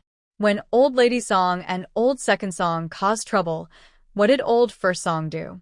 Even if old first song had no malicious intent, or was just weak, that was still a fault. The second day of the new year. Originally, they planned to visit relatives and friends, but unexpectedly, Xia Wenwu and Xia Yu came over carrying bundles. Before they even entered, Xia Wenwu shouted, "Master, little Jade, mother-in-law, Auntie Roast Duck, I'm back." Song Yuehua asked, "Did your parent agree? Or did you sneak out just to eat roast duck?" As soon as she finished speaking, Xia Feng, carrying 4 ducks, paused. "Don't worry, Master. My parents definitely agreed," Xia Wenwu chuckled. "But we need to roast a duck to bring back to second uncle. If mother doesn't want to eat roast duck, dad insists on it." Xia Yu sighed and quietly moved a few steps aside, blocking out the noise. Song Yuehua thought, "So, is this exchange for hostage with a roast duck?" When they built the house, Song Yuehua also used scrap bricks to set up a small oven in the backyard. They had been busy preparing for the new year, and now was the perfect time to roast some ducks. The ducks needed to be marinated overnight, so Xia Feng could only come back the next day to pick them up. Traveling back and forth in freezing weather for a single duck, she couldn't understand it, but Song Yuehua still cooperated fully. 6 ducks were marinated that night, and the next day, they roasted 3 batches. Xia Feng took 2, then sent 1 to the Zhou family and 1 to the Zhang family. The remaining 2 were kept for their own family to eat. The pancake dough was prepared early, wrapped around crispy duck skin, juicy and chewy duck meat, topped with 2 scallions, and dipped in roast duck sauce. One bite brought deep satisfaction to the taste buds. Xia Wenwu's mouth was full, but he still insisted on talking. "Master, I can eat 10 ducks by myself. I can eat 5. Zhu Yanli said, pointing with her greasy fingers. Song Yuehua smiled slightly and calmly said, "This roast duck, the meat is the longest." Zhu Yanli paused and quietly withdrew her hand. Xia Wenwu wasn't afraid of gaining weight and said casually, "Master, this duck smells so good. You must teach me, and about that roasting oven too. Roast duck oil can be greasy, so Granny Wang and Xiao Yu didn't eat much." Song Yuehua brought a big pot of duck bone soup and waved her spoon, saying, after eating the meat, "Drink the soup. Today, I want to make sure you are all full." Xia Wenwu and Zhu Yanli looked at each other and said, "We were just talking, are you serious?" At night, Xia Wenwu slept on a Kong bed with the little ones, while the others slept on a different bed. Just after washing up and lying down, Song Yuehua heard Xiao Yu and Xia Yu whispering and giggling together. Curious, she leaned over and teased, "What mischief are you up to?" Xiao Yu and Xia Yu looked at each other and smiled. They both showed their tender, white wrists, each wearing a silver thread bracelet. "This was made by my second uncle for us. Sister Song, do you like it?" Xia Yu said happily. Song Yuehua was unsure how to ask, "Is this silver?" Xia Yu nodded and sighed. "This is my New Year's savings. Too bad I didn't save more, then I could make a bigger one." Both bracelets looked like they cost about 2 taels of silver. Seeing that Song Yuehua didn't say anything, Xia Yu blushed and said, "Sister Song, in a few years, I'll make you a thicker one just for you." Hearing this, Song Yuehua couldn't help but chuckle. It seemed this girl thought she was jealous, so she said, "You don't need to save money for a hairpin for me. I was just wondering if this bracelet might be too expensive." Xiao Yu quickly nodded in agreement. "It's not expensive, it's not," Xia Yu hurried to say. "Actually, I also received a cotton jacket and a hair ornament from Xiao Yu. I plan to sew a small pouch for her. but my hands are too clumsy. Luckily, third uncle gave me a good idea, she said, frowning. Afterward, she said with a sad face, Xiaoyu, if you don't want to take it, I might cry. Little Jade looked at Song Yuehua and saw her sister nodding, then said, of course I will accept it, and I want to wear it every day from now on. Xiaoyu immediately smiled and said, then I will wear it every day too. It was the third year of middle school. Song Yuehua took little Jade to visit Zhang's family, Zhou's family, and Ma's family to celebrate the new year. Afterward, Zhang Russian and his sister, Zhou Xiaohu, also came to continue studying. The atmosphere returned to how it was before. After some days, the weather warmed up. De Bao and Xiao Bao slowly started to sit up, although they would fall backward with a gentle touch, landing on their backs. When De Bao fell, she would flop and try to get up again. Xiao Bao often just lay where he fell. Interestingly, De Bao loved to babble and talk seriously, which made people happy, especially Zhu Yanli, who held her all day without letting go. Seeing how much she liked her, little Jade said, Auntie, you like little children, so you should have one too. Song Yuehua. Oh right, little Jade still didn't understand what a concubine meant. The atmosphere seemed a bit awkward. Suddenly, Zhu Yanli covered her mouth and laughed, saying, Auntie is happy just living with her beautiful face. There's no need to have children. A concubine can be like a vase. If she doesn't want trouble, she shouldn't have children. Little Jade nodded as if she understood, but wasn't quite sure. Song Yuehua poked De Bao's face, and in the next second, De Bao pouted her little mouth and started crying loudly. Zhu Yanli quickly picked her up, feeling very distressed. A few days ago, Ma Ye's ox cart started heading to the county town. After the missing items at Granny Wang's house were replaced, the mother and daughter moved back to their own home. In April, the weather fully warmed up. Once it was no longer cold outside, Song Yuehua immediately took the twins to the pharmacy to check their brains, especially instructing the doctor to focus on Xiao Bao. The senior doctor carefully examined them once, and then asked Song Yuehua, how about I check your brain too? Thinking about traditional Chinese medicine's method of diagnosis, looking, listening, asking, and feeling, the idea was to observe your complexion and guess what might be wrong. Song Yuehua's heart tightened and she quickly asked, Doctor, is there something wrong with me? The doctor waved his hand and said, come, let me check your brain too. Song Yuehua. After confirming that De Bao and Xiao Bao were both fine, Song Yuehua finally felt a little relieved. When the weather warmed up, they no longer used the heated Kong. Song Yuehua wanted the children to have a good learning environment, so she cleared out the tool shed for them. Young Carpenter made 5 sets of tables and chairs, and a large wooden board was hung in the middle of the room. Every day, he wrote the characters to learn with charcoal, and at night, he wiped them clean with a damp cloth. In this way, Xiaoyu, Ruchu, and Xiaobao, the girls, could also have their own school. At the school, Zhang Russian and Zhang Ruchu came every day, while Zhou Xiaohu came occasionally. Zhou Xiaohu had already attended school before, but here he could only read books or practice writing like Zhang Russian. Now that the weather is warm, there's no need to use a fire stove, so there's less motivation to come here. Xiao Wenwu started practicing archery again, but recently his main focus has been on salt-baked chicken. After the new year, Zhu Yanli will also leave the village. On the day she left, she specifically came to say goodbye to Song Yuehua, but Song Yuehua felt she was more there to say goodbye to Daba and Xiao Bao. Daba, Auntie is leaving, don't forget me or I'll cry. And Xiao Bao, my little baby, why don't you come with me? Auntie will miss you so much. Next time, I'll bring you lots of flowers, okay? When Zhu Yanli reluctantly set down Daba and Xiao Bao, she patted Song Yuehua's shoulder and said, I'm leaving now, goodbye. Song Yuehua responded. After seeing her off at the door, Song Yuehua couldn't help but ask, where are you planning to go, you know? What she wanted to say was, isn't your sweetheart being sent back by the madam? But she didn't say it, and Zhu Yanli clearly understood. Zhu Yanli smiled sweetly and whispered, little girl, don't think I only have one old sweetheart. Song Yuehua? Once again, she was tricked by this woman, who said she had nowhere to go and was wandering the streets. After saying that, Zhu Yanli turned and ran without looking back, and it was obvious she was very angry. Hey, live well. If you really have nowhere to go, my woodshed is your bed. Song Yuehua shouted loudly.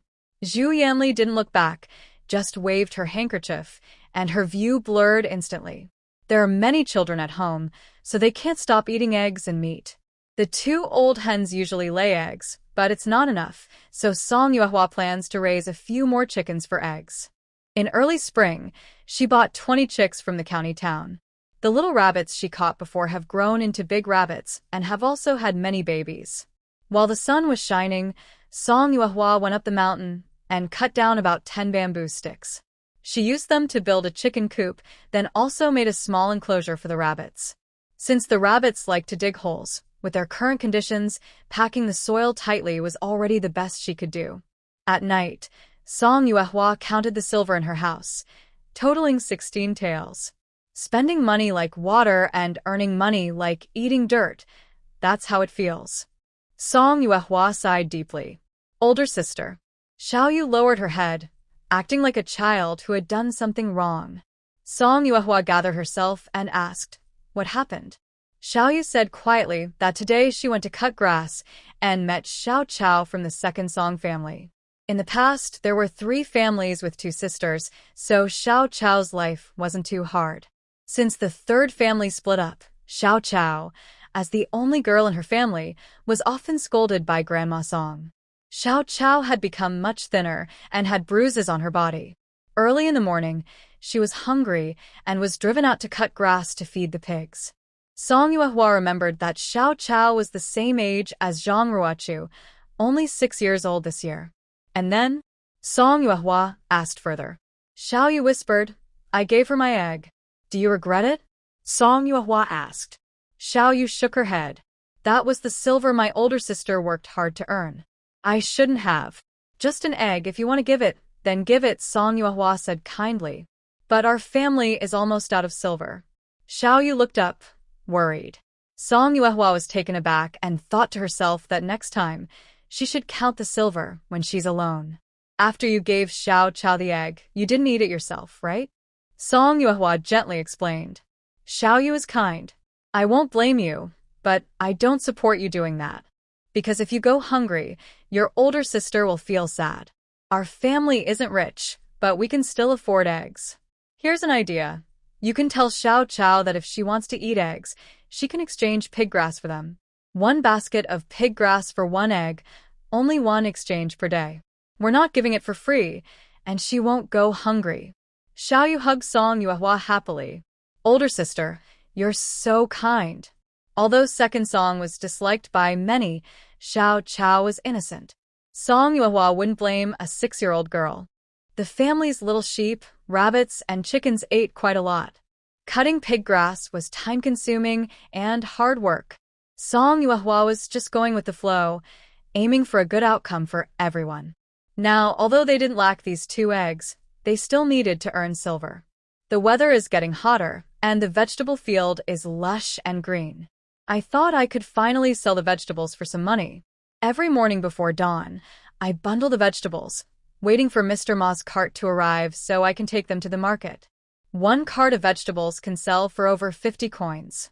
Selling a cart each day is lucky. Usually, I sell only half and keep the rest. The leftover vegetables are dried or pickled to make preserved foods. Later, Song Yuehua started bringing both fresh and dried vegetables to the market, and dried vegetables became more popular. When new vegetables are available, prices drop day by day. After paying for the ox cart, I hardly make any profit, let alone cover labor costs. So I decided to turn all the vegetables into dried ones and sell them at the market. At first, there were many customers, but then nearby vendors started selling dried vegetables too. The prices of dried vegetables kept fluctuating wildly each day. Song Yuehua didn't want to get involved in such fierce competition, so from the next day, she stopped setting up her stall at the market. After learning this, Granny Wang looked at the vegetable garden and sighed. There are so many vegetables. What should I do? It's okay. Song Yuehua replied while gathering the vegetables. Now every household has enough vegetables. Instead of selling cheaply now, It's better to dry or pickle them. When the vegetables are gone, I can sell them and earn some money for the work." Granny Wong nodded, understanding that there was no other way. She then asked, "Will you plant the next batch?" Song Yuehua said, "Plant beans and take care of the land." With the effort of Song Yuehua, Granny Wong, and the children, the 2 acres of land were cleared in 2 days. It took a few more days to process all the vegetables. Song Yuehua counted the coins she earned from selling vegetables recently, totaling 680 coins. Selling vegetables alone can't support the family. The 2 little children are growing day by day and are no longer as obedient. Big brother wakes up and, besides eating, crawls around everywhere. He almost fell off the bed once. Song Yuehua first laid a grass mat on the ground, then a thick cotton mattress, so he could crawl freely. Although he didn't fall anywhere, he still bumped into things sometimes. Little Bao is not very active, but he's hard to take care of. When he's upset, he cries loudly, and once he starts crying, it's hard to soothe him. She has to hold him and walk around. If Granny Wong and Xiao Yu weren't helping, little Yu wouldn't be able to manage alone. After planting the beans, there isn't much work left in the fields. Taking advantage of the good weather, Song Yuehua went to the county town. She ordered a pair of flying hooks and a dagger at the blacksmith shop, then bought a bundle of rope at the general store and asked for 2 packs of snake-repelling powder at the pharmacy. In the following days, Song Yuehua spent every day outside studying how to produce smoke. Each time, she was overwhelmed by tears from the smoke, but after several days of effort, she finally managed to produce a thick, black, straight smoke. After the blacksmith delivered the items, Song Yuehua gathered her family and lit a smoke in the yard. She said, "When I go into the mountains, I will burn this smoke every morning at sunrise to wish for safety. Before I return, you all must watch over the house well." "Master, Xia Wenwu started to speak, but was interrupted again. Song Yuehua patted Xia Wenwu's shoulder and said sincerely, "Wenwu, when I am not here, I rely on you to protect our family. Only you can make me feel at ease." "Master." Xia Wenwu was deeply moved. "Don't worry, as long as the family is safe, I will." Everyone quickly rushed over and covered Xia Wenwu's mouth. Little Jade pursed her lips, looking unhappy. She knew she couldn't stop her older sister, or be of much help. The best she could do was not to cause trouble. "Little Jade," Song Yuehua said softly, "your older sister will come back safely. Wait for me at home, okay?" Little Jade forced a smile and replied, "Okay." The next morning, Song Yuehua put on her bow and arrow again. Compared to when she first arrived, she had grown taller, and carrying the bow didn't seem so strange anymore. She packed what she needed, and just as she was about to leave, she suddenly remembered something. The first time she entered the mountains, she thought she might die. The second time, she almost did. She didn't care if it was superstitious or not. She knelt heavily toward the mountain, knocking her head 3 times with a loud bang. She muttered, "May all gods and spirits protect me, grant me safety and success, and long life." As spring arrived, flowers bloomed, and animals became restless. Before reaching the deeper parts of the forest, Song Yuehua shot and killed 2 wild chickens. Starting is always the hardest, but this was a good beginning. Just as Song Yuehua thought her progress was going well, suddenly, she saw a pair of bright green eyes looking directly at her from not far away. A giant white snake, over 10 zhong long, was winding through the dense jungle. Its snow-white scales shimmered like a suit of jade armor in the sunlight. The snake was not very close, and although she was confident she could shoot it, she wasn't sure she could kill it with 1 shot. Song Yuehua put down 2 wild chickens, backed away, and begged for mercy. "Great Immortal, I didn't mean to intrude on your territory. I apologize for any offense. I will leave immediately." The white snake remained still, as if it didn't understand her words. After stepping back a bit, Song Yuehua turned and ran wildly, causing small animals along the way to scatter in fear. After running for some time, she finally stopped to catch her breath. Indeed, this was a white snake. She paused to drink some water, then continued heading north, crossing 2 mountain peaks as night fell. She wasn't sure which area she had reached. Pulling out a biscuit, she ate while thinking, such a large white snake was rare, probably a magical creature. Luckily, she hadn't angered it. After finishing the biscuit, she found a tree, climbed up, tied herself securely, and went to sleep. The first thing she did after waking up in the morning was light a cigarette. She kept it burning for about half an hour before extinguishing the fire. Over the next 2 days, she caught 3 large rabbits and 2 wild chickens. It wasn't a lot, but it wasn't too little either. She could go back, but she felt it wasn't necessary. She had gone into the mountains once, and just for a few game animals, she thought it wasn't worth it. While she was hesitating about whether to return, a large deer ran past her nearby. Ah, silver. Instinctively, Song Yuehua ran toward the deer, pulling out her bow and shooting an arrow that hit the deer's hind leg. It wasn't fatal, but the deer's speed noticeably slowed. Even with a wounded leg, she barely managed to catch up to the deer. Because she hadn't found a good moment, she kept chasing without stopping. Suddenly, the deer leapt down from and Song Yuehua, unable to stop in time, tumbled down after it. Fortunately, she didn't break her limbs. Just as she was about to get up, the spotted deer turned around and charged toward her.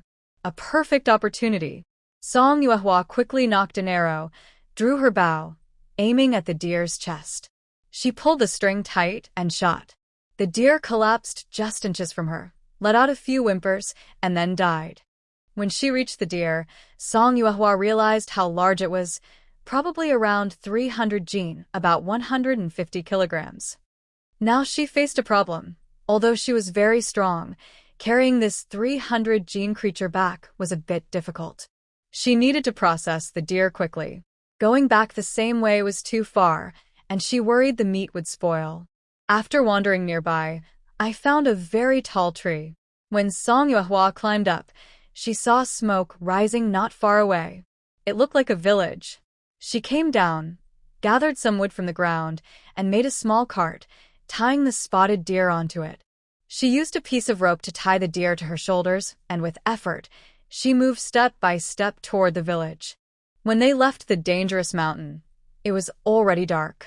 They didn't know exactly where they were. Song Yuehua arrived at a house at the foot of the mountain and knocked on the door. A man answered from behind the door, asking, "Who is it?" Song Yuehua said, "I am a hunter from Taoyuan village, named Song. The village chief's surname is Zhou. I came to your village to rent a cart." "Hunter?" The man slightly opened the door and looked her over from top to bottom. "Are you joking?" How old are you? Song Yuehua cupped her hands politely. "I am only 11 years old. Please, sir, tell me where I am and if there's a cart I can rent." The man stuck his head out and looked around. Seeing that only a young girl was there, he relaxed a little.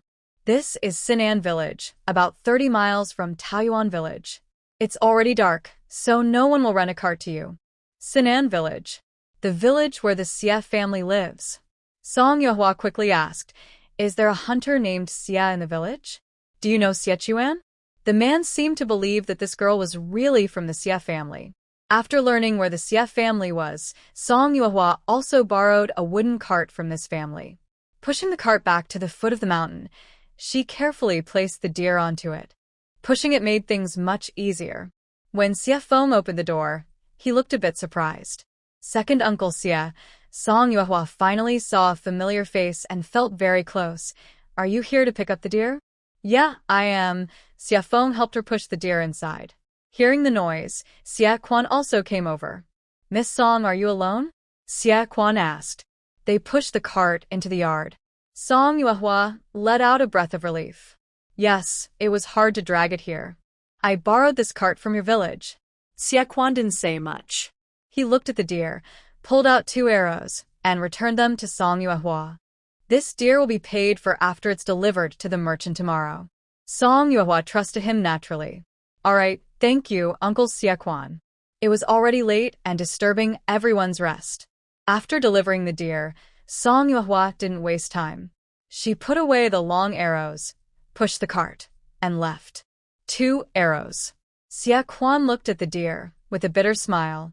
Xie Feng did not respond, only saying, "I'll see you off." A fatal. Siga. After Song Yuehua returned the cart, she saw Xia Feng arriving with the ox cart parked behind. Let me take you back.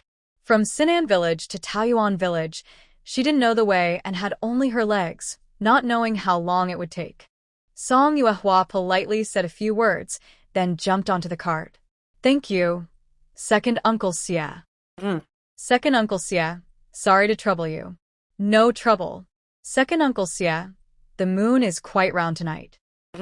After the voice behind quieted, Xia Feng turned around and saw Song Yuehua already lying on the ox cart, asleep. The next afternoon, Xia Feng brought 30 taels of silver. Song Yuehua was surprised for a moment before asking, "Why is there so much, 30 taels?" Xia Feng explained, "Deer antler is valuable, then deer blood and deer meat. As medicinal herbs, deer antler is considered a treasure all over the body. Ancient people love health preservation, so it's not surprising it sells for such a high price." Song Yuehua took the silver happily and said with a smile, "Second Uncle Xia, please stay for lunch. We're having kiln-roasted chicken and cold rabbit. You stayed so late yesterday to bring me back, so I want to thank you." Xia Feng nodded and said, "All right." Xia Wenwu had just finished practicing archery and returned. When he learned that Xia Feng was staying for lunch, he hurriedly brought over his 2 children like treasures to show Xia Feng. "Second uncle, my kids are cute, right? Don't be shy, hold them and play." Xia Feng was silent. He looked at the little one in his hands, who also looked at him, with a calm but slightly awkward expression. Meanwhile, Xia Wenwu was still enthusiastic, pointing to the schoolhouse. Usually, Xiaoyu teaches everyone literacy here. "Hey, Lao Zhang, this is my second uncle. Come say hello."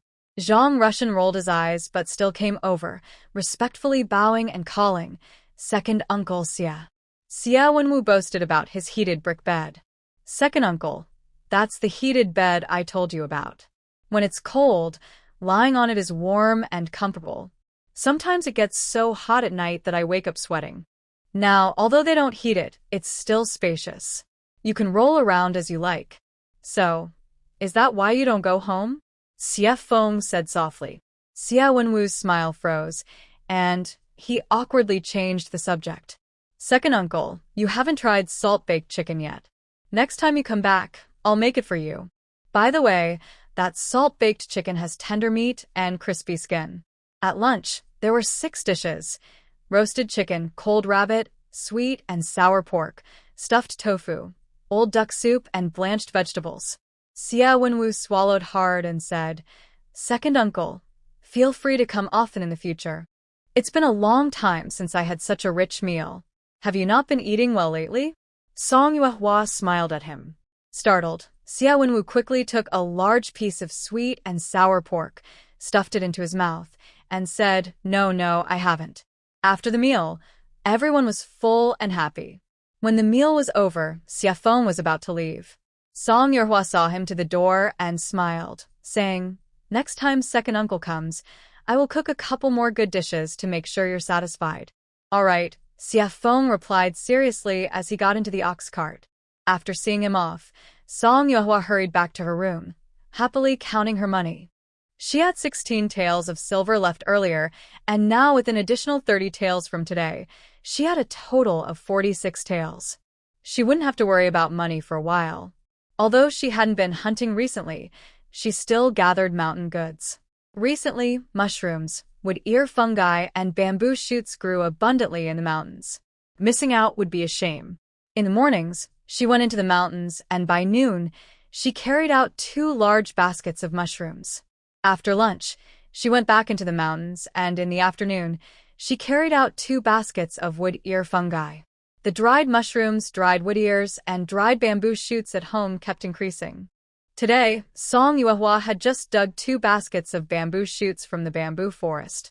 Because she dug quite far, she decided to take a different path down the mountain. Halfway, she heard rustling sounds. With her alertness, she immediately stopped, put down her burden, drew her long arrow, knocked it on her bow, and tightened the string, ready to shoot at any moment. Suddenly, a sweet female voice said, "Gulong." Why don't you come to my house? A young man's voice responded, Mainyang, my mother is suspicious now. I need to avoid her for a while. Humph. The woman hummed softly. Are we going to keep sneaking around like this forever? The young man panted and coaxed, Mainyang, wait a little longer. Once I figure out how to tell my mother, I will marry you with a big wedding. The woman softly replied, Gulong, remember what you said today. Don't be unfaithful. Gulyiling. Song Yuehua was startled. She realized they were having an affair. Just as she was lifting her carrying pole to leave, a big rat suddenly ran past, scaring the man and woman into screaming and running outside. The incident happened so quickly that Song Yuehua had just taken a step when she encountered the two people who were dressed in ragged clothes. Ah! The woman shouted sharply, covering her chest and running away. The man left behind looked embarrassed and made a bow, saying, Please keep the secret, miss. Then he hurriedly left as well. Seeing that there was no big problem, Song Yuehua carried her basket and headed home. However, she was still thinking to herself, this person's surname is Gu, and he's about the same age. Could he be Gu Qing, the person Tang mentioned? Gu Qing is really quite wild. When she got home, Song Yuehua started working right away. First, she needed to process these 2 baskets of bamboo shoots. A few children were responsible for peeling the shells, while Song Yuehua sliced them, blanched them in water, then took them out and laid them on a bamboo mat to dry. This year, she had plenty of time, so she made a lot of dried mushrooms, dried black fungus, dried bamboo shoots, dried vegetables, and pickled vegetables. Besides what she needed to eat herself, she planned to sell some in winter to earn some money. Right now, her family had a total of 46 taels of silver. Song Yuehua planned to dig a well, which would be convenient and save her the daily trouble of fetching water. She remembered that Zhou Dafu had said a shallow well costs 12 taels, and a deep well costs 25 taels. For the long term, she wanted to dig a deep well so that if there was a drought, their family could endure a bit longer. She also needed to save some silver for Xiaoyu and Xiaobao's dowries. Xiaoyu is 8 years old, and girls here usually marry at 16.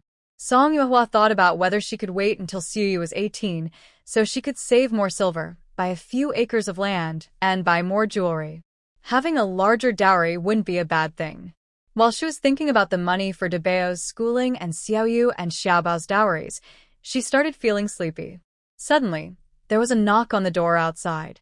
When she opened it, she was surprised to see a woman from daytime, Lu Mainyang. Lu Mainyang is a widow in the village. About 5 or 6 years ago, she married a man from the Bai family in the village, bringing her daughter with her. After giving birth to a son with the Bai man, her husband passed away, and not long after, her mother-in-law also died. Now, only a widow with 2 children remains in the house. People in the village say Lu is unlucky and that she brings misfortune to her family. Not many people keep in touch with her. Lu Mainyang and Song Yuehua have never spoken a word to each other. Song Yuehua looked up and saw Lu Mainyang wrapped in a black cloak, covering herself completely except for her fair, delicate face. Is there something? Song Yuehua asked. Lu Mainyang looked uncomfortable and tried to flatter her. Big sister, During the day, Song Yuehua said, I work from morning till night every day and have no time for small talk. I won't have time in the future either. If there are any rumors, they definitely have nothing to do with me. Lu Mainyang said nothing. Is there anything else? Song Yuehua asked. Lu Mainyang hesitated for a long time before asking, Big sister, can you promise not to tell anyone? Song Yuehua just wanted to go back to sleep quickly. She patiently replied, I promise. After saying that, she closed the door. No one knew about this small incident that night. She thought it was over. The next day, Song Yuehua was spreading manure in the vegetable field when an unexpected person came. Big sister, are these fields yours? Lu Shui asked in surprise. Lu Shui was Lu Mainyang's daughter with her ex-husband. They hadn't had much contact before, so Song Yuehua knew exactly why she was here. Yes, these fields are mine. I am really busy, so there's no need to come over one by one, Song Yuehua said, then scooped more manure and spread it out. Lu Shui's face twitched, and she stepped back but still smiled. Big sister, Are you usually busy? Maybe I can help you. Can you water the fields? Song Yuehua asked.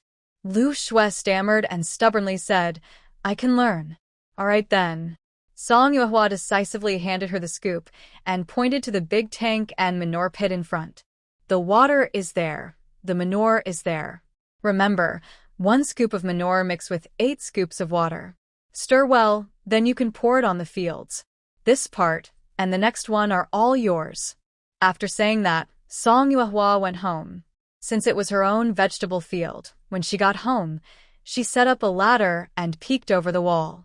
At first, Lu Shui was very disgusted, pinching her nose and staying far away.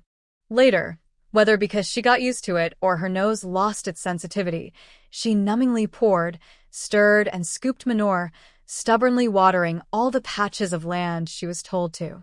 Sigh. Song Yuehua also felt helpless. Everyone said she would keep it a secret, but she didn't trust her. She had to have her beautiful daughter come and spread manure herself before she believed it. I originally just wanted Lu Shui to give up easily, but I didn't expect her to be so stubborn. Now that things have come to this, I can't just let her go home upset. I decide to invite her inside and wash her face. I know your mother was worried, so she sent you here. Please tell her we have no grudges. I won't say anything bad outside, so she can rest easy, okay? Song Yuehua repeats. I don't know if Lu Shui heard her, but I see her squatting by the well, washing several buckets of water and scrubbing hard. After a long while, Lu Shui smells herself and, looking sad, says to Song Yuehua, Big sister, please let me take a bath. Otherwise, people will think I fell into a dung pit. Song Yuehua remains silent. In the end, Lu Shui not only took a bath but soaked in a tub too. Her clothes, which were full of the smell of manure, were replaced with Song Yuehua's clothes. Since they are about the same size, she could borrow her clothes. While drying her hair, Lu Shui says, Big sister, why don't you make some bright-colored clothes? This fabric is good, but the color makes it look old-fashioned. Song Yuehua sneers, with this color, manure stains won't show. Lu Shui remains silent. Seeing her embarrassed look, Song Yuehua feels a bit pleased. After tidying up, Lu Shui explains, It was my mother who sent me here, but I also wanted to get to know you. What's so good about knowing you? Song Yuehua asks coldly. Lu Shui says seriously, You're so grumpy. No one probably wants to be friends with you. Song Yuehua remains silent. Lu Shui quickly reacts and says, But you're pretty impressive. You split from your family with your younger sister and even built a new house. I really envy you. Envy? Do you want to split from your family too? Song Yuehua asks calmly. Lu Shui lowers her eyes, then looks up again. I'll come find you again tomorrow, okay? Song Yuehua just finds it amusing. She thinks there are plenty of girls around here your age. Why do you have to come find me? Lu Shui huffs and mutters, Those people don't talk to me. Song Yuehua stays silent. Seeing her like this, Lu Shui immediately realizes it's too late to keep quiet now. I washed up at your house and am still wearing your clothes. We can't pretend nothing happened. Song Yuehua thought. If it weren't for Lu Mainyang, Song Yuehua truly couldn't think of any other reason.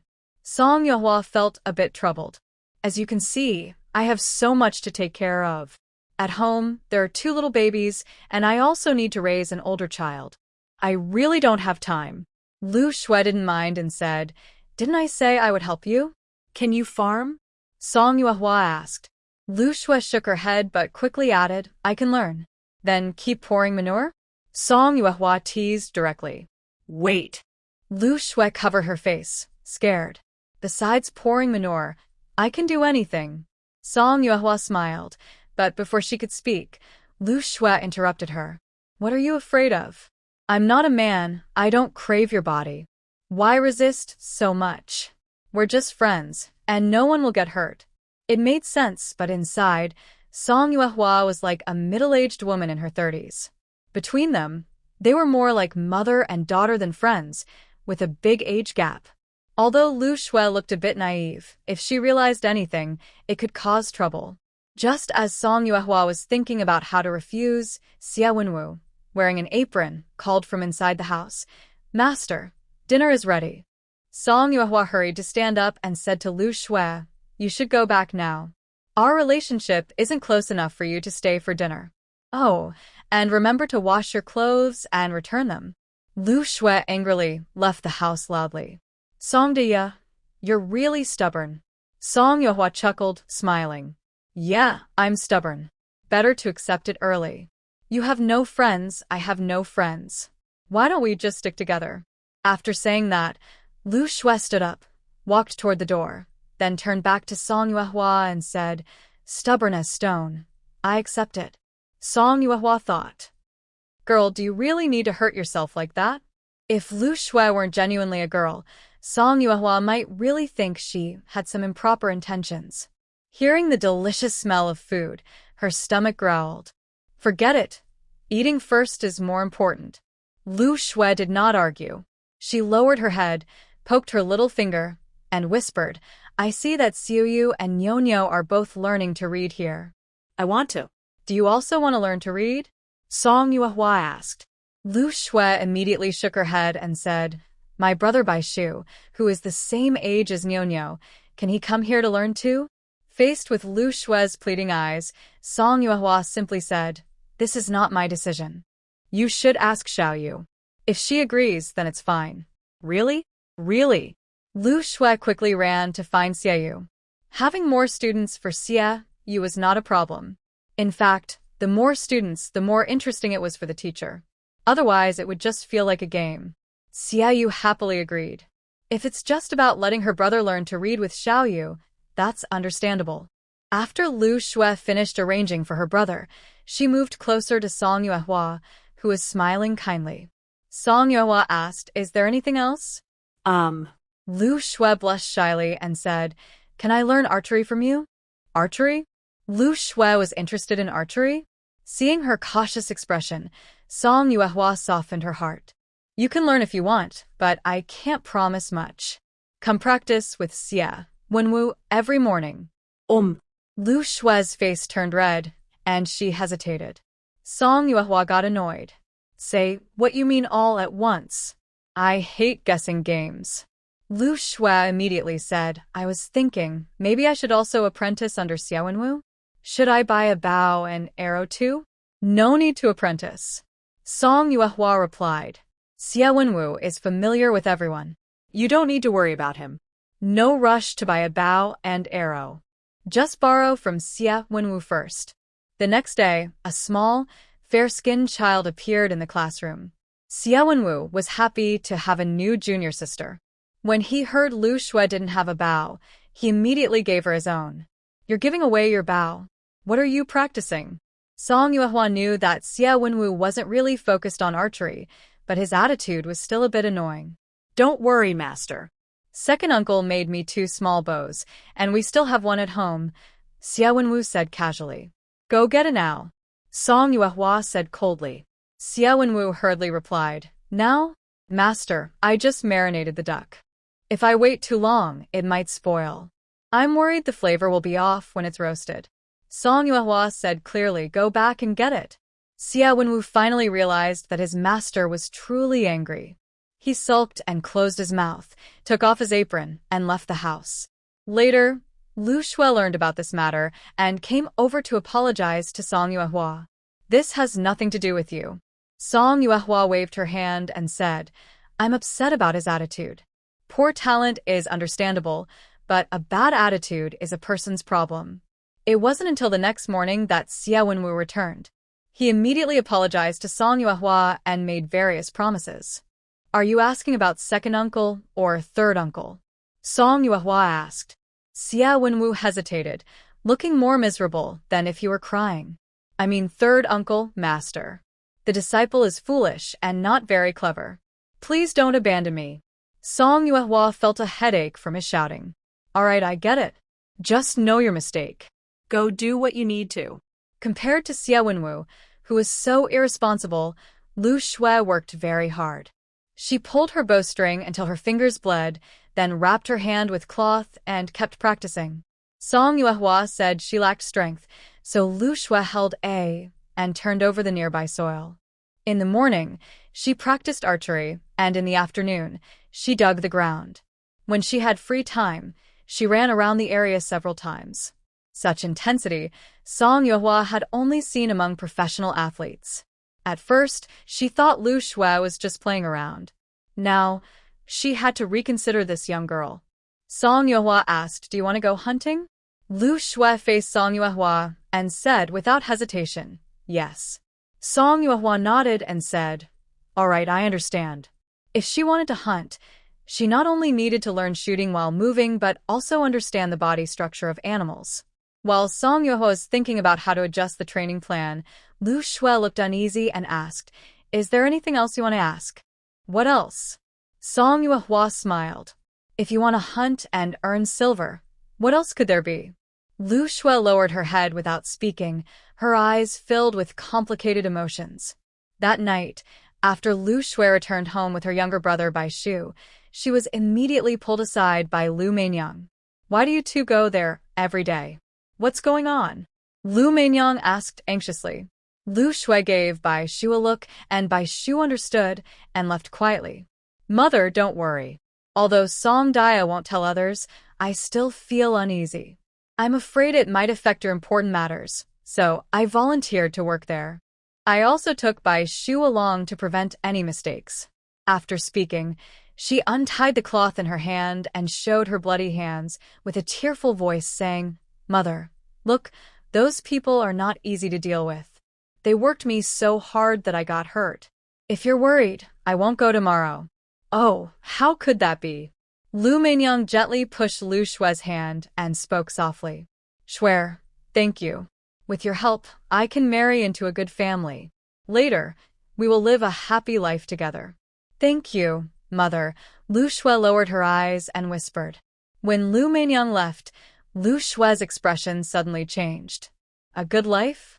I think it's only your good life, Mother.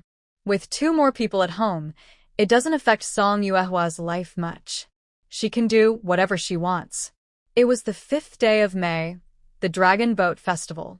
Song Yuehua picked lotus leaves and mugwort, soaked the glutinous rice, and specially asked Ma Yi to bring back 2 packs of realgar medicine. They used realgar to make wine, first putting a little on the foreheads of Dabao and Xiaobao, then spraying it in every corner of the house.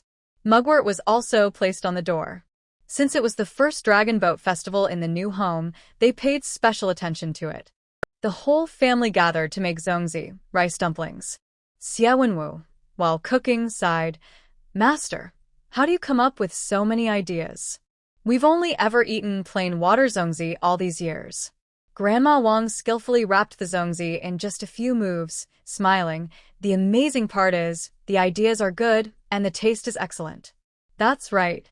Xie Yu, who was washing the lotus leaves, looked up and said, "I just don't know what Sister Song thought of." Xiao Yu played inside with Dabao and Xiaobao, then poked her head out, smiling brightly. "I told you Sister is the best."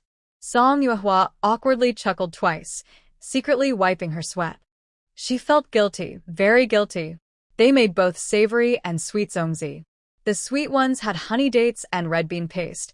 The savory ones had barbecued pork and salted egg yolk. Unexpectedly, Xie Wenwu, who usually liked hearty food, preferred the sweet zongzi. Xiao Yu and Xiao Yu each held a savory zongzi, eating with faces full of oil. Grandma Wang also ate the sweet ones. Song Yuehua ate whatever she wanted, meat or vegetables. It was the twins' first Dragon Boat Festival. Song Yuehua dipped her chopsticks into the red bean paste inside the zongzi and let the 2 little ones lick it, making it a small celebration. At noon, the Xie family came to pick up the siblings. Song Yuehua took 6 sweet zongzi and 6 savory ones to give to Xie Feng. Xie Feng thanked her and took a freshly made jar of realgar wine from the car rack, giving it to Song Yuehua. People usually treat others with courtesy, and Song Yuehua was no exception. She graciously accepted what was offered. After lunch, she also delivered more than 10 rice dumplings to the Zhang and Zhou families. During the Dragon Boat Festival in the county, there was a boat race event. For the village, just having a rice dumpling to eat was already a big deal. Song Yuehua made plans with Xiao Yu. In a few years, When the children are grown, the whole family will go to watch the dragon boat race. Xiaoyu didn't particularly want to watch the boats, but she could see that her sister really wanted to go, so she nodded and said, "Okay." After the Dragon Boat Festival, preparations began to dig a well. Song Yuehua wanted to dig a deep well. The master had warned her beforehand that if they encountered large rocks or hard layers, they would need to pay extra. Otherwise, they would charge 25 taels of silver per well. Both sides agreed, and work officially started. At this time, well digging relied entirely on human effort. About a dozen people worked from morning till night, constantly digging and reinforcing. It took a whole month, but the well was not finished yet. Song Yuehua's feelings changed from curiosity and anticipation to a more relaxed attitude. After all, wells will eventually be dug. She only paid half of the money for the well, so she truly owned only 21 taels of silver.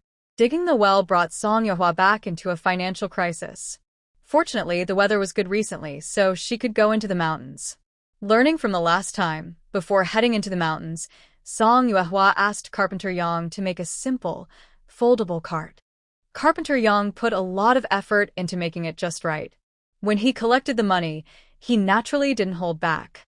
A removable cart cost a full 2 taels of silver. This time, everyone in the family knew about her mountain trip. Xia Wenwu rarely showed cleverness, so he didn't speak up again. Instead, Lu Shui was a bit eager. "Master, can I go into the mountains too?" "Lu Shui, look." Song Yuehua threw a mud ball into the sky, then drew her bow and shot an arrow in one smooth motion. The arrow hit the mud ball, causing it to explode. She put away her bow and said, "When you practice enough to do this, I'll consider taking you into the mountains." Of course, she might just be going into the mountains to pick mushrooms. She didn't say this out loud. Lu Shui now had a goal and was more motivated than usual. It was a pity for Xia Wenwu, who spent the whole afternoon throwing mud. The next morning, Song Yuehua took her gear and entered the mountains. The animals in the mountain were still as restless as ever. Not long after entering, she caught 2 wild chickens. When she continued forward, she deliberately avoided the territory of the white snake. The result was that, after crossing the second hill, she still ran into White Immortal. Facing those green, ghostly eyes again, Song Yuehua felt helpless and tearful. She could only offer 2 wild chickens, trembling as she backed away and ran off quickly. She wasn't sure if White Immortal was attracted by the smell of the chickens or her own scent. Could it be that in the future, every time she entered the mountain, she would have to offer sacrifices? Originally, catching wild chickens was fun, but now it felt like a task. If it got worse, maybe she should bring her 2 old hens next time? Thinking about it, Song Yuehua decided it was better not to push her luck, since she probably wouldn't encounter the white snake every time. The next day, Song Yuehua went deep into the unreturning mountain and caught a wild chicken and 2 fat rabbits. That evening, she roasted 1 chicken until the skin was golden and crispy, with oil bubbling out in every bite. After eating and drinking enough, she found a tree to sleep under. Just as she was about to climb up, she heard wolves howling. As the howling grew closer, Song Yuehua sensed danger. When about a dozen wolves gathered under the tree, she felt her heart sink. She couldn't understand why so many wolves were after her. Her body wasn't strong enough to fight that many. Was it because of the smell of roasted chicken? Fortunately, the moonlight was bright, and she could see the wolves clearly on the ground. She counted 15 wolves in total. She only had 10 arrows, so even if she shot 1 wolf per arrow, 5 wolves would still be left. Climbing down the tree wouldn't guarantee her safety either. Her best option was to try to negotiate. Song Yuehua threw 2 rabbits toward the wolves and shouted, "Dear wolf brothers and sisters, please accept these rabbits and spare me." Half her wish was granted, half was lost. The wolves took the rabbits, but didn't plan to let her go. Angry and feeling insulted, she drew an arrow, took a deep breath, closed her eyes, and when she opened them, she drew the bow and shot at the loudest gray wolf. The gray wolf reacted quickly, but was still a second too late. The arrow pierced its waist, causing injury but not death, leaving it unable to move. After the gray wolf fell, The other wolves howled even louder. From the bushes, a large white-haired wolf appeared. It was noticeably bigger than the others. It growled softly, and the pack split into two groups. One stayed under the tree, the other moved away.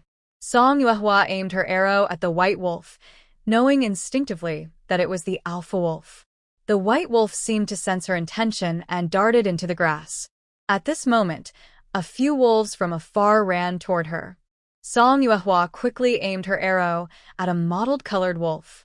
She shot, and the mottled wolf fell to the ground. The other wolves rushing over did not stop. Instead, they sped up. Just as they were about to reach her, one wolf leaped into the air and kicked off a resting wolf like a springboard, almost flying towards Song Yuehua's feet.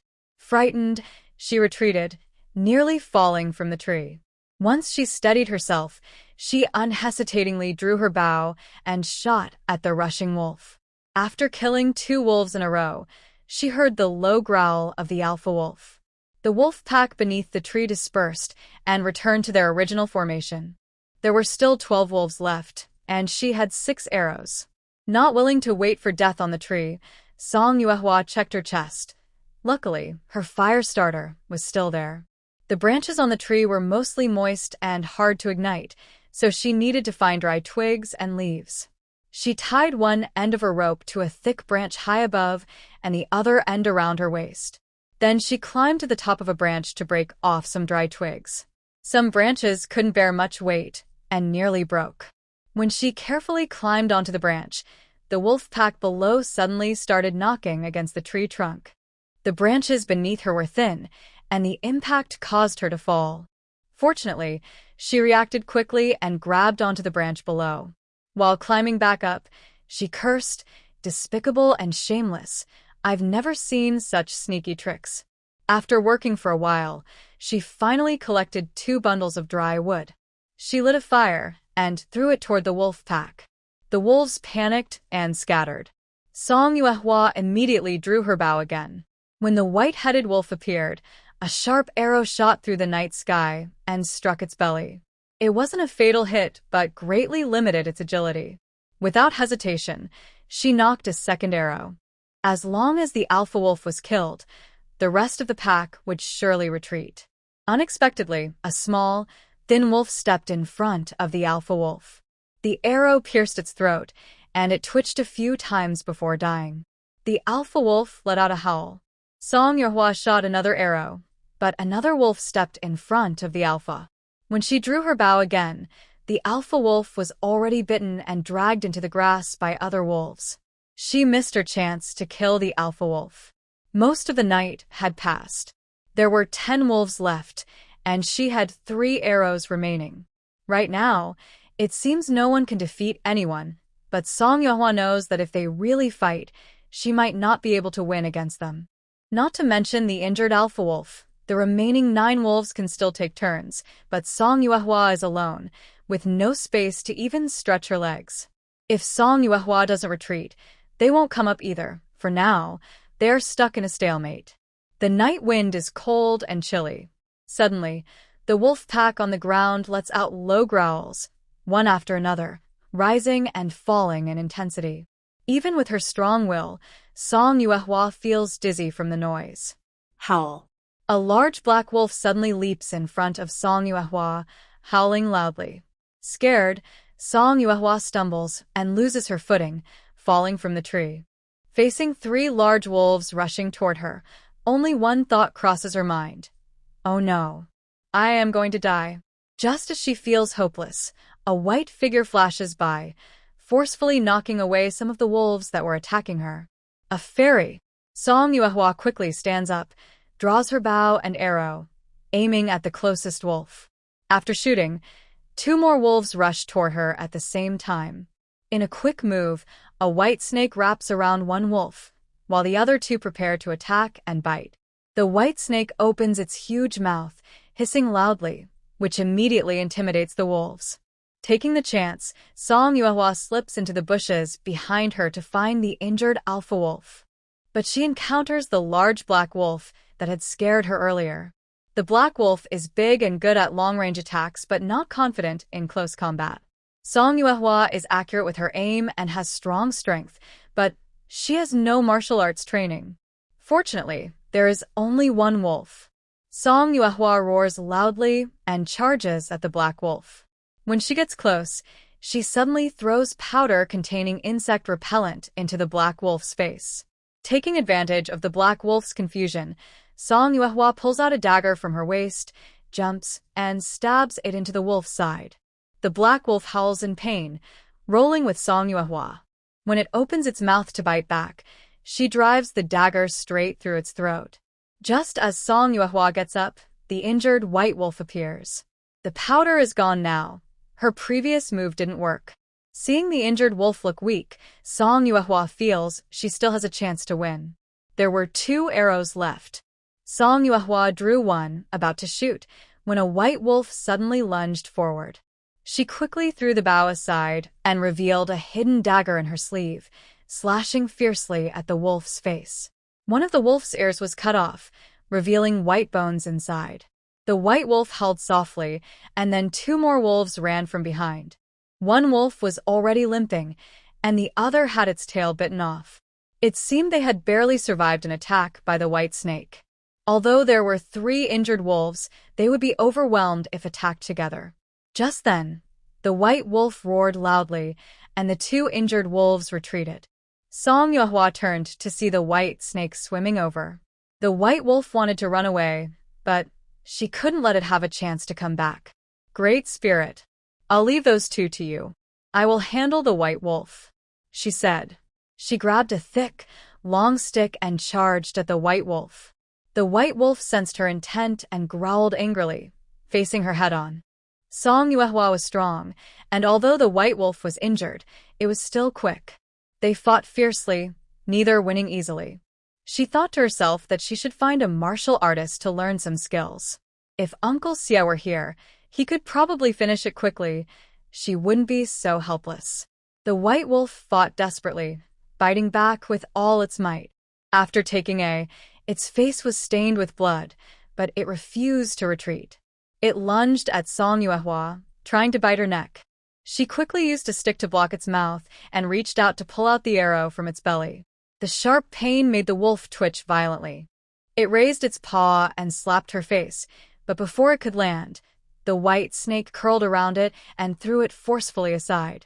The white wolf struggled to get up, looked at the 2 dead wolves, and its eyes seemed hollow.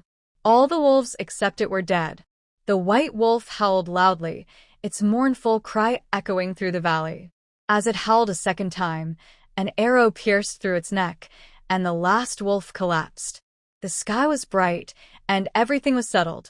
To be safe, Song Yuehua checked all the wolf corpses carefully. Some were still alive, so she stabbed them a few more times. When she examined the white wolf, she looked at its wide-open eyes and said, "Either you die, or I die. It's fair, isn't it?" Only after ensuring all the wolves were dead did Song Yuehua feel relieved. Just as she relaxed, her heart suddenly jumped. With a loud thud, she immediately knelt before the white snake and bowed her head several times in gratitude. "Thank you, Great Spirit, for saving me. I cannot repay your kindness. Please enjoy these wolves." After speaking, Song Yuehua nervously glanced at the white snake. She saw the white snake move quickly, like a flash of white lightning, disappearing into the distance. Song Yuehua thought, "It seems the spirit prefers eating chickens. Next time I go up the mountain, I'll bring some chickens to offer." She sat down to rest for a while, looked at the blue sky, and sighed, "Such good weather, I almost missed it." Back under the tree, her basket was badly damaged by the wolves. Fortunately, her cart was still sturdy and usable after reassembling. The food she had prepared was trampled all over. One rice ball was bitten into, showing how hungry the wolves were. They would eat anything. In the end, only 2 eggs stored in a bamboo tube survived. After eating the eggs, Song Yuehua finally regained some strength. She took off her blood-stained cloak and reassembled the cart. There were 16 wolves in total, their bodies piled into a small mountain of carcasses. It took a lot of effort to tie them securely. The total weight was about 300 kilograms. Even with the cart, it was very difficult to move. Halfway there, Song Yuehua stopped to catch her breath. She had fought the wolves all night and worked hard, and she was worried even a strong person like Lu Jishan might not be able to bear it. Fortunately, they were not far from Sinan village. The family who had lent her the cart earlier at midnight lived at the foot of the mountain. When she passed by again, the man was startled by the pile of wolf carcasses, but quickly recognized Song Yuehua. "Young lady, did you hunt and kill these wolves?" Song Yuehua was too exhausted to speak clearly, only managing a tired smile and nodding. Seeing her like this, the man hurried to bring water. Song Yuehua quickly took a large ladle and drank it all. "Do you still need more?" the man asked. "No, thank you very much," Song Yuehua replied gratefully. After drinking the water, she felt her energy returning. The man looked at the wolf carcasses on the cart, swallowed hard, and asked, "Are you going to thank the hunter's family?" She nodded. The man was sensible and didn't ask more. He helped push the cart from behind. Someone sharing the workload really makes things much easier. Xian was relaxing in a recliner, closing his eyes and munching on a carrot when he heard someone call his name. "Excuse me, are you Uncle Third Xia?" Having interacted with the Xia family for a few months, Song Yuehua was meeting Xia and in person for the first time.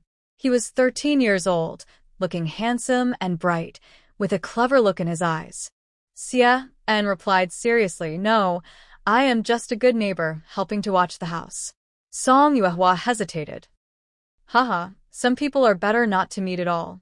"I also think you're not Uncle Third Xia," Song Yuehua agreed. Xia then asked with interest, "Oh, why do you say that?" Song Yuehua looked serious. "I heard from the villagers that Uncle Third Xia is under 4 feet tall, has yellow teeth, and looks ugly. Since your teeth aren't yellow, you probably aren't Uncle Third Xia." "Under 4 feet tall?" Xia and was angry. He crossed his arms and paced back and forth before stopping in front of Song Yuehua. "Are you sure that little brat said that? Look carefully. I am at least 5 feet tall. Don't tarnish my good name." Haha. Song Yuehua sneered softly. "You're lying to me." Xia An's eyes lit up, and he laughed loudly. "Where are the 2 uncles?" Song Yuehua just wanted to get things done. Xia An clicked his tongue and said, "My older brother went out to deliver goods and will be back before sunset." "Will the young master wait a moment?" Song Yuehua carried a wolf carcass on each hand, then said, "No need. When they return, please tell them I'm leaving soon as it's getting late." Seeing Song Yuehua push the cart to leave, Xian asked, "Are you just going to leave a pile of corpses in someone else's yard and walk away? Are you scared?" Song Yuehua challenged, "Are you afraid?" Xian snorted and chuckled. "Nonsense." Song Yuehua nodded, pointing at the wolf carcasses. "Then I'll trouble you, good neighbor." After they left, Xian lay back down, munching on his carrot while admiring the mountain of wolf corpses, muttering to himself, "Sharp-tongued and clever." Song Yuehua rented a bull cart to go home. On the way, she thought again about the white snake. Today, the snake had come specifically to save her. Could it be because of the offering she made earlier? People say snakes understand human feelings, and it seems true. Song Yuehua decided that from now on, she would bring chickens up the mountain. She didn't know if the great immortal liked roasted chicken, fried chicken, or salt-baked chicken. The Xia family always paid promptly. The next day, Uncle Xia came to deliver the money. "Total is 50 taels of silver," Xia Quan said after handing over the silver. "There is one more thing I want to ask Miss Song." Song Yuehua respectfully replied, "Uncle Xia, there's no need to be polite. Please go ahead. There are a few wolf carcasses, and they all died from broken bones. This is..." Although the matter of the white snake wasn't something to hide, there was no need to say everything. Song Yuehua honestly said, "They were killed by a giant python. That snake is quite intelligent and helped me a lot." "I see," Xia Quan said with a relieved smile. "Then I won't bother Miss Song anymore." After he left, Song Yuehua took out 50 taels of silver. Adding the 19 taels she had before, she now had a total of 69 taels. She didn't need to worry about money for now. For safety, Song Yuehua buried 20 taels in 3 different places, keeping 9 taels on herself. 2 months passed. Debeo had learned to walk while holding onto the wall. The well still hadn't been finished. Debeo seemed to be faster than Xiaobao in turning over, sitting and crawling. She asked Granny Wang, who said it was normal. Having two children naturally led to comparisons, one faster, one slower. It was easy to overthink. The more Song Yuehua thought about it, the more anxious she became. To feel at ease, she took both children to the county clinic. The old doctor remembered Song Yuehua well. It was obvious that a teenage girl with two small children would attract attention. "What's wrong again?" the old doctor asked. Song Yuehua explained everything carefully. The old doctor stroked his beard and scolded, "You're just overthinking. Doesn't your family take care of this? Parents have passed away, and there are no elders at home," Song Yuehua explained. The old doctor looked guilty. After a moment of silence, he said gently, "Both children are healthy. The younger one is just lazy, no issues. They're both well taken care of." Song Yuehua thanked the doctor and went home with her children.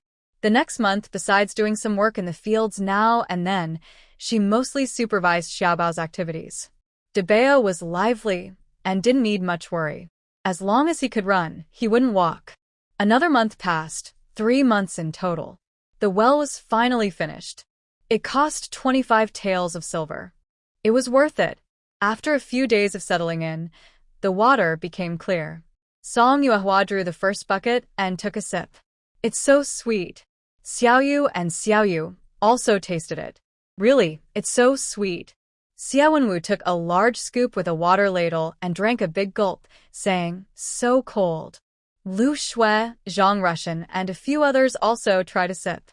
"It is indeed sweet." Now that there is a well at home, they only need to fetch water from the yard every day, no longer needing to go outside for water. Whether cooking or washing clothes, they can use water as needed, saving a lot of trouble. With less time spent on chores, they have more free time. Song Yuehua focused her attention on the older and younger children. Every day, she comforted the little one and talked to the twins. She remembered reading an article in her past life. It suggested that talking to a baby helps develop their language skills. At first, Xiao Yu and Xiao Yao didn't understand. It just sounded like babbling. But later, they found it interesting and started talking to the twins. Recently, something happened in the village.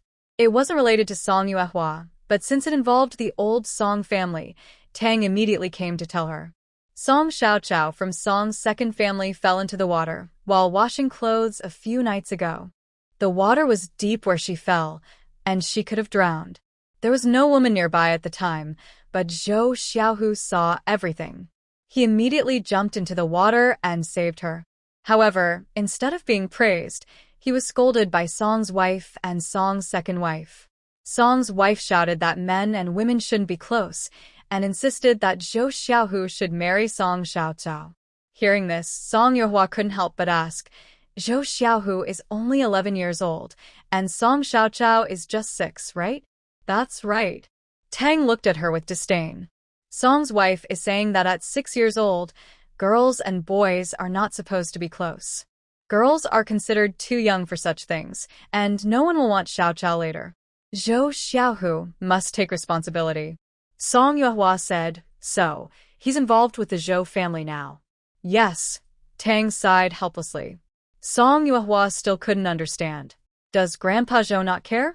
He is the village chief. Usually, Song's wife wouldn't even dare to lift her head when she saw him.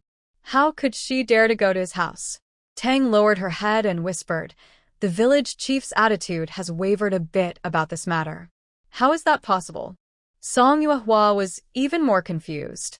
It was clear that Song's wife was making trouble for no reason. The reason the village chief wavered was because Zhou Xiaohu was his grandson.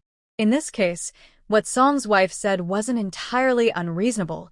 At 6 years old, boys and girls shouldn't be close, and girls of that age are considered too young for such things. As village elders, they must remain fair and impartial. However, because they are family, they need to be stricter. Honesty and fairness, when exploited by bad people, can become tools to harm one's own family. Song Yuehua feels very upset about this. In the following days, Zhou Xiaohu did not come to school. At the old Song family's house, there was even more shouting and arguing. The men of the Zhou family, under Zhou Lijing's scolding, were not allowed to act recklessly. Their two daughters-in-law were gentle and calm. But Zhou Baozhu, Zhou's youngest daughter, was sharp-tongued and scolded Song's old woman so fiercely that she almost lost her breath. Zhou Baozhu, who was spoiled at home since childhood and also spoiled by her husband's family after marriage, had never suffered any hardship. When she visited her mother's house and saw her own big nephew suffering, she couldn't tolerate her brother and sister-in-law's patience. She threw her 1-year-old daughter to her sister-in-law and stormed alone to the old Song house. She showed no respect for elders, pointed at Song's old woman's nose, and listed all her misdeeds over the years. If Song's old woman dared to reply, Zhou Baozhu would curse even more harshly. After defeating Song's old woman, Song's second son came out but couldn't hold his ground against Zhou Baozhu for even 3 rounds. When no one else dared to come out, Zhou Baozhu started scolding the house. Her voice was so loud that it echoed to the end of the village. Finally, her husband pulled her back home. In the next few days, Zhou Baozhu stood at the door of the old Song house every day, hands on her hips, scolding from morning until noon. After lunch, she returned in the afternoon to continue. The people in the old Song house all shrank back like turtles, not daring to make a sound. Song's old woman was furious. She thought she was already very shameless, but it turned out Zhou's family had someone even more shameless. Being scolded every day was tiring, so old Song decided to talk directly with Zhou Lijing. That day, Song Yuehua was encouraging little Bao to walk. Mrs. Tang hurried over and sat on the kong, a traditional bed, sighing. Looking at Zhou Baozhu's attitude, I thought there might be hope, but I didn't expect her family to be so shameless. Now it seems everything will go as old Song's family wishes. What happened? Song Yuehua asked. It turned out that old Song had threatened that if Zhou's family didn't accept Song Xiaoqiao, they would sell her. He said they couldn't keep a girl involved in any scandal, but everyone could see he was threatening Lijing. Song Xiaoqiao was different from Song Yuehua. She hadn't left her family, and both her brother and sister-in-law were there. If she was sold, Zhou Lijing wouldn't have a reason to interfere. But Zhou Lijing couldn't just watch Song Xiaoqiao be sold. In the end, Tang Shi angrily said, "That family of scoundrels and troublemakers only think of disgusting tricks." The two families argued for more than half a month, but in the end, Zhou Lijing agreed to let Song Xiaoqiao join the family. Old Song's family threatened and caused trouble, but they finally received a marriage gift of 50 taels of silver. Song Xiaoqiao was dressed in tattered clothes and was sent away to the Zhou family. When the incident first happened, Song Yuehua visited the Zhou family but didn't see Zhou Lijing. This time, she finally met him. After some time apart, Zhou Lijing looked several years older. "Grandpa Zhou, you look tired," Song Yuehua said with concern. Zhou Lijing forced a smile and said, "Our family has been busy lately. I didn't see you last time. Things have come to this point, so there's nothing more to say." Song Yuehua comforted him, saying, "Grandpa Zhou, you don't need to worry so much. Regardless of whether this is good or bad, you are Xiaocao's savior. If she is a reasonable girl, she won't repay kindness with evil. If they are willing, everything can happen naturally. If not, just consider it saving a young girl." Zhou Lijing sighed and said, "That's what I think too, but unfortunately, things are settled now, and I fear we can't control what happens next. If you don't mind, I have a small school where children learn to read, even just basic literacy. You can let Xiaoqiao come for half a day each day to read and understand principles. First, let her understand right from wrong. What do you think?" Song Yuehua suggested. Zhou Lijing shook his head and said, "You better not get involved. Don't let the old Song family drag you into trouble." Song Yuehua smiled and said, "Grandpa Zhou, don't forget, I am originally from the 3rd branch of the Song family. Besides, Song Xiaoqiao is now part of the Zhou family. Whatever I do has nothing to do with the Song family anymore." Zhou Lijing was silent for a moment before saying, "If you say so, learning to read is not a bad idea. If the old Song family causes trouble for you, I will stand up for you." Song Yuehua couldn't be sure about Xiao Cao's character, but learning to read and understand principles was possible. Zhou Xiaohu is only 11 years old, and Song Xiaochao is just 6. Who knows what will happen in the future? Back home, Xie was teaching in the small school, and Song Yuehua sat in the back listening for a while. For a 9-year-old girl, Xie was doing very well. But it still wasn't enough. Xiaoyu, Xiaobao, Dabao Ru, Wushu, Mountain like Zhou Xiaohu and Song Xiaochao, Song Yuehua hoped they could learn more, develop their own thoughts, and be able to distinguish right from wrong in life, thinking carefully and acting with conviction. Inside the house, Granny Wang was playing with Dabao and Xiaobao. Dabao sat across from Xiaobao, babbling and waving his arms happily. Xiaobao stayed silent, quietly reaching out his small hand and pushing forward, causing Dabao to fall over. The two little children now have a few small teeth and can eat more foods like steamed eggs, rice soup, and vegetable puree. As they eat more, they're getting heavier, and Grandma Wang almost can't carry them anymore. Grandma Wang sighed, little kids grow up so fast. In the blink of an eye, they can run and jump. Yes, children grow up quickly. At this moment, Song Yuehua finally made up her mind. That night, she found Zhou Lijing again and shared her idea. Zhou Lijing was so surprised he stood up quickly and hurriedly refused. No. That doesn't make sense. Even if we want to build a school, it should be the family's decision. You can't do it alone. Song Yuehua said slowly, don't worry, Grandpa Zhou. This matter must be handled by me alone, because only then can I have the final say. I hope you will support me. Zhou Lijing rubbed his head. He was increasingly confused about this child. There's no need for others to support you. He sighed, if you pay for everything, who wouldn't agree to take advantage of it?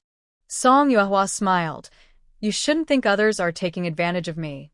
I have my own plans. The two of them discussed the costs of building the school. They planned for 3 classrooms, 4 large heated rooms, a kitchen, a dining hall, a wood storage room, a miscellaneous room, a bathroom, and a study, each with one. The kitchen would have 2 large stoves, and the bathroom would have a small stove, all temporarily using ceramic pots. They planned to separate the toilets for men and women, building 2 rooms. Since the location is at the end of the village, they also need to build a wall. The wall would be made of mud bricks, and inside the houses would be built with red bricks, with stone slabs on the ground and lime-painted walls. The reading area should be neat and bright. 3 classrooms? For heated rooms? Bricks? Floorings? Zhou Lijing asked in surprise. Do you know how much money that will cost?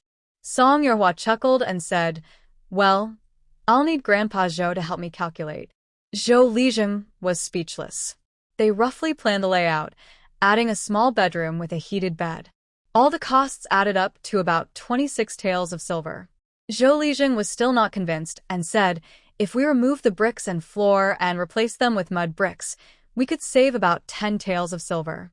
Song Yuehua shook her head and took out 30 taels of silver from her pocket. 26 taels are for building materials and labor costs, and 4 taels are to ask 2 uncles to help supervise. Zhou Lijing handed over 4 taels of silver. It's not right for you to bear all this alone. If you also charge money, where would I put my face? Since it's my private property, I should pay, Song Yuehua said kindly. If I let the 2 uncles work for free, I would worry about the future expenses for the students' tuition. Zhou Lijing sighed heavily and called in Zhou Dafu and Zhou Ergui. After explaining the situation, she pushed the 30 taels of silver in front of them. The 4 taels for supervision, you can decide how to use it. Zhou Dafu and Zhou Ergui looked at each other, unsure. Then Zhou Dafu took out 1 tael and placed it in front of Song Yuehua. 4 taels is too much. Let's stick to the previous 3 taels. Song Yuehua smiled. When we built the house and held the banquet before, I didn't hold back. This time, there's more work, so I hope you won't mind.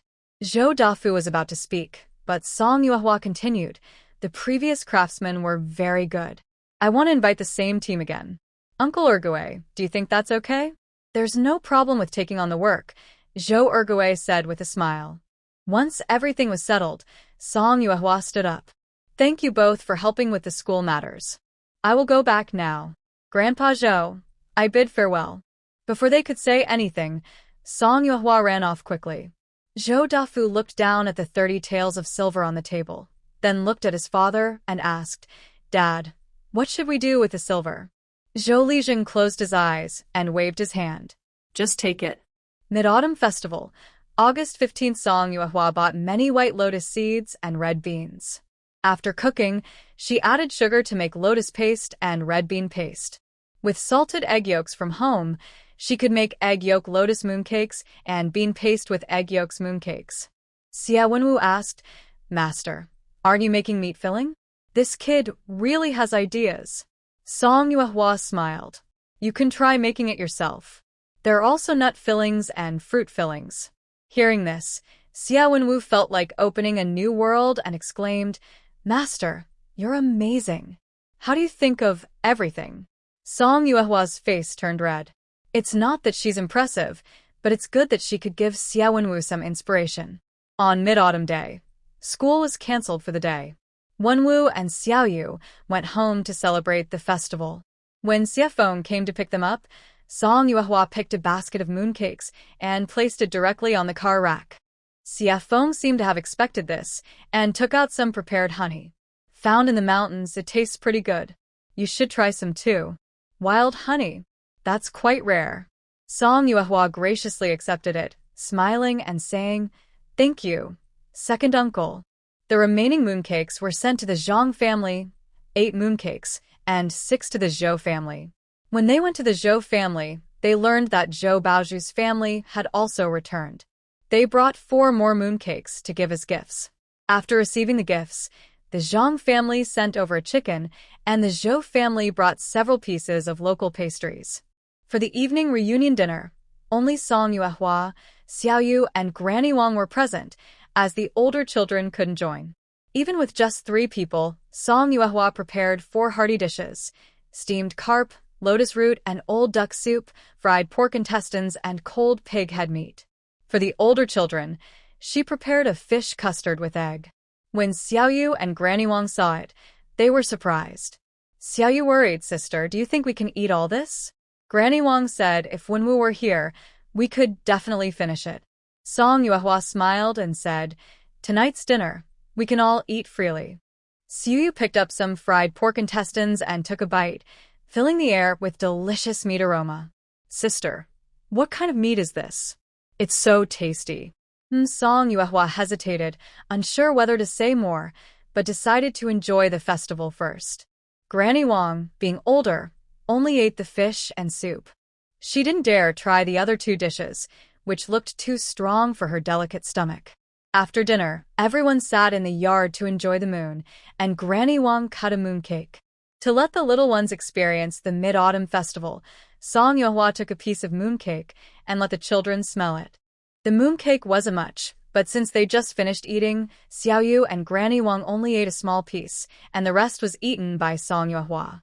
They chatted and laughed in the yard, enjoying the moon, brewing tea, and teasing the children. At this moment, Zhou Baoju brought her daughter over to visit. When they saw each other, she smiled and said, Big girl, where are your 2 little kids? Song Yuehua was speechless. We don't seem to know each other very well. Grandma Wang just carried the little ones back inside, and Song Yuehua simply brought the children in as well. As soon as they entered, Zhou Baoju placed the little to bed and said, Jilly, your mother found you 2 little friends. Go play together. There was still red bean soup simmering on the stove. Song Yuehua poured a bowl for Zhou Baoju and said, Aunt Baoju, let the little girl have some red bean soup too. When Chun Jilly crawled over to little Bao, Zhou Baoju grabbed her leg and gently pulled her back. Zhou Baoju tasted a spoonful herself and smiled. Big girl, you're really living well. I even added sugar to the soup. After tasting the sweetness, Jilly probably won't want to drink rice soup anymore. Song Yuehua chuckled softly, her words carrying a hint of teasing. Zhou Baoju was quite clever too. After finishing the red bean soup, Zhou Baoju came closer and asked, Big girl, I heard you're planning to build a school. Have you invited a teacher yet? Not yet, but it will happen sooner or later, Song Yuehua replied. Zhou Baoju hesitated and said, I have 2 boys at home. If I send both to the school, how much silver would I need to prepare? Today, at her parents' house, Zhou Baozhu overheard her father and two brothers discussing Song Dia's plan to build a school. She listened for a while and became interested. Sending her two boys to the county school wouldn't work. Her family couldn't afford it. But if her big girls' school was built, maybe both boys could get an education. Zhou Baozhu came secretly, thinking it was good to first find out more. Song Yuehua planned to accept students for her school, but she hadn't decided on the exact method yet. If they can take care of their own food and accommodation, it wouldn't be a big problem to support two students. But if they stay at the school, the meal costs are the biggest expense. The details haven't been finalized. From Song Yuehua's words, it seemed her two boys could have a chance to learn. Zhou Baozhu felt very excited inside. Chun Jili crawled over to Song Yuehua and looked up at her curiously. Song Yuehua picked up little Jili and smiled. If Jili wants to study, I won't charge any tuition. Not charge at all? Zhou Baozhu was surprised and asked why. There were many reasons, but Song Yuehua didn't want to say much. She just smiled and said, to find little friends for our little Bao. Zhou Baozhu also smiled. She thought to herself, this girl really is as clever and kind-hearted as her father said. She's capable. After the Mid-Autumn Festival, the craftsmen's team started working nearby again. The latrine and bathroom. Song Yuehua still asked the master to follow the previous plan. Originally, one bathroom was to be turned into two, and the water storage channel needed to be dug even deeper. The classroom is well ventilated from north to south. Except for the load-bearing parts, all windows will be large Ming windows. Once painted white, the whole room will be bright and airy. There are 4 large Kong rooms because Song Yuehua experienced the benefits of Kong beds and wanted to share them. After discussing with Granny Wang, Song Yuehua asked the craftsman to build a Kong at Granny Wang's house first. It was just a few bricks, so it was easy. When he heard about this, Zhou Ergui also had the same idea. Last winter, he heard from his nephew that a whole bed kept him warm, and he liked to stay on it, doing whatever he wanted. After asking Song Yuehua, he bought a few carts of bricks and took the master craftsman to build 3 Kong beds at home. One for his parents, one for the main household, and one for himself and his wife. After finishing, Zhou Ergui wanted to pay the craftsman. The master wouldn't accept his money, since he had already done 2 jobs for him. Building a Kong was easy, so he saw it as a favor. This made Zhou Ergui feel a bit embarrassed. After calculating, he thought he was just benefiting from Song Yuehua's help. He took 2 laying hens from the chicken coop and threw them directly into Song's chicken pen. Song Yuehua, if you want to give them directly, I will accept them. I'm not as strict as you think. Zhou Ergui privately asked Song Yuehua if he should leave a well opening. Since it was a small, inexpensive matter, he agreed happily. The craftsman was the same familiar person as before. He had just received 25 taels of silver, still warm, and when he heard the news, he hurried over. The construction of the school was so grand that everyone in the village knew about it. Some idle folks, after a meal, gathered in front of Granny Song and said sarcastically, "Daughter is really impressive." Luckily, she wasn't sold. Otherwise, who would build the school for our village? We have to thank Granny Song. She's always doing good deeds, and that's how she raised such a good granddaughter who benefits the community. Granny Song couldn't stand it anymore. Recently, some people kept approaching her openly, acting as if she was made of clay. She couldn't help but attack. People watching saw it was Granny Song and didn't bother to stop her. Instead, they cheered her on. Granny Song was pulled by Aunt Fatty by her hair, cursing, "You bunch of rotten-hearted, wicked things. When I get free, I'll tear you all apart." Everyone just watched as a joke, not taking her words seriously. When Granny Song returned home with her hair disheveled, Old Man Song immediately started scolding her. "Are you tired of making our family look bad? Do you really want to embarrass me completely?" Granny Song, who had been insulted and hid outside, didn't show much grievance then. She cried and shouted, "Did I make us look bad? If you have that temper, go yell at the main house or at Big Sister Song." Besides acting tough in front of me, why don't you show some backbone to others? You come up with all the plans, and when something goes wrong, they only blame me, Granny Song. Why don't you step outside and show everyone how dark your heart is? Their voices grew louder, and the older and younger couples from the household came over to stop the fight. Impatient, second brother Song said, Mom, can you just shut up? Do you have to make our family the joke of the village? Shut up? Granny Song pointed at second brother Song and scolded angrily. Why didn't you tell me to shut up when you made third brother do forced labor? When you sold third brother's family, why didn't you tell me to shut up? Now you want me to shut up? Do I deserve to be scolded and hit and be pushed out as a shield? Granny Song spoke with intense emotion, her expression wild. Second brother Song still looked indifferent and said calmly, It's all in the past. There's no need to keep bringing it up. The living should look forward. Second brother looked disgusted, and the eldest stood nearby, afraid to sigh. Granny Song suddenly blacked out and fell straight to the ground. Mom. Fortunately, Old Man Song was quick and caught her, saying, I'll help you inside. Granny Song couldn't speak and let Old Man Song help her into the inner room. Second brother sat heavily beside Old Man Song, looking puzzled, and asked, Dad, where did big sister Song get so much silver? Didn't she say she was hunting? Old Man Song puffed on his dry pipe. Second brother Song squinted with an unclear expression and said, Hunting in the mountains really makes good money.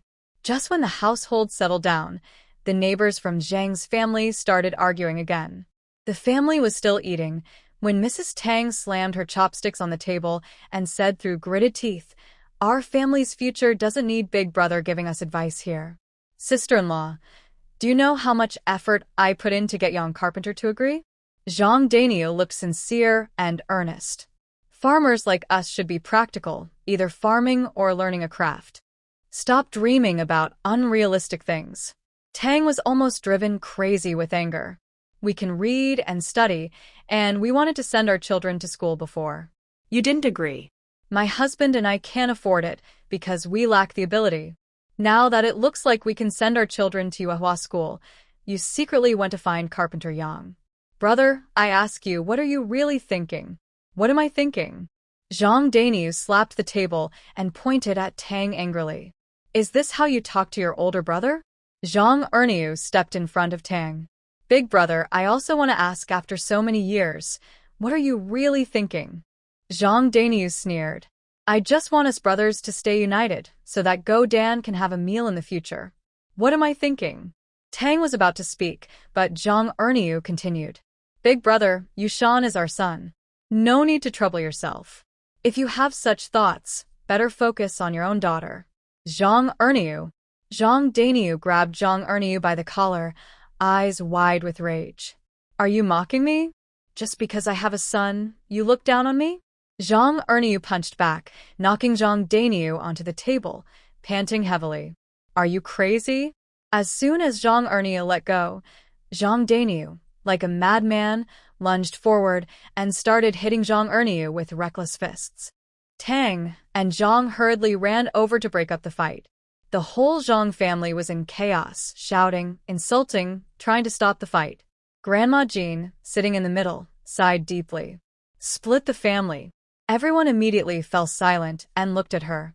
Grandma Jean looked at the scene of chaos, family torn apart, people not acting like themselves, and said sadly, split the family. After proposing to split the family, the first to oppose was Zhang Daniu. He loudly declared, I don't agree. Zhang Erniu and Tang didn't say anything. Your words are useless, Grandma Jean said sternly. This family, I say it must be split if it comes to that. Mother. Zhang Daniu softened his tone. Brothers arguing is normal. There's no need to go that far. To what extent? Grandma Jean asked. Where do you want to go? Zhang Daniu couldn't answer. Daniu, Grandma Jean said gently, think about it. As a mother, I understand what you're thinking. You are jealous, like a mountain, of a boy who studies.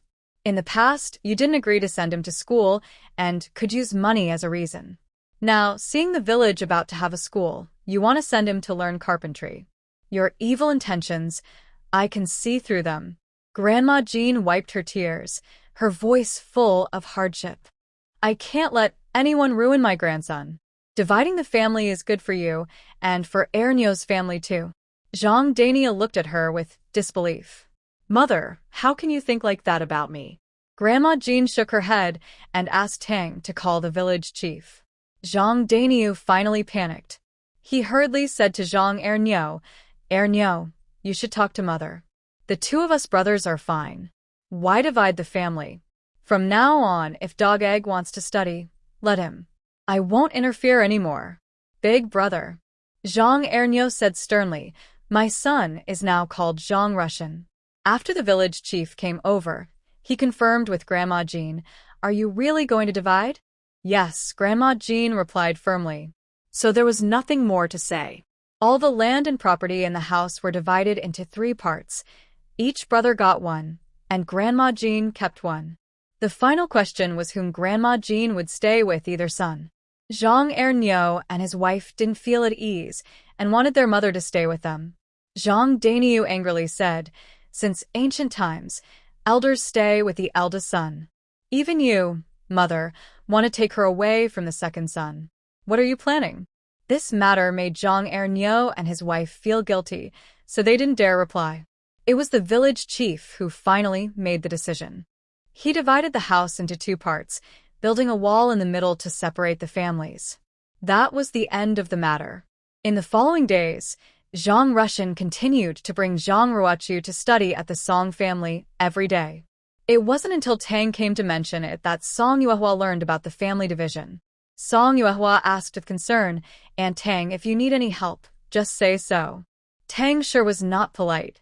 When building the wall at home, they needed mud bricks, so she asked Song Yuehua to help by fetching a cart of bricks, which would be cheaper than carrying one alone. Song Yuehua said, it won't take many bricks to build the wall. Just tell me how many you need, and I will bring them. That won't do. Tang sure quickly replied. No matter how poor my family is, I can't take advantage of you. Otherwise, how can Ruochu and I have the face to continue studying? It was only 1 cart of bricks and Song Yuehua didn't think it was a big deal. Alright, then go directly to second Uncle Gue. He's in charge of the materials, she said. The Zhang family was generally harmonious, but as long as there was one troublemaker, a split was bound to happen sooner or later. Although Zhang Russian came to Song's school every day, he only studied alone, holding the book given by Xia and studying hard. When he encountered difficult problems, he would ask Xia and in Sinan village. Seeing how hard he worked, Song Yuehua increasingly felt that helping her teacher was urgent. It was mid-September now, exactly 1 year since Song Yuehua arrived in this world. The vegetables in the field had been harvested once, then beans were gathered, and new vegetables were planted again. Xiao Yu, though not talented, worked very hard. Song Yuehua often saw her cutting grass while reciting, washing clothes while silently practicing characters. Now she could stutteringly recite the 3-character classic, and although her handwriting was not very neat, she could recognize the characters. Debao and Xiaobao had grown much taller. Fortunately, Granny Wang came to watch over them every day, or else Song Yuehua wouldn't have time for other tasks. The 2 little ones could already walk along the wall for a long time holding onto it. Xiaobao was no longer lazy like before. He could climb for a while just by playing. To prevent them from bumping into things, all sharp corners in the room were wrapped with cloth. Xia Wenwu's archery improved slowly, but his cooking skills kept getting better and better. Talent can sometimes be quite enviable. Xia still followed her usual routine, teaching a few children to read in the morning, then learning sewing and needlework with Xiao Yu and Granny Wang in the afternoon. Recently, she had a sudden idea and made a small pouch for Xiao Yu, embroidered with a lotus seed pattern, though she didn't know what it symbolized. Zhang Ruochu was only 6 years old. Whether in reading or sewing, she didn't stand out much. But in Song Yuehua's view, Zhang Ruochu was already very impressive. At least her sewing was much better than hers. Liu Xue occasionally comes over to learn a few characters from Xie Yu, but her main focus is still on practicing archery. She practices very intensely. If Song Yuehua didn't know she only wanted to go hunting, she might think Liu Xue was preparing to become a soldier. Her hand injuries kept reopening after healing, repeatedly. Song Yuehua had to go to the county town several times to buy medicine for her. Bai Shu, this child, has a personality similar to his sister's. Although he's only 6 years old, he studies very hard. After 4 months of learning, he can now recite part of the 3-character classic by heart. No wonder Xiaoyu feels so much pressure. Song Xiaoqiao has been here for a while, but Song Yuehua hasn't paid much attention. According to Xiaoyu, Song Xiaoqiao is usually timid and not very talkative. He sticks close to Ruo Chu every day. The problem isn't big, but his personality isn't very likable. Whether people like him or not doesn't matter. Song Yuehua thinks as long as he doesn't bully others, it's fine. No one is required to like everyone. Since Song Xiaoqiao arrived, Zhou Xiaohu has been practicing archery with Liu Xue every day, helping Xia Wenwu cook, and the school has simply stopped coming. The schoolhouse has been under construction for over half a month and is beginning to take shape. It should be finished by the end of the month. Before that, she needs to find a teacher. So far, she knows of 2 scholars, Xia En and Gu Qing. Gu Qing is messy in his personal life and not suitable to be a teacher. Xia En, the mischievous boy who chews on radishes, also doesn't seem fit to be a role model. Since that's the case, she can only go to the county town to find someone. There are 3 dental clinics in the county town. Song Yuehua asked the first 2.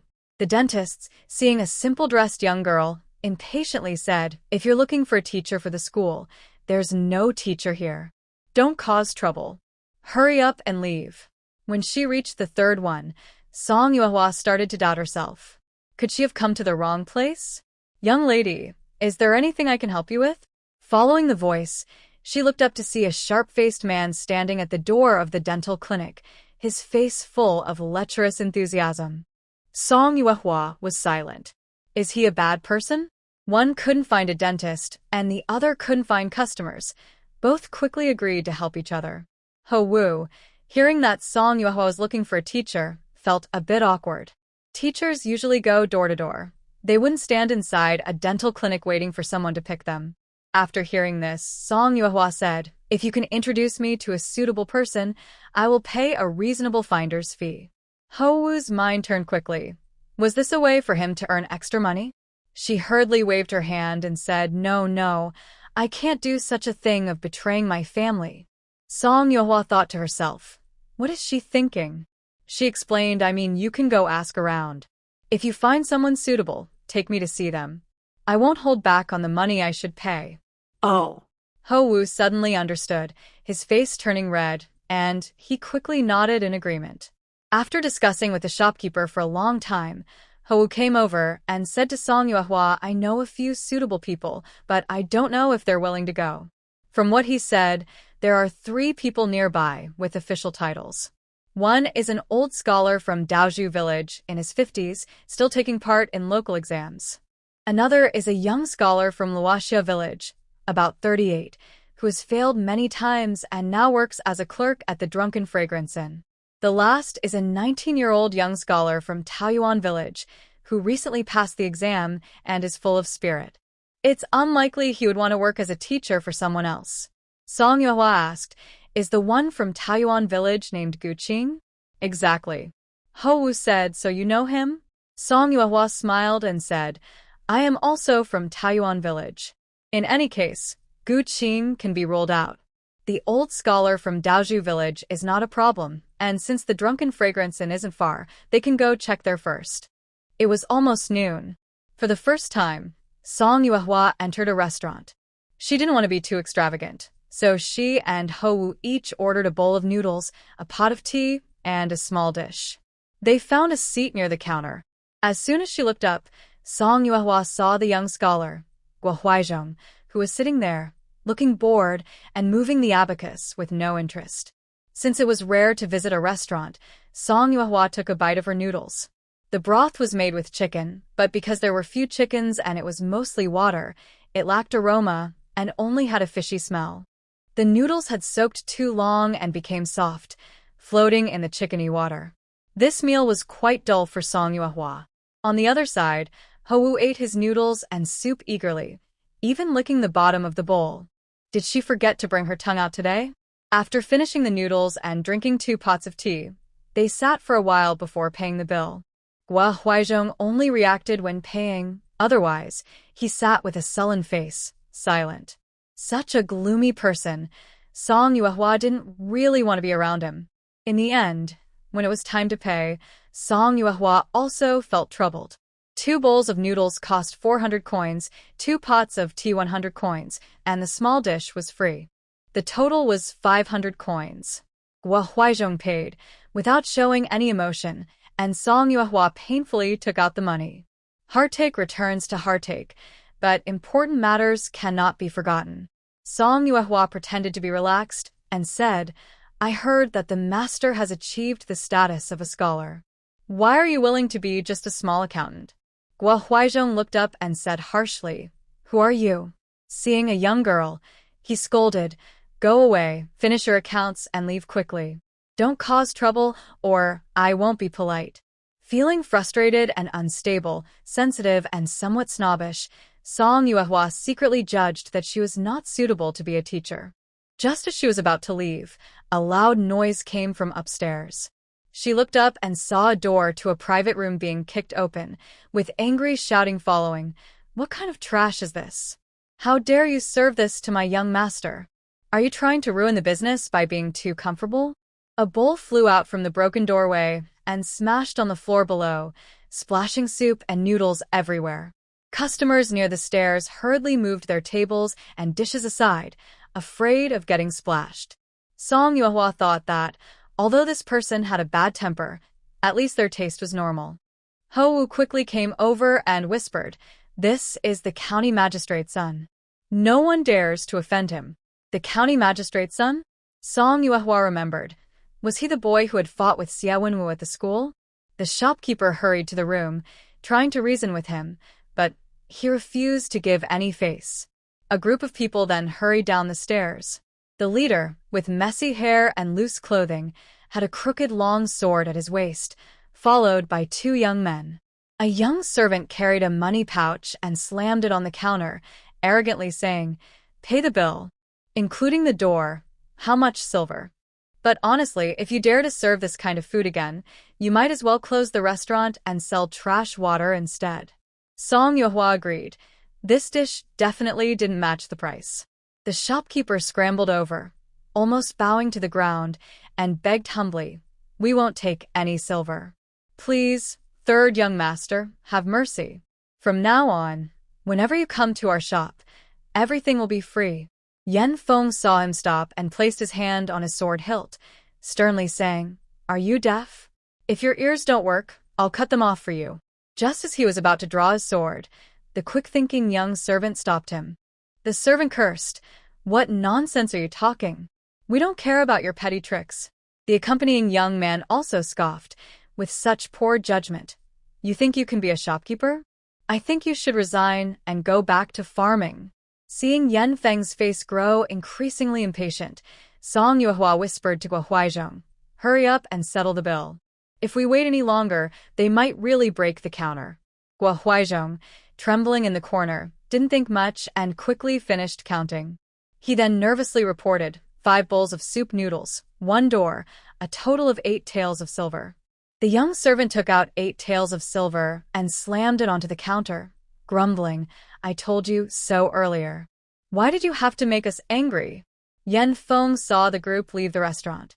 Whether it was Song Yuehua's illusion or not, Yan Feng glanced in her direction as they stepped out.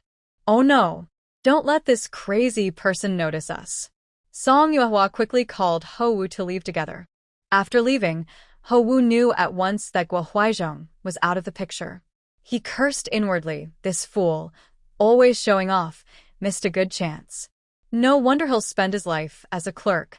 The last person was an old scholar from Daochao village. Daochao village was far from the county town. Ho Wu gave Song Yuehua the address. It was late today, so they decided to go tomorrow. After returning home, Song Yuehua booked a carriage to Ma Ye's house for the next day. When she learned they were going to invite the scholar, Ma Ye agreed, without hesitation. Early the next morning, they rode a ox cart together to Daochao village.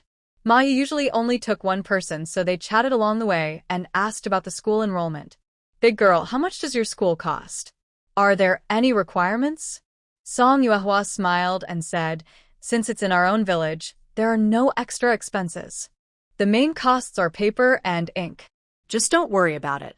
Anyway, Ma Long and Ma, who can both get in. Ma Yi grinned happily. Really? That's good. That's good. Feeling cheerful, Ma Yi snapped the whip loudly. In Daochao village, everyone knew about the old scholar. Some spoke well of him, others not so much. Those who spoke well said he was the only scholar nearby, making the villagers proud. Those who spoke poorly said he was always failing exams, staying at home reading books, not working, while his children worked hard to support him. Besides his title, there was nothing else beneficial about him. Seeing is believing. Since Song Yuehua came, she definitely wanted to meet him. The old scholar's surname was Sunday. His children were all away. His wife opened the door and, upon hearing Song Yuehua's purpose, smiled happily. Song Yuehua and Master Ma waited in the main hall for a long time until Sun Xiaocai finally arrived. Is it true that you invited me to be a teacher at the village school? Sun Xiaocai asked slowly and politely. Yes, that's right, Song Yuehua replied. Do you have any interest in this? Seeing that a young boy was speaking, Sun Xiaocai frowned and scolded. It's the adult speaking. Why are you interrupting? Are you the one in charge? Realizing the misunderstanding, Master Ma awkwardly smiled and said, the teacher is right. Miss Song is the one in charge. I'm just a driver. Sun Xiaocai's expression changed, and he looked displeased. Where does this young boy come from? How dare he joke with me? No. Master Ma hurriedly stood up, about to explain. Sun Xiaocai waved his hand and prepared to leave. Old Master Sun, we sincerely came to invite you. Master Ma quickly explained. To have a young boy talk to me and call that sincere? Sun Xiaocai asked back. Master Sun. Song Yuehua stood up calmly. We truly came to invite you to help build the village school. How could you say we are joking? Indeed, teacher, you don't ask why, and you judge without understanding. Because of my young age, you make assumptions. We have disturbed you this time. Master Ma, let's go. Sun Xiaocai's wife hurriedly entered, grabbing Song Yuehua's arm and pleading. Miss, don't be angry. This stubborn old man means no harm. If you talk it out, everything will be fine. Once you understand each other, you can have a good talk. After saying that, she pulled Sun Xiaocai aside and whispered something quickly. Finally, she wiped her tears and smiled at Song Yuehua. Miss, please talk some more. Song Yuehua didn't like Sun Xiaocai and naturally didn't want to continue talking. Once the village school is built, both boys and girls can attend, and the decision-making power will be in my hands alone. No one in the village can interfere. That's nonsense. Sun Xiaocai couldn't accept it and cursed out loud. How can a woman be involved in such matters? Is there no one else in your village? Letting a young girl be in charge. Song Yuehua didn't reply. She simply nodded at her old wife and turned to leave. Master Ma followed and sighed. If I had known, I wouldn't have gone in. Song Yuehua said, whether you go in or not, it's the same. Sun Xiaocai isn't the person I want to find. The 3 people recommended by Ho Wu have all been defeated so far. On the way back, Song Yuehua made up her mind. Since she couldn't find anyone, she decided to recruit people instead. Recruit people? Ho Wu was confused. Miss Song, how do you plan to do that? Usually, teachers at the school received about 2 taels of silver per month. She announced that she would pay 4 taels a month to attract teachers. After that, Song Yuehua just needed to sit at the pawn shop and wait for people to come to her. Reality was harsh, and she waited for a whole month. During this time, Song Yuehua went to the county town every day. She didn't even have time to properly prepare for the first birthday of her children. Luckily, Granny Wang, Xiao Yu, Xia Wenwu, and others helped organize a lively birthday celebration. In the county town, Song Yuehua increased the monthly salary from 4 to 6 taels. The school's roof was almost finished, and only 3 teachers had been hired so far. One was a 15-year-old student, another was a 65-year-old elder, and the last was Guo Huaizhong. The old teacher, unlike Sun Xiu's bad habits, spoke unclearly and seemed of poor hearing, so he might not be very suitable as a teacher. The 15-year-old was sharp and attentive, but the problem was that he had no opinions of his own. Also, a pair of parents accompanied him, and they talked to her throughout. This person lacked independence and insight, making him less suitable than the old teacher. The last one was Guo Huaizhong. He carefully dressed up and came to the pawn shop. When he saw Song Yuehua at the door, he was stunned. A few days ago, Lord Yan caused a big fuss at Zue Xiangfang, and it was thanks to this girl's reminder that they saved the shop's business. Thinking about how he had spoken rudely to her before and wanted to apologize later, he couldn't find her anymore. Without saying more, Guo Huaizhong asked, "Are you looking for a teacher, miss?" Song Yuehua smiled softly and said, "Yes, I am. But the teacher has already been found, so you can save yourself the trouble of coming." "Miss, Guo Huaizhong wanted to say something, but Song Yuehua picked up her teacup and took a sip. Guo Huaizhong was momentarily speechless. The words he had prepared to apologize with were swallowed back. "Are you upset with me for my rude words earlier?" As soon as he heard the news, he wanted to leave immediately, and it was hard not to doubt her. Song Yuehua smiled slightly and said, "Sometimes things just don't go as planned. I also regret missing the chance to work with Guo." The other person spoke politely, but Guo Huaizhong felt unwilling and couldn't express it. "I also regret missing the chance to work with Guo." The other person spoke politely, but Guo Huaizhong felt unwilling and couldn't express it openly, so he left angrily. Although Song Yuehua was anxious, she knew she couldn't be picky and starve herself. If she chose a bad person, it would only lead her astray. A few days later, the school had finished laying the tiles and was preparing to paint the walls white. Everyone was eagerly waiting, looking forward to the completion of the school. Only Song Yuehua was worried and feeling restless. Just as a group of officials has arrived. These people are in high demand, so let's go and get one. Song Yuehua's legs moved faster. A group of officials has arrived. These people are in high demand, so let's go and get one. Song Yuehua's legs moved faster than her mind. When she reached the riverbank and saw a group of restrained people coming down from a boat, she suddenly realized she was actually buying people. Seeing some other foreigners approaching, Ho Wuxing quickly shouted to the crowd, "Stand over if you have achievements. Miss Song wants to pick a teacher." Everyone being sold was usually a servant or a maid. Ho Wuxing hurriedly led this group aside. Song Yuehua declared, "If anyone tries to deceive us, no matter if it works or not, they will be sold again." A few people quietly withdrew. The remaining ones included 2 scholars, 1 successful candidate, and a scar-faced man with no official title. Song Yuehua looked at the scar-faced man and asked, "Didn't you hear what I just said?" Loud and clear. The scar-faced man replied, "You only said find a teacher, but didn't specify whether a literary teacher or a martial teacher. Does being a top scholar not count as an achievement? You're a top scholar?" Song Yuehua asked in surprise. The scar-faced man chuckled, "Martial. That was impressive enough." Song Yuehua then asked, "What did he do wrong?" The scar-faced man chuckled, "Martial. That was impressive enough." Song Yuehua then asked, "What did he do wrong?" The scar-faced man's eyebrows furrowed, then relaxed again. He mumbled, "I didn't do anything wrong. My superior offended someone, so they're blaming me." Song Yuehua had a good feeling about this man and said, I want you. Become a teacher?" "Yes, a teacher." After receiving confirmation, the scar-faced man looked relieved, and others nearby looked at him with envy. 2 other scholars without official titles also called out, "I have scholarly achievements. If you choose me, I will not let you down in this life." Song Yuehua was speechless. "I'm looking for a teacher, not a partner." She asked the old candidate, "What did you do wrong?" The old scholar sighed with anger and sadness, "I have always been honest and clean. I am just a small editor with no power or influence. My suffering this time is all because I was falsely accused." Song Yuehua looked at the young scholar and then at the old scholar, who quickly wiped his face and tried to show his handsome appearance.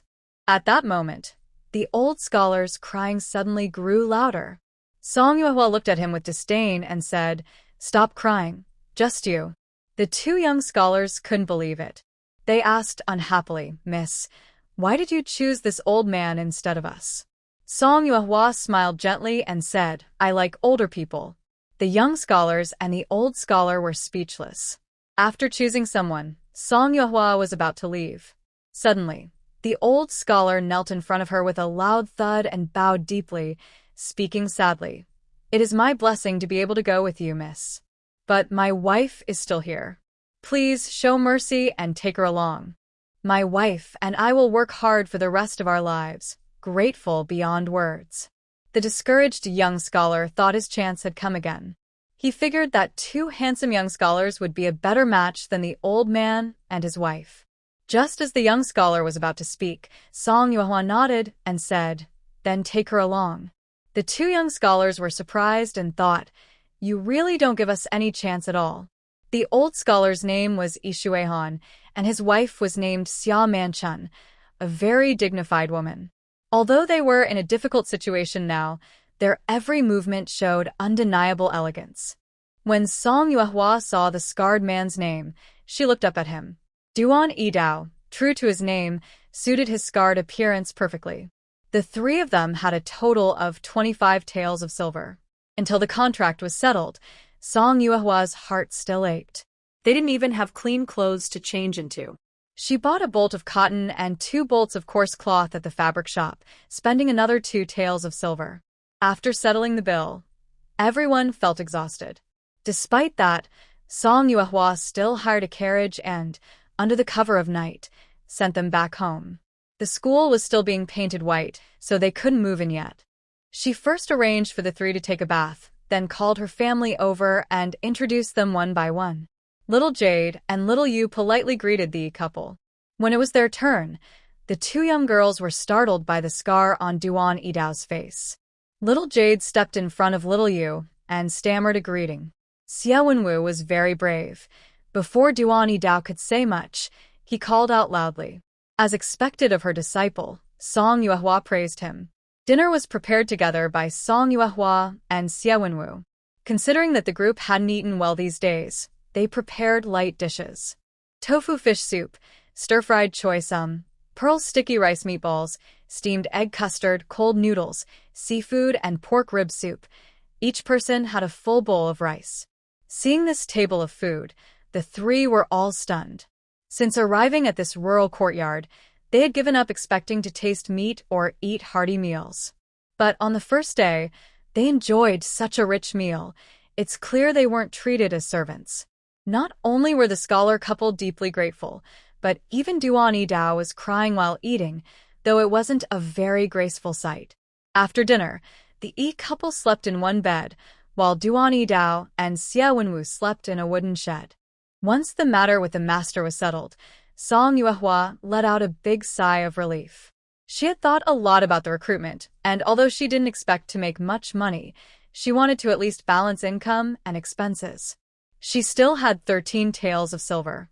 Before building the house, she ordered 12 saddle tables and a custom teaching desk, a writing desk, and a bookshelf from the carpenter.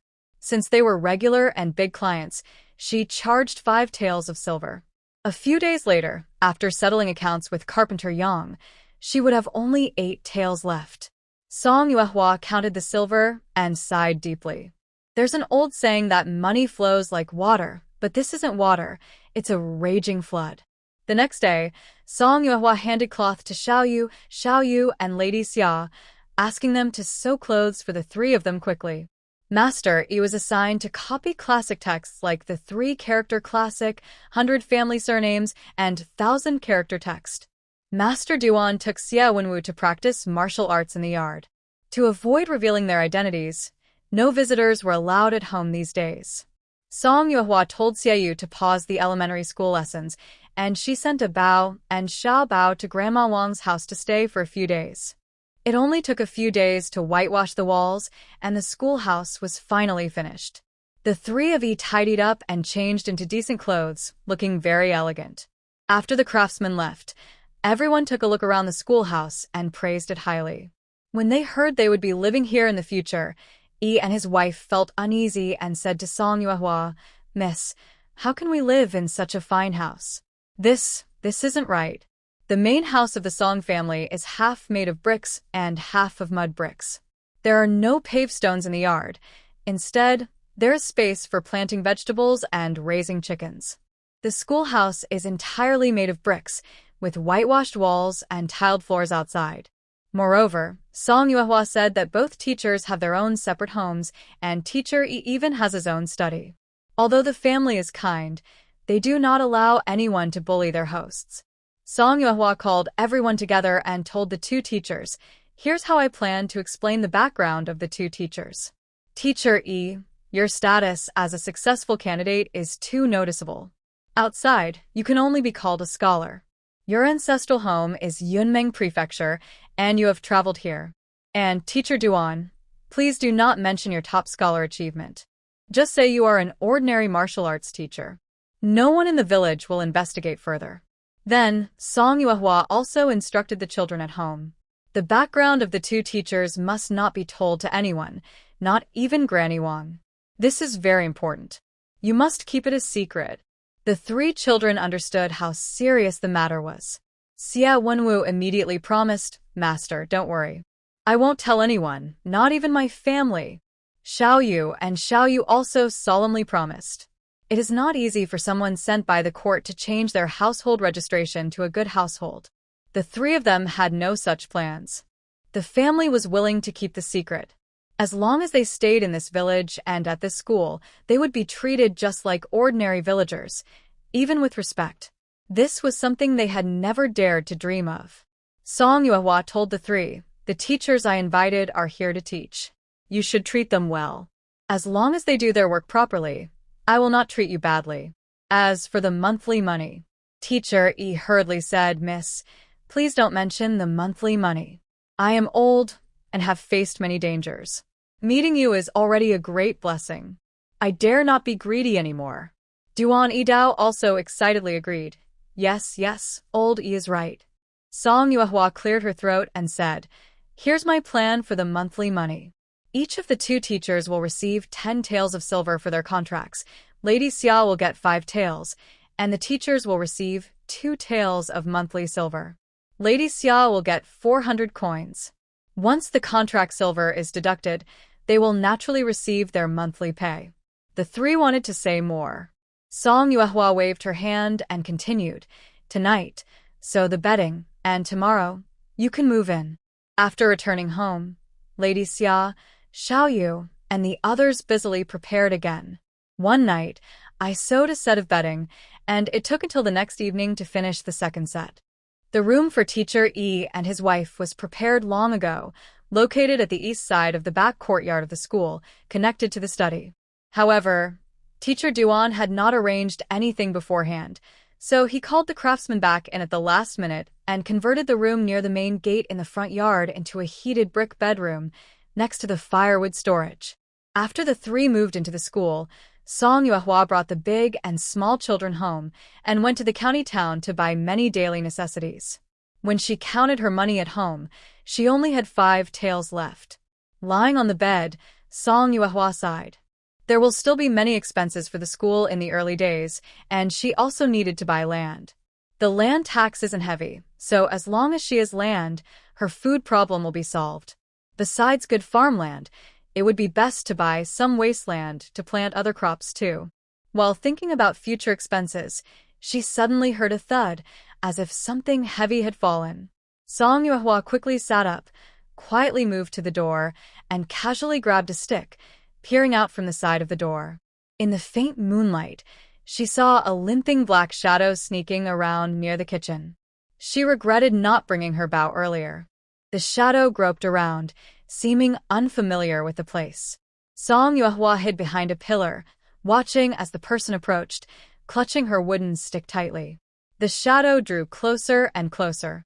Seizing the right moment, Song Yuehua suddenly jumped up and struck the person's back with her stick. Ah! The shadow cried out in pain. Song Yuehua shouted, "Stop, thief. Don't move," and swung her stick at the intruder. Don't hit me. It's me.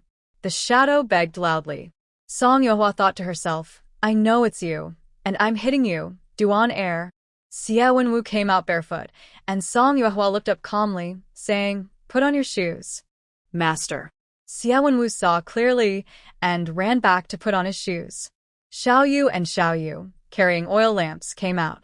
As soon as they stepped outside, they saw Duan Air grimacing. The two girls were so frightened they took a step back. Xiao Yu immediately turned around and went back inside to get some rope. Duan Dao from the school jumped over the wall, lightly leaping in front of them and anxiously asking, "Miss, are you all right?" Song Yuehua was speechless. She was fine before, but now there was trouble. It seemed no one took the walls seriously. Duan Dao took Xiuyu's rope and tightly Old Song Air.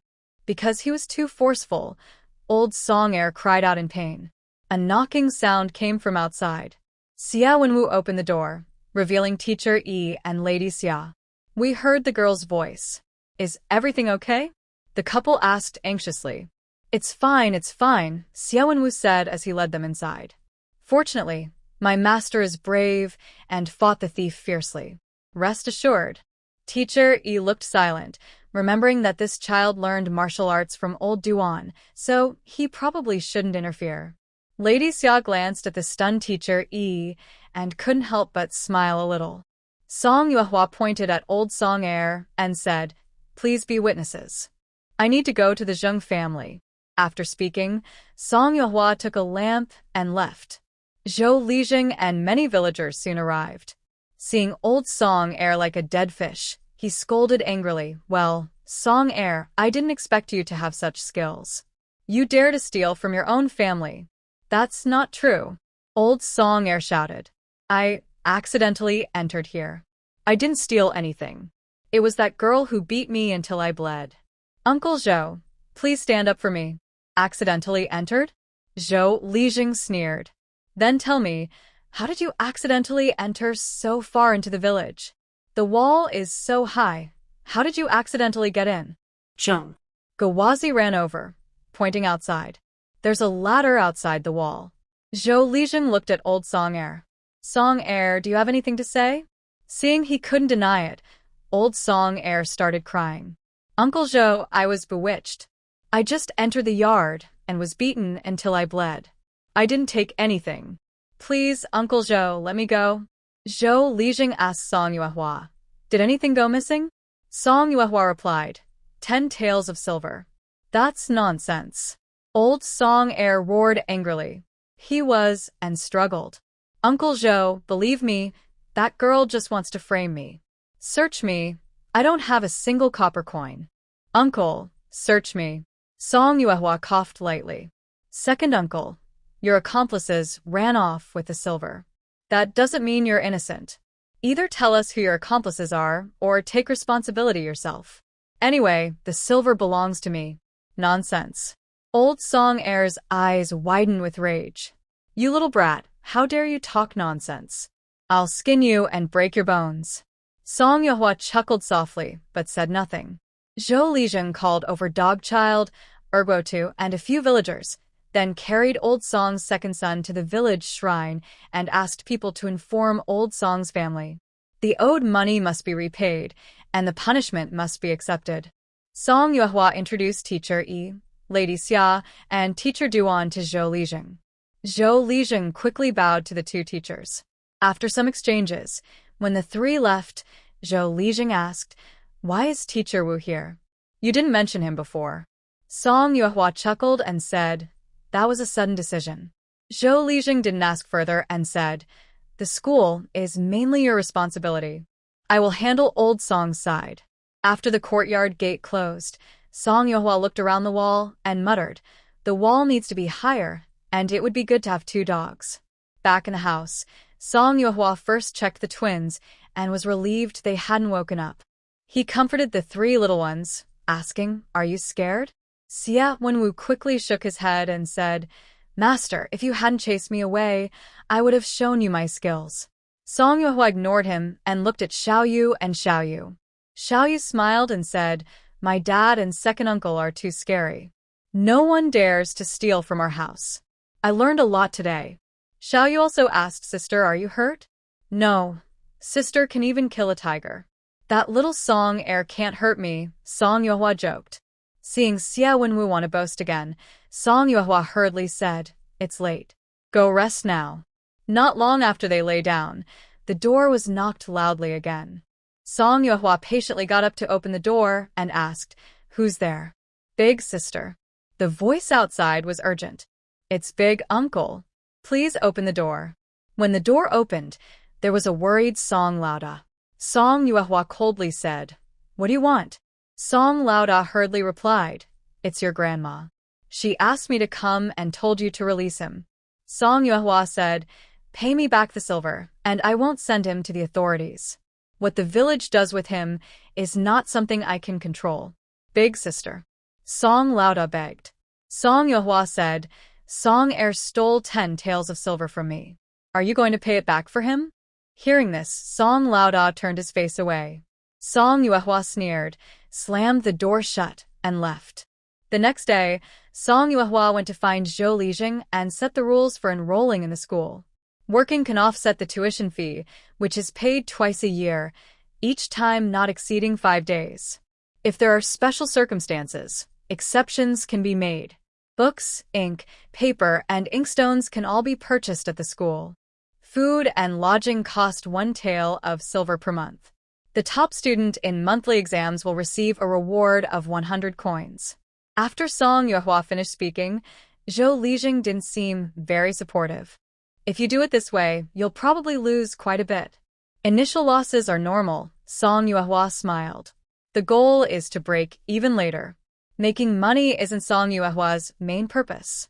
Zhou Lijing pointed at the work arrangement and asked, "Now, good farmland costs at least 5 taels per acre. Do you still plan to buy land?" Song Yuehua only has 5 taels of silver but confidently said, "Of course, I will buy land. School starts in 5 days. First, see how many students come. Please also pass on the school rules to Grandpa Zhou and the villagers." Zhou Lijing nodded and took notes. At this moment, loud noises came from outside. It turned out that Grandma Song had gone to cause trouble at the Song family gate, demanding that Song Yuehua release second son Song. She was crying and shouting. Xiao Yu was afraid it would scare Bao and Xiao Bao, so she didn't dare open the door. Xia Wenwu wanted to go out and chase her away, but was stopped by Grandma Wang. When the school opened the door to check, everyone saw that the trouble had reached the doorstep. Without hesitation, Duan Yidao found a rope, tied her up, and threw Grandma Song at the village chief's house. "Let go of me. You outsider, who told you to interfere? Hurry up and let go." Grandma Song struggled and yelled. Duan Yidao stood nearby, explaining the situation to Zhou Lijing. The village chief thanked him and asked her to leave. Zhou Lijing told the villagers, "This is the martial arts master hired by the school. In the future, when you see him, remember to be polite." "Martial arts master?" Someone wanted to ask more, but Zhou Lijing didn't have time. He said, "Grandma Song, your second son did steal inside the house. Why are you causing trouble at the Dia family's place? Do you want to report him to the authorities?" Grandma Song panicked. "Report to the authorities? What are you talking about?" "Village chief, second son is fine. He just took a wrong turn. Why are you calling the officials? Are you trying to revenge us?" Grandma Song. Zhou Lijing said seriously, "If you insist on causing trouble, tomorrow morning I will send second Song to the government office. If you want to make a fuss, go talk to the county magistrate. If you don't want things to get worse, bring 10 taels of silver today. Then second Song will be whipped a few times at the ancestral hall, and this matter will be over. If you still want to cause trouble for Dia, there's no need to wait until tomorrow. I will send the person to the county office this afternoon. How they handle it is up to you." After Zhou Lijing finished speaking, he ordered someone to untie the ropes and then turned to go inside. Madame Song sat on the ground with her hair in disarray, opening her mouth, but ultimately not daring to scream out loud. No one knew exactly what was going on in the old Song family. By nightfall, Zhou Lijing brought 10 taels of silver to Song Yuehua. heard that Song heir was beaten badly with several sticks before being carried back by the Song family. Song Yuehua weighed the 10 taels of silver in her hand, an unexpected windfall. With her original silver, she now had 15 taels. That's not enough. It's still far from enough. Song Yuehua carefully stored the silver and knocked on the school gate. The person who opened the door was Duan Dao. Song Yuehua said, "Tomorrow I will go into the mountains. I won't be back for a few days. Take good care of the house and the school. One of these days I'll buy you a knife, and you can come with me. Can I go with you tomorrow?" Duan Dao asked. Song Yuehua replied, "My family doesn't have a big knife, only a kitchen knife." "Why do you need a knife?" Duan Dao asked, confused. Song Yuehua asked, "Don't you use a knife?" "I don't use a knife." "Then why is your name Duan Dao?" Song Yuehua's face turned red. Duan Dao said, "It's my father's choice. What can I do? I prefer unarmed martial arts. I practice with Xiao Xie from the Xiao family in the yard every day. Haven't you seen?" Song Yuehua. Duan Dao continued, "If I go into the mountains, it's good to bring some sharp tools, but I don't need a knife.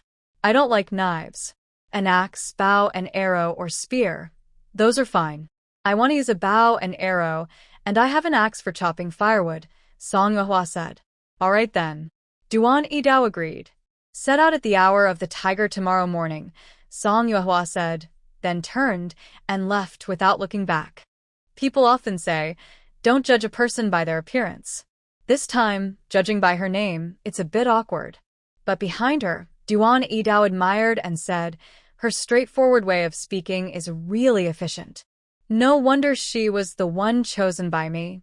Back home, Song Yuehua caught 2 chickens, bled them, and marinated them with sauce.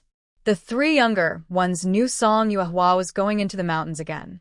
Xiao Yu, being sensible, said, "Sister Song, don't worry. I'll watch the house for you. Can big sister come back early?" Granny Wang said, "My embroidery can be exchanged for some copper coins." Xiao Yu wanted to say she could also support the family, but compared to household expenses and school costs, she knew it wouldn't make much difference.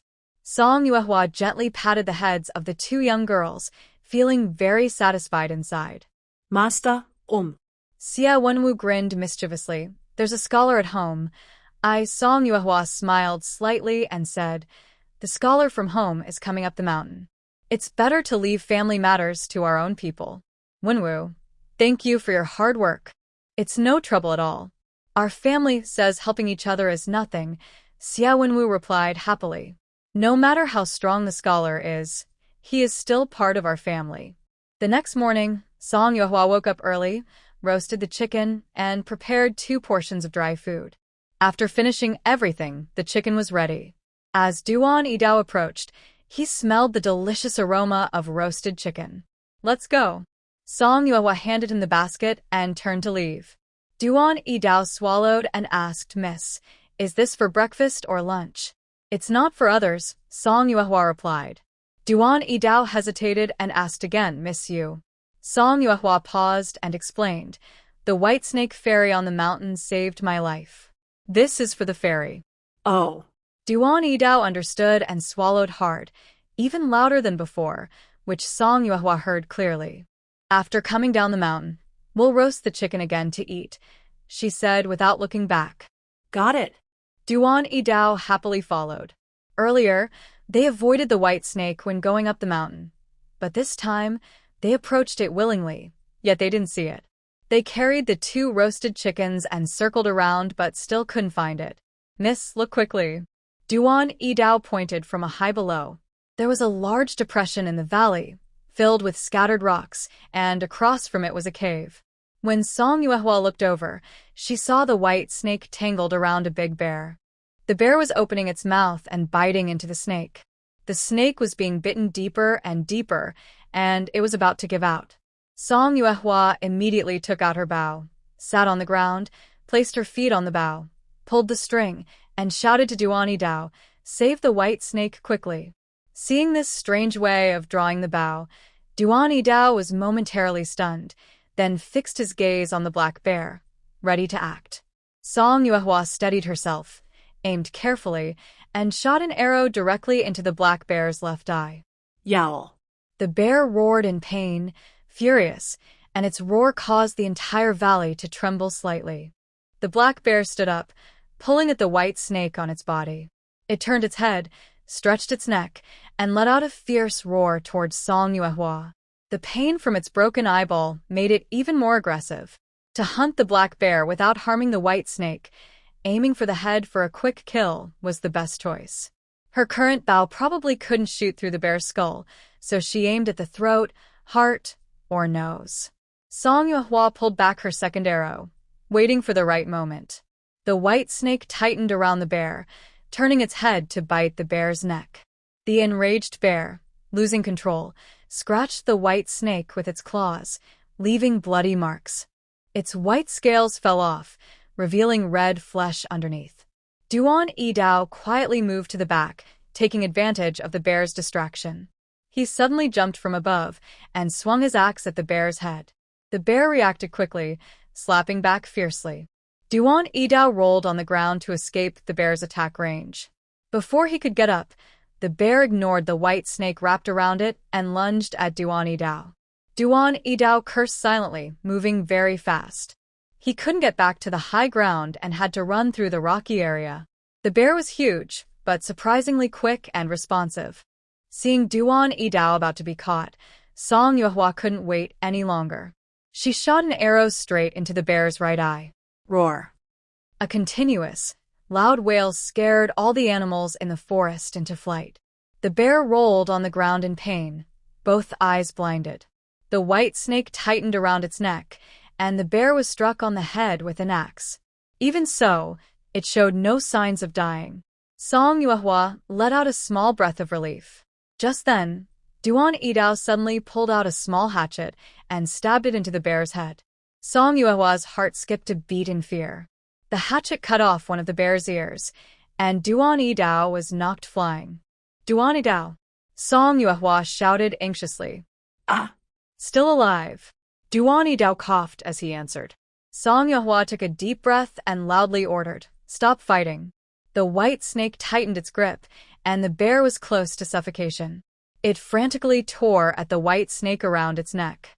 A piece of snake skin was torn off. The bear, gasping for air, suddenly turned to bite the snake. At that moment, a long arrow shot straight through its throat.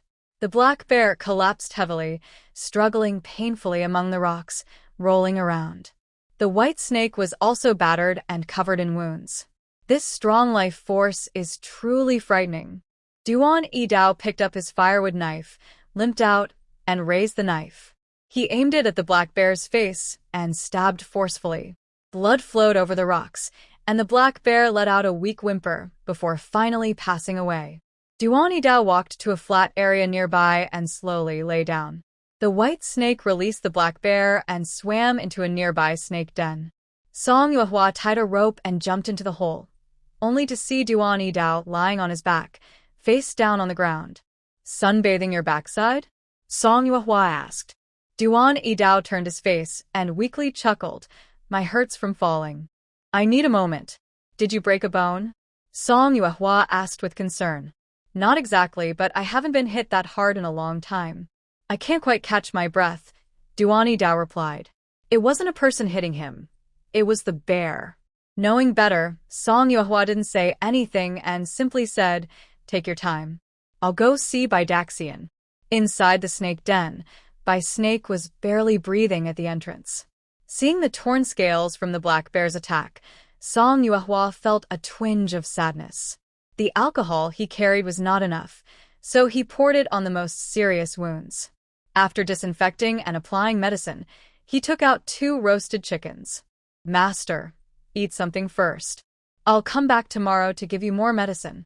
Bai Snake opened his mouth, swallowed a roasted chicken, then slowly swam back into the den. Outside, Song Yuehua told Duan Yidao to lie down first and went to assemble a cart. They had originally come to offer sacrifices, but unexpectedly, they hunted a large bear. The bear probably weighed around 300 kilograms. With a person on top, the wheels might not hold. After assembling the cart, Song Yuehua jumped down, tied the rope around the black bear, then looped the other end around a tree. With a sudden pull, the branch snapped with a cracking sound. Song Yuehua and Duan Yidao looked at each other in silence. After a moment, Duan Yidao said, "Maybe I should do it." Song Yuehua shook her head. It wasn't that she couldn't do it. It was the tree that was the problem. The pit was full of broken stones, and dragging the bear directly would damage the hide, making it less valuable. Thinking for a moment, Song Yuehua grabbed an axe and a firewood knife and made a wooden raft. She pushed the bear onto the raft, tied it with rope, and pulled hard from below. Yeah. Song Yuehua summoned all her strength, using her own body to drag the bear up onto the raft. Duan Yidao was so shocked he stared with wide eyes and even forgot the pain in his backside. What kind of person is this? After coming up, Duan Yidao sighed. People used to say that when talking about someone, they compare their face to a monkey's. Now I see. That's pretty accurate. Song Yuehua, with a red face, said nothing. Did your stop hurting? After pulling him up, Song Yuehua struggled to get the black bear onto the cart. She originally wanted to fit both the bear and the person on the cart, but there was no space left for even a leg. Song Yuehua said, "Master Duan, why don't you lie in the bear's arms?" Duan Yidao, surprised, said, "Are you speaking human language?" Unable to find another way, Duan Yidao still lay in the bear's embrace. Before leaving, he looked back and said, "I used to think you were a bit crazy, but it turns out this snake really understands people." Song Yuehua was silent. Just as they reached the outskirts of Wind Mountain with one person and one bear, they hit a bump and Duan Yidao was jolted off the cart. Luckily, he didn't fall on his backside. As they approached the foot of the mountain, Duan Yidao said, "Not far now, I can walk down myself." Song Yuehua was worried. "Don't go anywhere. Should I call Brother Yi to carry you back?" Ha ha ha. Duan Yidao almost laughed like a pig. Old Yi, with his small build, don't trouble him. He probably can't even carry his wife. Song Yuehua was silent. Though reluctant to admit it, what Duan Yidao said made some sense. "Stay here, don't move. I'll go down the mountain to see if anyone is around, and bring you down." Without waiting for a reply, she ran down the mountain alone, leaving Duan Yidao and the bear corpse behind. Soon, Song Yuehua brought back brothers Zhou Daegu and Zhou Ergai. Zhou Daegu carried Duan Yidao, while Zhou Ergai pushed the cart for Song Yuehua. Faced with such a huge creature, both brothers looked almost scared stiff. Bear blind. Soon, they arrived home. It was still early, so Song Yuehua sent someone to inform the Xie family in Sinan village and rented old Ma's ox cart to take Duan Yidao to the county town to see a doctor. When they arrived, the doctor was just about to go home, but they caught him just in time. The senior doctor had someone carry Duan Yidao into the inner room, while Song Yuehua anxiously waited outside. "Sir, be gentle," Duan Yidao urged quickly.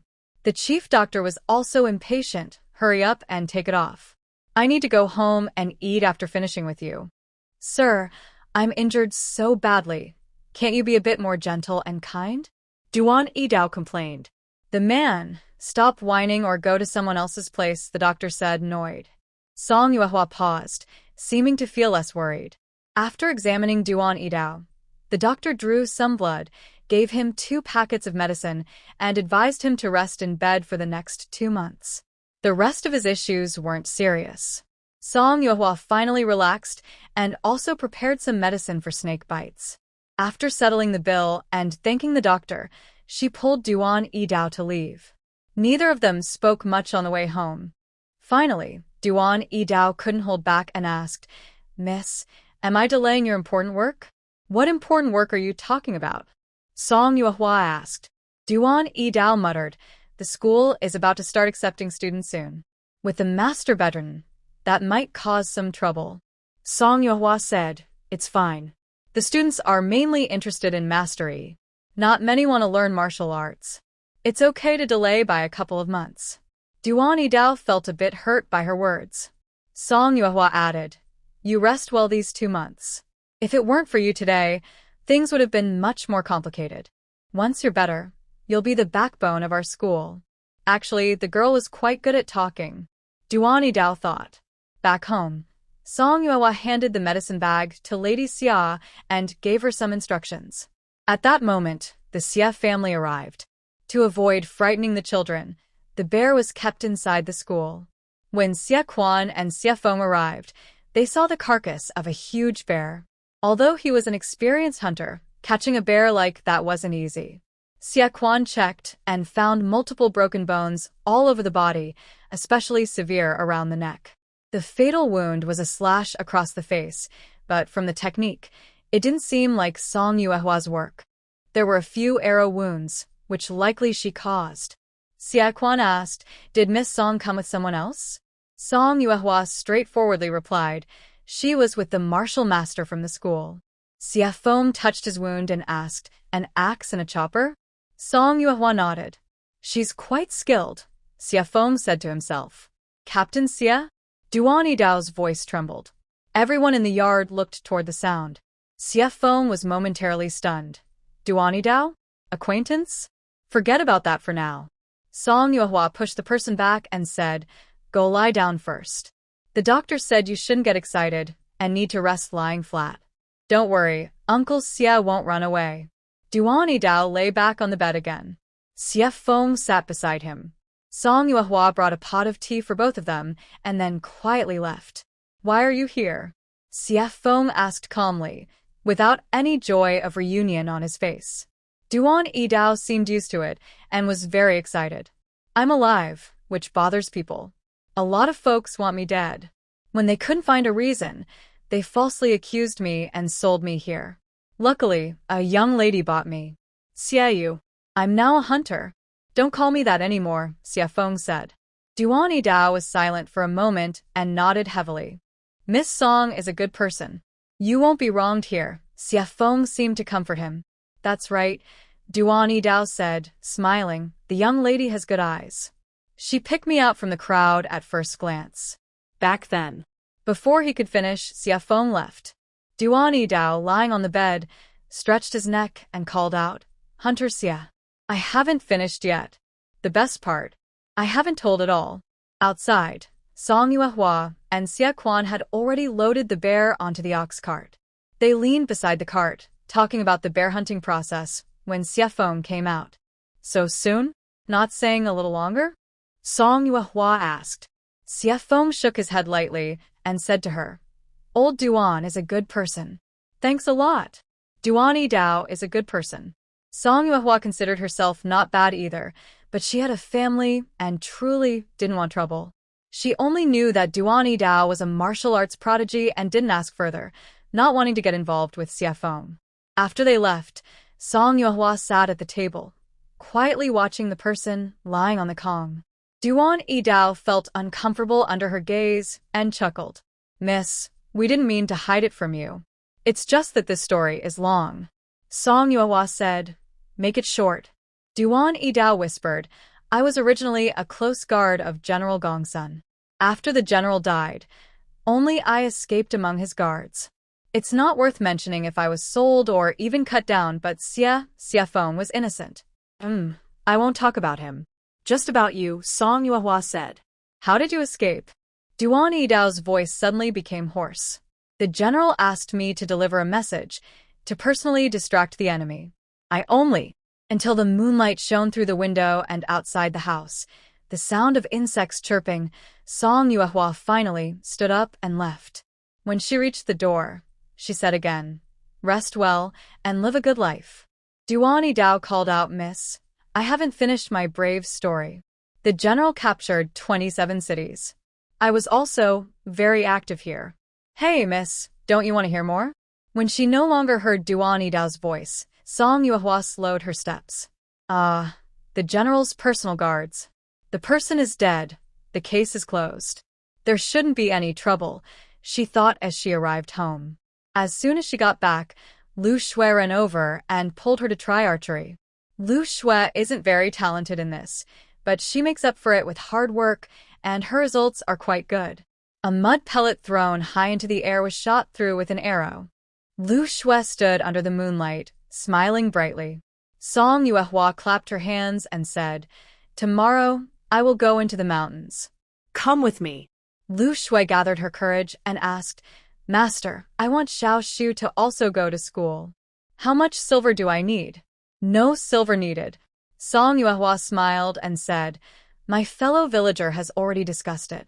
Work can be exchanged for tuition. You do a lot of work at my house. Not only will the tuition be covered, but Xiao Shu will also get a set of ink and paper. Master, aren't you losing out? Lu Shui, though not good at arithmetic, could tell this easily. Song Yuehua invited her to sit on the doorstep and patiently explained, losing a little for now isn't important. The goal is to eventually balance income and expenses. I didn't expect to make money from this. Not making money, then why start a school? Lu Shui asked. Song Yuehua plucked some weeds from her feet and said, To let the children in my family study without obstacles, to stand firm in the village, and to prevent anyone from daring to bully me because I am young. Lu Shui's eyes brightened, then she lowered her head again and softly nodded. The next morning, Song Yuehua brought 4 roasted chickens as usual. Lu Shui, when she approached, was also tempted by the smell and swallowed her saliva, but she didn't ask much and quietly followed behind. When they reached the big pit, Song Yuehua told Lu Shui to wait above, while she tied a rope and jumped down. The snake cave was large and deep. Song Yuehua called out to the great master a few times, then heard rustling sounds. Soon, a white snake swam out from inside. While feeding the roasted chicken, Song Yuehua also checked the injuries on the white snake. There are many places where it was caught, and one area has a large patch of skin missing. The wound is very serious, and if not treated properly, it could rot. White Great Immortal, I need to apply medicine to you. It might hurt a bit, so please bear with me.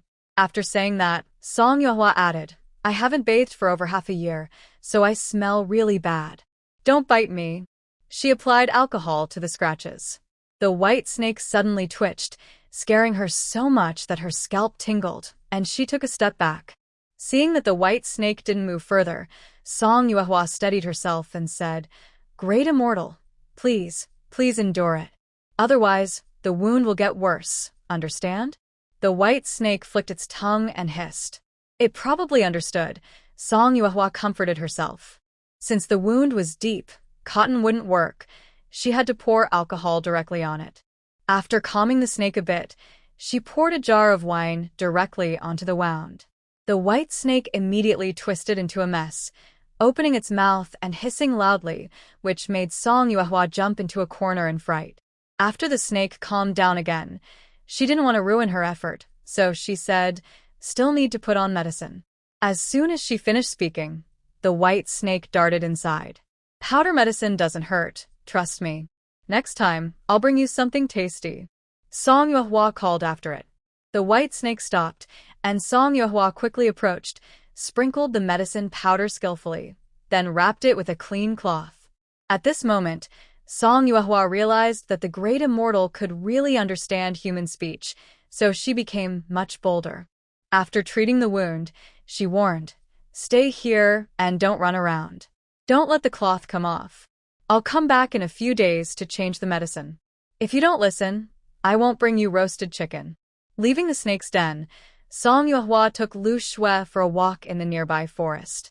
She wanted Lu Shui to have a chance to try her skills. They set a few traps and used smoke to catch some fat rabbits. On the way, they encountered 2 wild chickens. One was released, and Song Yuehua shot and caught the other. By the end of the day, Lu Shui only collected a few wild eggs. On the way back, Song Yuehua comforted her, saying, Everyone starts like this. Next time, I'll bring you here again. Master, Lu Shui lowered her head, her expression unclear, and softly said, Thank you. Song Yuehua nodded. If it weren't for the blessings from her past life, she wouldn't have been able to survive by hunting at just 16. Lu Shui is only 12 years old, but she has already achieved quite a lot. The 2 of them each go home separately. On Song Yuehua's side, she receives 260 taels of silver sent by the Xie family. Xiaoyu says that 60 taels are for reward money. The bear that caused several people's deaths in the unreturning mountain area has a bounty of 60 taels. The bounty has been posted for several years. If Song Yuehua hadn't hunted down this bear, no one would dare to claim this money. Merchants buy the whole bear for a total of 200 taels. Although the big bear is fierce, its entire body is full of valuable parts, so it naturally fetches a high price. Adding the remaining 15 taels of silver at home, the total is 275 taels. The next morning, Song Yuehua and teacher Yi get on a bullock cart and head to the county town. Along the way, the villagers on the cart are very quiet, only sneaking occasional glances. In front of teacher Yi, even the most eloquent and talkative Annie Pang dares not speak. When they arrive at the county town, they get off the cart. The villagers, including the driver Ma Yi, seem greatly relieved. This time, they are here to buy pens, ink, paper, and inkstones for the school. Song Yuehua feels that since she is still young, having teacher Yi speak for her will prevent her from being looked down upon. Anyway, she has already shared her background, so how they negotiate depends on teacher Yi's quick thinking. There are 3 bookstores in the county. Having competition is good, so no single shop dominates. They first enter the first bookstore. The shop assistant quickly comes forward. Teacher Yi asks the shopkeeper about the prices of pens, ink, paper, and inkstones. The prices are similar to the previous shop they visited. A regular brush costs 10 won each. The cheapest inkstone costs 5 taels each. Xian paper costs 1 tael per sheet. Rough paper costs 330 won per sheet, and yellow paper costs 400 won per sheet. Teacher Yi clears his throat and says, "I am buying for a private school. Can the shopkeeper give a discount?" The shopkeeper smiles and replies, "Of course, I can. How much do you plan to buy, sir?" Teacher Yi says, "Why don't you give me a quote first? If the price is fair, I won't bargain." The shopkeeper looks at them both and gives a price. A brush costs 8 won each, yellow paper 390 won per sheet, rough paper 310 won per sheet, the cheapest inkstone 490 won each, and the inkstones and xian paper are non-negotiable. After hearing the prices, Song Yuehua nods slightly, pulls teacher Yi's sleeve, and they leave together. "Hey, sir, if you're not satisfied, we can still negotiate." The shopkeeper calls out after them. Before teacher Yi can speak, Song Yuehua said, "I heard that comparing prices at 3 shops helps avoid losing money. If the shopkeeper's prices are honest, I will come back again." The shopkeeper hesitated, wishing he had offered a lower price. When no one was around, Master Yi quietly asked, "Miss, did I not help enough?" Before coming here, Master Yi had carefully asked Granny Wang for advice and learned several ways to bargain. But in the end, he didn't use any of them. Master Yi helped a lot, Song Yuehua explained, seeing his confused look. Even though Master Yi is here, the shopkeeper's quote is still high. There's no need to negotiate. If we do, it might cause trouble in future business. Oh, Master Yi suddenly understood. Even buying and selling involves skill and strategy. The second bookstore offered much more honest prices: 6 coins per brush, 350 coins per roll of yellow paper, 270 coins per roll of rice paper, the worst inkstone costing 4 taels per piece, 850 coins per sheet of xian paper, and at least 450 coins per ink stick. Master Yi looked at Song Yuehua, clearly indicating maybe the shop? Song Yuehua explained to the shopkeeper that she needed many items and wanted to compare prices at another shop seriously. The last bookstore clerk immediately recognized Song Yuehua. The 2 girls carried baskets and came to buy brushes, ink, paper, and inkstones. Hard to forget them. Seeing she brought an old gentleman, the clerk quickly approached. When he heard they were purchasing for a school, he knew he couldn't decide alone and immediately called out the shopkeeper. The shopkeeper didn't hesitate. Since it was a purchase, he had his own requirements. 20 brushes, 6 coins each. 20 rolls of yellow paper, 300 coins per roll. 20 rolls of rice paper, 250 coins each. 10 inkstones for taels each. 20 ink sticks for 100 coins per stick. Song Yuehua and Master Yi sighed in relief, realizing they didn't need to go back. They bought 20 ink sticks, 10 inkstones, 20 sheets of xian paper, 40 rolls of rice paper, 40 rolls of yellow paper, and 40 brushes. Song Yuehua also bought 2 wolf hairbrushes costing 500 coins each. After rounding down, the total was 85 taels of silver. The two carried their purchases back home. At the meat shop, she ordered 3 small piglets, 40 jin of fat meat, for jin of pork belly, and 2 pigs' feet. Since they bought a lot, the shop owner helped carry everything to the cart. On the way back, a woman on the ox cart couldn't hold back and asked, "Big girl, is it true that the school doesn't charge money, only work?" "Yes," Song Yuehua replied. The woman immediately looked happy and wanted to say more, but she was afraid of embarrassing herself in front of her husband, so she had to hold back. Grandpa Ma dropped off some people at the village entrance and then took Song Yuehua and teacher Yi to the end of the village. After unloading the things, Grandpa Ma rubbed his hands and smiled simply. "Big girl, my 2 boys will be coming to you in a few days." Song Yuehua smiled and said, "Great." Grandpa Ma looked grateful and didn't know what to say, only happily saying, "Thank you. Thank you."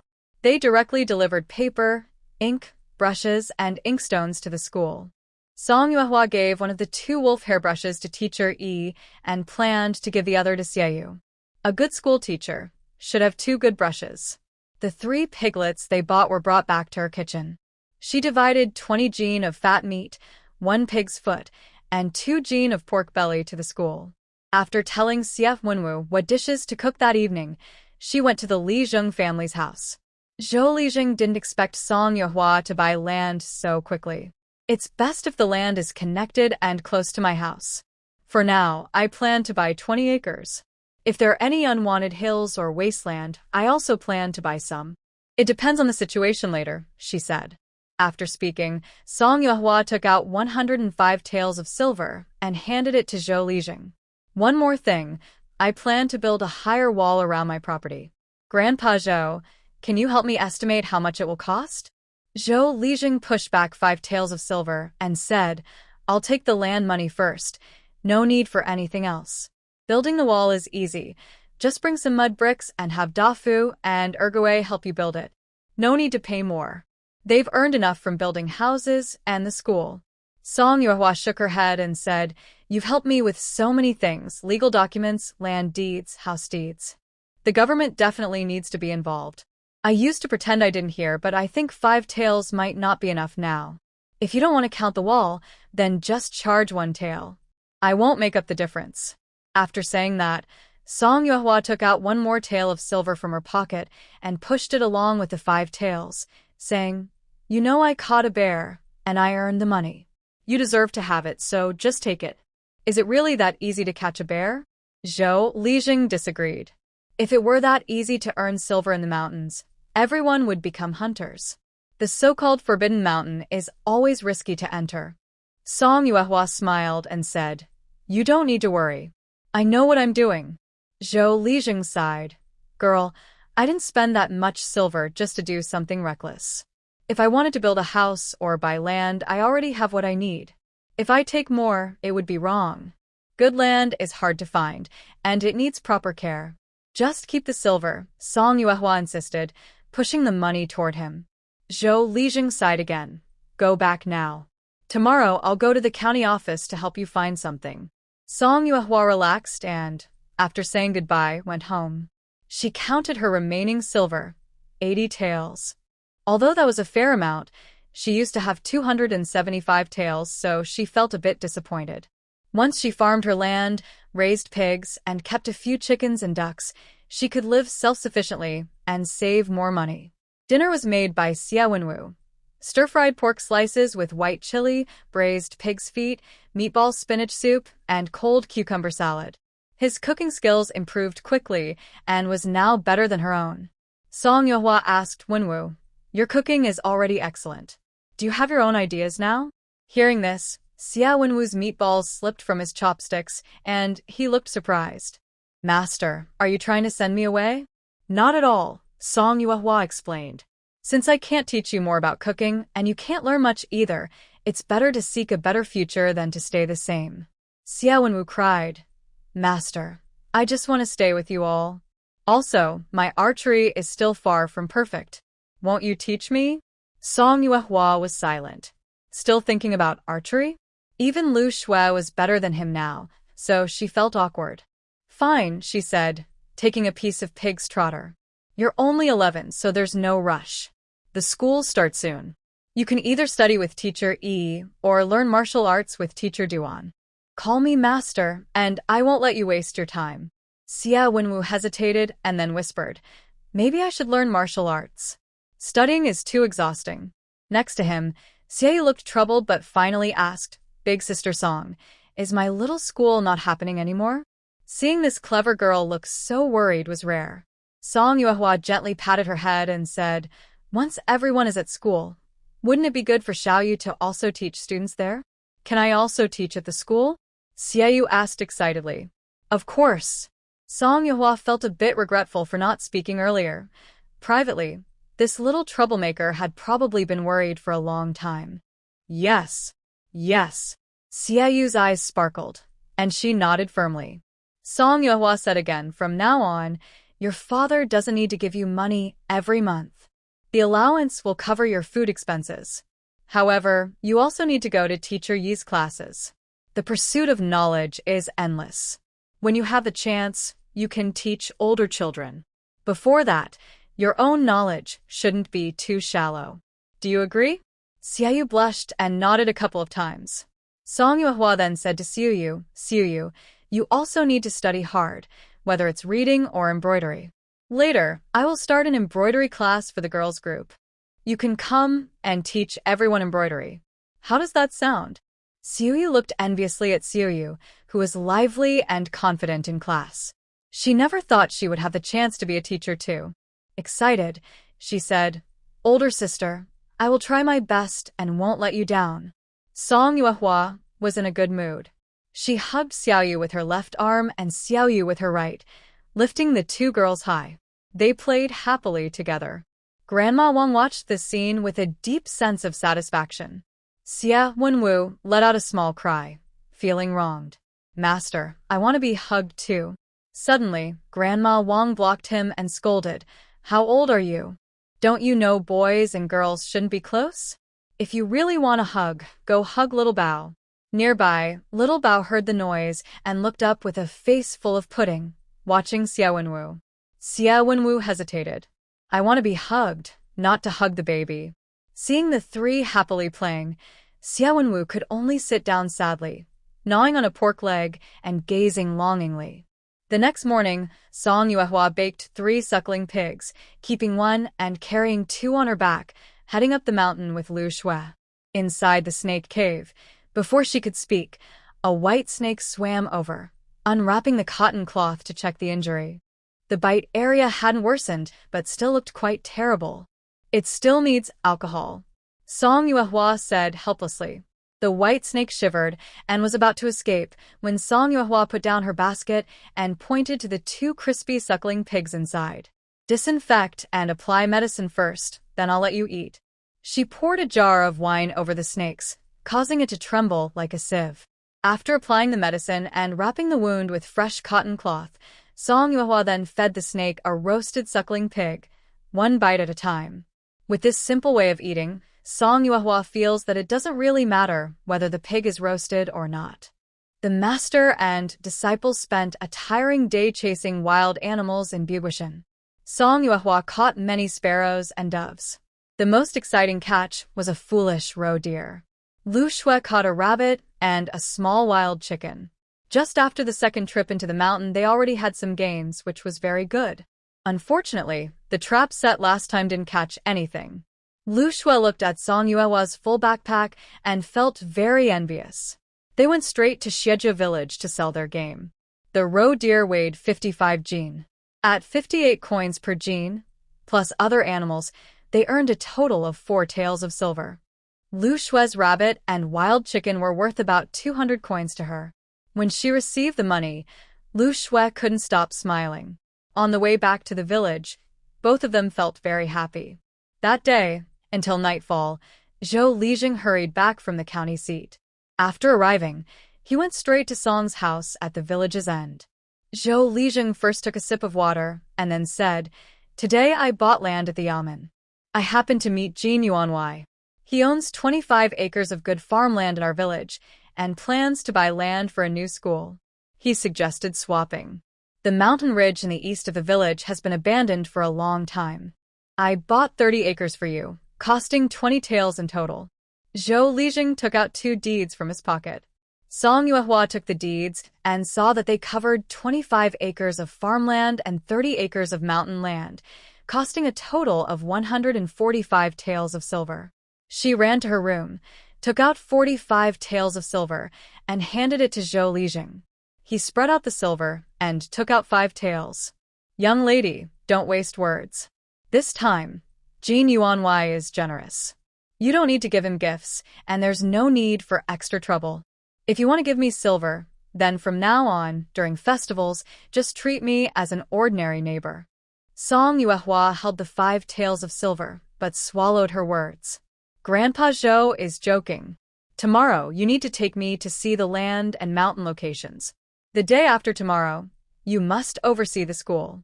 It's troublesome to keep bothering you, and I'm worried you'll get taken advantage of. Zhou Lijing finished his water and stood up, smiling. Keep it safe. Tomorrow, call old Ma's ox cart. The land is big, and 2 legs won't be enough to cover it all. After seeing him off, Song Yuehua held the deed, went to wake Xiaoyu, and said happily, Xiaoyu, look. We have our own land now. Xiaoyu, feeling confused, rubbed her eyes and looked around. Suddenly, she woke up and said excitedly, Sister, do you think we won't need to buy grain anymore in the future? Probably not, Song Yuehua said happily. Now, the government policy benefits the people. Grain tax is based on land area, 1/10 of the harvest, and newly cleared land is tax-free for 3 years. During autumn and winter, planting is difficult, but clearing land is just right. Xiaoyu woke up sometime later and came over to look, whispering, 30 acres of wasteland, Sister Song. Will we have to work on it until next year? Song Yuehua put away the land deed and hugged both girls, saying, I have a plan. This time, you don't need to do anything. In the future, we can plant whatever we want. Isn't that good? Yes. The 2 girls snuggled together, blushing and smiling happily. The next day, the weather was perfect. On Tuesday, Zhou Gui brought a cartload of mud bricks. Zhou Dafu carried a ladder. The 2 brothers mixed water and mud, then squatted on the wall to start building. Song Yuehua was going out with Xiaoyu, and Xie Wenwu. They only prepared a large pot of tea for the brothers and placed it in the hall. When Granny Wang looked after the children, she helped pour water. The brothers heard this and said with a smile, We have hands and feet. No need to hire anyone. You can go do your own things. When the ox cart arrived, Song Yuehua and the others, along with Zhou Lijing, all got on the cart to see the newly purchased land. The 25 acres of land was truly good farmland. The boundaries were clear, marked by roads and ditches. The rice in the fields had already been harvested, leaving only rice stalks. Today, they would let the land rest for the winter. In spring, they would plow again and plant crops. The northern part of Dongshan connects to Buishan. The terrain there is relatively low. The 30 acres only cover a small corner. Zhou Lijing said the entire mountain had over 3,000 acres, with Taoyuan village taking half. The 30 acres assigned to Song Yuehua was flat land, but the boundaries were unclear and needed a boundary stone. There was no water source nearby, so to clear the land, water would have to be brought down from the mountain or a well dug. Song Yuehua nodded and took notes. Drawing water was only a temporary solution. For long-term use, they still needed to dig a well. They needed to dig a well on the wasteland and also at the school. Thinking of their deep well at home, it was troublesome, time-consuming, and expensive. A shallow well cost 12 taels each. The school still fetched water by hand, and the wasteland also urgently needed water. Starting early would save trouble later. After Song Yuehua returned home, he went to Zhou Lijing's house. The 2 of them revised the enrollment rules. There is 30 acres of wasteland in front of them, and clearing the land is urgent, so they decided to start with that. After discussing, brothers Zhou Dafu and Zhou Ergui also came back. Song Yuehua asked Zhou Ergui to contact a well digger to drill a shallow well on the wasteland and buy a large water jar. He paid him 14 taels of silver in total. Back home, Song Yuehua counted the remaining silver. There were 30 taels left. It should be enough to get by. In the past few days, Yifuzi copied books. 15 copies of the 3-character classic, 5 of the 1,000-character text, and 3 of the 100 family surnames. Tomorrow's school opening should be sufficient. Early the next morning, even before the school opened, people were already lining up. Zhou Lijing sat at the door registering people, then brothers Zhou Dafu and Zhou Ergui took them inside to see the teacher. The first to register were Grandpa Ma's 2 grandsons, Ma Long and Ma Hu. Zhou Lijing smiled and said, "Old Ma, 1 child needs 2 acres of land, so 2 children need 4 acres. With your old arms and legs, can you still do it?" Hey, you old thing. Old Ma chuckled and scolded. "Is your daughter Baozhu also here? She's bringing her 2 boys. Why should the mother dig the land while the grandpa sleeps at home?" All right, I won't say more." Zhou Lijing laughed and waved his hand to end the chat. After reporting the prices for books, brushes, and ink, Zhou Lijing said, "These prices are much cheaper than outside. Buying here is not a loss. You need 2 brushes, use rough paper, 1 sheet is enough, and 1 book can be shared by 2 people. The ink can wait. I'll buy a small jar of it." Old Ma didn't speak for a while, and Zhou Lijing thought he found it expensive. Since they were old friends, Zhou Lijing said, "We still have a copy of the 3-character classic at home. Would you like to borrow it for your 2 boys?" Go away. Old Ma said disdainfully. "If this is expensive, what's the point of studying? I'm just worried my daughter won't make enough money." Zhou Lijing laughed and said, "Don't worry, your daughter is much smarter than you. You don't need to bother about this." Old Ma snorted coldly and said, 2 books, 2 brushes, 2 sheets of rough paper, 2 jars of ink. Let's settle the bill." All right. Zhou Lijing happily finished counting, totaling 2 guan and 4 qian. Old Ma paid, and Zhou Dagwai led the 2 children inside. Ma Long and Ma Hu are twin brothers, 5 years old. They look lively and adorable. Yifuzi, Xiaoyu, sat at the head of the study room. Song Yuehua introduced Xiao Long, Xiao Hu. "This is Teacher E. This is Teacher Xie. Since you are just starting school, you will attend Teacher Xie's class." Teacher E, Teacher Xie. The 2 little children bowed politely. Since the children were still young and had nothing to test, Teacher E used a red pen to help them open their minds. Xiaoyu handed over 2 copies of the 3-character classic, saying, "From now on, you need to focus, respect your teachers, study hard, think clearly, and act sincerely." Ma Long and Ma, who didn't understand at all. Since it was the teacher speaking, they just nodded. Song Yuehua took 2 book bags, packed books, ink, and paper inside, and slung them diagonally around the children's waists. Xiaoyu led Ma Long and Ma Hu to the small classroom, saying, "Starting tomorrow, come here to study at dawn. Do not be late." Before Xiaoyu finished, Ma Hu, full of hope, asked Sister Xiaoyu, "My grandpa said that as long as I study, I will get food to eat. Have you eaten yet?" Xiaoyu was speechless. Ma Hu continued, "Grandpa also said I can eat candied fruit whenever I want." How should she answer these questions? Looking at the 2 children staring intently at her, Xiaoyu hesitated and said, "Grandpa Ma is so capable. He wouldn't trick you." Yay. The 2 children clapped and cheered. Xiaoyu silently turned her face away. As long as she said that, it should be fine, right? Outside the school, people were still lining up. Even Zhao Ergu, who usually didn't focus on studies, brought his son Zhao Daodu to register. When he heard the prices of books, ink, and paper, Zhao Ergu was stunned.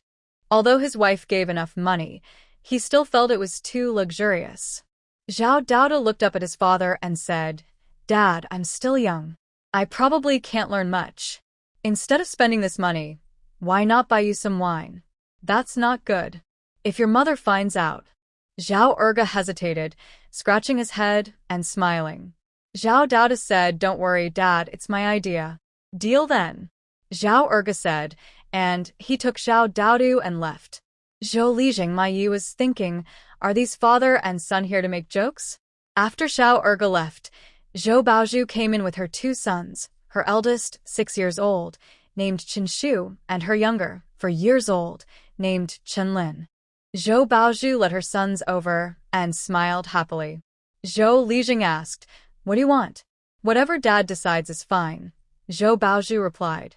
Zhou Lijing remained silent, then wrote down 2 books, 2 brushes, 1 inkstone, 2 sheets of rice paper, and 2 bottles of ink. He then said, "Cost 2 guan and 4 qian." Zhou Baozhu happily handed over the money and, together with Zhou Ergui, led the person into the school. After they left, Zhou Lijing took out 4 taels of silver from his pocket and threw it into the money box. Old ghost. Old Ma, who was nearby, snorted. Zhou Lijing smiled and scolded him. Old fellow. Chen Shu and Chenlin had seen the teacher in the study. They carried their book bags, and little Jade led the 2 children to the classroom. After giving instructions, she looked nervously at the 2. Chen Shu looked around and asked little Jade, "Does the teacher give lessons today?" "Today there are many new students. Classes start tomorrow," little Jade replied. Chen Shu smiled and said, "Then I'll go home with little Lin first. I'll come back tomorrow." "Okay," little Jade said happily. The next visitors surprised Zhou Lijing. "Uncle Zhou." Songda, looking cautious, called softly. Zhou Lijing glanced at Songdali and said, "A child planting 2 acres of wasteland. Do you understand this requirement?"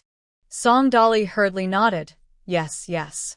I understand what kind of books to use." He bought everything needed, costing a total of 1 guan and 2 qian.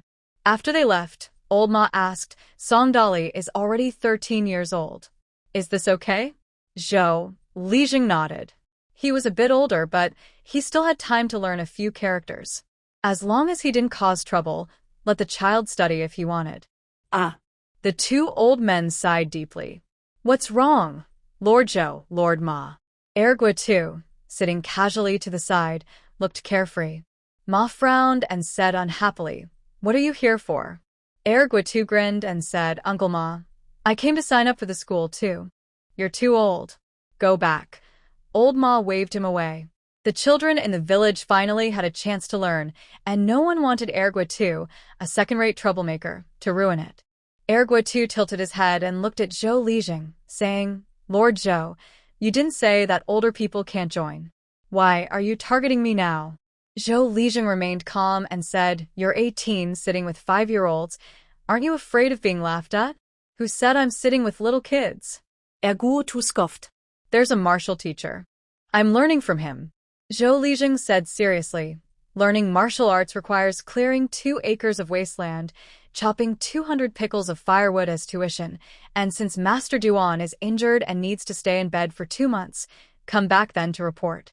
Huh. Ergua too was a bit suspicious. Is this Master too weak? Can he manage? Master Duan fought with Xiongbo and hurt his muscles and bones. He's really not fit. You should choose a better teacher, Zhou Lijing said casually. A few days ago, the village took away a dead bear. Ergua too was busy with city affairs and didn't listen carefully. Turns out it was this martial artist doing. Ergua too quickly realized, "I'll come back in 2 months to ask for apprenticeship." "Lord Zhou, Lord Ma, I'll be leaving now." Old Ma asked if he's not willing, let him be. Why bother arguing? Zhou Lijing sighed. At his age, not marrying and wasting time on idle things. Studying literature is a bit difficult for him, but learning martial arts suits him. When he has a proper job, he'll walk the right path. Good for nothing.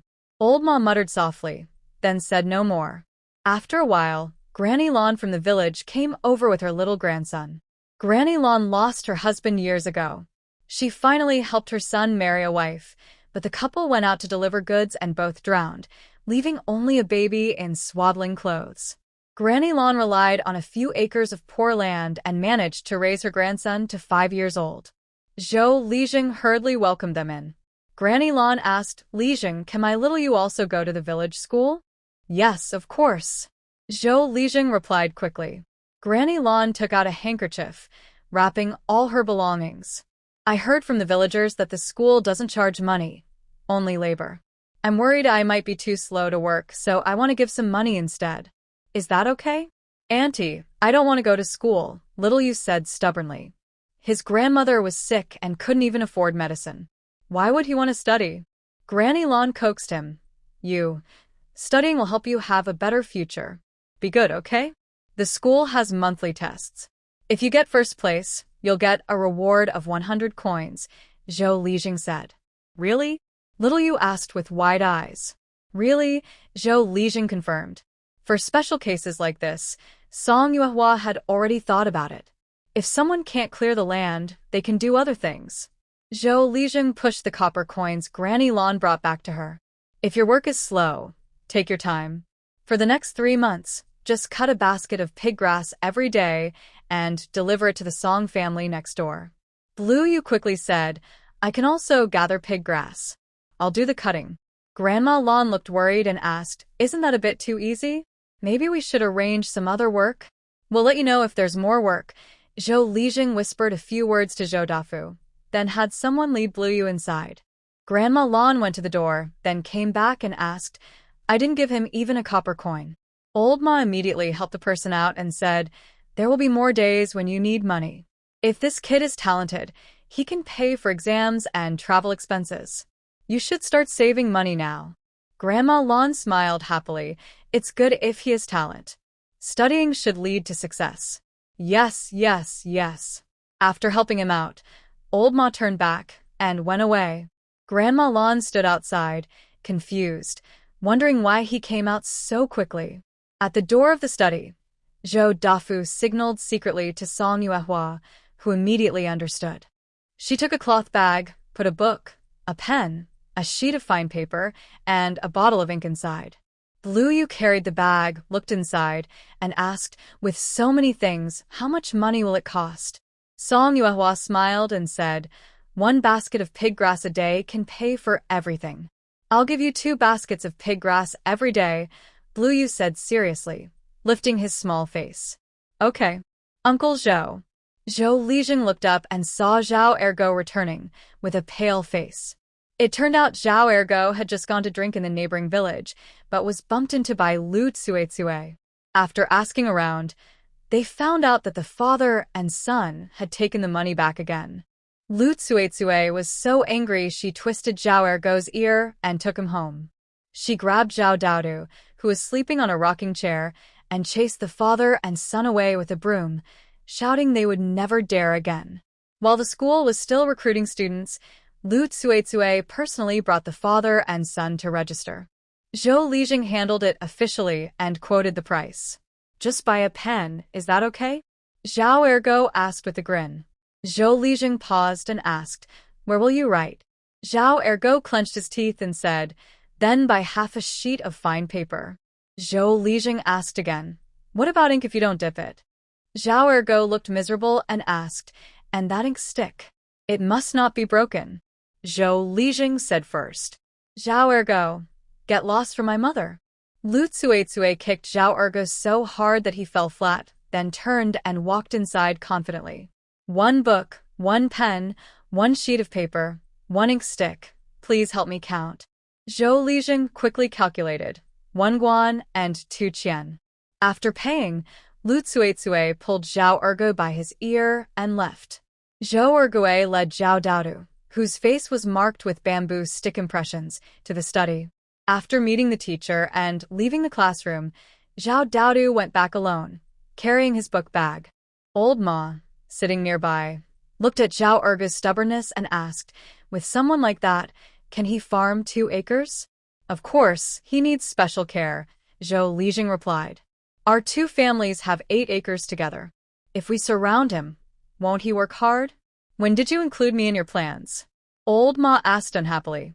Zhou Lijing, busy with accounting, replied without looking up, Since you started sitting next to me, bored, and watching the show.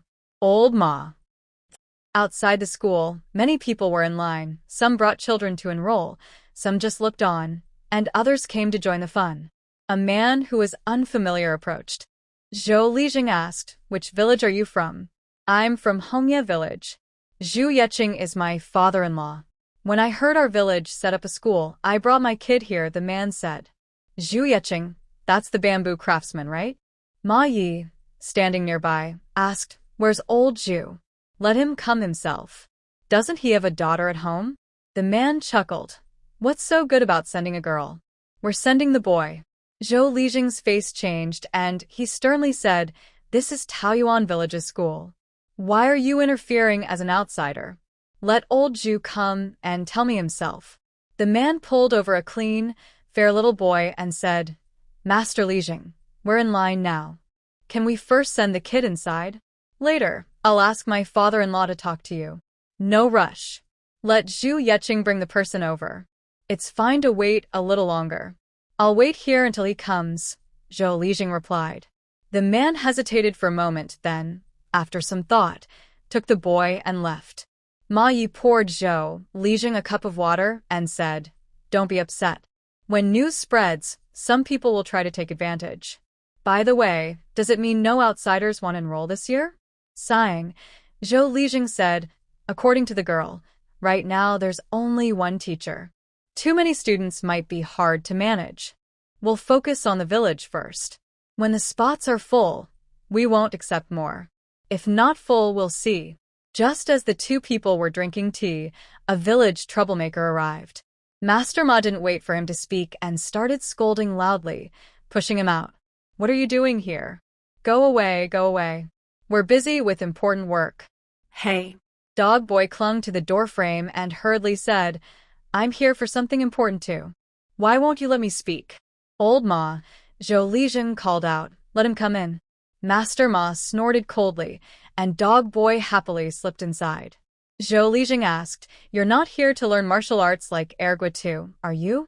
"What?" Dog Boy was surprised. "My second brother wants to learn martial arts? Well, then I want to learn too." The two old men looked speechless. Zhou Lijing asked, "What exactly are you here for?" "Hee, I didn't know at first," Dog Boy grinned widely, "but now I'm here to learn martial arts." Master Ma scolded, "Do you know how much land you want to farm? Do you know how much firewood you need to cut? You don't know your own strength. Don't come here causing trouble." Dog Boy was stunned. He really didn't know. Why did he have to do so much work? I'll go ask my second brother first, if that's okay?" Dog Boy asked. Zhou Lijing rubbed his head and waved his hand. Dog Boy let out a loud cry and ran out quickly. His head hurt even more. Master Ma suddenly took a big sip of tea, wiped his mouth forcefully, and muttered angrily, "It's hard enough that the village finally has a school, but they keep bringing in all sorts of troublemakers." Just as he finished speaking, someone knocked on the door. It was the Bamboo Leaf Green, the person mentioned earlier. When he saw him, Master Ma eagerly asked if his daughter had married into Hongya Village. "Hongya Village?" Bamboo Leaf Green looked puzzled. "No, you're talking nonsense. I only have one daughter, who married Zhao the blacksmith from the county. You've even attended the wedding. How could you forget? That was many years ago. Who constantly worries about where someone else's daughter got married?" Master Ma thought. Then he turned to Zhou Lijing and said, "You see, I was right. That person is just trying to take advantage." Bamboo Leaf Green didn't understand what was going on and asked, "Hongya Village is my mother-in-law's hometown. Did something happen?" Now it made sense. Master Ma shot him a glare, turned his head aside, and ignored him. Zhou Lijing didn't want to get involved in this anymore either. He reported the price according to procedure. There was only one bamboo craftsman in the village. Bamboo Leaf Green's family wasn't poor, and they had a 5-year-old granddaughter named Bamboo Qingqing, whom they loved very much. 1 book, 2 pens, a yellow paper, 2 ink sticks, and a stone ink slab. Zhou Lijing finished counting on the abacus and said, 5 guan and 3 qian. Zhu Yeqing happily paid the bill. Zhu Qingqing was taken away by Zhou Ergui, and he took this chance to ask what was going on with the two of them. Master Ma didn't want to speak, so Zhou Lijing had to tell him about the people from Hongya Village. Zhu Yeqing said, "It must be my talkative wife." After she went back to her family, she told everyone about the village affairs, which caused some people to get ideas. "That's right," Master Ma said loudly. Zhu Yeqing was startled and quickly apologized with a smile. "Thank you both, my dear brothers. I will go back and give my wife a good scolding." After figuring out what happened, Zhu Yeqing sat down next to Old Ma, planning to chat with the two brothers. Just then, there was noise outside the door. Master Ma stood up to see what was going on. Fat Aunt pulled her eldest son and said, "People can study, but why can't you? Let's see what the teacher says first." "Oh, mother." Xiao Daqiang pushed her away and said, "I'm already married. If I go back to study now, it would be embarrassing." "Why is it embarrassing? Who dares to laugh at you? I will tear their mouth apart," Fat Aunt said fiercely. Master Ma, just outside the door, hesitated. Xiao Daqiang took his arm and said, "I want to go home." "Mother, stop causing trouble here." Dakia, Dakia. Fat Aunt quickly held him back and begged, "Our family was poor before, and we couldn't afford to send you to school. Now that we have this chance, let's listen to what the teacher says, okay?" Master Ma went over to the mother and son and said, "De Chong is indeed quite old." Fat Aunt turned around, her face changing. Master Ma moved closer to Xiao Daqiang and said, "You're a bit old to start studying, but learning martial arts is fine." "Thank you, Master Ma," Xiao Daqiang said with a bitter smile. "It's not about age or what I want to learn. I have to work to support the family." Fat Aunt quickly added, "De Chong, I told you before, I took on the laundry work for the Jean family, so you don't need to. Xiao Chui is pregnant," Xiao Daqiang told Fat Aunt. Fat Aunt was stunned at first, then her face lit up with joy and surprise. "Really? Really?" Xiao Daqiang said. "I was planning to tell you later. Let's go. Let's go home and see my grandson," Fat Aunt said excitedly, pulling Xiao Daqiang along quickly, full of happiness. "Tonight, I will buy half a pound of meat to nourish little Chui, and tomorrow I will go to the county to buy half a yard of cloth to make clothes for my grandson." Old Ma looked at the busy mother and son, but he hesitated to say congratulations.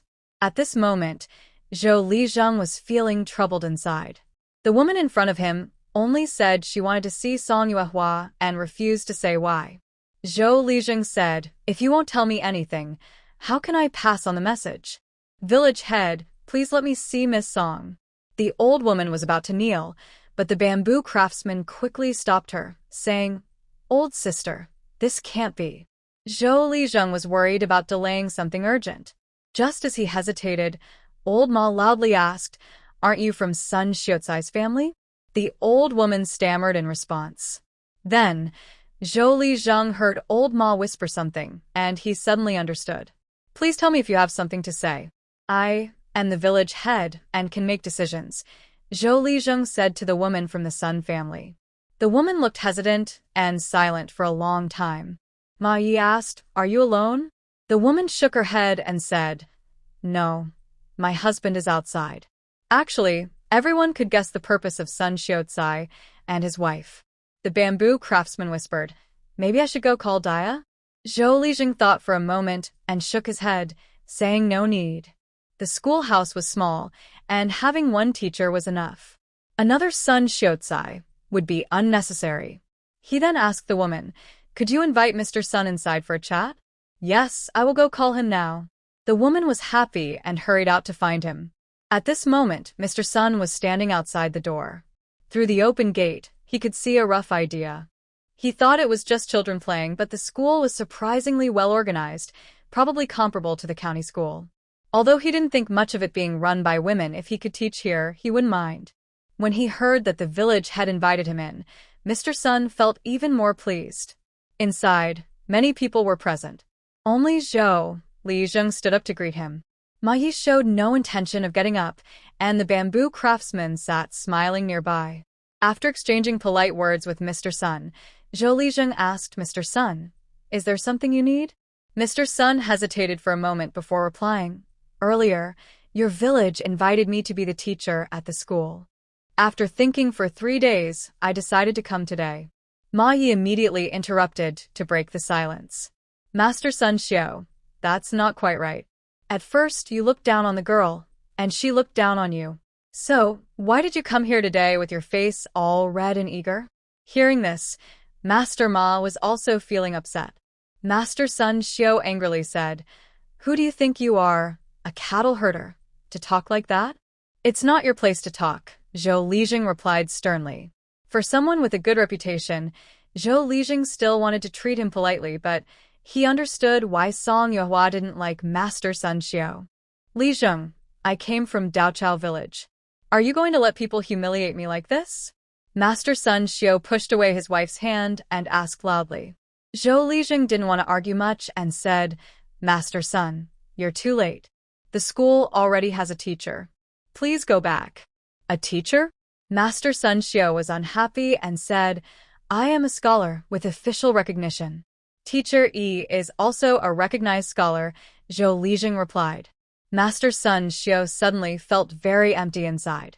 His wife, looking worried, asked Zhou Lijing, Is there really no chance anymore? Zhou shook his head and said, In such a small village, one teacher is enough. His wife sighed helplessly and pulled at Master Sun Xiao. Only then did he realize the crowd was giving him a farewell look. Feeling humiliated, he angrily shook his sleeve and left. Alas! Zhou Lijing sighed heavily. It's clear how difficult it was for Song Yuehua to find a teacher back then. Right now, Song Yuehua was in the study flipping through account books, planning how many books he could return today, unaware of what was happening outside. The elders from the Zhou family brought 2 boys, one 10 years old named Zhou Zheng, and a 6-year-old named Zhou Qi. The He family and the Su family each sent a boy, 6-year-old He Lei and 5-year-old Su Yuanbao. By the end of the day, only one girl, Zhu Qingqing, was accepted. Song Yuehua wasn't disappointed. It was only the first day. In the future, once the school gates were open, they could accept students anytime they were ready. Today, they sold brushes, ink, paper, and inkstones, earning over 33 taels of silver. Their savings increased again, reaching 63 taels. Before formal classes started, all children were divided into 2 groups. One small group was for beginners learning to read, including Qinshu, Qinlin, Malong, Mahu, Songdalang, Zhu Qingqing, Lanyu, Zhao Daodu, Zhou Zheng, Zhou Qi, He Lei, and Su Yuanbao, completely new students with no foundation. As for Zhang Ruo Chu and Song Xiao Chao, their skills were too poor, so they also had to stay in the small group to practice. Everyone else was assigned to the large class. When Song Xiao Chao saw that Zhang Ruochu was also in the small class, she immediately felt relieved. Xiaoyu was teaching the small class while studying in the large class himself. The large class, led by Teacher Yi, was progressing very quickly. Gifted students like Zhang Rushan and Xiaoyu, as well as diligent students like Song Yuxuan and Bai Shu, were all in this class. As for Zhou Xiaohu and Xiaowenwu, they had some basic knowledge and were also placed in the large class. When Zhou Xiaohu heard that Song Xiaochao was in the small class, he let out a deep sigh of relief. Since Song Xiaochao entered the Zhou family, she had been assigned to the innermost room. Usually, the 2 of them avoided each other as much as possible. Zhou Xiaohu knew that Song Xiaochao was not at fault, but he just couldn't face her openly. In elementary school, it was easy to avoid her if he didn't want to go. Now, if he continued to act casually, he might get into trouble with his father. Fortunately, they weren't in the same class. Seeing each other all the time would be suffocating. After classes were assigned, everyone began teaching. Parents of the students took hoes and went to the eastern mountain to clear land. Song Yuehua also started to get busy. Right now, the books in the school were mainly beginner reading materials. They were fine for new students, but for students like Zhang Rushan and Xiaoyu, who progressed quickly, they weren't enough. Last night, Teacher Yi made a list of over 20 books. If they bought all of them, it would be a big expense. Since they couldn't buy all the books, they had to think of other ways. At Bailu Academy, Song Yuehua looked up and sighed. What a big signboard. She gave the gatekeeper 5 copper coins, and he immediately went to call someone. Soon, she heard Gu Qing's surprised voice, Miss Song? Oh. Song Yuehua greeted with a smile. Gu Qing looked very nervous and quickly led her to the corner of the street, asking anxiously, Miss Song, what do you need? Is it really that scary? Song Yuehua's mouth twitched, but she still took out the book list and said, Please go to the bookstore and help me borrow these books. Just a few? Gu Qing exclaimed, then lowered his voice and said, That's dozens of books.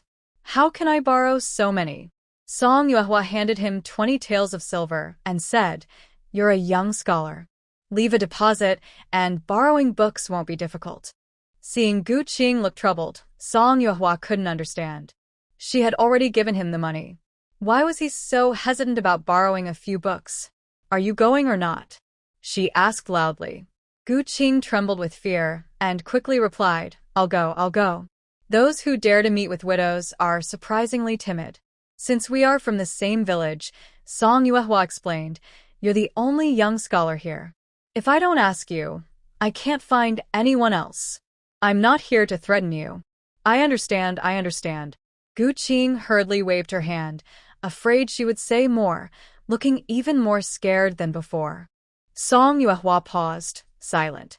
Whether she misunderstood or not didn't matter, as long as the task was done. She waited at the alley entrance for a long time. Gu Qing, holding a stack of books, timidly entered the alley and handed them to Song Yuehua. Is it really necessary to do this so secretly? Song Yuehua said with a sigh. Gu Qing anxiously replied, Miss Song, I beg you. After this, please don't come looking for me again. Then she quickly ran away. Song Yuehua was left stunned, holding the books. How could she not come to find you? Whoever borrowed the books should return them. The bookstore still owed me 20 taels of silver, and besides, am I someone with something to hide? Song Yuehua felt a bit frustrated. After settling the book matter, Song Yuehua went to the market again. She had sold vegetables there before, and knew many farmers. She gathered all the vendors and asked them to organize a shipment of 10,000 jin of potatoes to the school in Taoyuan village. Potatoes cost 1 won per jin, totaling 10 taels of silver. After exchanging contact information, the vendors paid a deposit of 2 taels. Back home, the students had already gone back. Song Yuehua handed the books to Mr. Yi, saying, Please copy them quickly. Once you're done, I need to return the books because the bookstore still owes me 20 taels of silver. Mr. Yi looked silently at the pile of books. There were over 20 books. How long would it take him to copy them all? If he had known, he would have copied fewer. The next day, Mr. Yi assigned Xiaoyu the task of copying the 3-character classic, the 100 family surnames, and the 1,000-character classic, saying seriously, as fellow scholars, I copy the big ones. You copy the small ones. Isn't that fair? Indeed, it was fair. But what was unfair was that Mr. Yi not only included Lady Xia in the copying team, but also set up a small table on the bed for Duan, who was lying there, and arranged several books. That day, Mr. Yi brought 2 books to visit Duan, asking, Old Duan, are you feeling better? Unexpectedly, Old Yi came to check on him. Duan Yidao smiled and said, I'm fine. The girl is worried, so she told me to rest. Meeting a girl like that is a blessing from our past lives, said Mr. Yi, sitting beside Duan Yidao, with a serious tone. Old brother, I see you lying in bed every day, eating and drinking for free. You must feel a bit guilty. Since you write very well, and you're often bored lying there, why not copy some books to help the girl lighten her load? Duan Yidao indeed felt guilty. Master Yi didn't say much, so he agreed. As a result, Duan Yidao lay in bed for over a month. Not only did he not gain weight, but he also lost a bit, now with 2 dark circles under his eyes. When Song Yuehua saw him, she felt quite sorry. Luckily, he had almost finished copying the books, so she bought a small piglet and they had a roast pig feast together. After the 2 masters ate their fill, they lay on the lounge chairs in the backyard to digest. Old Yi, isn't this like a bright new hope after a difficult time? Duan Master said while picking his teeth. Master Yi laughed and said, Yes, it counts. Why not? While they were talking, Lady Xia brought over a pot of wine. The young lady says both of you are good drinkers. There are many children at the table, so you shouldn't drink too much. But privately, please enjoy yourselves. After pouring 2 cups of wine, Lady Xia added, The young lady sent over 2 jars. One is stored in the cellar and one in the kitchen. You can drink a little now and then, but don't overindulge or it might interfere with your work. No, no. The 2 of them said in unison. Lady Xia chuckled softly and turned to leave. The wine was clear, reflecting the moon in the cup. Master Yi raised his cup high. Cheers to the young lady. Duan Master also raised his cup. Cheers to the young lady. After drinking, The warm liquid cleared their throats and warmed their stomachs. Master Yi sighed happily, which made Duan Master laugh loudly. In the first monthly exam at the school, Zhang Russian from the big class took the top spot, and Chen Shu from the small class was first. Song Yuehua awarded each of them 100 coins. When Zhang Zhou's family saw the shiny copper coins, they finally believed in the monthly reward Song Yuehua mentioned. Baby Tang held the coins happily and cried tears of joy. "This is lucky money. We must keep it safe," Zhang Russian said. "Mother, there's no need for that much fuss." Zhang Ernio helped his wife wipe her tears and said, "Russian will get prize money again in the future, but he shouldn't cry every time." Tang couldn't help but give him a playful glare. Zhang Russian couldn't stand it anymore, so he took the coins and went back to his room to read. That night, the Zhou family was also lively. Zhou Lijing was holding the prize money, praising Little Tree as a good boy. Next year, he will definitely go to the big class. Our Zhou family finally has a student. Zhou Xiaohu rested his hand on Chen Shu's shoulder and said, "Little Shu, you probably won't win the big class prize money. Maybe you should stay in the small class, where you get 100 coins each month." As expected, Zhou Xiaohu was sharply hit on the head. Always giving bad ideas. "Little Shu is here to study, not like you," Zhou Dafu angrily said. Lin, standing nearby, also scolded, "You learned a few years earlier than the big class kids. Can't you also win a prize?" "Impossible." Zhou Xiaohu hugged his head and hid behind Zhou Ergui, shouting, "Zhang Russian is in the big class. No one can beat him for first place." Zhou Dafu wanted to get angry, but Zhou Ergui brought the person over and asked, "Isn't Zhang Russian the son of Ernio? Is he really so talented?" "The teacher says he has great potential and a bright future," Zhou Xiaohu replied. Lin asked quickly, "And you?" Zhou Xiaohu chuckled and said, "The teacher says I may be slow, but I must read the classics." The Zhou family members were speechless. The impact of the 100 coin monthly prize was quite strong. Zhao Erga grabbed Zhao Daodu and scolded, "You little brat, all you do is sleep all day. Why didn't you bring home the monthly prize? Let your dad be proud." "Father, how can you be so confident? Do you think I can win the monthly prize?" Zhao Daodu yawned and asked. Zhao Erga scolded, "I'm useless, and you can't even be proud of yourself?" "I'm useless myself. I rely on the younger ones to succeed, which is unreasonable," Zhao Daodu said. "Unreasonable?" Zhao Erga suddenly grabbed Zhao Daodu and slapped him the leg, scolding, "Dare to talk back to your father like that. Today, you'll learn who is the boss of this family." Zhao Daodu raised his head and shouted, "Mom, help." "Zhao Erga, what are you doing?" Lu Cuicui shouted loudly. Startled, Zhao Erga quickly stood up, and Zhao Daodu fell on his. Zhao Erga hurriedly explained, "Wife, this kid isn't doing well in school. I'm just teaching him a lesson. You can't spoil him. I'm only 5 years old, just a month into school. The oldest in my class is 13. Dad wants me to win the monthly prize. That's unfair to kids," Zhao Daodu argued quickly. Lu Cuicui listened and thought he had a point. Zhao Erga said hurriedly, "This little brat doesn't listen in class and sleeps on the desk every day." Zhao Daodu quickly retorted, "Dad traded my textbooks for wine." Seeing his wife's anger about to flare up, Zhao Erga said, "The little kid often skips classes and hides at the foot of the mountain to play with the cats all day. Mother hid the silver under the stove, but it was my father who took it." "That's also what you told me." "It was my father who forced me." Lu Cuicui's eyes turned red with anger. She shouted, "Two useless children." Then she grabbed a broom and chased the father and son around the yard, both begging for mercy as they ran. At this moment, the old Song family was doing fairly well. Lu used the excuse that her child needed to study, and she called Song Dalong into the house, even bringing the food herself. This made the old couple feel frustrated, and they muttered angrily, "Studying all day, but can't even bring back some money." Old Song, lowering his head, said nothing. Lu also remained silent, while Song Air let out a sneering laugh. Tonight, most students were strongly encouraged by their elders. Song Yuehua didn't know about this. She watched Xiaoyu's fingers fly over the embroidery frame and casually asked Xiaoyu about the small class. Chen Shu, Song Dalong Lanyu, Zhou Zheng, these are the top students, Xiaoyu said. Ma Long is also quite good. Song Dalong? This surprised Song Yuehua.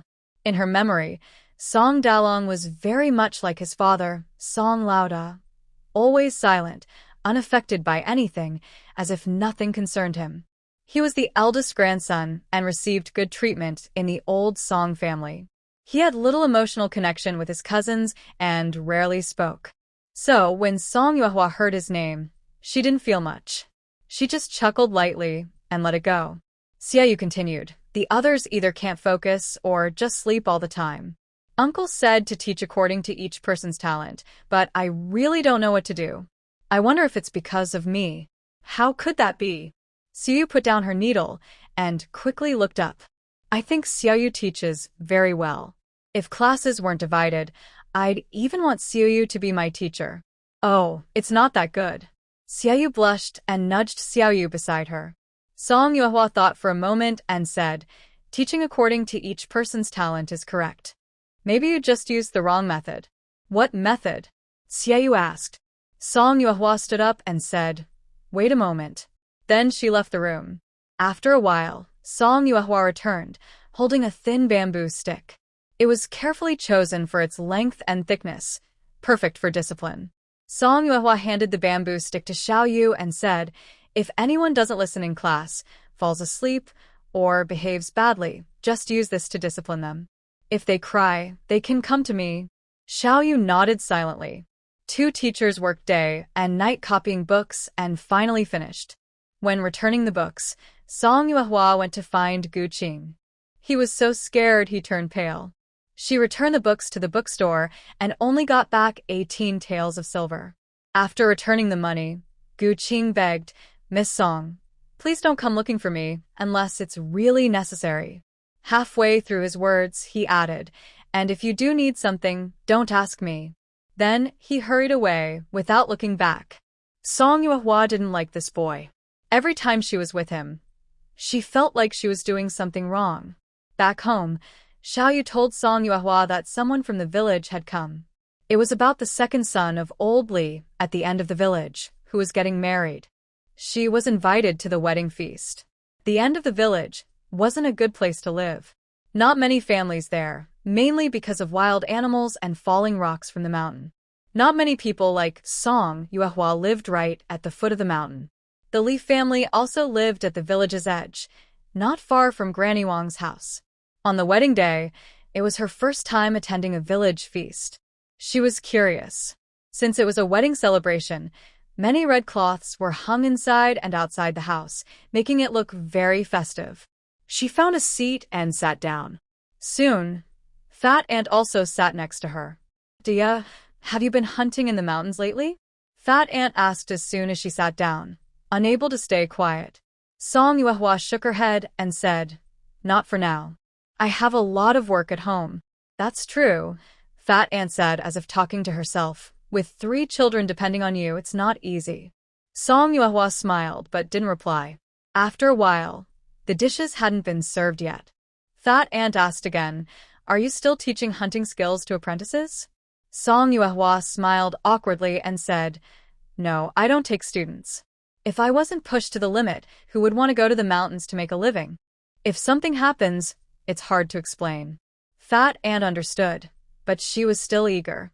If she were younger, she would want to try her luck in the mountains. Sigh, some money just isn't meant for her to earn. When the dishes finally arrived, Song Yuehua looked at the food and felt something was off.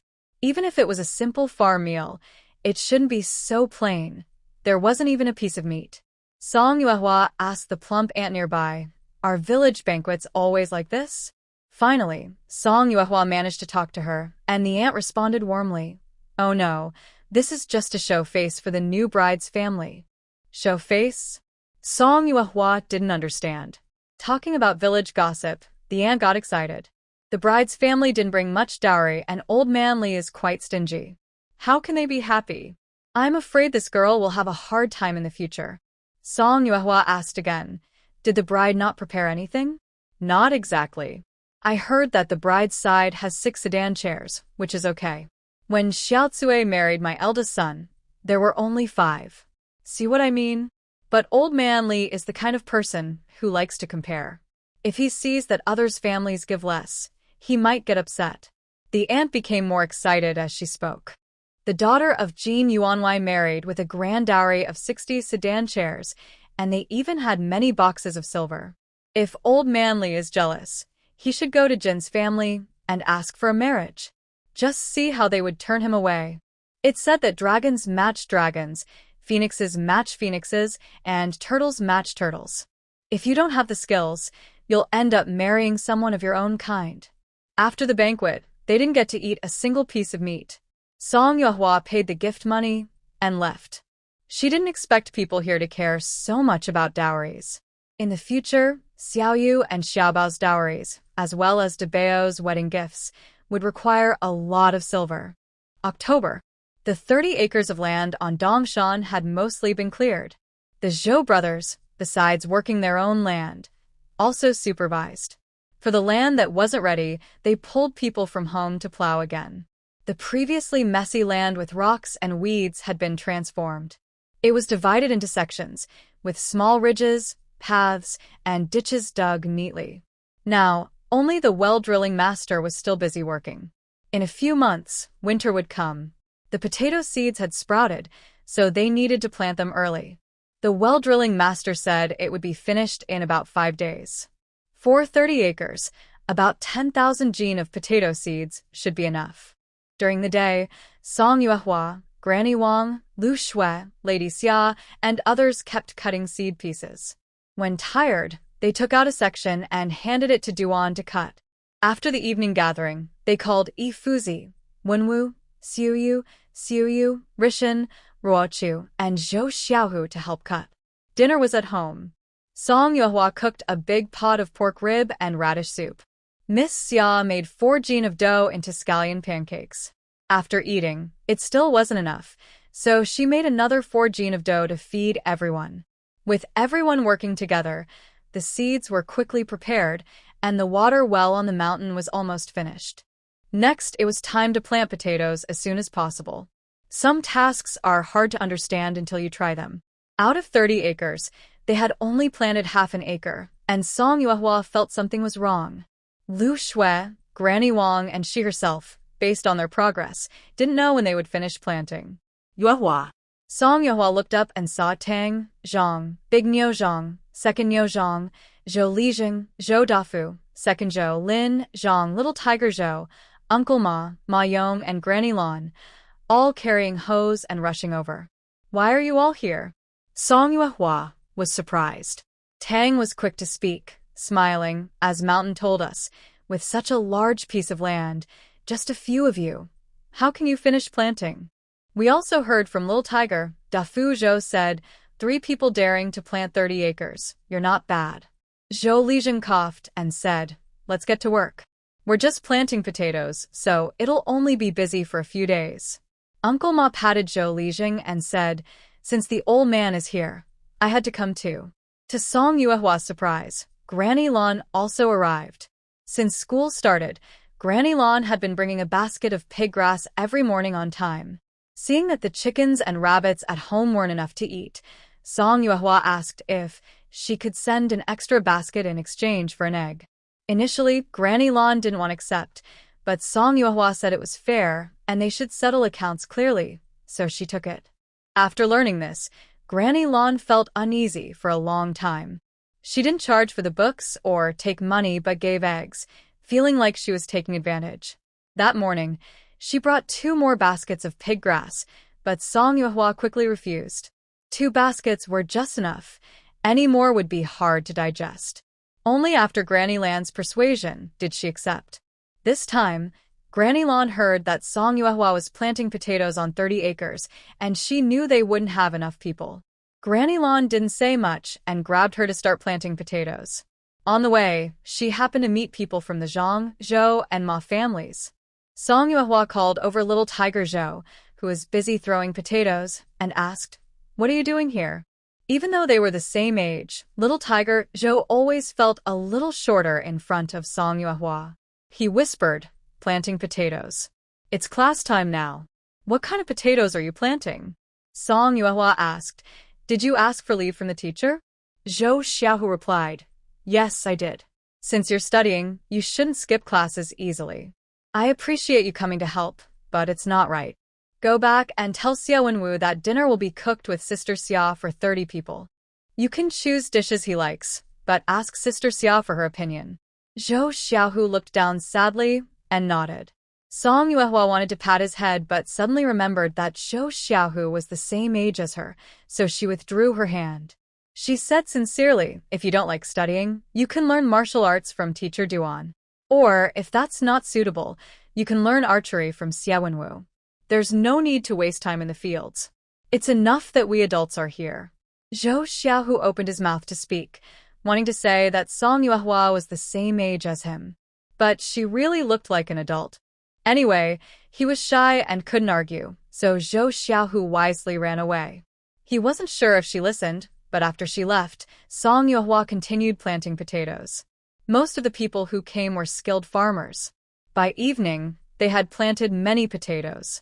When work was done, Song Yuehua shouted, Everyone, go straight to my house for dinner later. Zhou Lijing patted the dirt off himself and refused. So many people. It's not convenient. Just go home and eat casually. Song Yuehua smiled. It's easier for everyone to work together, but eating together is inconvenient? That doesn't make sense. Besides, the food is already prepared. If you don't go, the food will be wasted. Zhou Ergui laughed and said, Dad, go ahead. I heard that the Xie family kid makes really delicious food. He's married now, but he still thinks about eating all the time. Zhou Lijing scolded. Mrs. Tang teased, Lijing, you can't blame Ergui. Everyone in our family says that kid's cooking is truly tasty. Old Zhou, what are you fussing about? Is one meal such a big deal? Ma Yi scolded as he walked by. Unexpectedly, Xia Wenwu's cooking skills were famous far and wide. People nearby exchanged comments, and Zhou Lijing didn't want to spoil everyone's mood, so he waved his hand and said, all right, we'll go to the girls' house for dinner tonight. 30 people in total. Granny Wang borrowed 2 tables from nearby families, setting up 3 tables in total. Each table had the same dishes, with a balanced mix of meat and vegetables, 10 dishes each, big plate chicken, fried large intestine, pickled fish in water, spicy shredded rabbit, tiger skin green peppers, braised tofu, 3 skin vegetables, pork bone winter melon soup, mushroom greens, and cold mixed wood ear mushrooms. When everyone pushed open the door, they saw 3 large tables full of food and were all stunned. No way, I'm almost drooling, Ma Yong said without exaggeration. Only then did Lord Ma realize, finally, I understand why old man Zhou didn't want to come. This meal cost a lot. Song Yuehua called out, perfect timing. Wash your hands and come eat. I'll go next door to call the teacher.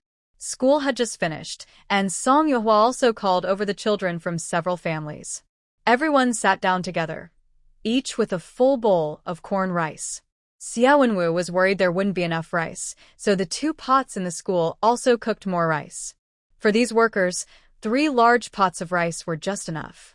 Song Xiaochao quietly whispered to Zhang Ruochu, this is the first time I've eaten such dry rice. Zhang Ruochu smiled, me too.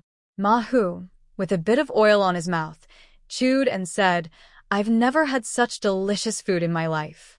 As soon as he finished speaking, he was hit on the forehead, and Lord Ma scolded, You're embarrassing your father. Ma Yong, as the father, hurriedly swallowed the meat in his mouth and chuckled, Not embarrassing, not embarrassing. It's also my first time eating this. Ah. Lord Ma sighed weakly. Next to him, Ma Long picked up a chicken leg and placed it in Lord Ma's bowl. Grandpa, the teacher praised me today. Lord Ma happily asked, really? Of course, it's true, Ma Long said. I can write the characters we learned earlier from memory. Ask the teacher if you don't believe me. Believe it. How could I not believe little Long's words? Lord Ma said with a smile. Xia Wenwu sat beside Song Yuehua, pretending to be modest, sigh. Master, today's time was tight. I could only prepare this much. Song Yuehua ignored his excuse of being overwhelmed and praised. This is probably your first time preparing a feast, and you made 3 tables so rich. That's impressive. Thank you for your hard work. No hard work, no hard work. Xia Wenwu blushed and modestly said, Summer Mistress and Granny Wang helped me a lot. Across from them, Zhou Xiaohu saw this and couldn't help but admire Song Yuehua. Old Xia, in front of her, looked shy like a young girl, completely different from his usual mighty and imposing self. Thinking about it, the words Song Yuehua said to him earlier in the day seemed quite reasonable. Tang whispered to Zhang, with this kind of meal, I'd be willing to farm potatoes every day. Zhang nodded with a smile, agreeing as well. Sitting next to them were Lin, the wife of Zhou Dafu, and Zhang, the wife of Zhou Ergui. Lin is outgoing, while Zhang is more reserved. The 2 sisters-in-law usually get along well. After Tang finished speaking, Lin also joined in, saying, Don't talk about planting potatoes. Even if I had to carry heavy bags, I'd be happy. Although the Zhou family has land and enough food, they've never had such exaggerated eating habits before. At most, they just avoid hunger, eating a simple meal every few days, sometimes with an egg as a special treat. After the meal, everyone felt full and satisfied. Before going home, Zhou Lijing repeatedly told Song Yuehua not to prepare food tomorrow and agreed with a few other families to bring their own dry food for work. Song Yuehua said, Tomorrow, no cooking. Let someone bring some drinks at noon. Having tea or some drinks was fine, and Zhou Lijing nodded in agreement. By noon the next day, Xia Nyangzi brought 2 large buckets, one with red bean paste and white jade balls, and the other with lean meatballs and vermicelli soup. Zhou Lijing was speechless for the first time. Everyone took bowls and sat on the edge of the field, eating happily with big pancakes. Song Yuehua brought 2 bowls of meatball soup and handed one to Zhou Lijing, saying, Everyone has been so kind to me. I don't have many skills now, so I can only make good food. Grandpa Zhou, please understand me. Zhou Lijing sighed softly, took the bowl, and took a sip. An old man and a young one sat on the field edge, eating together. It took a few days to finish planting all the potatoes. On the way back, Zhou Dafu asked Song Yuehua, Dongshantu is a bit far from the village. I'm worried some careless people might dig in the fields. Maybe you could build a thatched shelter nearby and stay there sometimes. When the landowners are around, those people might think twice. Song Yuehua frowned and asked Uncle Dafu, Do you mean someone might steal the vegetables? Zhou Dafu nodded. If the family really couldn't make ends meet and came to dig potatoes a few times, Song Yuehua wouldn't mind too much. But if, like in the news she saw before, groups of people ruin the crops you worked hard to grow or sell them at the market, that would be unacceptable. Building a simple thatched hut doesn't cost much, but the main concern was who would stay there. Mr. Duan? No, that wouldn't be good. Mr. Duan was supposed to rest for 2 months, but he kept reading and cutting potatoes. He never rested. They couldn't keep putting their hopes on Mr. Duan anymore. The house should be built first, and they can move in once the potatoes are mature, staying until the harvest is over. That way, there will be no problem. Song Yuehua said to Zhou Dafu, Uncle Dafu, please help me mark out a piece of land nearby to build 2 mud brick houses, add a simple toilet, and enclose a yard. How much silver do you think that will cost? Can't we just build a thatched cottage instead? Zhou Dafu asked. Song Yuehua replied, Since it's for people to live in, we should do it properly so it looks decent. Zhou Dafu calculated and said, The main costs are for mud bricks and tiles. We still have quite a few left over from last time. The mountain nearby has everything else we need. There's a tree in the northeast corner. Originally, I wanted to leave it for shade, but now I plan to level that area and build 2 small houses there. Adding a simple toilet won't need much material. I can use bamboo to surround it, which will cost about 2 taels of silver. Song Yuehua nodded. When she returned home, she took out 3 taels of silver and said, You need to prepare the land, gather wood, and build the yard.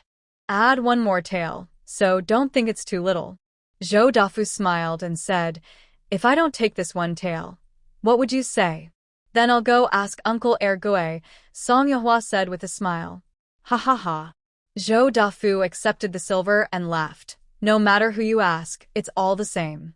This 30 acres of land became a lesson for Song Yuehua. Exchanging work is possible, but she has a total of 55 acres, so once she exchanges one part, she can't exchange the other. She originally thought that with labor available at home, she could finally farm the land, but she underestimated her capacity. She suddenly exceeded what she could handle.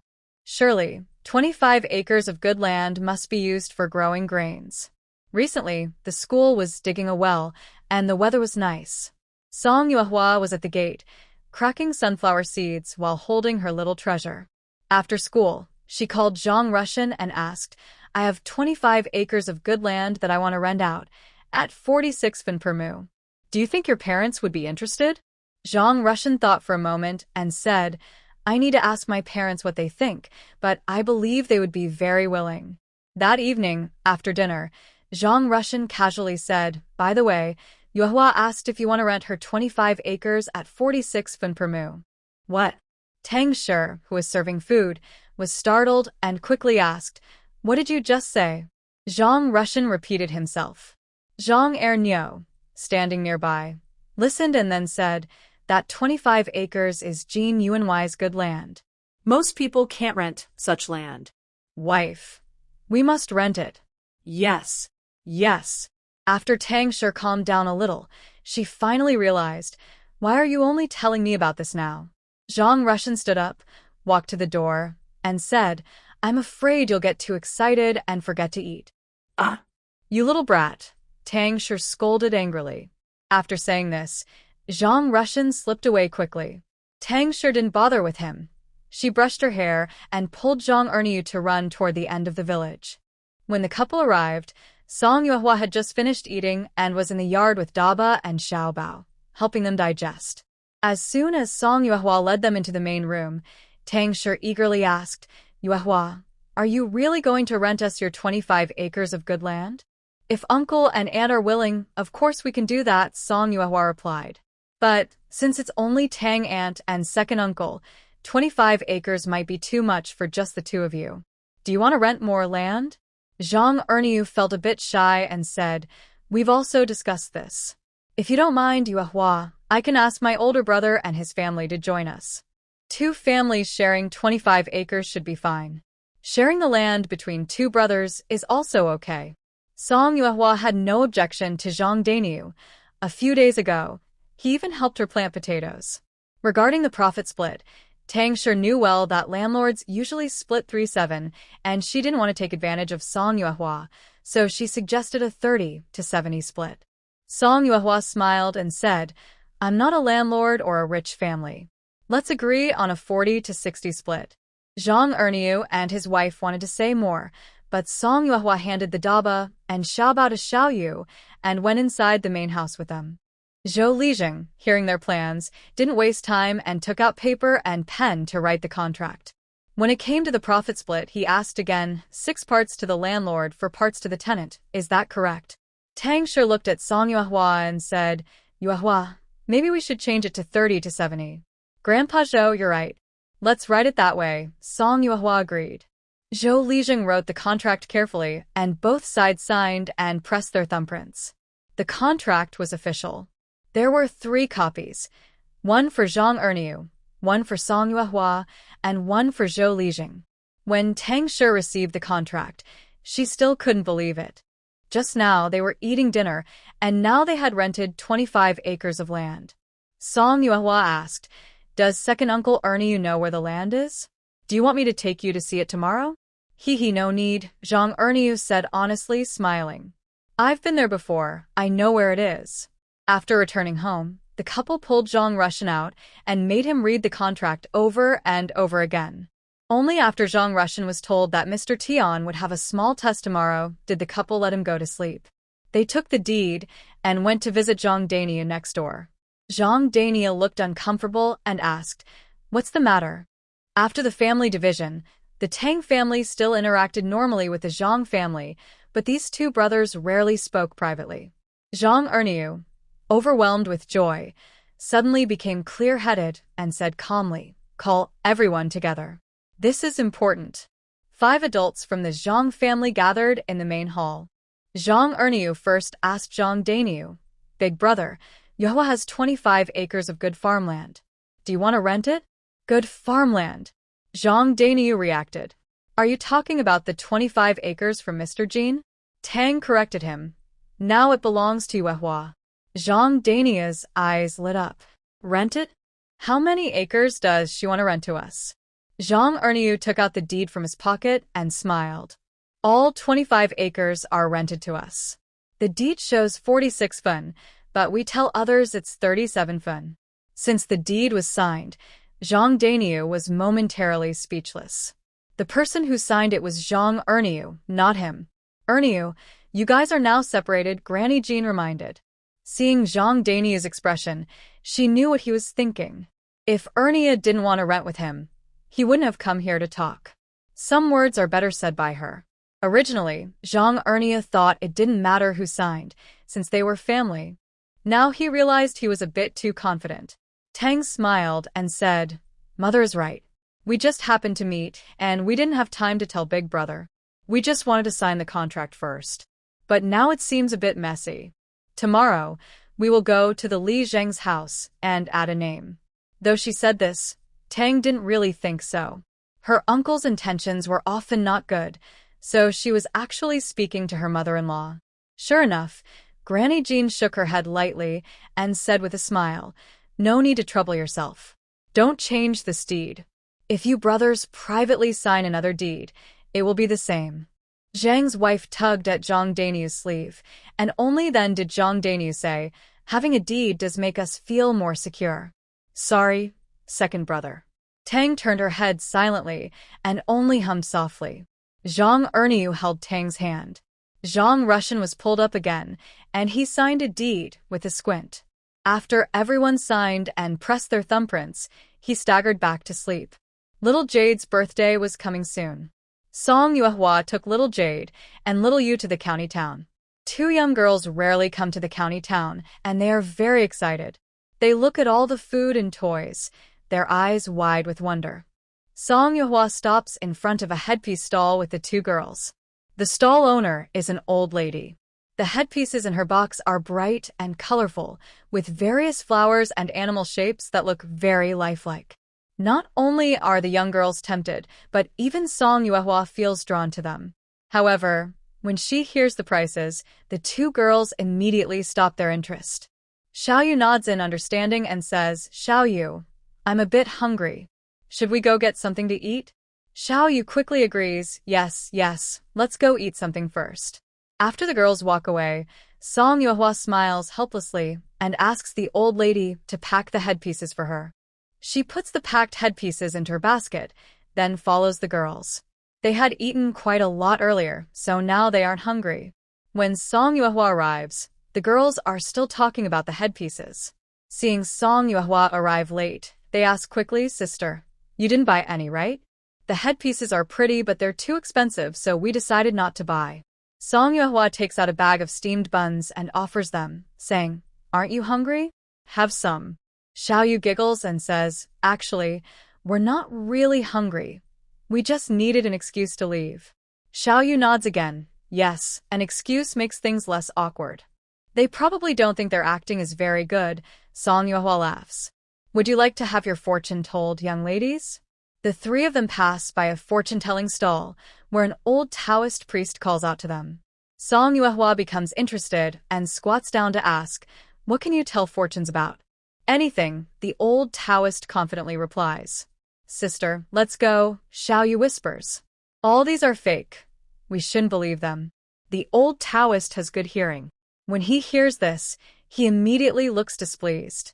Before he can speak, Song Yuehua quickly covers Xiaoyu's mouth and says, "Don't talk nonsense." The bodhisattvas in heaven are listening. The old Taoist, Xiaoyu and Xiaoyu all fall silent.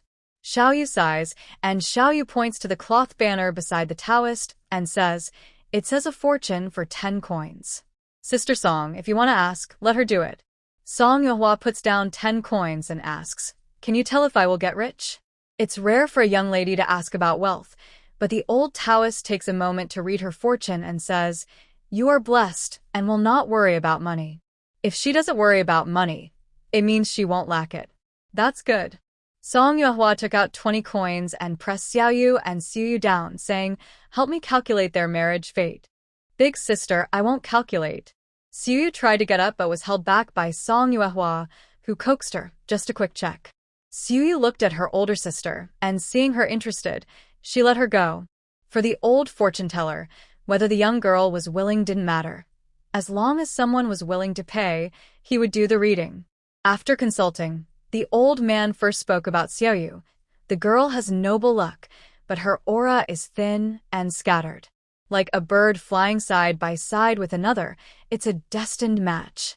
Rich family? Song Yuehua thought for a moment and then asked, "Is it the main wife?"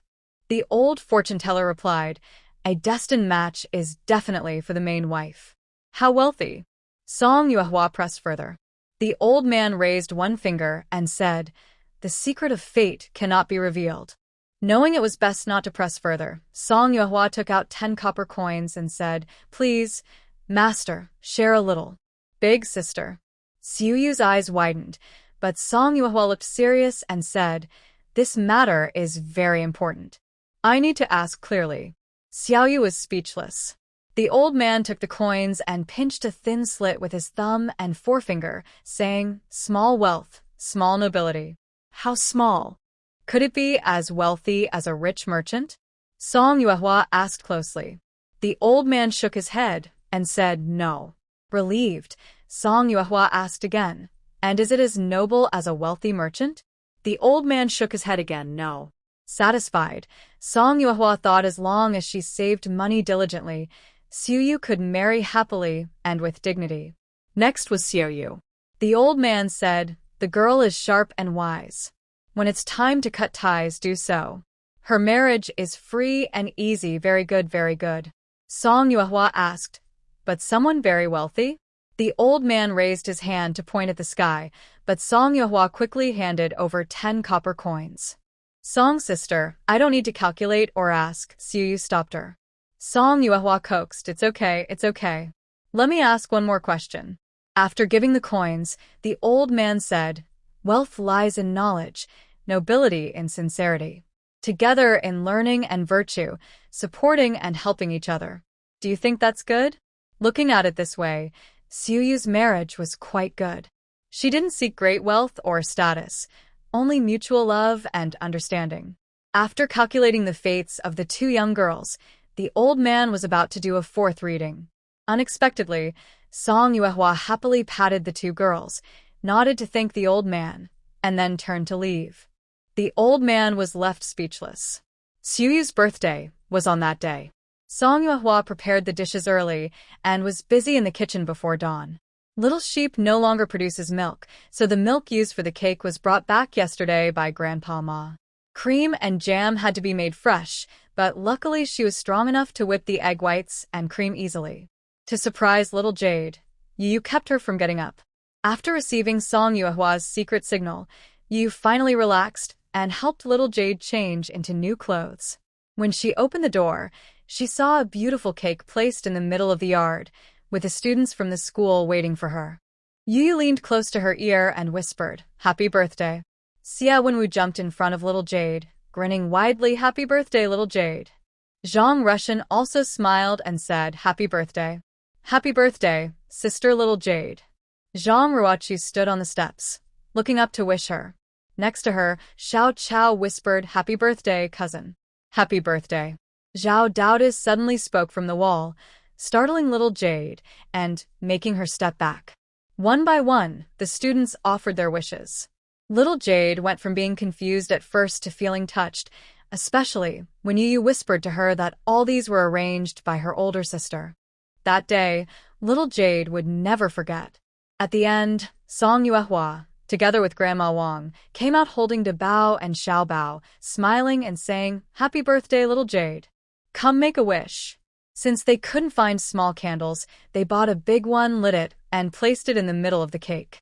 After little Jade blew out the candle, she was taught to make a wish. Little Jade tightly clasped her hands, wishing for her sister's health and happiness forever. After making her wish, It was time to share the cake, and everyone received a piece. Zhang Ruochu took her piece and asked Song Yuehua, Sister Song, why do so many people celebrate little Jade's birthday together? Song Yuehua smiled and said, because everyone here is someone little Jade likes, and she will be very happy. Sister Song, Zhang Ruochu blushed and said, little Jade is so lucky to have a sister like you. Song Xiao Chao, holding her cake, sat quietly next to Zhang Ruochu and said softly, I wish I could become second sister. It was still early, so Grandma Wang cooked a big pot of shredded meat noodles. After everyone finished eating, they went back to their morning classes. After the students left, Song Yuehua took out the birthday gift she had prepared for little Jade. At the moment Xiuyu opened her gift, she was deeply surprised to find a whole box of the headpieces she had admired at the stall the day before. Big sister. Xiuyu felt both happy and sad, excited, and a little heartbroken. She had only thought the headpieces were too expensive and didn't want to buy them, thinking they might be fake. She didn't expect her sister to buy a whole box. Song Yuehua took out one and pinned it on Xiuyu's head, smiling, it looks so nice. I'm glad I bought it. Xiuyu couldn't help but laugh and cry at the same time, so many headpieces. How long do I have to wear them? It doesn't matter, Song Yuehua said. You can wear whichever you like in the future. Xiuyu gently touched the headpieces in the box, feeling like she had found treasure. Big sister, I don't even know your birthday. Song Dia, who is older than Xiuyu, said that the Song family never celebrated birthdays for children. New Year's Eve, Song Yuehua said. My birthday is on New Year's Eve. Then I want to prepare a birthday gift for you too, Xiuyu said. That would be great. Song Yuehua laughed. Big sister, Xiuyu softly asked, can I give a pair of these headpieces to Xiaoyu? Of course, Song Yuehua smiled gently, they're yours now. You can give them to anyone you want, no need to ask me. After getting permission, Xiaoyu carried the big box to find Xiaoyu. From the next room, the sounds of two little sisters giggling and playing could be heard, making Daba drool with excitement. Big sister, big sister. Xiao Bao sat in Song Yuehua's arms, lifting her chubby face and showing her tiny teeth as she called out. Startled, Song Yuehua exclaimed, oh, and quickly picked up Xiao Bao, rushing excitedly to the next room. Xiuyu, come see. Xiao Bao can call me big sister now. Xiaoyu and Xiaoyu hurried over in their socks, not even having time to put on shoes, and surrounded Xiao Bao. Xiao Bao, say big sister again, they urged. Gee. Xiao Bao bit her little teeth and called out again. Suddenly, all three of them screamed in excitement. Aw. Xiao Bao can call us big sisters now.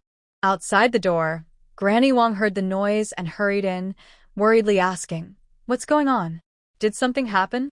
Grandma, Xiao Bao can call me big sister. She just did. Song Yuehua said excitedly, almost incoherent, hugging Xiao Bao as she ran outside. I need to let the teacher and Lady Xia hear this too. Xiaoyu and Xiaoyu followed quickly. Ya. Daba, left on the Kong-heated bed, waved her little arms and made happy sounds. Grandma Wang helplessly picked up Daba, saying, you do things quickly, but your speech is a bit slow.